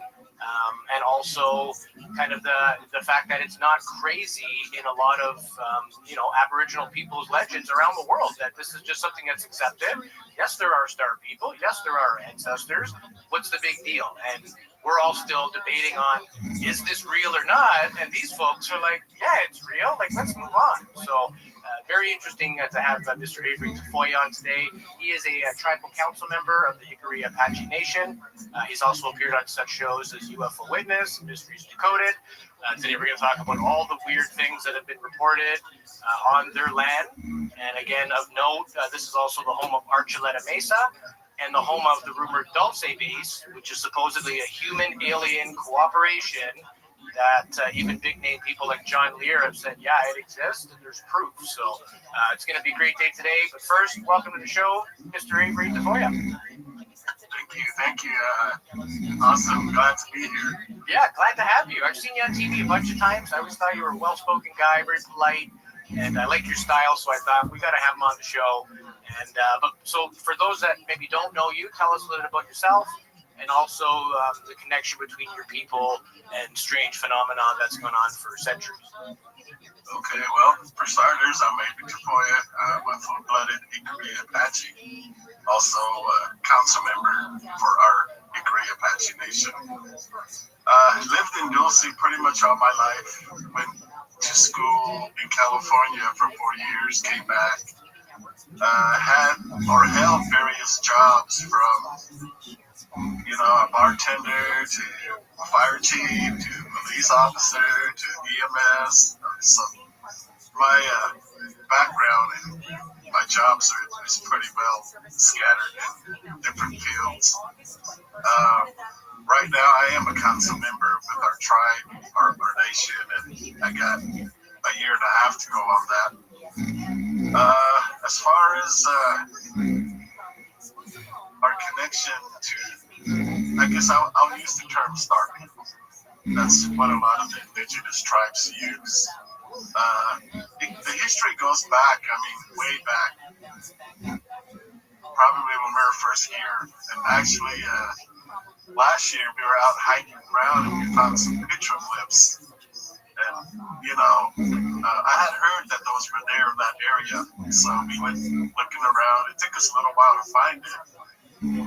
The funny thing is we were up hiking up on this hill, a good decent sized hill. Once I got phone reception, I called this gentleman. I said, we're in this area. Can you tell us where it's at again? So he tells me.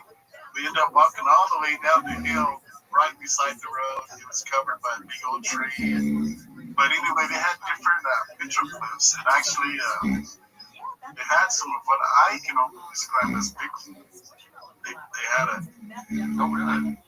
creature drawn, and then they would have big, feet drawn beside it. And there was 4 or 5 of them.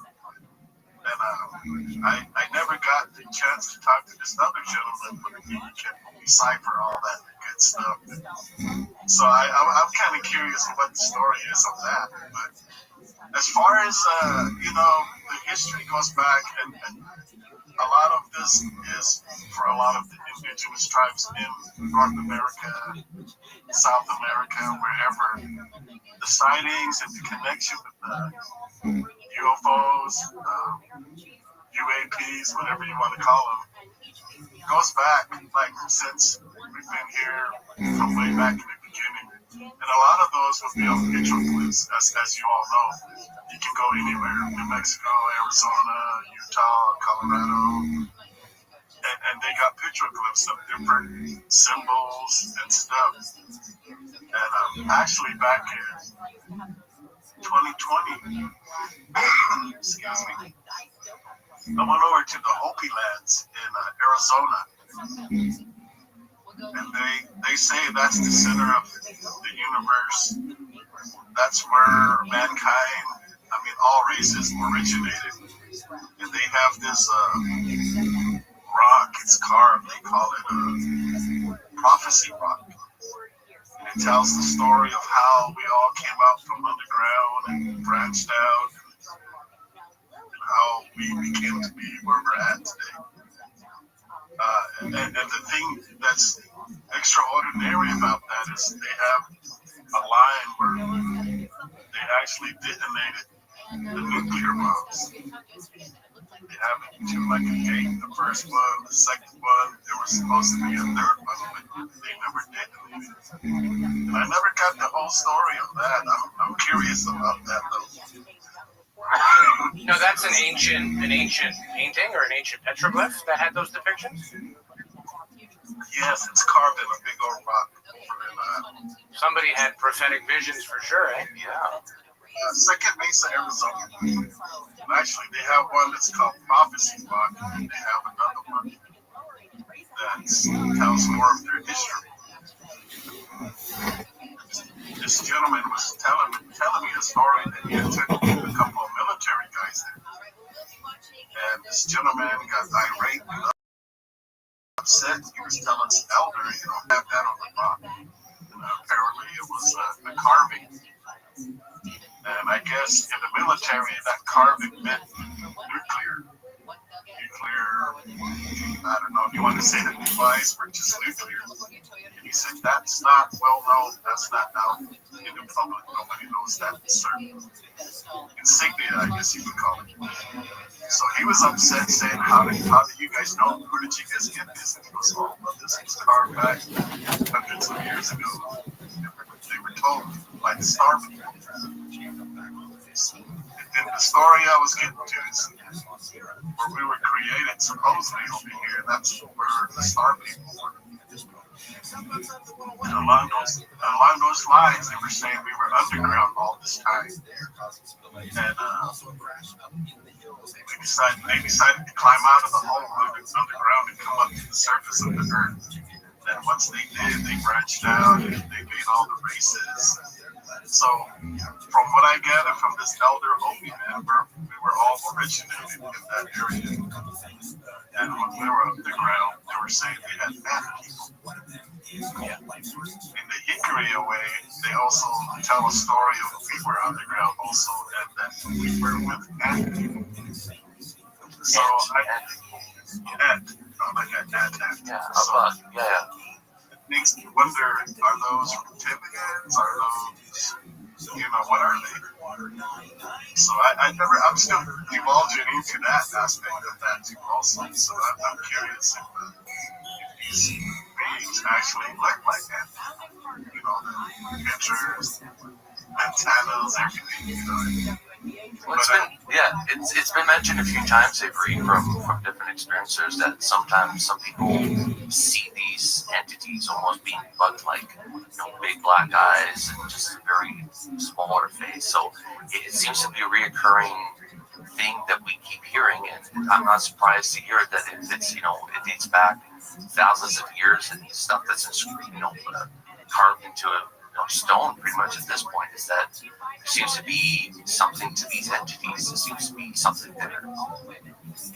Yeah, and if it goes back that far, it makes you wonder, why are they abducting? Why are they experimenting? But how do we know this wasn't going on back? We don't know it was. So let's talk about some of the different phenomena that has manifested. And I mean, the array is vast. So we have low-flying unmarked helicopters that some people have reported. We have fast-moving lights, cattle mutilations, Bigfoot sightings, crashed UFOs. I mean, it is the gamut. And before the show, Jason and I were talking even about Skinwalker Ranch, and it's not all that far away. And it's the same type of phenomenon that they seem to be reporting. And it gets a lot of popularity because of the TV show and everything else, but it is not limited to there. So let's talk about some of these. Where do you want to start? Avery, helicopters, cattle mutilations? Okay, well, you pretty much summed it up. I was just going to tell everybody, thank you for listening. We don't know the specifics. That's why we need you. Do you know of any specific stories that you've heard? Or? Well, it's usually, I'm going to say, around spring to fall, we see a lot of our unmarked military activity, meaning helicopters, planes, and specifically in September.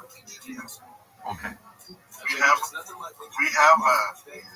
a celebration that takes place outside of Dulce, and it's like I'm going to say about a 15-mile drive, and it's related to our traditions and cultures. We're out at a lake. There's no city lights. All that's out there are campfires and lantern lights. And I lost my train of thought. Where was I going with that? Okay. So you have a festival in September. Okay, yeah. And military. During that time, I'm going to say like 2 weeks prior to the middle of September, a lot of people go out and they put up shades and whatnot, their tents and whatnot. The military flies over that area like constantly. I'm going to say maybe every 2 hours. And they fly so low that you can actually see inside the cockpit. Wow. Why do you think that is? What do you think is behind all that? I'm not sure, but a lot of those are C-10 planes. They're real once in a while you get the Osprey helicopters, double blades. My only guess is they're flying from Colorado to the Air Force Base in Albuquerque. But it's strange that they would do that at that certain time. But I've also heard stories on Archuleta Mountain where these guys were hiking, and out of the blue, or I should say the bushes, military guys come out and tell them they can't be in this area, they have to be. Actually, I had a friend say that happened to him about a year ago, actually. We were all on our lockdown during COVID. They were biking and they came across the SWAT that came out of nowhere. They had to get off the mountain. Which is unusual because the mountains have some on our reservation, some on Southern Union, and some on IBM land or something like that. So. Right, because that's what I was going to ask. Is this like typical to have the military presence on your land, and especially guarding, a site like this? Like this seems quite rather uncommon. Yeah, it is. But parts of the military being up there have been there for years. So do you think this helicopters flying around, this military activity, has anything to do with Dulce Base? And the rumors of Dulce Base is that it's a multi-level facility where they conduct mind control, genetic experiments. Apparently there's even a cryogenic freezing facility like you would have for genetic work, embryos, that kind of thing.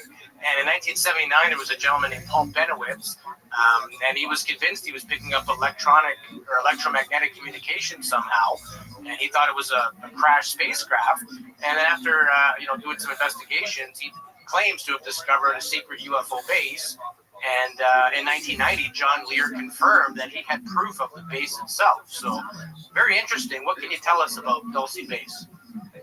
Yeah, I think a lot of that military stuff going on is tied into that. We've had reports from members that gone hiking up there and they found vents. So I'm not sure, to what extent. And that's one thing I'm doing right now is I'm still looking into the base thingy. There's a lot of reluctancy on some of our members to actually take people to go find those, and and I can see why they're afraid of that also is because of the military presence. But at the time when Mr. Hansen came and we filmed for UFO Witness, we actually did see a heat plume coming out of the mountainside. So I don't know if that was a vent we might have stumbled upon accidentally, but I'm gonna go up and look in that area actually. And the funny thing is, every time I try to go up there, it rains or something happens, and that road is pretty treacherous to go up. It gets washed out, you get ruts, so it's like they seem to know when I'm going to go up to go snoop around or something. So you make it rain. A lot of that is, I think, because of the military presence, and it's not all the time you see them. But I think they're there somewhere, and I've actually heard from ex-police officers they've seen where it's come out of the mountainside, but not on Archuleta, off to the west. So those are things I'm looking into, So they're seeing crafts come out of this mesa? Is that correct? Yeah, and actually my daughter had actually seen one fly into the mountain. Right. Yeah, I've heard that. It's amazing. Can you imagine seeing a UFO? It looks like it's going to crash, and then it just gets absorbed by the mountain. And I think Mount Shasta has similar reports. There's some places in Alaska have similar reports of mountains and UFOs. I don't think anybody really understands, but this is not crazy. But you mentioned police officers and people kind of doing their own work, and cattle mutilations is a big one that seem to occur, your area, Skinwalker Ranch area. And in the 70s, there was a gentleman named Gabe Valdez, and he basically came out to a cattle mutilation, and his report is crazy, but he claimed to have found a mutilated cow that had a fetus in it, but this wasn't a cow fetus. It was a half monkey and half frog-looking creature, almost as if the cow was being used as incubator of some sort. And even when he made his report, he subsequently claimed that there were like listening devices in his house and people were messing with him. And, are you familiar with the story of Gabe Valdez? Yeah. You know, actually, yes, I am, because he used to work for my father. My father was the police chief at that time for our nation. So they did a lot of this cattle mutilation investigations. And I think when they started, I was around 9, 10, something like that. And I actually used to go with my father when he used to go out to the carcasses, and Gabe would be there, and actually Gabe had sons around our age, and a couple of them would be with him, so we all be sitting in either the state police car or my father's car and watch them do their thing, you know. And the thing about that is that one time they had gathered up this herd to check. So what they were doing was they were running him through the corral, and they had a ultraviolet light on, a black light. And actually there was cows that had markings on them that can only be seen by the black light. So they theorized that these were marked to get mutilated. But prior to us getting out there was actually a helicopter at a distance watching them. And they actually had a picture of that. And a lot of that, to Mr. Valdez's theory, is they would pick up the cows, take them somewhere, do their thing, and bring them back and drop them. Which kind of, you look at the reports, they would have broken bones. You can see like harness marks. So I kind of believe his theory in that. Now, do you think this is something the military is doing, or do you think this is something that other entities are doing? I honestly think it's the military. Because if you think about it, why would aliens travel all this far to do that? Or do that to us when they're far more advanced than we are? You know? I'm sure there's a need for something somewhere, because if they're doing it, they have to do it now. But as Mr. Valdez said, why would they leave a gas mask? Why would they leave a ballpoint pen marked U.S. government, you know? So I think a theory that was going around, and I kind of believe this, is when they did when they put they put a bomb in the ground and exploded it. The gas buggy project. And this is on the western side of our reservation. It's like maybe half a mile to our reservation line. They detonated this bomb, nuclear bomb, for fracking to get to gas and oil. What they didn't realize is it contaminated the gas and oil and the water under the ground, so they couldn't use it. So what I'm thinking is maybe some of the mutilations are because they're checking the cattle to see if they got any radioactivity in them. Now, the cattle mutilations in question is usually, for like new people to this subject that are not too familiar with the cattle mutilations, usually a farmer or somebody who owns, livestock will find an animal dead, and usually under really weird circumstances. Sometimes the eyes are removed, the brain is removed, a piece of the ear, genitals, no blood, genitals removed, and perfectly, laser precision cuts. And there's no bloods, no evidence of any struggle from the animal whatsoever. And then it's as if the animal is dropped from an elevation back onto the ground, and it's found this way. And what's really fascinating about it too is that animals won't come and eat from the dead animal. Ants and bugs won't have anything to do with it either. It's like this really weird phenomenon that's happening to these cows. So if it is military, they're using something really potent to prevent other animals from even wanting to eat the carcass of a dead cow. Is this the state that these animals that you guys have found on the land, is that kind of what we're talking about? Yeah, I mean, that was very unusual. The coyotes usually get to it. The crows, the birds, mountain lions, whatever's out there will eat this. Yeah.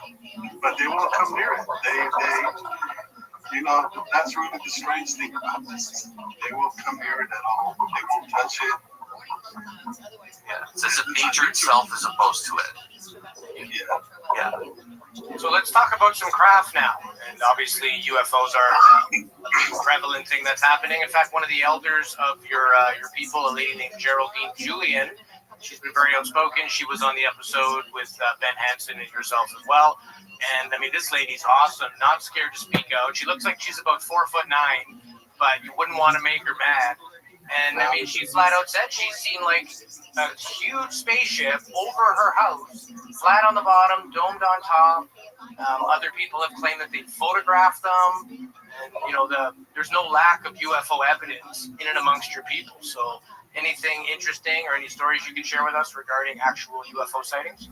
Well, Geraldine, I actually had a lot of time to sit with her, and God bless her soul. Unfortunately, she passed about a month ago.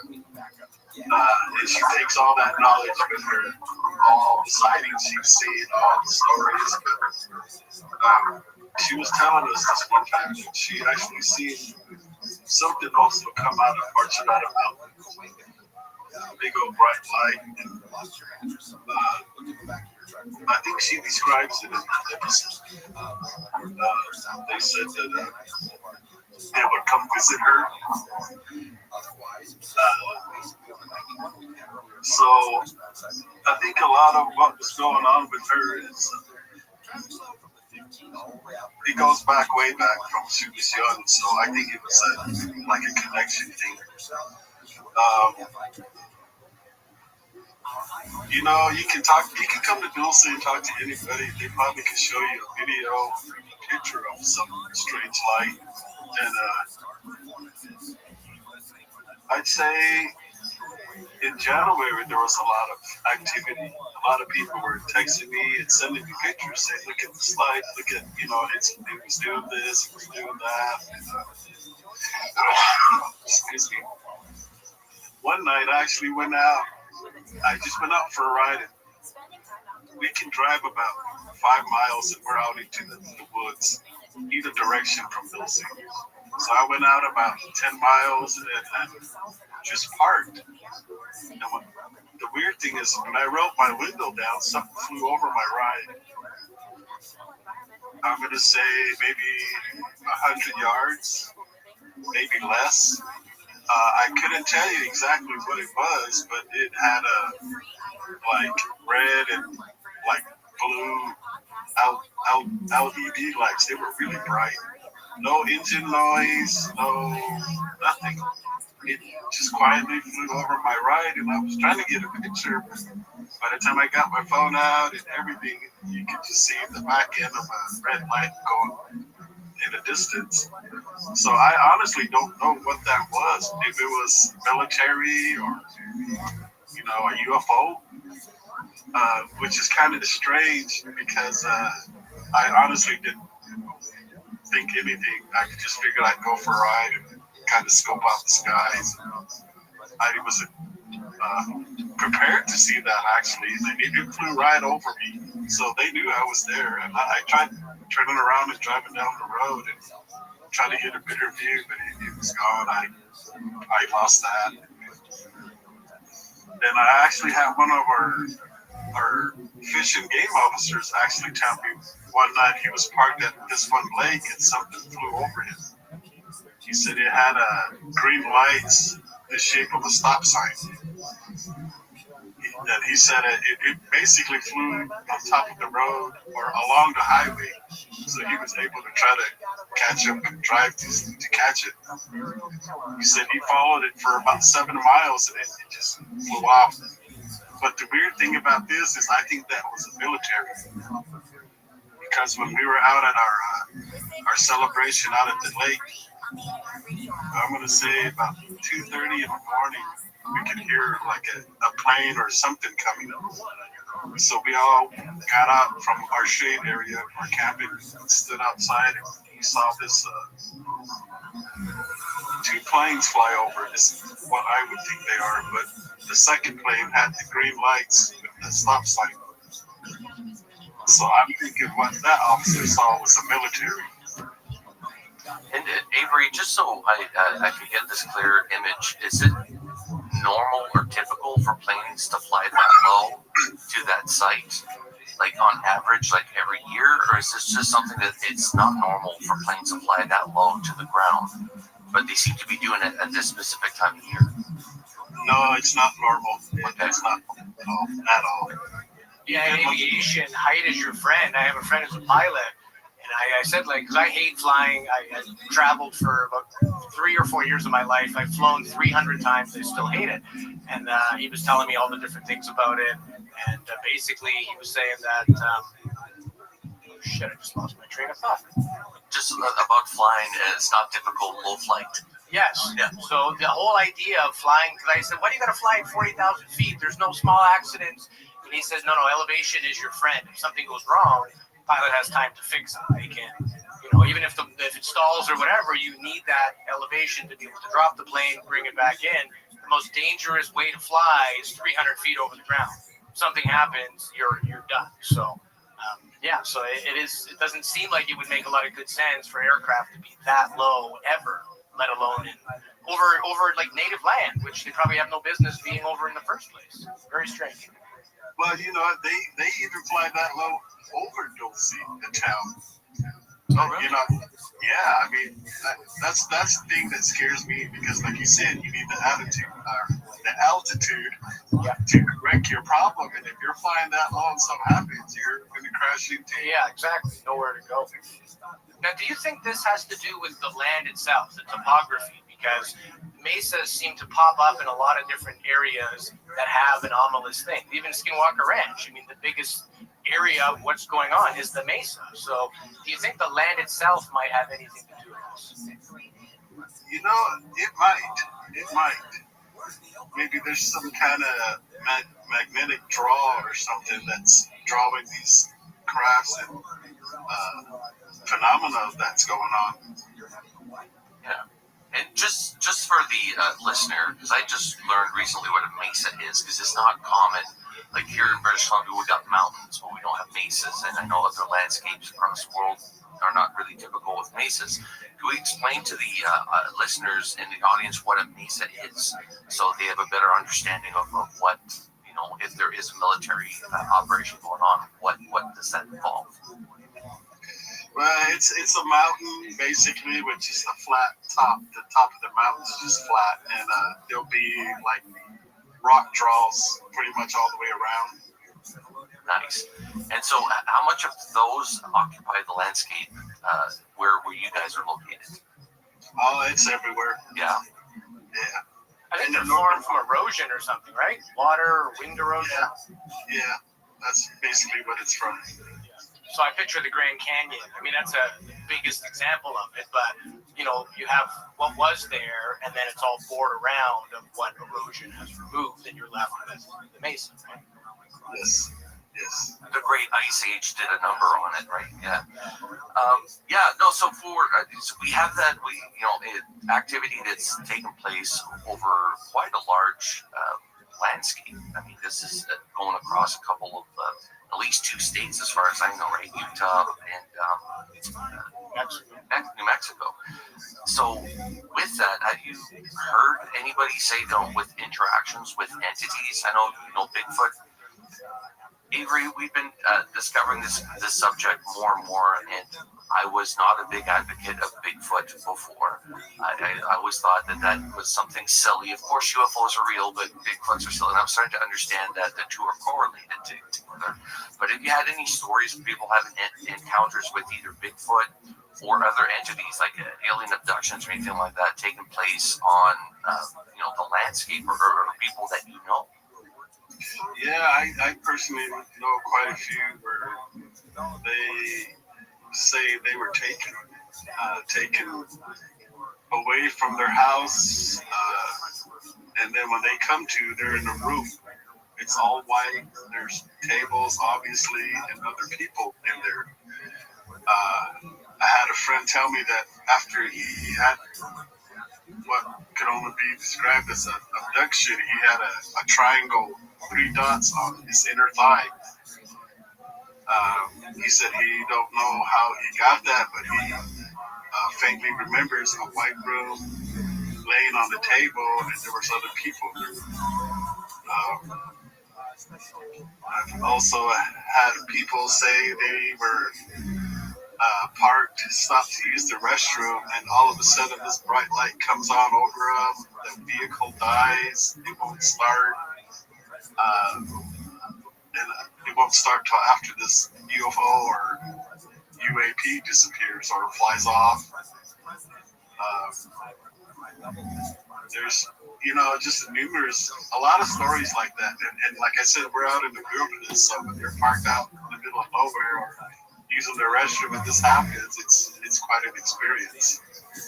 And in the world of Bigfoot, you have a few different schools. You have those who don't believe it exists, those who believe it's a flesh and blood animal that's just so few in number and so intelligent that they stay away or they're hard to get evidence of.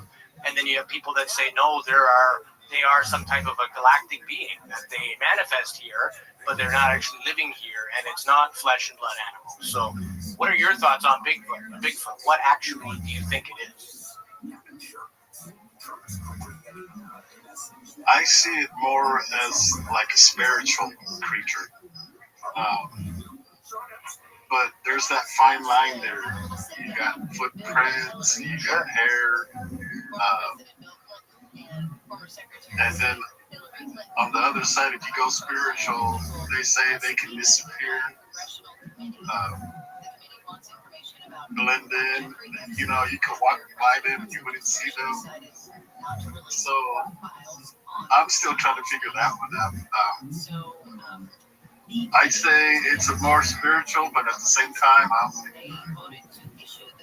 kind of stuck in it being a physical because it's leaving footprints, it's leaving scat, it's leaving hair, animals that they obviously eat, bone marrows where they break the front or back legs and take out the marrow out of the bones. I mean, a bear can't do that. A mountain lion can't do that. So it's just one of those things. And I've actually had at least 5 encounters. Started from when I was a youngster. We have coming up.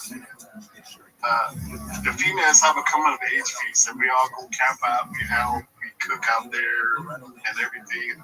As kids, we get to go around the hillsides, get out of working. So one time we were doing that, and we seen this. We thought it was one of the uncles, and it was all they could be described as a big somebody dark. We thought they were all wearing black, and they actually walked around in bushes that we weren't too far from.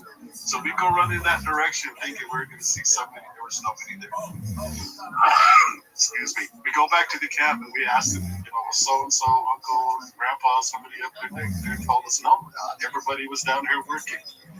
Second time, we were driving and something ran across the road, so we stopped. I think this was a juvenile because it wasn't as big and bulky, but it ran up this hill that was pretty steep like nothing. We got and ran about 20 yards and it was too tough to run up too steep. So the third time, I'm going to say about 100 yards, it was peeking at me from behind a tree.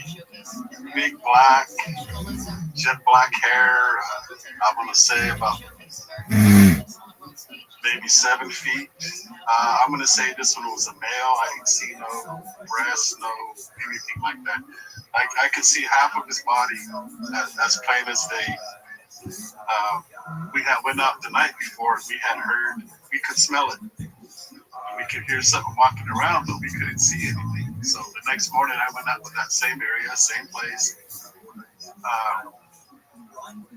I forgot my phone, and halfway to that place, I was debating turning around, going to get it, and come back. But I thought I have a binocular, so The sun was over the mountain, so I was facing the sun. I look up on the hillside and I just see this huge creature peeking at me from behind a tree.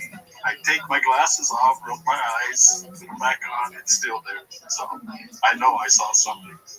I thought, hey, I got binoculars. I opened my back door and the light reflected sunlight. I think it freaked it out. All I could see when I put my binoculars up was it faded into the bushes. And the next few times, there's this bend as you come into Dulce. It's an open field. You got mountains on both sides, kind of like a draw. I seen this. At first, I didn't know what it was. I thought it was like a tree stump. But I've driven that area hundreds of times, and I know there's no tree stump. This was squatted down, like almost sitting. It had the hair was like dreads. I mean, I was driving by. It was kind of raining, so I couldn't stop. There was rides behind me, but I'm looking at this because you can just see right off the road.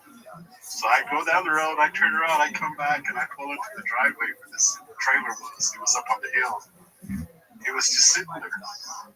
And it didn't dawn on me to whip out my phone to take a picture. I was just kind of standing, and then I laughed, and I figured I'll come back tomorrow. I went to the same spot, that was not there. About a month later, it was higher up, but I could see it.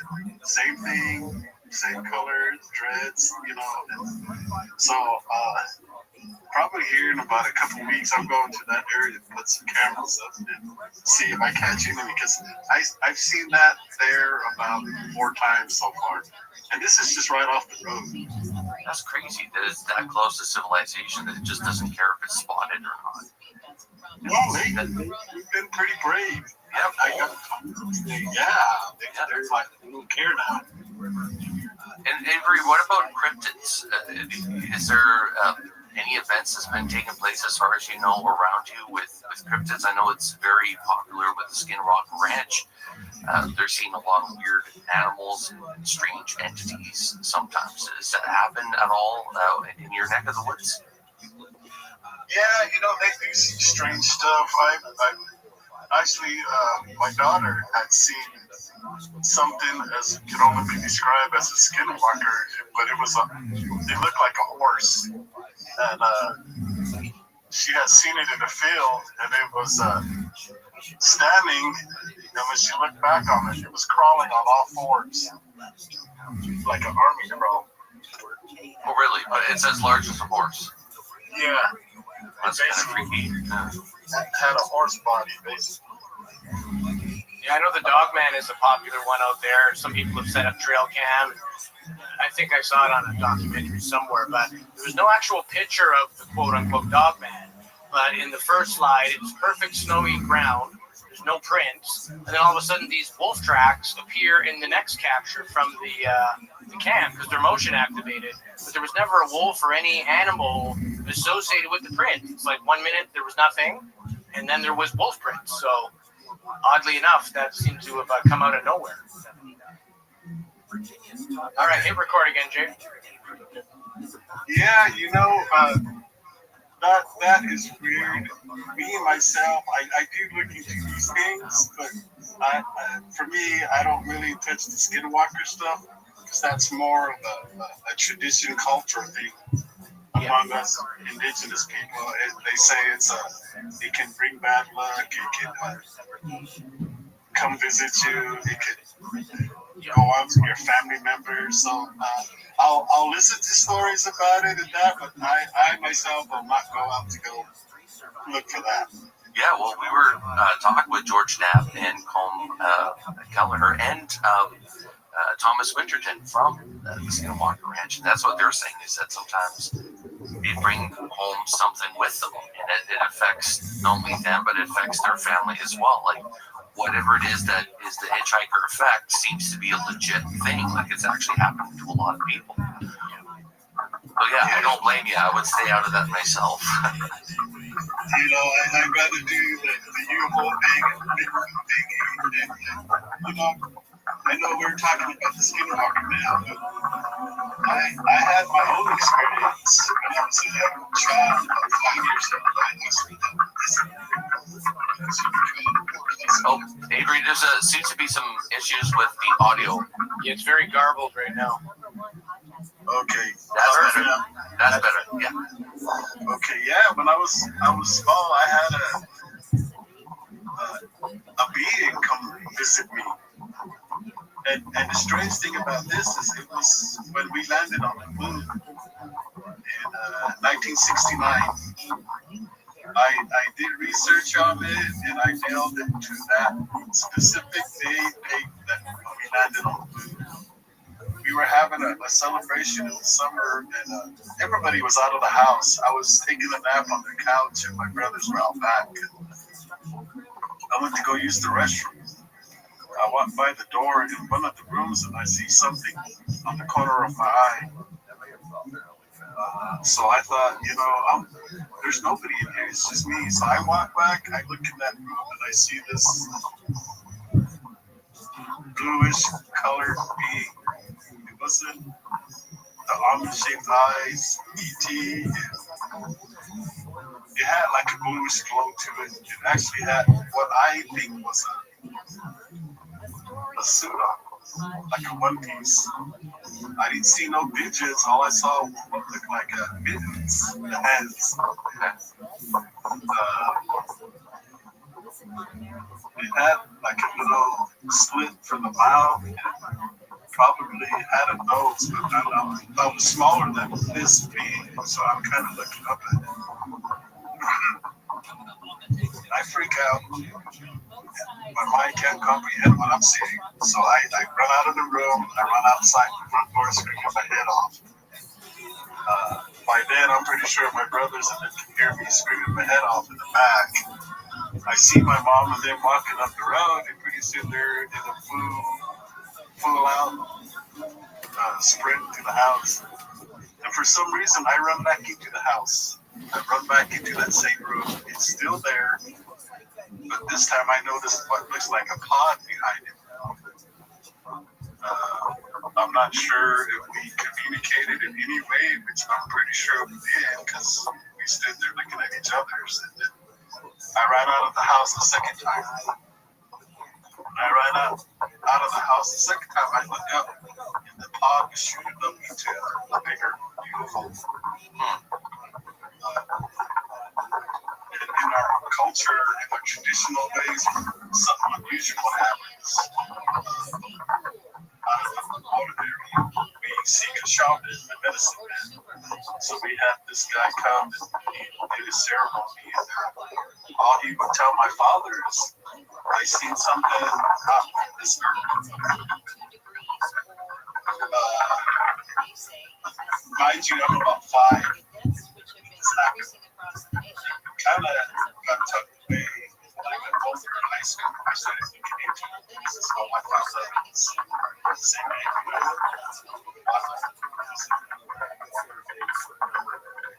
I asked my mom one time how she was. I've always wanted to do it because hypnosis made me insane. I still like no doubt in my mind. Yeah. So basically, we're just going to wrap it up here. I think we're having some audio technical difficulties there on your end. It's very garbled. Very garbled. It's impossible to hear anything at this point. It might be your hand on the microphone of the phone, perhaps. If you're holding it like this, it might be your hand doing that with the phone. I'm holding it on the side. Oh, yeah. Maybe it's just the reception. That's okay, though. We got most of it done pretty good here, I think. Oh, yeah. Very good. So we'll say, Avery, where can people find more information about you, your people?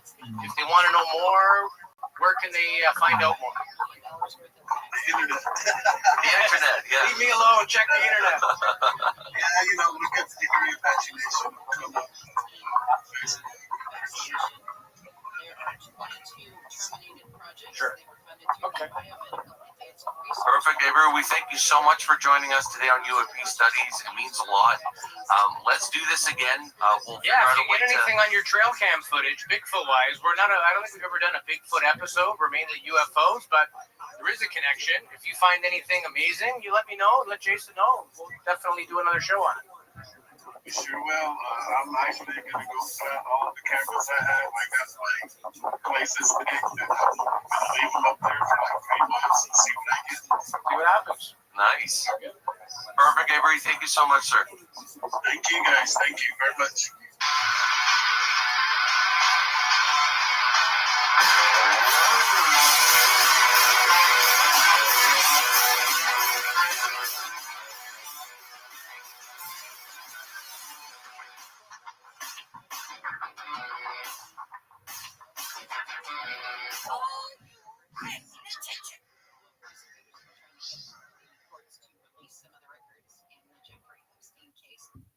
Maxwell hasn't seen the grand jury testimony apparently, but she said the process is done behind closed doors. She's concerned that it's hearsay link, and she said it was given in secret without her lawyers there to challenge it, so she doesn't want it to be released.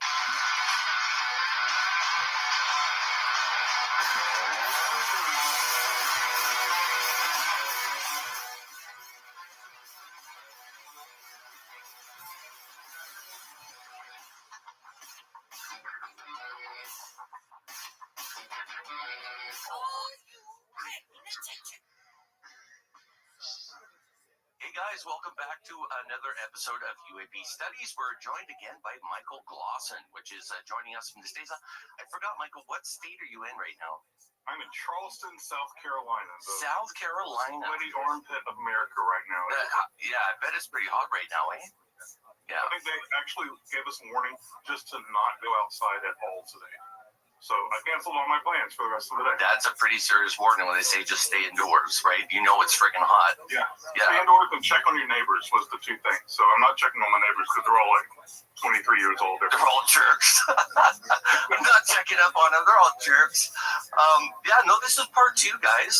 We wanted to have Michael back on because the first conversation we had was pretty mind-blowing. Did you have any slides or anything today, Mike, that you need to share? No visuals. No visuals. We're good. No visuals. But the subject of philosophy, especially when it comes down to ufology, is very important. At some point in our past, philosophy and science parted. They were once one and the same, but it did part, and it becomes almost like dogmatic approach now to science that you can't think any differently than what the facts are, which I think is we're missing some stuff, right? Sure, yeah, that's sort of the history of all disciplines. Philosophy sometimes is called not the handmaid, but what's the person who helps you give birth?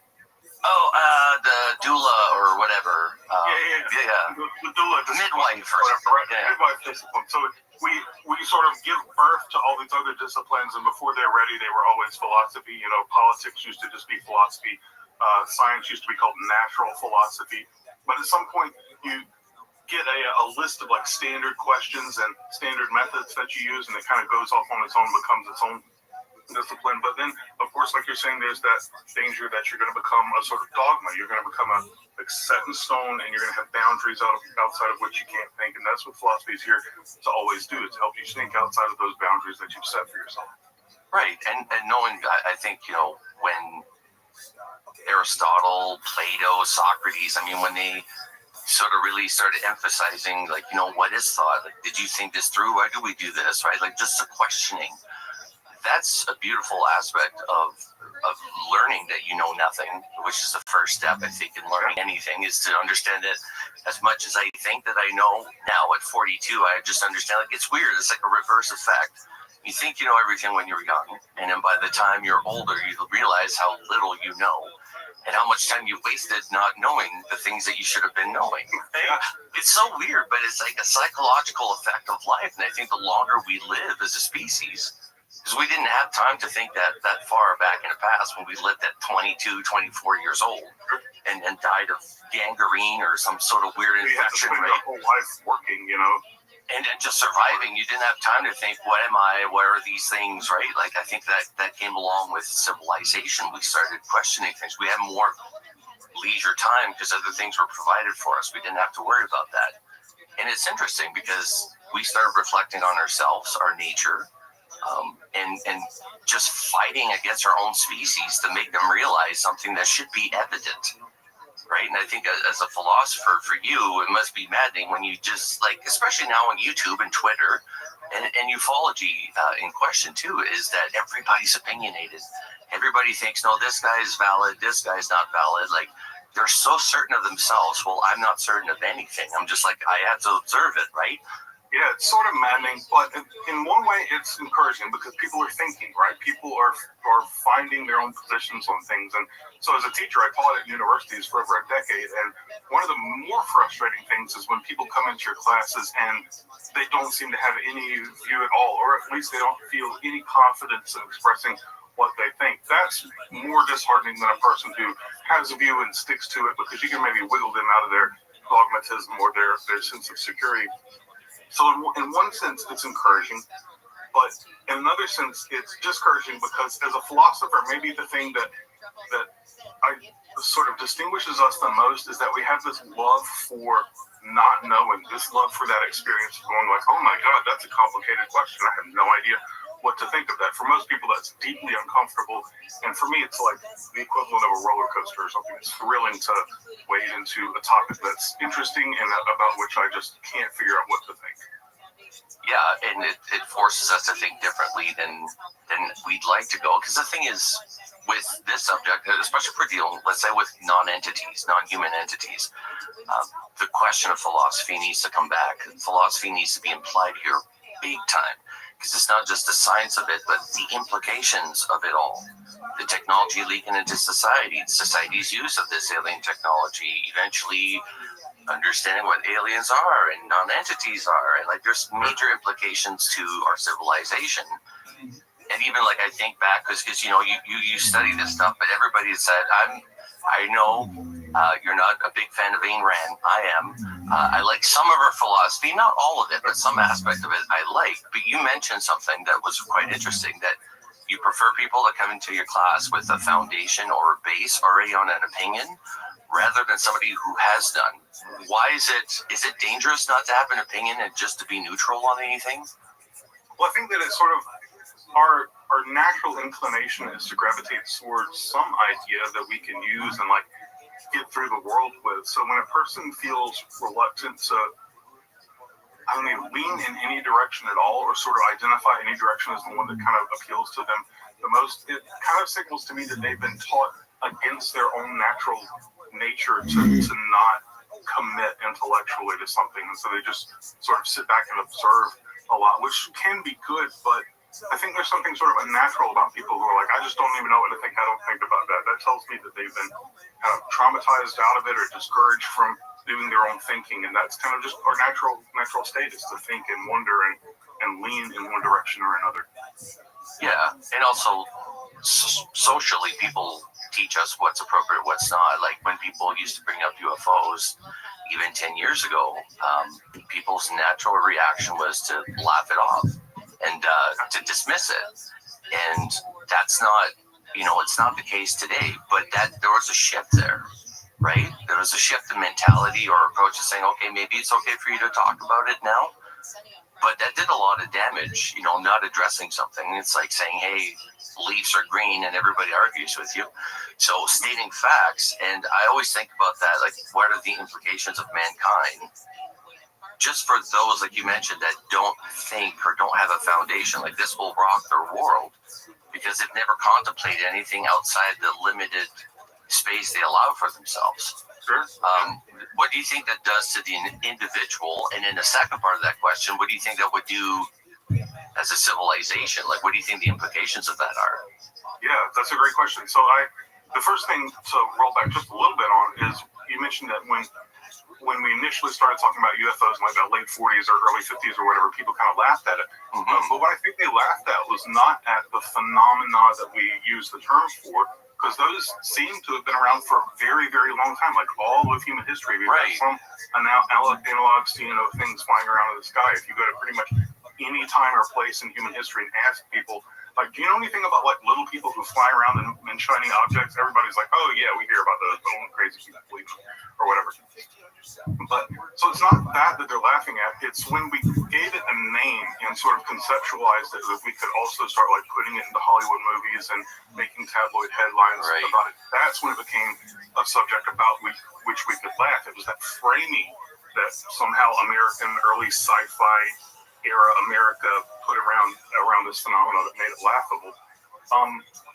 But I think that the bigger question you asked was, what does it do to people when you introduce this like completely framework shattering idea into their world? And honestly, I don't know, because if you look back historically, there have been large periods, just in North American history, there have been long periods where people tended to think that there were like other life forms in the world. I mean, look at the Mormon movement of the 19th century. I mean, the second Mormon prophet was saying that there were people who like lived on the sun, and lots of people believed that, and it doesn't seem to like change very much. Like maybe they thought about it and thought it was really cool or whatever, but even prior to that, there were like long periods where European tracts were being printed about people who lived on the moon and how you could see the canals and things up there. And it didn't seem to do a whole lot, but I think maybe what would change people's perception of their own reality is the idea that there's some interchange, that there's some other intelligence that's here and interacting with us in some way. And that might shatter things a lot for them, especially if it gets framed as something that you need to be afraid of. Like, you and I have talked privately a lot about the abduction phenomenon. Yeah. And if that becomes like the primary framework around which we start talking about UAP or whatever's behind UAP, and I'm not even convinced that it's extraterrestrial. I'm kind of agnostic on that question. But if that becomes the chief framework and people start thinking about the possibilities of abduction, then it might trigger a lot of fear. But if we start talking about the possibilities of technological advancements or healing diseases or whatever sorts of things we might be able to get out of technology, and again, I have a little bit of skepticism about whether we even could take technology from another world and easily transfer it into any application here. Maybe we could. I think there's some reasons to think maybe we can't very easily. But if we could, then that framework leads us down a different emotional reactionary path. And so I think it's kind of an open question. We're at a crossroads right now in this conversation. How is it going to get framed? And that's going to determine to a large part how people respond to it emotionally. Yeah, and it's like the further we go into the rabbit hole that is UFO and alien abduction and cattle mutilation and all that, the more questions pop up. And for me, the more philosophical questions pop up as well. Like, oh man, like, what are the implications of that? And we were talking just the other night, you and I, just about like, Congress coming out and like hearing about this. And there's also a dark side to ufology, which people don't tend to cover much. No question. Yep. Yeah, the dark side of it, of not only the illegal things that were done, the crimes that were committed to keep this a secret, but also the cases that seem like people were killed by non-human entities, and that's a scary bit. That's a part that we, I know with Stephen Greer, he's very much on that. Like, no, they're friendly. We're the ones who are hostile, but I'm not wholly convinced. I think there's, and we were mentioning this too about the black and white, like it's either this or that. What about the gray zone? There's got to be a gray zone, right? They're called grays after all, aren't they? So there's got to be a gray zone. That's a convenient analogy. Yes, yeah. Exactly. I think that there's an argument to be made that we should just do away with any hope that if we encounter a completely non-human intelligence, that they're going to be totally benign, right? And for the same exact reasons that encountering any other species, you can't say, well, bears are totally benign or jellyfish are totally benign. I mean, jellyfish don't even have minds, right? So they can't even properly be benign or angry, but it would be silly to say they're totally benign because any non-human intelligence or species is going to have aims of its own that aren't constructed purely with regard to our well-being. And to say that something is totally benign is just to say that all of its aims really take us into an account and do so in a way that's for our benefit. And it just cannot be that, like, if we encounter some completely non-human intelligence that it's already going to have constructed all of its aims and projects and intentions and biological needs and things in order to accommodate our well-being. It just seems too good to be true. So the best we can hope is that they would be nice and would try to take our well-being into account, but there's no telling how they might calculate things. I mean, they have needs of their own, and they're going to have to at some point ask questions about whether they should sacrifice our well-being for their own, and we know how those kind of thoughts go with our own species, so it's probably going to be the same with theirs. Yeah, and I also think that ego at some point must exist in their society. Like, I don't think you can progress technologically and to survive. Like, you need defense mechanisms and weapons to be able to do so. So a part of protecting of self and self-interest is going to be part of these species. I mean, if they're here operating, it's for self-interest. It's not, like you said, for the benefit of us surviving. There's a purpose they're here. The scary bit is that it is a multitude of different things. So it's not, and I think we addressed this last time. I think that I would fare better and society would fare better if, it comes out like, look, we made contact with an alien species, they seem to be friendly. We're communicating right now, see if we can meet. The public, I think, would be able to react to that better because you're only dealing with one fact, right? One entity. We can handle that.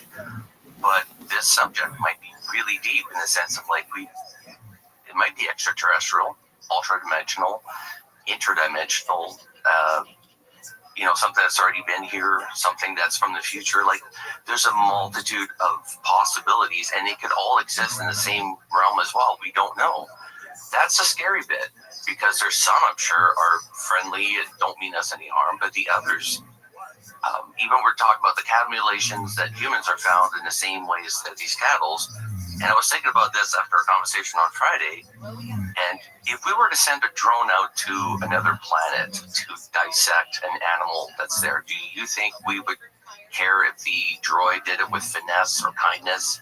Of course not. No. I mean, look, we have the answer to that question, right? We do this sort of stuff all the time. We kill tons of animals in sort of brutal, cruel ways. I mean, just to test things like our shampoo. We're rubbing it in the eyes of rabbits and things like that. So yeah, our own concern for our fellow evolutionary siblings' well-being is pretty abysmal. So it might be the case that if some other intelligence comes here and they try to figure out, well, how should we treat these things, that they would just look at how we treat one another and say, oh, well, that's the norm, let's just follow that. And that would be really bad for us. Yeah, like I said, I understand our human nature won't apply to their nature. It'll be quite different. In the Bible, God says, my ways are different than your ways, is like heaven is from earth, or earth is from heaven.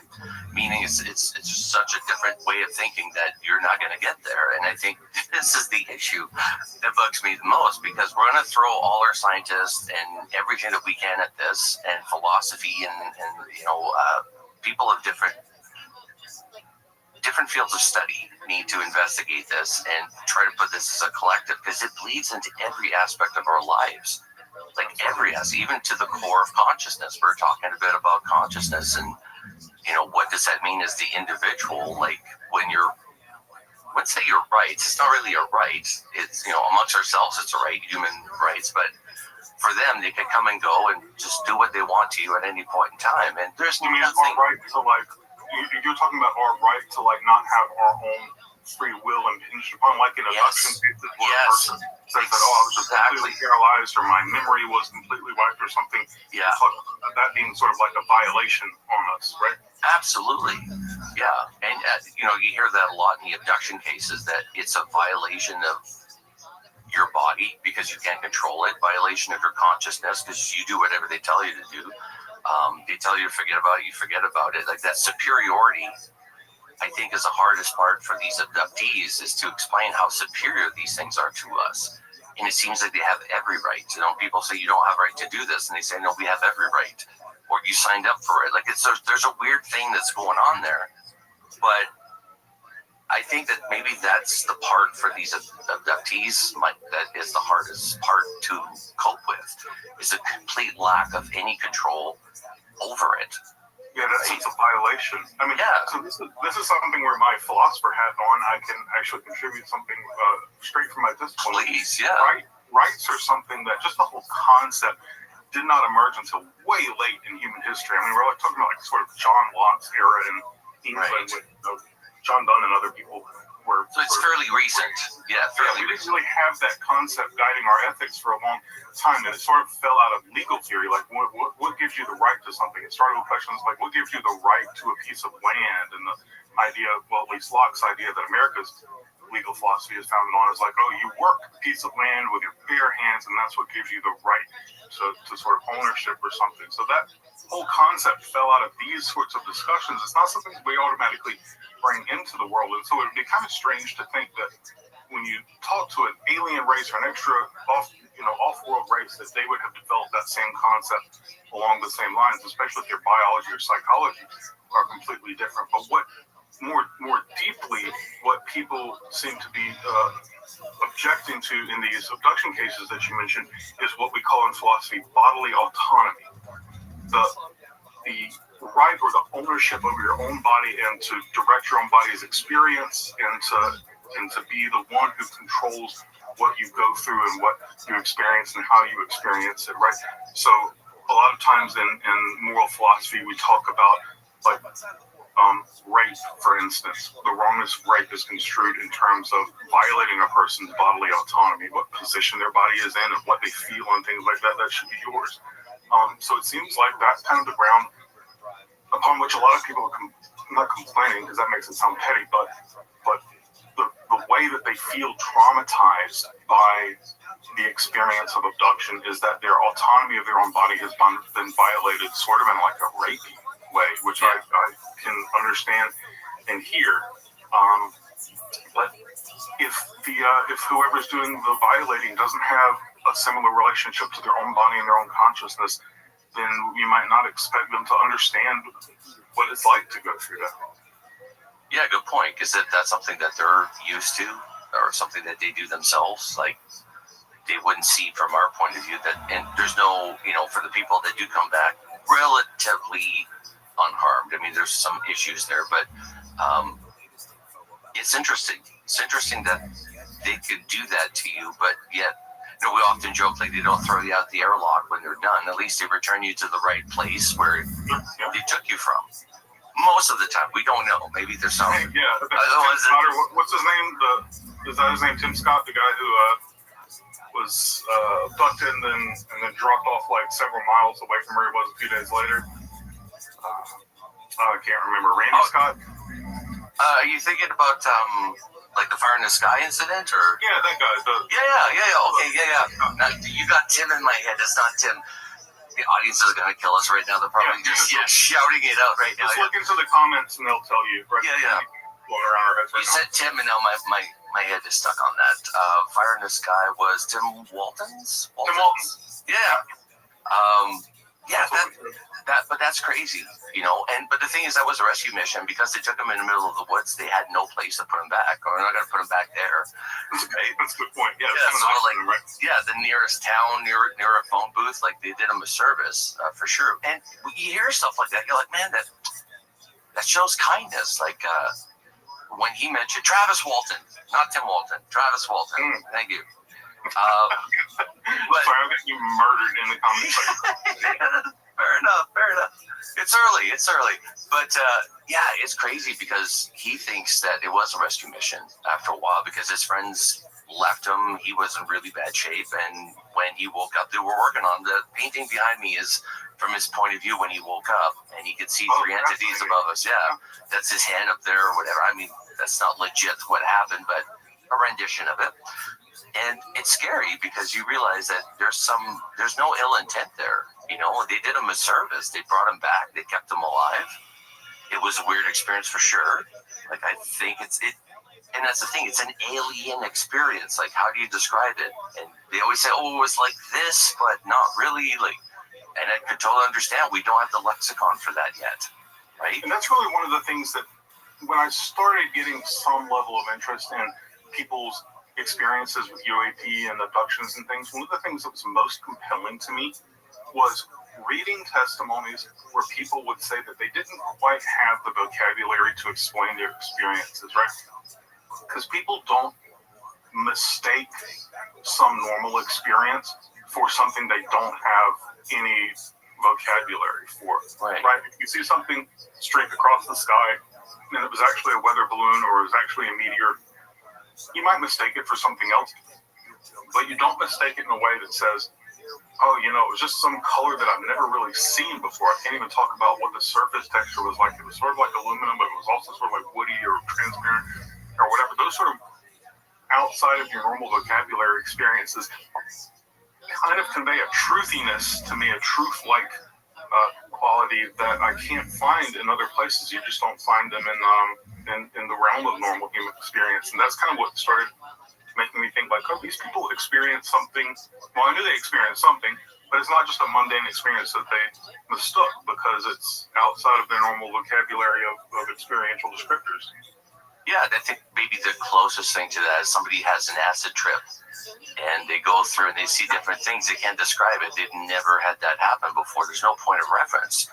As a person going through these experiences, like there's nothing you could latch on that makes any sense. So, yeah, that's interesting. And when you hear the commonalities between these abductees and the things that they go through, like not only the emotions, but things that are said to them or messages that are left, like it's very interesting. And on Friday, we were talking about the Zimbabwe case in '94. And that's crazy because that little entity, when he turned around and addressed the kids, there was like 60 odd what kids, but each one, from the little guys all the way to the older ones, each got a different message from that being at the same time. Like, how superior is that intellectually to us? Like, I've never been able, like, I could convey with my words things that will make sense to another Homo sapien, but to convey emotions and show them things about the future and stuff, like, to 60 individuals, like, that is scary, and that is not something that we can even fathom at this point. Yeah, I only know the basic outlines of that case. Did the kids ever like convey what messages were given to them individually, or some of them did? Yeah, so some of them did. So right after it happened, it got given to the Harvard professor John Mack, and John Mack, of course, was fascinated with the abduction phenomenon, and he was a huge inspiration on me to start the podcast and begin with. But he flew down there and he started interviewing. And what they did is that they separated the little guys, like in kindergarten stuff, because they were freaked out. They didn't want to traumatize them, so they didn't interview them. But they interviewed the kids who were a little bit older. And one of the kids, you know, she was saying that she felt like it was saying, come with us, like it really wanted to. Some of the ones were terrified. They were, you know, getting messages of end of times and just global warming, and each kid, I mean, I don't know what each kid received, but each one said that they could hear them or like understand their emotions in their mind. It's a really weird thing, telepathy, right? And that always fascinated me. And those kids still today, there's a documentary that came out not too long ago on this. It's called Aerial School. It's fascinating because he takes people that were there, kids that were there, back to that, and they legitimately have PTSD, like they post-traumatic stress from this incident. Sure they did. Yeah, like this one little girl, her parents were very fundamentally Christian. There's no way she could talk to them about this life-changing experience that she experienced. Even the teachers in school, after a while, told the kids not to talk about it because it was too much. But it's fascinating, and it's not the only time that these entities appear at schools. They do that often. There's Australia kids also, right? Yes, England, Canada, a bunch of them, even playgrounds and stuff like that. Like, there's an actual interest in our kids, and not only that, but the development of our species. Like, it's interesting, man. Like this, it brings up so many questions. Like, why, right? Well, children are objectively better and more interesting than adults. So hands down. See why, yeah. And great observers too, because they'll take everything in. I think as adults we have blinders on. There's a lot of things we don't see because we're conditioned not to see it. And kids will report things that, you know, adults can't really say, and their experience is different. You know, when they're little, these entities are almost like friends, like children that they play with. When they're older, it becomes more traumatizing, but I think that's because you start realizing that it's not normal, or your brain is now conditioned to stating absolutes, which I still have a hard time with that, Mike. Stating absolutely, yeah, especially in this field. And it's hard because you gotta pick a lane and drive in it, right? And I say that to people, you gotta pick, like, your article that you picked your niche philosophy, right? And I'm talking about, for the people listening, the article in a debrief. What was the title? I think that Micah is a much better editor and sort of person. I don't even know how to say it. Pitcher than I am. Gave it a title like "It's time to rethink some of our basic assumptions about UFOs" or something like that. Yeah, but it nailed it on the head because that's exactly what your article was about. And it brings about the question of getting philosophers. I got some that add me on LinkedIn, right, which is great.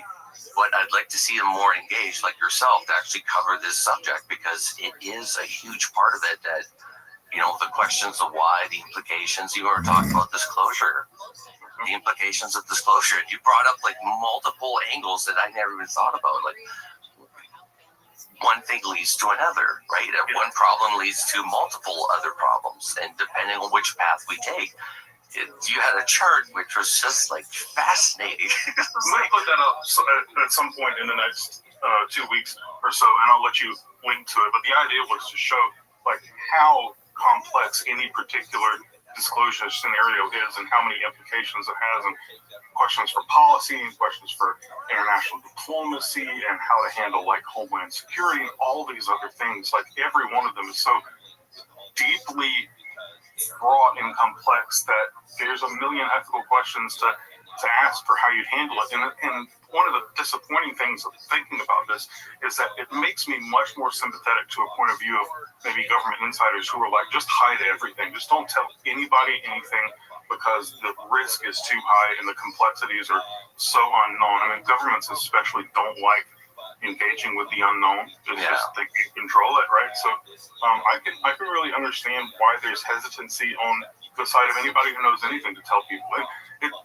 It also makes sense, like at a personal level. One thing I get a lot now are people emailing me asking, and I don't have children, but people asking me, how should I talk to my kids about this? I've gotten at least 3 different people email me with that specific question. I'm like, good question, though.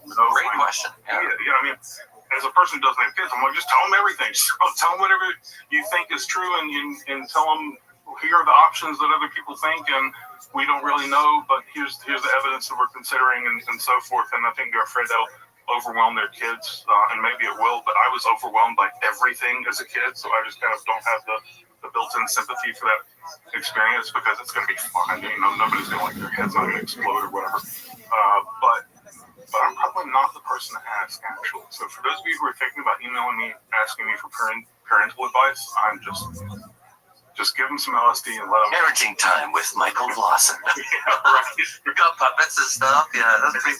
Yeah. I don't know how I got into this. This is weird. Yeah. But I do know. Well, yeah, and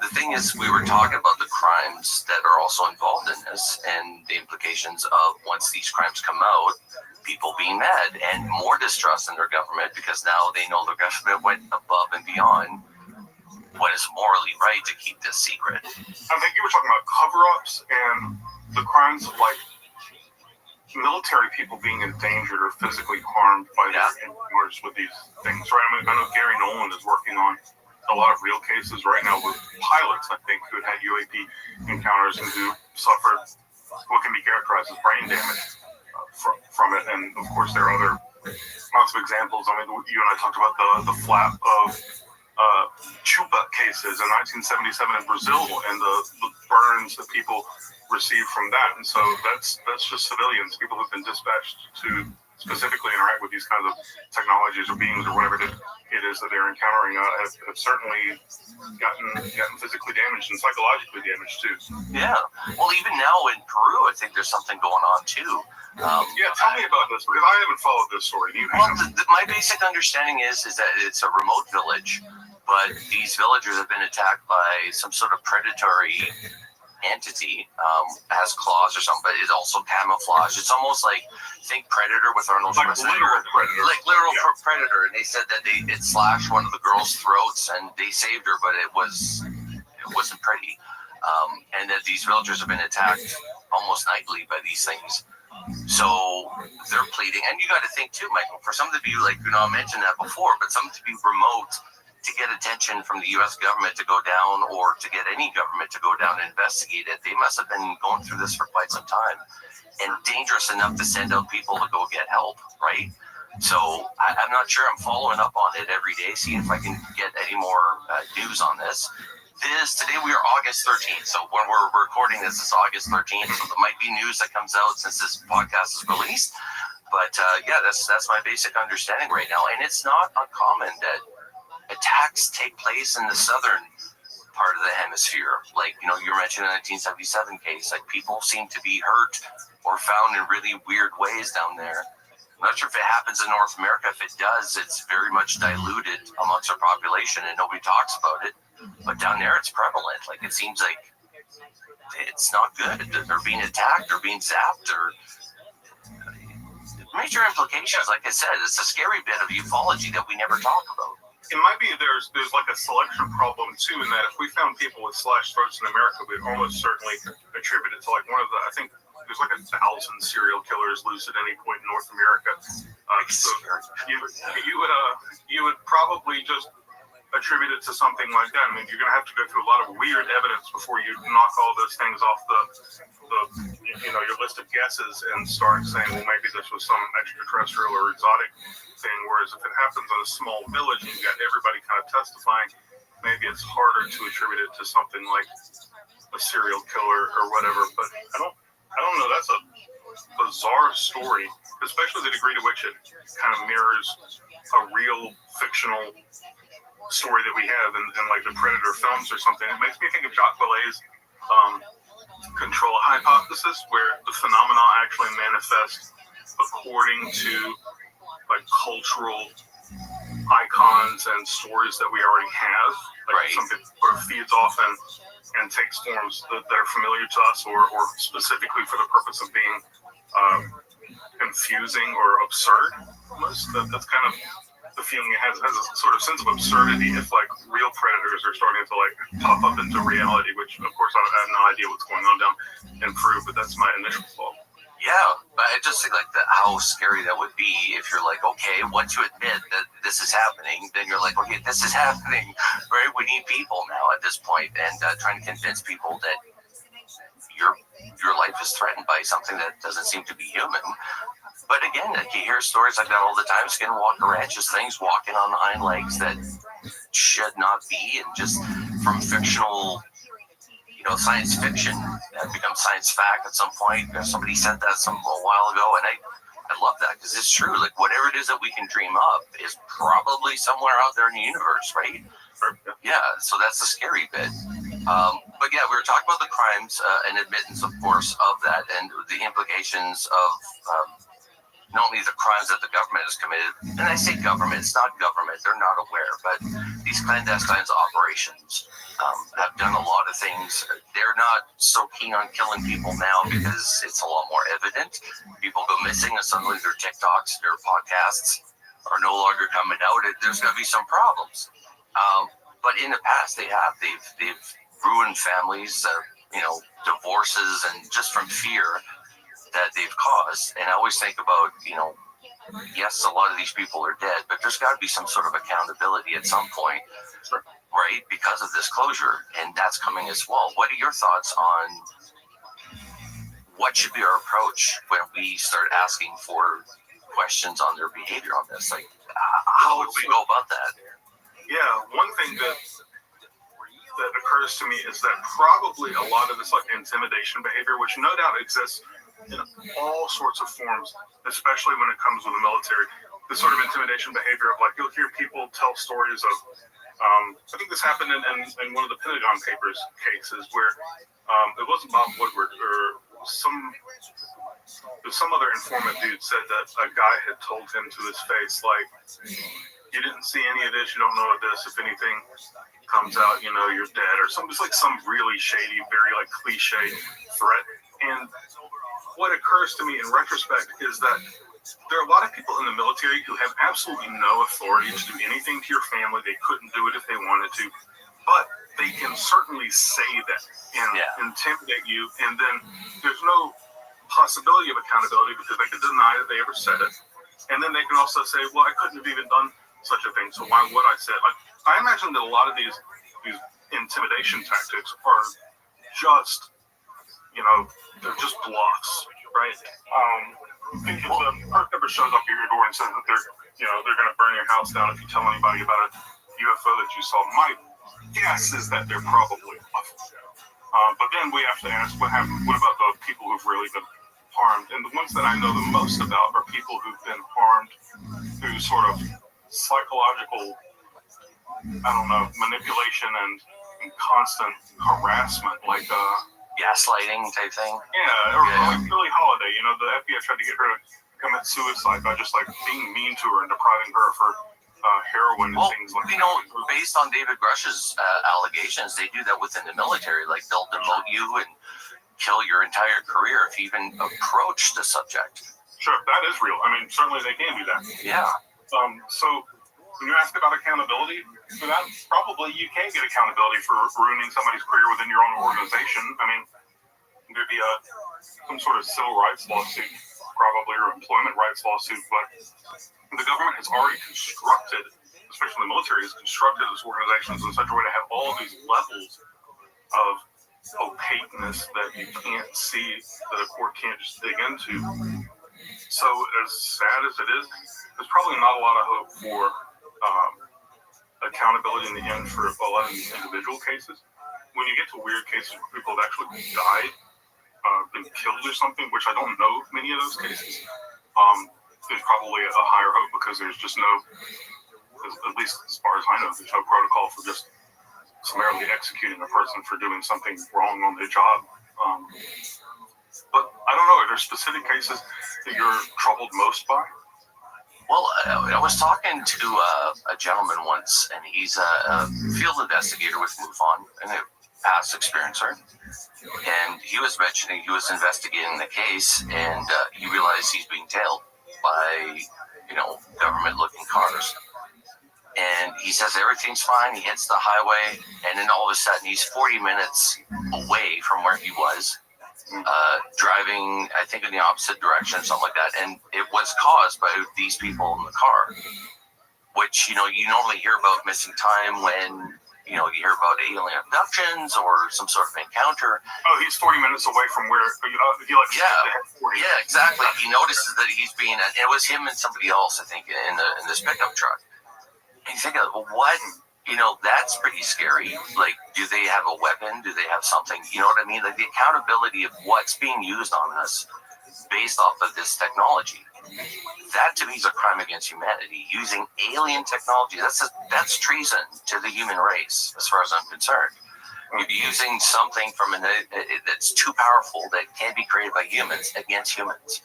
Right? And the mind control and stuff. We know the CIA's done a bunch of things on mind control and all that. But that involves bodies. It's never clean. It's never a clean job. It's not like they're going to hire people and, scientists and stuff like that. Bob Lazar mentioned that, scientists have been killed trying to reverse engineer.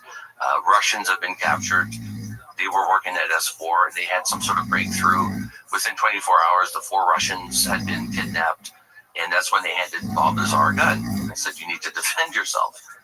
So shit's going down behind the scenes, like anything breakthrough and stuff like that. Like these clandestine operations, they're good at what they do. They'll bust in. They have SWAT teams. They'll, they know what the hell they're doing at this point. 90 years of keeping this a secret.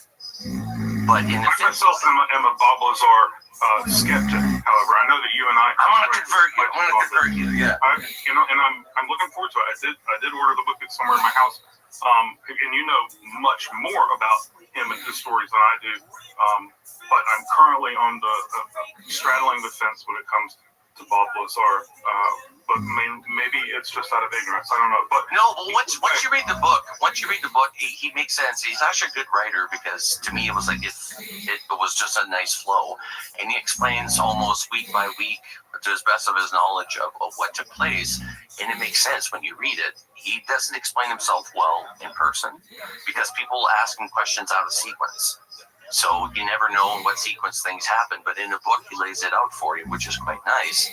The biggest takeaway that I got from that was the secrecy and then the threats that he received. Even like he would go to the gym, come out, his car doors were all open, his car was rummaged through, like just like you mentioned, psychological games. it probably can't go after a civilian, but these mercenaries that they hire, whatever, can. And a lot of people have been threatened their life, like, shut up. Like, we know where your daughter works. We know where your wife works. Like, when you get a threat like that when you're a family person, that's scary. Like, don't come after my family. I'll shut up. Yeah, I right? can imagine. Yeah. My normal, my own advice for what I would do in that situation is to try to call the bluff, but then if not in the situation where somebody's threatening my family, because I don't want to call that bluff. But intimidation tactics like rummaging through your car seem to me to indicate the level of authority at which they're working. Like, okay, we can get around somebody's car and fuck with it. That doesn't, to me, stay the same level as like a person who can just vanish your bank account or make you disappear or something. It seems pure intimidation. And I know that there are a lot of organizations that work this way. I, for instance, was once targeted by the Church of Scientology. Wow. I worked for an organization that did sort of. It's not easy to do that. It's not, but they'll do stuff like kill your animals and things, and bugs in your office and things. But that also shows they really don't have any real authority. And I would imagine that most people who are doing intimidation stuff like that are kind of bullshit artists. But don't call their bluff when it comes to your family, I guess. But no, that's very troubling. So he comes out and he has all these things running through his car and threatening his family. After working at S4, was the So basically the gist of it is that his wife was having an affair with a flight instructor. And they know everything about it because obviously they had his phone tapped. They followed his wife. Like, it was a big deal that he worked there. They knew it was coming, that eventually he was going to find out what was going on. So they didn't want his personal life affecting the reverse engineering work. So, and to begin with, they were always calling him at different times during the day, like 2 o'clock in the morning, get ready, half an hour, your plane leaves, like just weird shit like that. He understood the level of secrecy that this was under. And, once you start hearing, like, the 4 Russian guys that were in the other department went missing, they're handing you a gun, like, shit gets real pretty fast, especially for a young 24-year-old, like however old it was, right? So because of that, he started getting paranoid because, like, why aren't they calling me in? Like, why aren't they doing this? They were waiting for the storm to pass. But he screwed up. He thought his life was in danger. And then, of course, it was just a mess. It was a young 24-year-old, newly married, messy life, messy situation. And it didn't get any better from that. But he was the original whistleblower, as far as I'm concerned, that came out and said, we have 9 of these buggers. Now there's 12 or something, but 9 of these buggers, and we're trying to reverse engineer it. And everything he explained is coming to light now.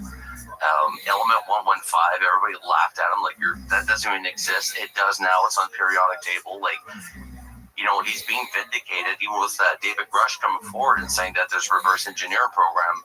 Dude, in 1989, he said the exact same thing. You know what I mean? So it's just 30 years of his life being ruined.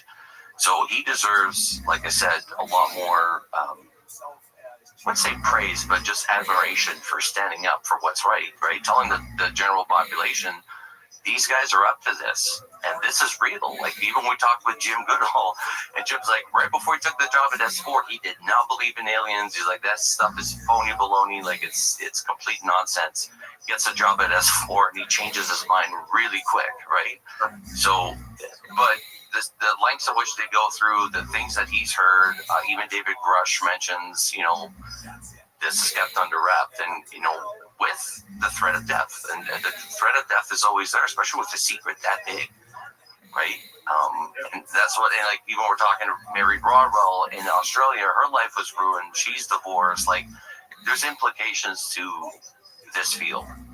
It's not easy, and we're fighting against the current big time, right? Well, the one thing that I would say, and thinking through those details that you gave about Bob Lazar's life, is that it definitely pushes me to the point where I think either he's an extremely dedicated bullshit artist, or committed.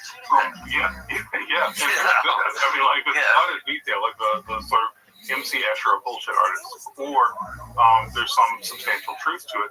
But maybe more importantly, and practically important for anybody who is considering blowing the whistle.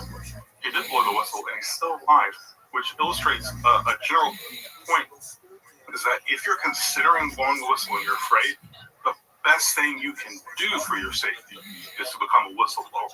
Yeah. Because if somebody steps up and says something and then they vanish, it's just really obvious what happened to them, right? And people start freaking out. But it's in that moment before you blow the whistle that you're probably most vulnerable. So if you're listening to this and you're considering blowing the whistle on the government or your employer, do it immediately. That's my advice. As an ethicist, professional ethicist hat on right now, blow the whistle. Yeah, and go hard, right? Like, don't go soft about it. Like, be everywhere. Make sure you get noticed. And it's important. We need these people to come forward. And even people within the military, they enlist to serve their country, but they have no idea that this stuff is going to happen. They're put on a base, and all of a sudden things get pretty wild. They're not expecting that. And when they come out of service, they're told, okay, you don't talk to us about it. Like, I just can't imagine going on your daily life, going to Walmart with a family, knowing everything that you know about reality and knowing that nobody else around you does. That's got to be isolating, you know? I think so. And I think before, like, Vietnam, there was a totally different attitude that people had, especially in North America, towards their governments, where it was like, the government's doing the right thing, and I know these secrets, but I've got to keep it inside me for national security because the government's watching out for us. I think after Vietnam and the sort of ensuing, Watergate and all these other things that sort of exposed the government as not really working in your best interest and not being totally honest all the time and not being a good guy all the time, but that attitude is starting to fade, and what that does is that incentivizes the government to try to enforce secrecy in other ways rather than just through like your own dedicated admiration and fidelity to the government. And all those other ways of incentivizing it are probably the dark, nefarious kinds of ways that make you afraid to tell the truth. Right. Now, I often think that, disclosure, the way it's going right now, is going to be marketed. And you and I were talking about that on Friday, how it's going to start generating income for a lot of people. This is going to be a big topic. There's going to be superstars, and there's going to be the experts that are on TV, and exclusives are going to be signed, contracts are going to be signed, money will be handed down. The ethical aspect of this, though, it's like we're going to start marketing disclosure. What are your thoughts on that? So my immediate thought is, to the extent that somebody is getting paid to talk about this stuff directly, like being paid to 60 Minutes or whatever it is, right? Those are people you don't really need to listen to, right? But for a few reasons. One, journalism operates by paying sources of information, and there's a really good reason for that. If you start offering money for information, it incentivizes people to like gin up and sensationalize the information they can give you as much as possible to make it as valuable as they can, and that's really bad for the information economy. You want information that's just clean and precise and coming from sources who are just interested in getting the information out there and informing the public. So avoid those sources, and the people who have information should also really avoid any opportunities to be paid for it. I mean, I know it's enticing or whatever, but it's kind of a trade-off. It's like a deal with the devil. If you start getting paid $50,000 to come onto whatever, I don't know if Joe Rogan pays anybody for his podcast or whatever. I think he just slides them in or something like that. Yeah. Yeah. Sure. Well, good. That's a very good thing. Good job, Joe Rogan. But if you start getting offers to be paid for it, you've got to take the high road and turn that down, because all it's going to do is pollute the information economy, and it's going to take you out of the world of being able to like actually be involved with the information that you're working with. Because if you've got a calendar full of paid interviews, you're going to be too busy doing that to actually stay involved with the material that you're supposed to be working with, or that you have any hands on. So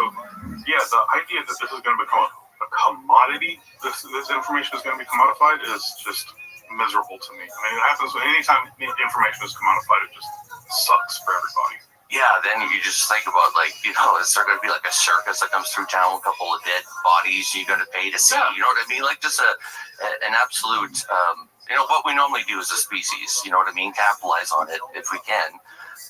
The one other topic before I let you go, we were talking about people making decisions on our behalf. When they decide to blow the atomic bomb, They had no idea if it was going to light the atmosphere on fire, but they said, "Yeah, hit the switch. Let's see how this plays out." And excellent look into the Oppenheimer film, which is, I think you haven't seen it yet. No, I haven't. If anybody hasn't, it is totally worth it, and then very faithful to the biography that it was made off of. But I get your point. You're saying making decisions for us. You gave the atomic bomb example, but what is the example when it comes to the UAP, the disclosure stuff? I think there was a hook in there. Yeah. Well, the hook is basically people making decisions on their behalf of whether, not only the reverse technology, but if there is interactions with them, it's on their terms. You know what I mean? It's not a global, we didn't agree to this. It's basically a selected group of people making decisions for everyone without oversight. Without oversight. Democratized. Yeah. No. There's no democracy, there's no oversight. It's, how else could it be, though? You can't put these things to a vote because it puts out too much information for people who you might not want to have the information, but it's certainly too much responsibility for anybody to, bear on their own. So, I guess, let's think of an example. We have a craft that's crashed, easy sci-fi example. A craft is crashed, it's got some sort of anti-gravity tech on it, and we're trying to figure out how it works. We're going to reverse engineer it and see how we can weaponize it, for instance. Anti-gravity tech can be weaponized really, really easily. And scarily, scary. Yeah. That's something I wonder, especially about in these congressional hearings, is why it hasn't come up that if we have these objects that can accelerate to Mach 5 instantly, why we aren't worried about the weaponization of them, because you wouldn't even have to attach a payload to it. You just slam one of those things into a nuclear power plant, you'd get a really big catastrophe. And our weapons, our missile interception systems wouldn't work at all against something that could maneuver that way. But I haven't heard that discussion at all, and that seems conspicuous to me. I think it's supposed to be something that's de-emphasized in these discussions, probably for good reason, to not freak out the public or whatever. But what do we say about people who are put in these positions of extreme decision-making power? What do you think you would do? I don't know what I would do. It's kind of like if you were given the opportunity, wouldn't you reason, well, somebody else is going to have the same opportunity, Iran is going to have the same opportunity, and you know what they're going to do, so I guess we should do it? Is that kind of how you think? Or I think it should not be a group and organizations that decide these things, and if they do, it's because they must have their reasons. Every organization has their reasons, but a panel, and the panel votes on decisions being made. When it comes down to this, the panel is elected by the people. The panel doesn't need to discuss necessarily what's going on behind the scenes, but they need to have oversight over everything. Right now, there's so many different compartments, and I don't know who's running the show. It's hard to find, right? It's kind of like that cup trick, with the ball, and you got to find where the ball is, and it's difficult. This is why ufology is difficult and frustrating, because there's people pulling the strings behind the scenes, but they're fighting against you. You're fighting amongst ourselves, with who's an idiot, who knows more, and then you're fighting the media. You're fighting people that are going to be making money now, the all-stars. It's going to be a tough gig. Disclosure, and the thing is, there's got to be a way where we can make a decision as a civilization on how we progress with this. That it should not be compartmentalized to such a small group that doesn't operate within radar, that's not accountable, that there's no oversight. That's the scary bit, because those people have the ultimate control. It's not the government, it's not the president of the United States, it's those people. That's the scary bit. Yeah, that's the Oppenheimers. That's our new concept that we need, the Oppenheimers who are, roped in and who find themselves in positions of extraordinary decision-making power, but you never asked for it, and who aren't qualified for it, because nobody's qualified to make a decision for all of humanity. On this subject, I don't see how anybody is overqualified to handle this case. Yeah, I don't know. Even the people we elect probably wouldn't be. I wouldn't know what to look for in a person to elect. I guess just general trustworthiness. But I think maybe a strategy that we should think more about is something analogous to the strategy of mutually assured destruction in nuclear weapons. Once everything got out, once nuclear weapon making knowledge got out of the basic principles, and anybody who had good scientists could conceivably create one, we adopted that strategy by saying, well, look, everybody will just build as many weapons as they can, as they need, in order to make sure that they could kill everybody else. In that way, if we start a war, we know that we're all dead, so that'll kind of incentivize us not to start a war. Maybe that's the only way through this, and I don't like mutually assured destruction path for nuclear weapons because it involves me being destroyed if we ever start a nuclear war.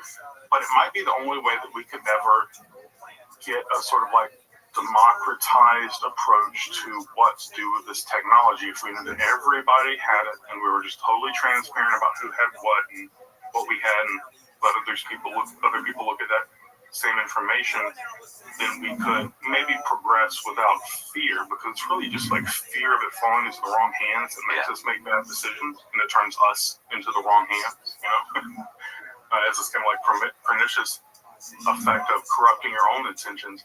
I don't know, but I also wonder, like, from a big grand scheme, is this like part of the test of humanity? Is it that at some point you encounter others who have like a vastly greater technological knowledge than you do, and if you find a way to make it through, that's like you haven't wiped yourself out and you get to progress as a civilization? Because I'm sure that if you ran this test a million times with different civilizations, an enormous portion of them would just wipe themselves out through bad decision making or accidentally or something.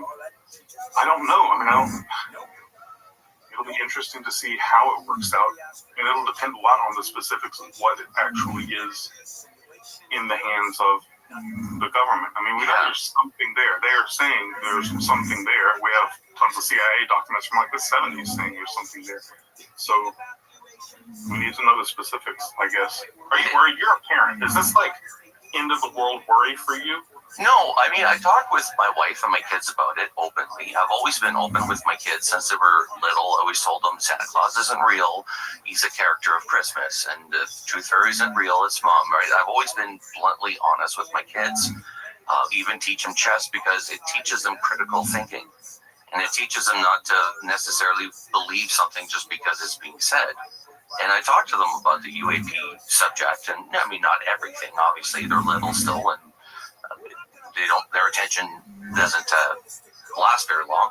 But yes, I talk to them about it, and it's not end of world things. I teach them about human corruption and lies and deceit and the hurt that causes, because you don't necessarily need to kill somebody, but just through lies and omissions, and you can definitely destroy somebody's life until they take their own, right? It's horrible, but like I said, there's crimes that are still being committed when it comes down to this. And like David Grush came out, and he's afraid, like, the threats were made on his life, on his family's life. Those are serious accusations, because it means that the people that employed him to do his job are now telling him, you shut up or there'll be consequences. So my hat's off to him being able to come out. And like I said, we'll hear a lot more as this comes forward. Not only through other people that have been threatened, but people that they know that went missing or something happened to them. Like, it's not good, whatever this is. And if they're evil, we need to know. If they're good, we need to know. If they're sort of neutral, we need to know. It's a basic right, I think, as an entity living on this realm, to know what we're dealing with, right? As an adult. I don't know how old you are, Michael, but I'm 42. And I think I've lived this long. I'm raising kids. I paid my taxes. I should know what reality is.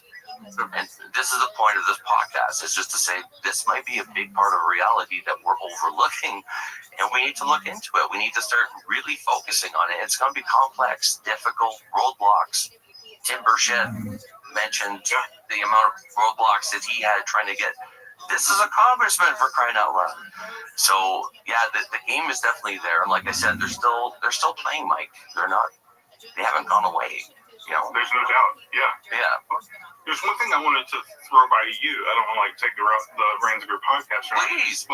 I've been thinking through an argument lately that if it's right, might just like throw an enormous wrench into the entire UAP discussion that we're having right now. I want to run it by you. I'm going to write this out and publish it somewhere, but maybe you can be like my test, you and your audience can be my test subject. So I've been, just as a side project, reading a lot about military history, military deception history, right?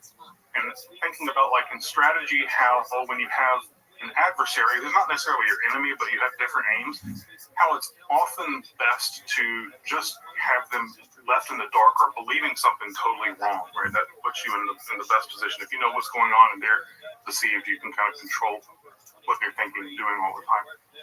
And so I've been thinking that if there's a non-human intelligence out there that's acting and doing things rationally, and they have some technology, and their technology allows them to go really fast and even cloak. I think that's one of, like, the 5 observables that Louis Elizondo keeps talking about is cloaking. That seems to be some form of technology that's present there.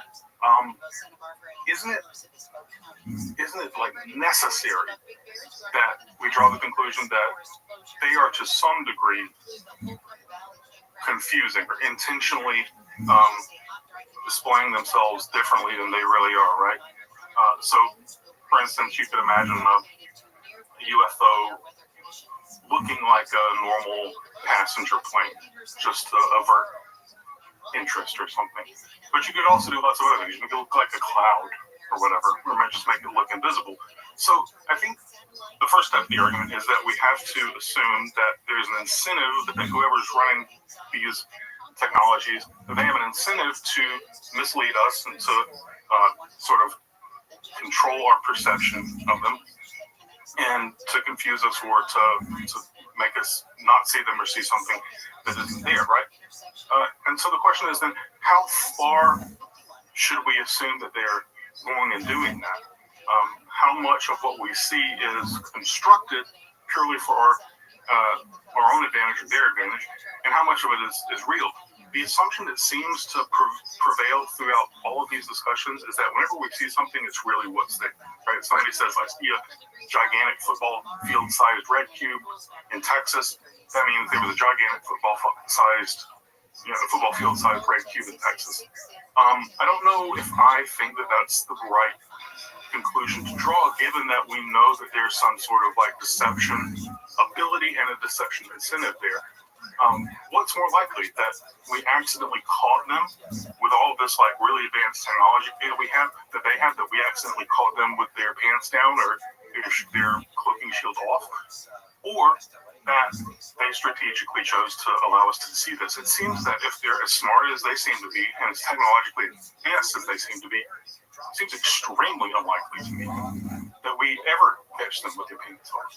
It seems much more likely that the times when we think that we've just caught something and seen it against their intentions, that they probably intended us to see it, even if it means something like retrieving a crashed piece of technology or something. It seems to me at least as likely that they just dropped something there that was made specifically for us to find and tinker with than it is that they accidentally crashed a ship, because I assume that their, like, crash avoidance systems are just as good as their cloaking or acceleration systems are. So the conclusion of this bizarre argument is that probably any observation we've made, whether it's just a visual observation or radar or catching a flying saucer crashing into a field, it's probably constructed for our deception or to make us think something rather than just the bald truth that we think it is. Does that strike you as totally nuts? It is, but you know what, too? And I understand your point of view, because it's just weird how these experiences happen. They let you see them and then they take off, or they're captured on radar, or and I know for a fact that they've upgraded their radars on ships, and especially now they have nuclear ships and stuff like that. The radars capture activity around them all the time. I'm just going to address the crash situation. How often do we hear about an airplane crash? Very rare. Very rare. They're one of the safest ways of travel, but they do happen, right? But at any given day, you have hundreds of thousands of planes in the sky, traveling the world, and we hear about it every once in a while. I think it's the same thing with these guys. They're so active that it's impossible. At some point, one of them's going to crash. It's just inevitable. But it does happen. Their activity here is a lot more prevalent than we give them credit for. It's not like they come from somewhere else, enter our atmosphere, and then take off. They're here. They stay here. They stay here for a long time, right? They hover above the oceans for 24 hours and they don't move. That stuff is scary. And they're small crafts. That's just the small stuff. Those are just the cruisers. Imagine what else they got, right? That's a scary bit. It's just the stuff that we see here. That's just to facilitate their job. But to tell the truth, Mike, I think that they know our limits. They know the boundaries of which we can experience this objective reality, and that's through our five senses. They know exactly what spectrum of light we can see, so then they operate outside those boundaries. Same with audible tones and stuff like that. There could be noises out there that we can't hear because it's outside of our hearing spectrum. Right? So I think if you're a species that is above, like, it's the same with, like, saying, okay, well, chimps can't, let's say, see color. I don't know if that's true. Don't quote me on that. I have to Google it. Yeah. Let's say they can't see color. Well, you would operate on the terms that they can't see red, they can't see green. You know what I mean? Like, you have information on them, and you use it against them. It's the same thing with these entities. What scares me more is the ability to manipulate thoughts, not only on one individual, but multiple individuals. Because it doesn't matter how many jets you would throw at it and how armed that jet is. If they tell the pilot to shut off, the pilot shuts off. That's it. The mission is done. And that's the thing about this phenomenon, which is really weird, is that when we do and when we can get close to them, it's almost like they play cat and mouse with us. Like, it's just they zoom out or they start flying circles around us. Just make us aware of their superiority, that, like, this is cute. The kids are coming out to play, right? That's part of the phenomenon that is aggravating, because as an adult, you want to be taken seriously. If you're $1 million trained pilot, flying jets, like, you want to be taken seriously. That's your job. And this thing makes us feel stupid. It very much does, right? Like toddlers with scissors. That's exactly what it is. So when you're saying that, the differences between that, I think that's exactly it. Sometimes they're like, okay, it's okay, you can see it. And then sometimes, no, we need to operate in secret. So it's weird. It really is. And people say, oh, it could be the government. Why would the government act like that? What rationale is there or logic is it to acting like that? There isn't. It's an alien way of behaving. And you were mentioning about the crafts, and sometimes they do seem like other crafts. They'll imitate a plane. One gentleman was, we were talking to Chris O'Brien, and he was mentioning about a helicopter in the field. And everybody could see it. There's lights. It never made a sound. Big helicopter. Like, what helicopter do you know doesn't make a sound? Right? Like, it cuts air. That's what it's. You're going to be some sound waves. There's nothing. So it's fascinating, like the tricks and the minds. Like, even abductees, they'll see things that aren't there. They can't make out what's real, what's not. Keeping us confused. Right? It's nasty, but the more I delve into it, the more intrigued I am. I'm like, why? What's the reasoning behind it? Right? Yeah, the same. And I just think that there has to be some percentage, at least some percentage of the observations we've made that were constructed for our, either to be misled or for our benefit or for their benefit. And they're totally not what we see on the radar or see in our video screens or something. And then the question is just what percentage of those are true or veracious? What percentage of them have veracity attributed to them? And now I've become like, I've thought through this argument so many times that I've become kind of skeptical that there's any of it. Anytime I hear any report now, I think, okay, was that really what was there? Did we really just catch them unaware, or do they intend for us to see this? And if they intended for us to see this, why? It's not just because that's what's there. It's because there was some strategic decision being made there, and they have to be good strategic decision makers if we got great technology and you don't get cloaking or anti-gravity tech by being a dummy. No.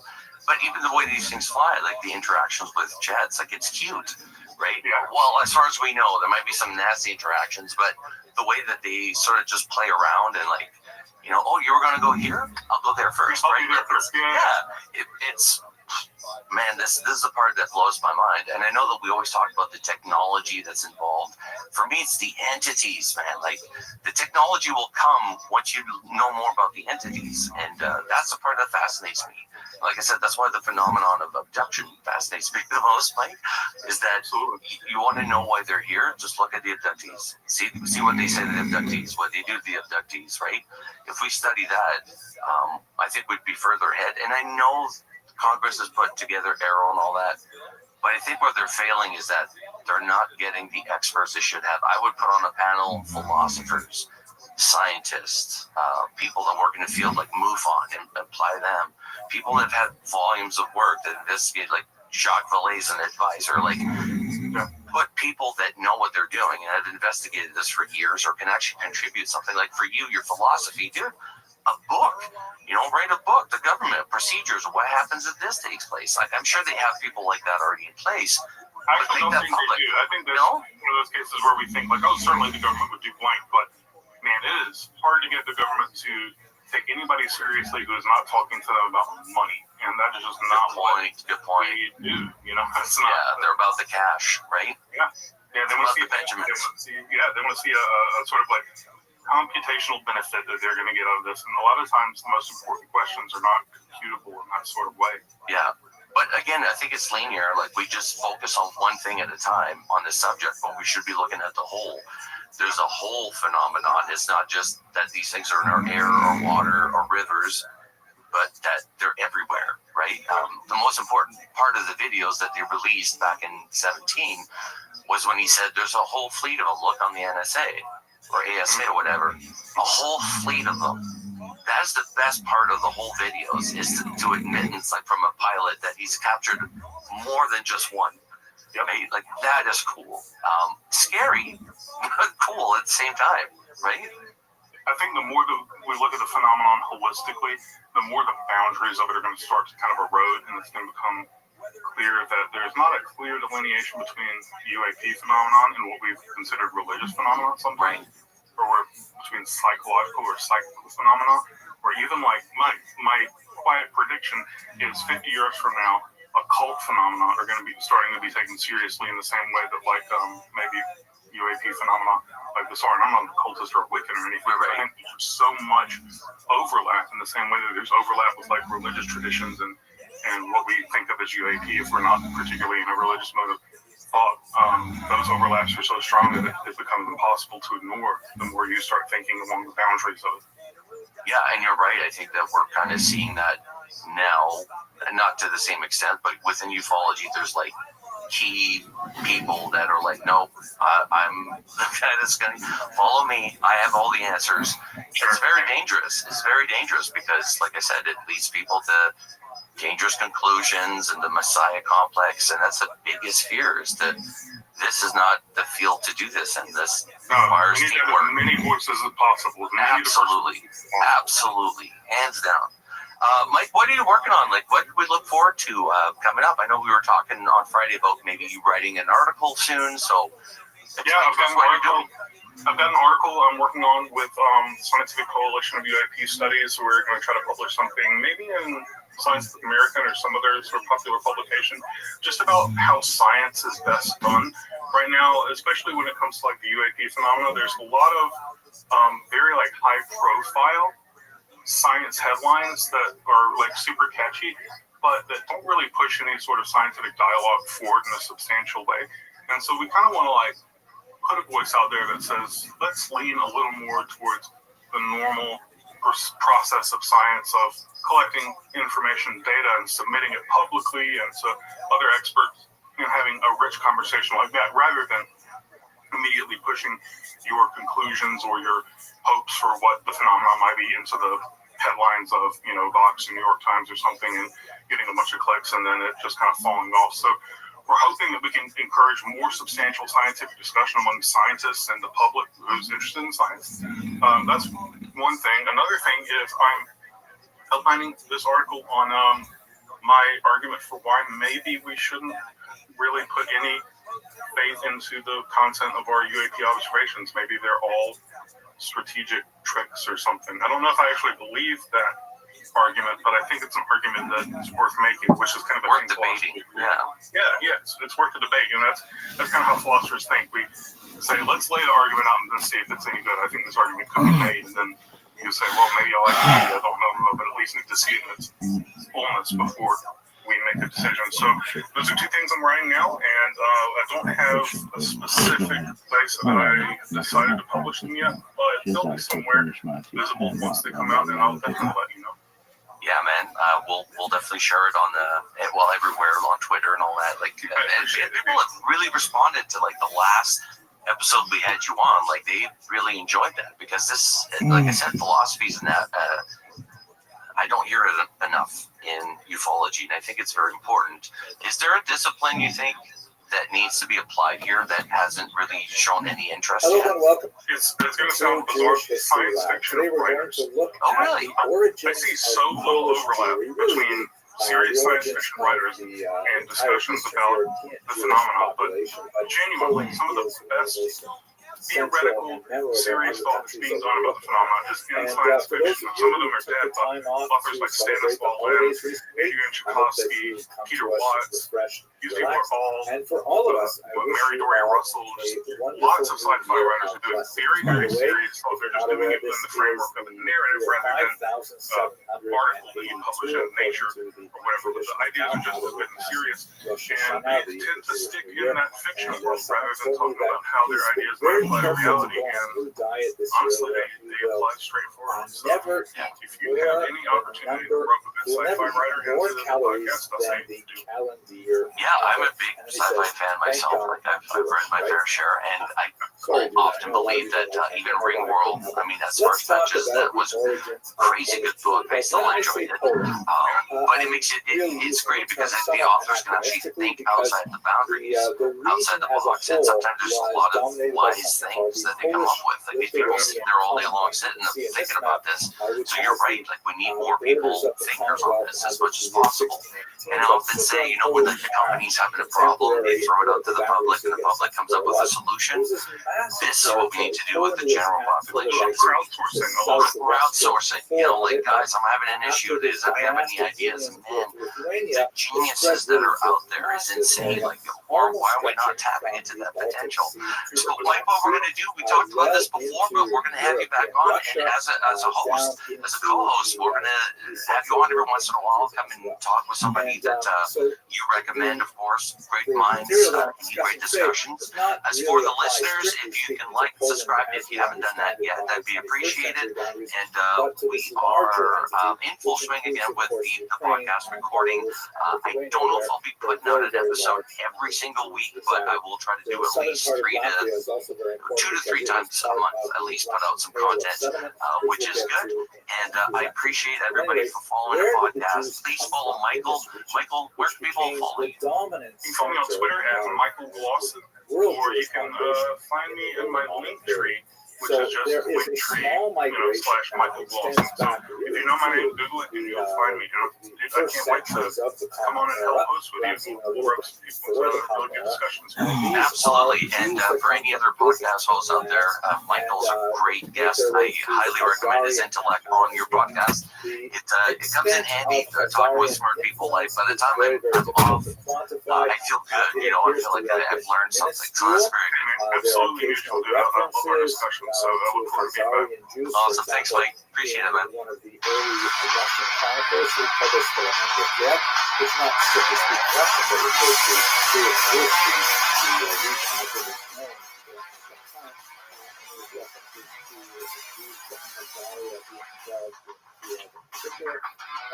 and they left behind, as we discussed in previous lectures about Khazaria, they left behind very, very little trace of their presence, either in cultural aspects, literary aspects, and so on. We don't really know a lot about how extensive this penetration was and how much it affected the later dominant Polish Jewish population. The really big migrations into Poland come in the 12th and especially up until the 16th century, and they're coming from everybody, welcome back. We have been getting a lot of comments and feedback saying, Germany, what does the government know?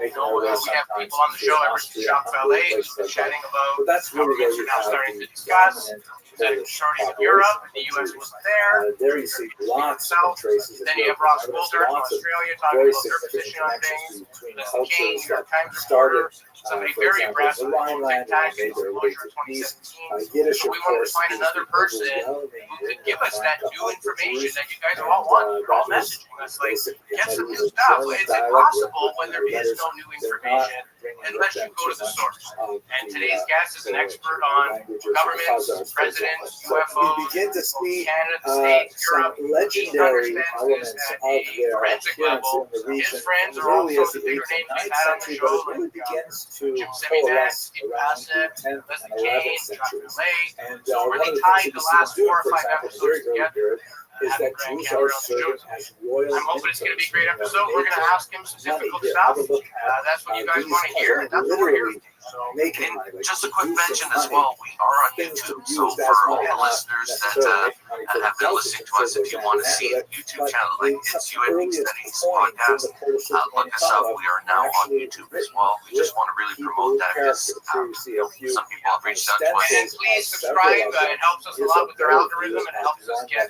more eyeballs and our amazing guest interviews. Again, the show's about them, not about us. We want to get that in front of as many people as we can. So if you only listen to us on Apple Podcasts, Spotify, don't forget we do have a YouTube channel. Anywhere you go, you type UAP Studies Podcast, whether it's Facebook, Twitter, Google, YouTube, you're going to find it.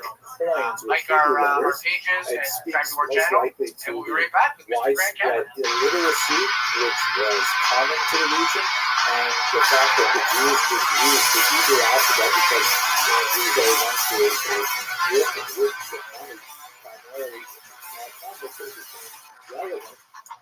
We're going to have a lot more to say about this in a future lecture. We'll talk a little bit about the economic basis very truly, but for the time being, this is just some of the archaeological evidence. Welcome back to another episode of UAP Studies Podcast. I'm Ian Borges, joining me as always, my good friend and illustrious co-host, James Gilman. How are you? I love you say illustrious co-host all the time. It makes me feel good about myself, so thank you. Yeah, and I always ask you how you are. Somebody commented the other day and said, hey, don't do that. We don't want to know how you are. Well, I don't give a shit. I can do it. You're a friend. This is who we are. This is our show, and you're in our living room right now. So be a good fly on the wall for all of us.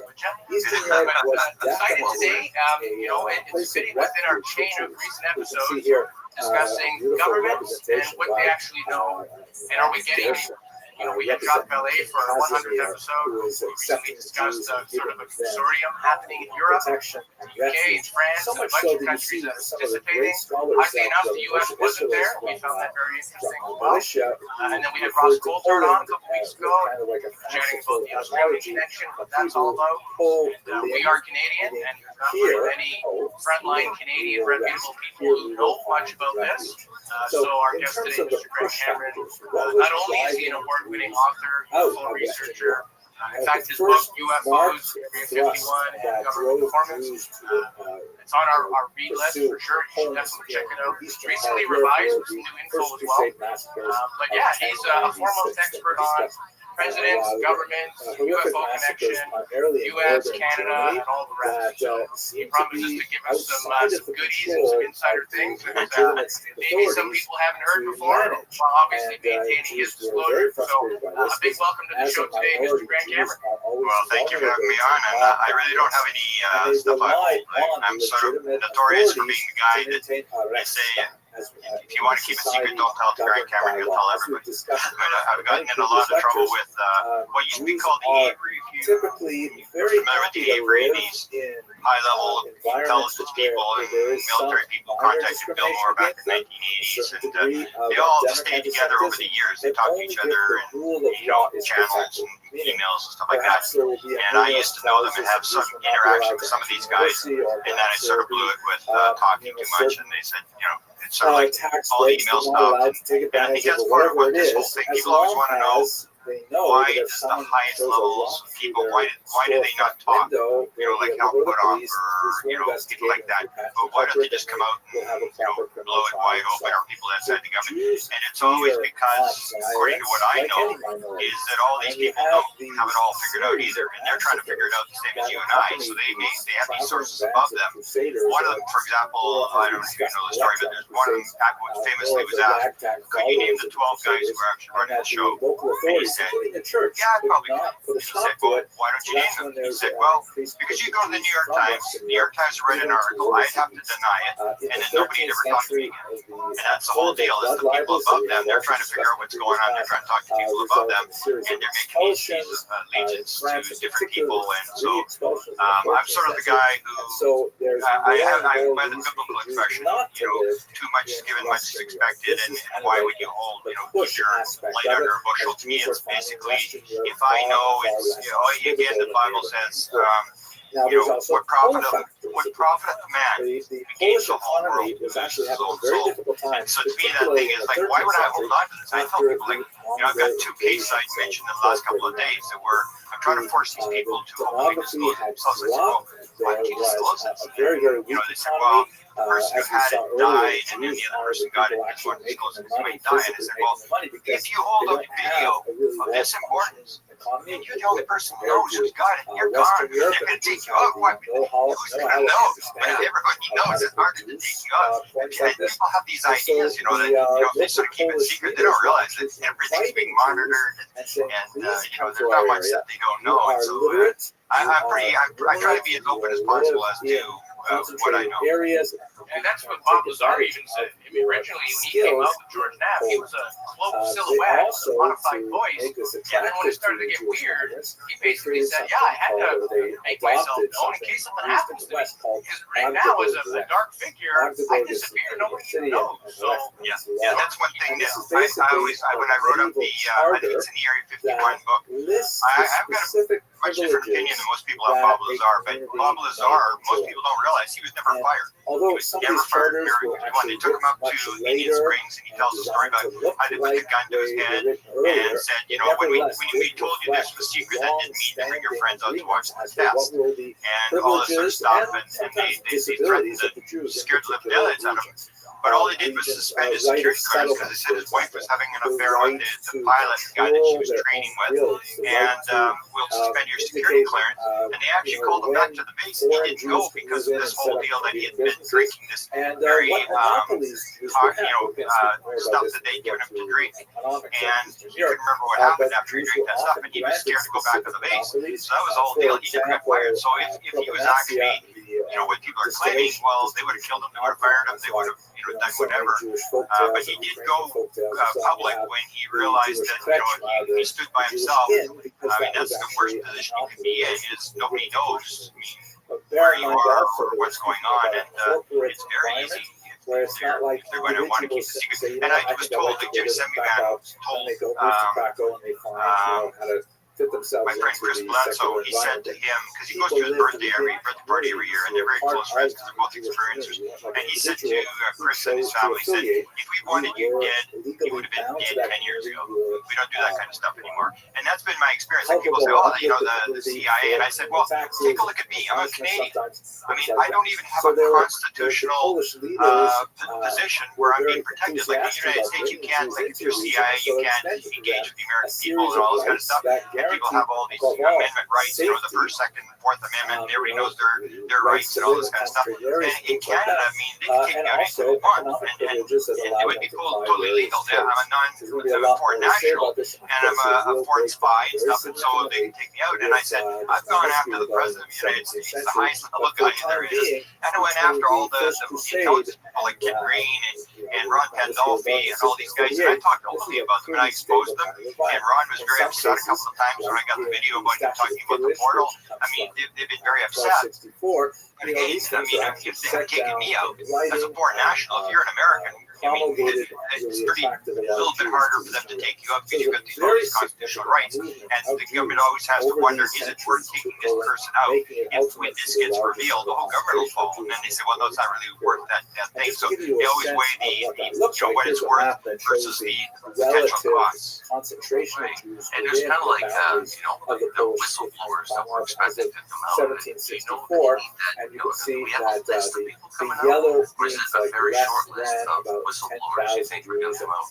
Well, that's my thing that I differ a little bit on the people on disclosure. I've actually been writing an article, like sort of an article about sort of against disclosure, because we dealt with in that Area 51 government informant book. We dealt with Dr. Eric Walker, and he was a guy who knew exactly what was going on. He had 14 honorary doctorate degrees. He was chairman of the board of the Institute for Defense Analysis, and that's where Bob McGuire comes from. If you ever talked to Bob McGuire, I mean, everything was top secret and higher in this organization. This is the top military think tank in the United States. And Walker used to challenge us all the time. He said, "So what do you want to know for? It's just curiosity. Admit it. All it is curiosity. That's the only reason you want to know." And that, when you look at it, that's actually true. Most people, it's just like a news story. Let's get a news story. Let's get the truth and stuff like that. And he said, "Why should we change the rules to satisfy your curiosity?" This is back in 1991, 1990. And so from then on, I always realized they have rules. They're actually, the government is sort of controlling this thing. There are rules as to how this situation is being held. Now, it's being held sort of outside the government and this sort of thing. But what I think is going to happen, like people say, well, okay, we want disclosure. And say, well, what do you mean for disclosure? Well, the government says, okay, so the government has already come out and said, yeah, UFOs exist, and where do we go from here? And people are waiting for them to say, what's the craft made out of, how it's propulsion is done. And I said, what do you know now after the congressional hearings that you did not know before this congressional hearing things? And the answer is absolutely nothing. You know that they have a report, there's 144 sightings, and one of them was identified as a natural phenomena. The other 43 we can't tell you, 143 we can't tell you about. It's all happening behind closed doors. People forget this, is that this may not come out, it'll be held in. So people are all supporting this, rah, and these guys are getting money, but the guys that are getting the money are going to be in the black world. So all we're doing is subsidizing the black world. It's almost like they can't get the answers, because there's this, the idea, if you're familiar with the Wilson Leak document that I leaked, the Wilson Leak document at the very end, it says, we have a craft and we think it'll fly. And so when I saw that, I said, oh, I know exactly what that means. They've got a craft that's completely intact, and they can't make it go, they can't make it take off, because it has to have a consciousness interface. I'm about to drop a book. I think it may actually be up on Kindle today, and it's called UFO Sky Pilots. And I ran into one woman in 2013 who claimed she'd flown the craft. And I thought she was insane. Like, why was that 75-year-old lady flying the craft? This is insane. I was ready to throw her out of the house. I couldn't believe she was talking about it. And then all these people started coming to me, one after another. And they came to me and they told me these stories of flying the craft. And so I put 36 of them in the book. And this includes like a 747 United Airlines pilot, includes a U.S. Air Force retired colonel, and everybody's saying the same thing. And this has to do with this consciousness interface. It's consciousness is how this thing is propelled. That's how they move it around. And the craft is alive, and you can come onto the craft. All these kind of things. And so when I went down this road, I realized that the government didn't have that connection. So what's happening, if you listen to Eric Davis, who I say is the main witness, if you're talking about whistleblowers, all you need is Eric Davis to go out there and testify. This guy knows, he spent his whole life trying to figure out what's going on in the black world. And he will tell what he knows, and it's pretty significant or how put off. And so what I say is going to happen is that the black world can't figure out a lot of this stuff, and it's all stovepiped. So they have this classification problem of you don't see my part, I don't see your part, nobody talks to each other and stuff. So if you move it into the white world, then all the lead scientists in the world are going to work on it, and all that stuff's going to filter back into the black world, and they're going to build whatever they want. They're stuck. They need the white world, so they're getting this money, and that's exactly what happened. They're getting this funding, the money from Congress, they're getting this stuff. But it's all, again, it's all behind closed doors. So Congress will know that it's under control and that there's this stuff, but it's all going to be classified. Because the weapons secrets, as I pointed out right through the word go, I wrote my first book back in 1990, and I said right from the word go that the number one thing for the black world military is a thing called lead time on weapons. So if you build an atomic bomb and you're 2 weeks ahead of the Japanese in building the atomic bomb, and you use the atomic bomb, it's over, because the Japanese haven't got time to respond. So then we go to the emperor and say, oh man, you're dropping these atomic bombs on us, what are we going to do? And then the emperor says, oh, we'll build an atomic bomb, we'll go drop it on them. How long is it going to take? Oh, out of 7 or 8 years, we haven't got 7, and that says lead beat time, and even if you're 1 day ahead of the opposition in developing this. So it's always got to do with this lead time that you're trying to get ahead of the opposition, and you may not use the weapon. And the excuse they'll always use for keeping this classified is that we don't want to give it to the Russians, we don't want to give it to the Chinese, and when the time is right, we'll give it to the public. And the one they always point out is GPS.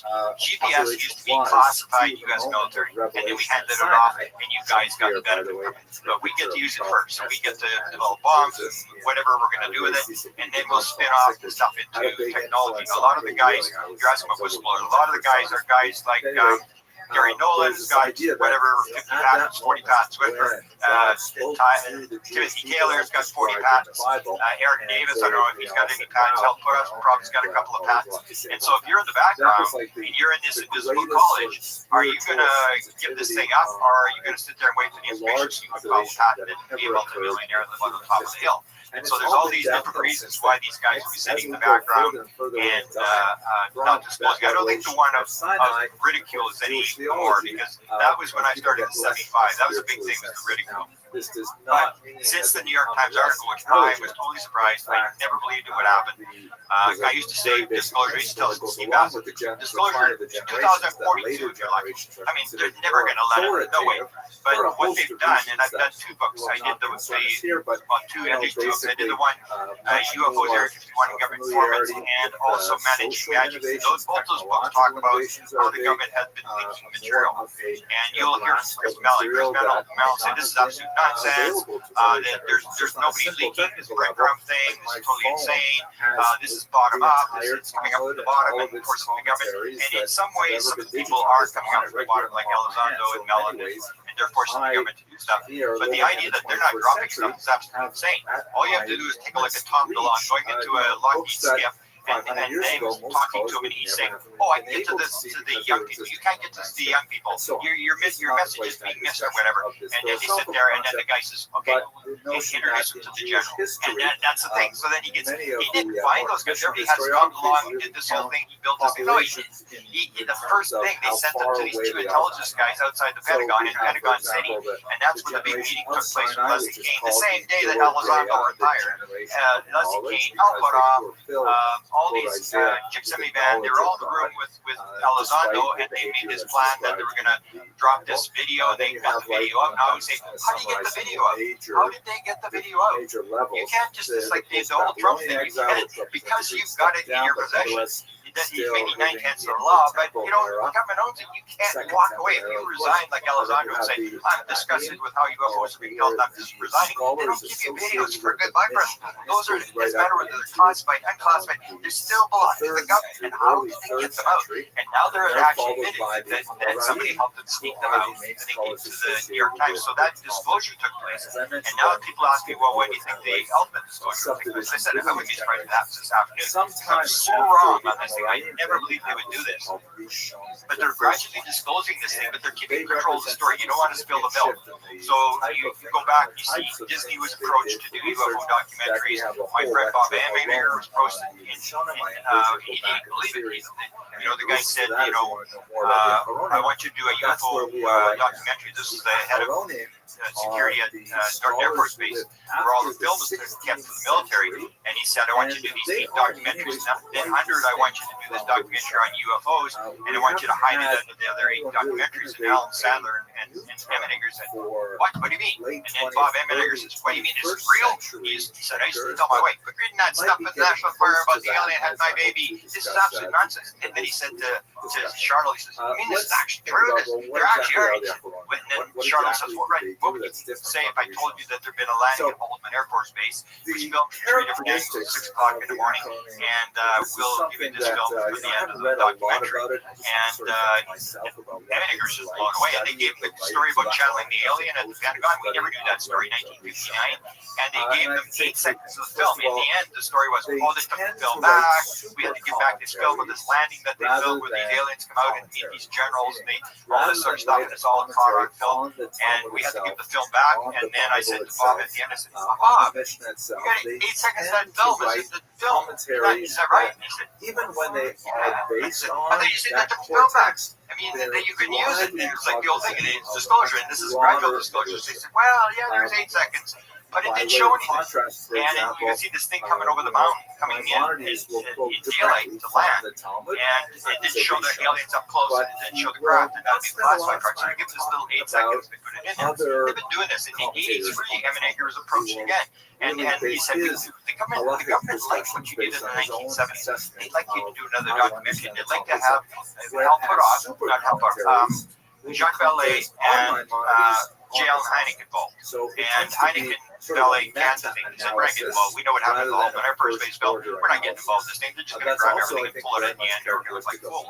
And so then Heineken immediately said, this is Reagan doing this? Because he had known all the men from the Nixon administration, and he knew the head of communications for Nixon. So he had these inside people, and the head of communications for Nixon was watching this documentary every day. He was phoning up, how's the documentary coming, and all this sort of stuff. And he got a letter from Nixon at the very end, which he still hasn't released. And he's still sort of claiming he doesn't have it. That said, thank you for your cooperation on the project we worked on. And that was a signed letter from Richard Nixon. So, yeah, the government is doing it. They are leaking this stuff. You can't have people back in 1947 in their intelligence. Even if you, I don't know if you follow the story of Chase Brandon, he was a CIA guy who went, he retired. It's always the retired. Like, all these guys are retired. Elizondo and all these guys. And that's when they can sort of talk. So they go under contract, and they're not really in the government. They're under contract and all this kind of stuff. And so Chase Brandon wrote this book about how the CIA handled the Roswell crash. And then he said it was reviewed 8 times by the CIA, and they made change this, change that, you know, they're changing names,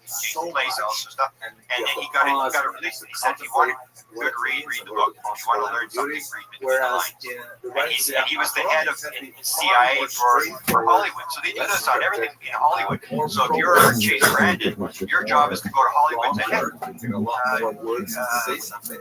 Jason, I heard you're doing a documentary or a film on the CIA. You got it in the film?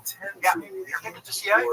Like to go to the CIA? Hey, show you around. And then what they're trying to do is not stop you from doing it. They're trying to direct you in a certain direction. They want to spin it in a certain direction. So they make friends with everybody in Hollywood, and it happens all the time. They need a couple of jets and say, yeah, okay, we'll give you a couple of jets for your film, but can you do this? And they get to review the script. And so the government is, I don't care what it is, the government is gradually releasing this stuff. They're dropping this stuff, and you see it over and over again. But yet Mellon's running around saying, yeah, but then Mellon, he was on Coast to Coast with me in 2016, and he said, I can absolutely assure you, there is no UFO cover-up. There is no UFO investigation. I had this big position. If there was a cover-up, I would have known about it. I was at Area 51 to tell us the whole story, so I would have known. And now, a year later, so he's on stage with Tom DeLonge, and like, oh, we're going to release this, and we're covering up and stuff. So he basically was out of the loop, and they brought him back into the loop. But again, you even have the thing with, you know the story of Jim Semivan. If you ever get him on, he's an interesting guy. You mentioned quite a few names, pretty well all of them, except that I'll put up. We've had on the show Leslie King, Jacques Vallée, Jim Semivan, George Knapp, all these guys talking about. We asked them the same thing. The Tic Tac video. George Knapp had done a lot of preliminary work before that, and then he basically said, yeah, if it didn't go through Tom DeLonge, they didn't have that media exposure, they weren't going to run the story. Leslie King corroborated the same thing. She was on last week. She's the New York Times reporter and was part of that, right? So, and Jim Semivan is a former CIA spy. So we're asking him, like, man, give us the goods. Basically, to sum it all up, a lot of these comments we get from people are like, government's in on it, or there's some type of nefarious agenda. Maybe back in the day they handled things differently. Maybe there was a real risk of getting shot or disappearing. As you said, they don't quite do things the same anymore. We've kind of evolved. You can't really make people disappear. Maybe they never did. Maybe they did. Richard Doty makes it that much more confusing, right?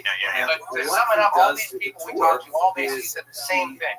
Yes, the government knows. Yes, they've always known. They've done projects, kind of give out a little bit, but really not give it out. And, Stephen Bassett was another name he brought up. We asked him, and he said the same thing. And you're never going to get it. Like, they already know. It's not like, and maybe that makes sense why Jacques Vallée says, hey, I go to this consortium, the Americans aren't there. Why are you going to show up? Because then you have to comment. You already know this is legit, real, and happening. You're just going to say, yeah, no, we're good. Because you don't want to have to go there and make any statements on this.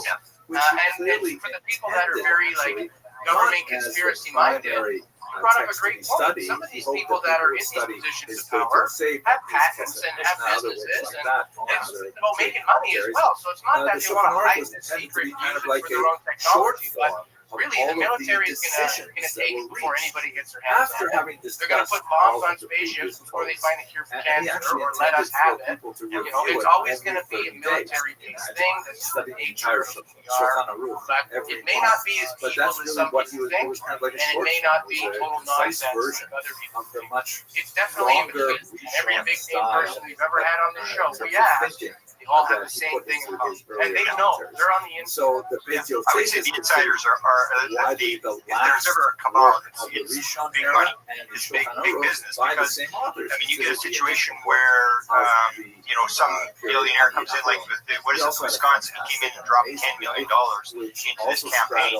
I mean, $10 million. What do you got to pay this guy back? And that's how it works. And whoever's financing your campaign, you have to back. So these big business guys are throwing piles of money in this thing.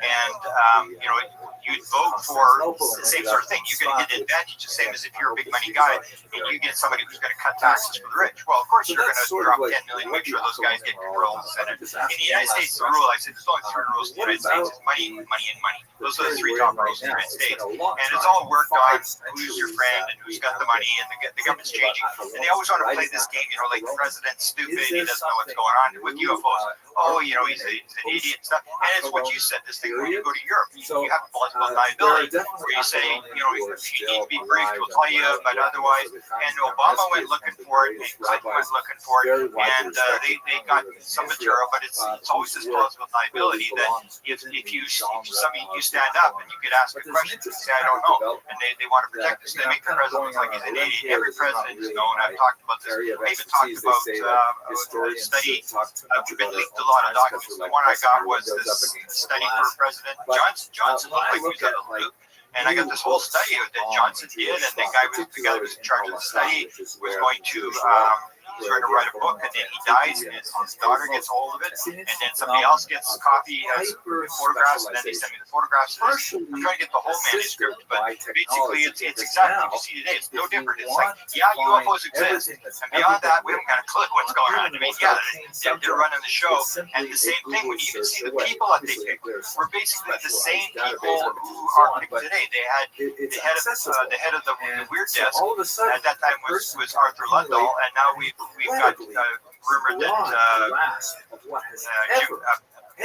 Gandolfi's involved.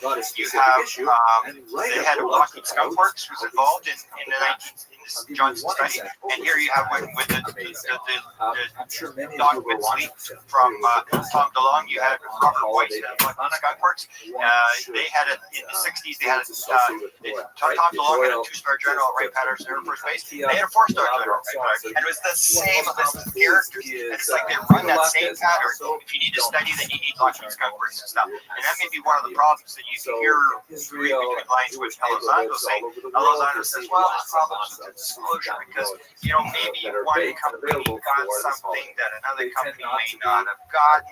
And that's the kind of thing where you realize that they gave it to Lockheed Skunk Works, and, all these other companies are starting to sue and say, you gave them a special advantage with government money, with taxpayer money and stuff like that.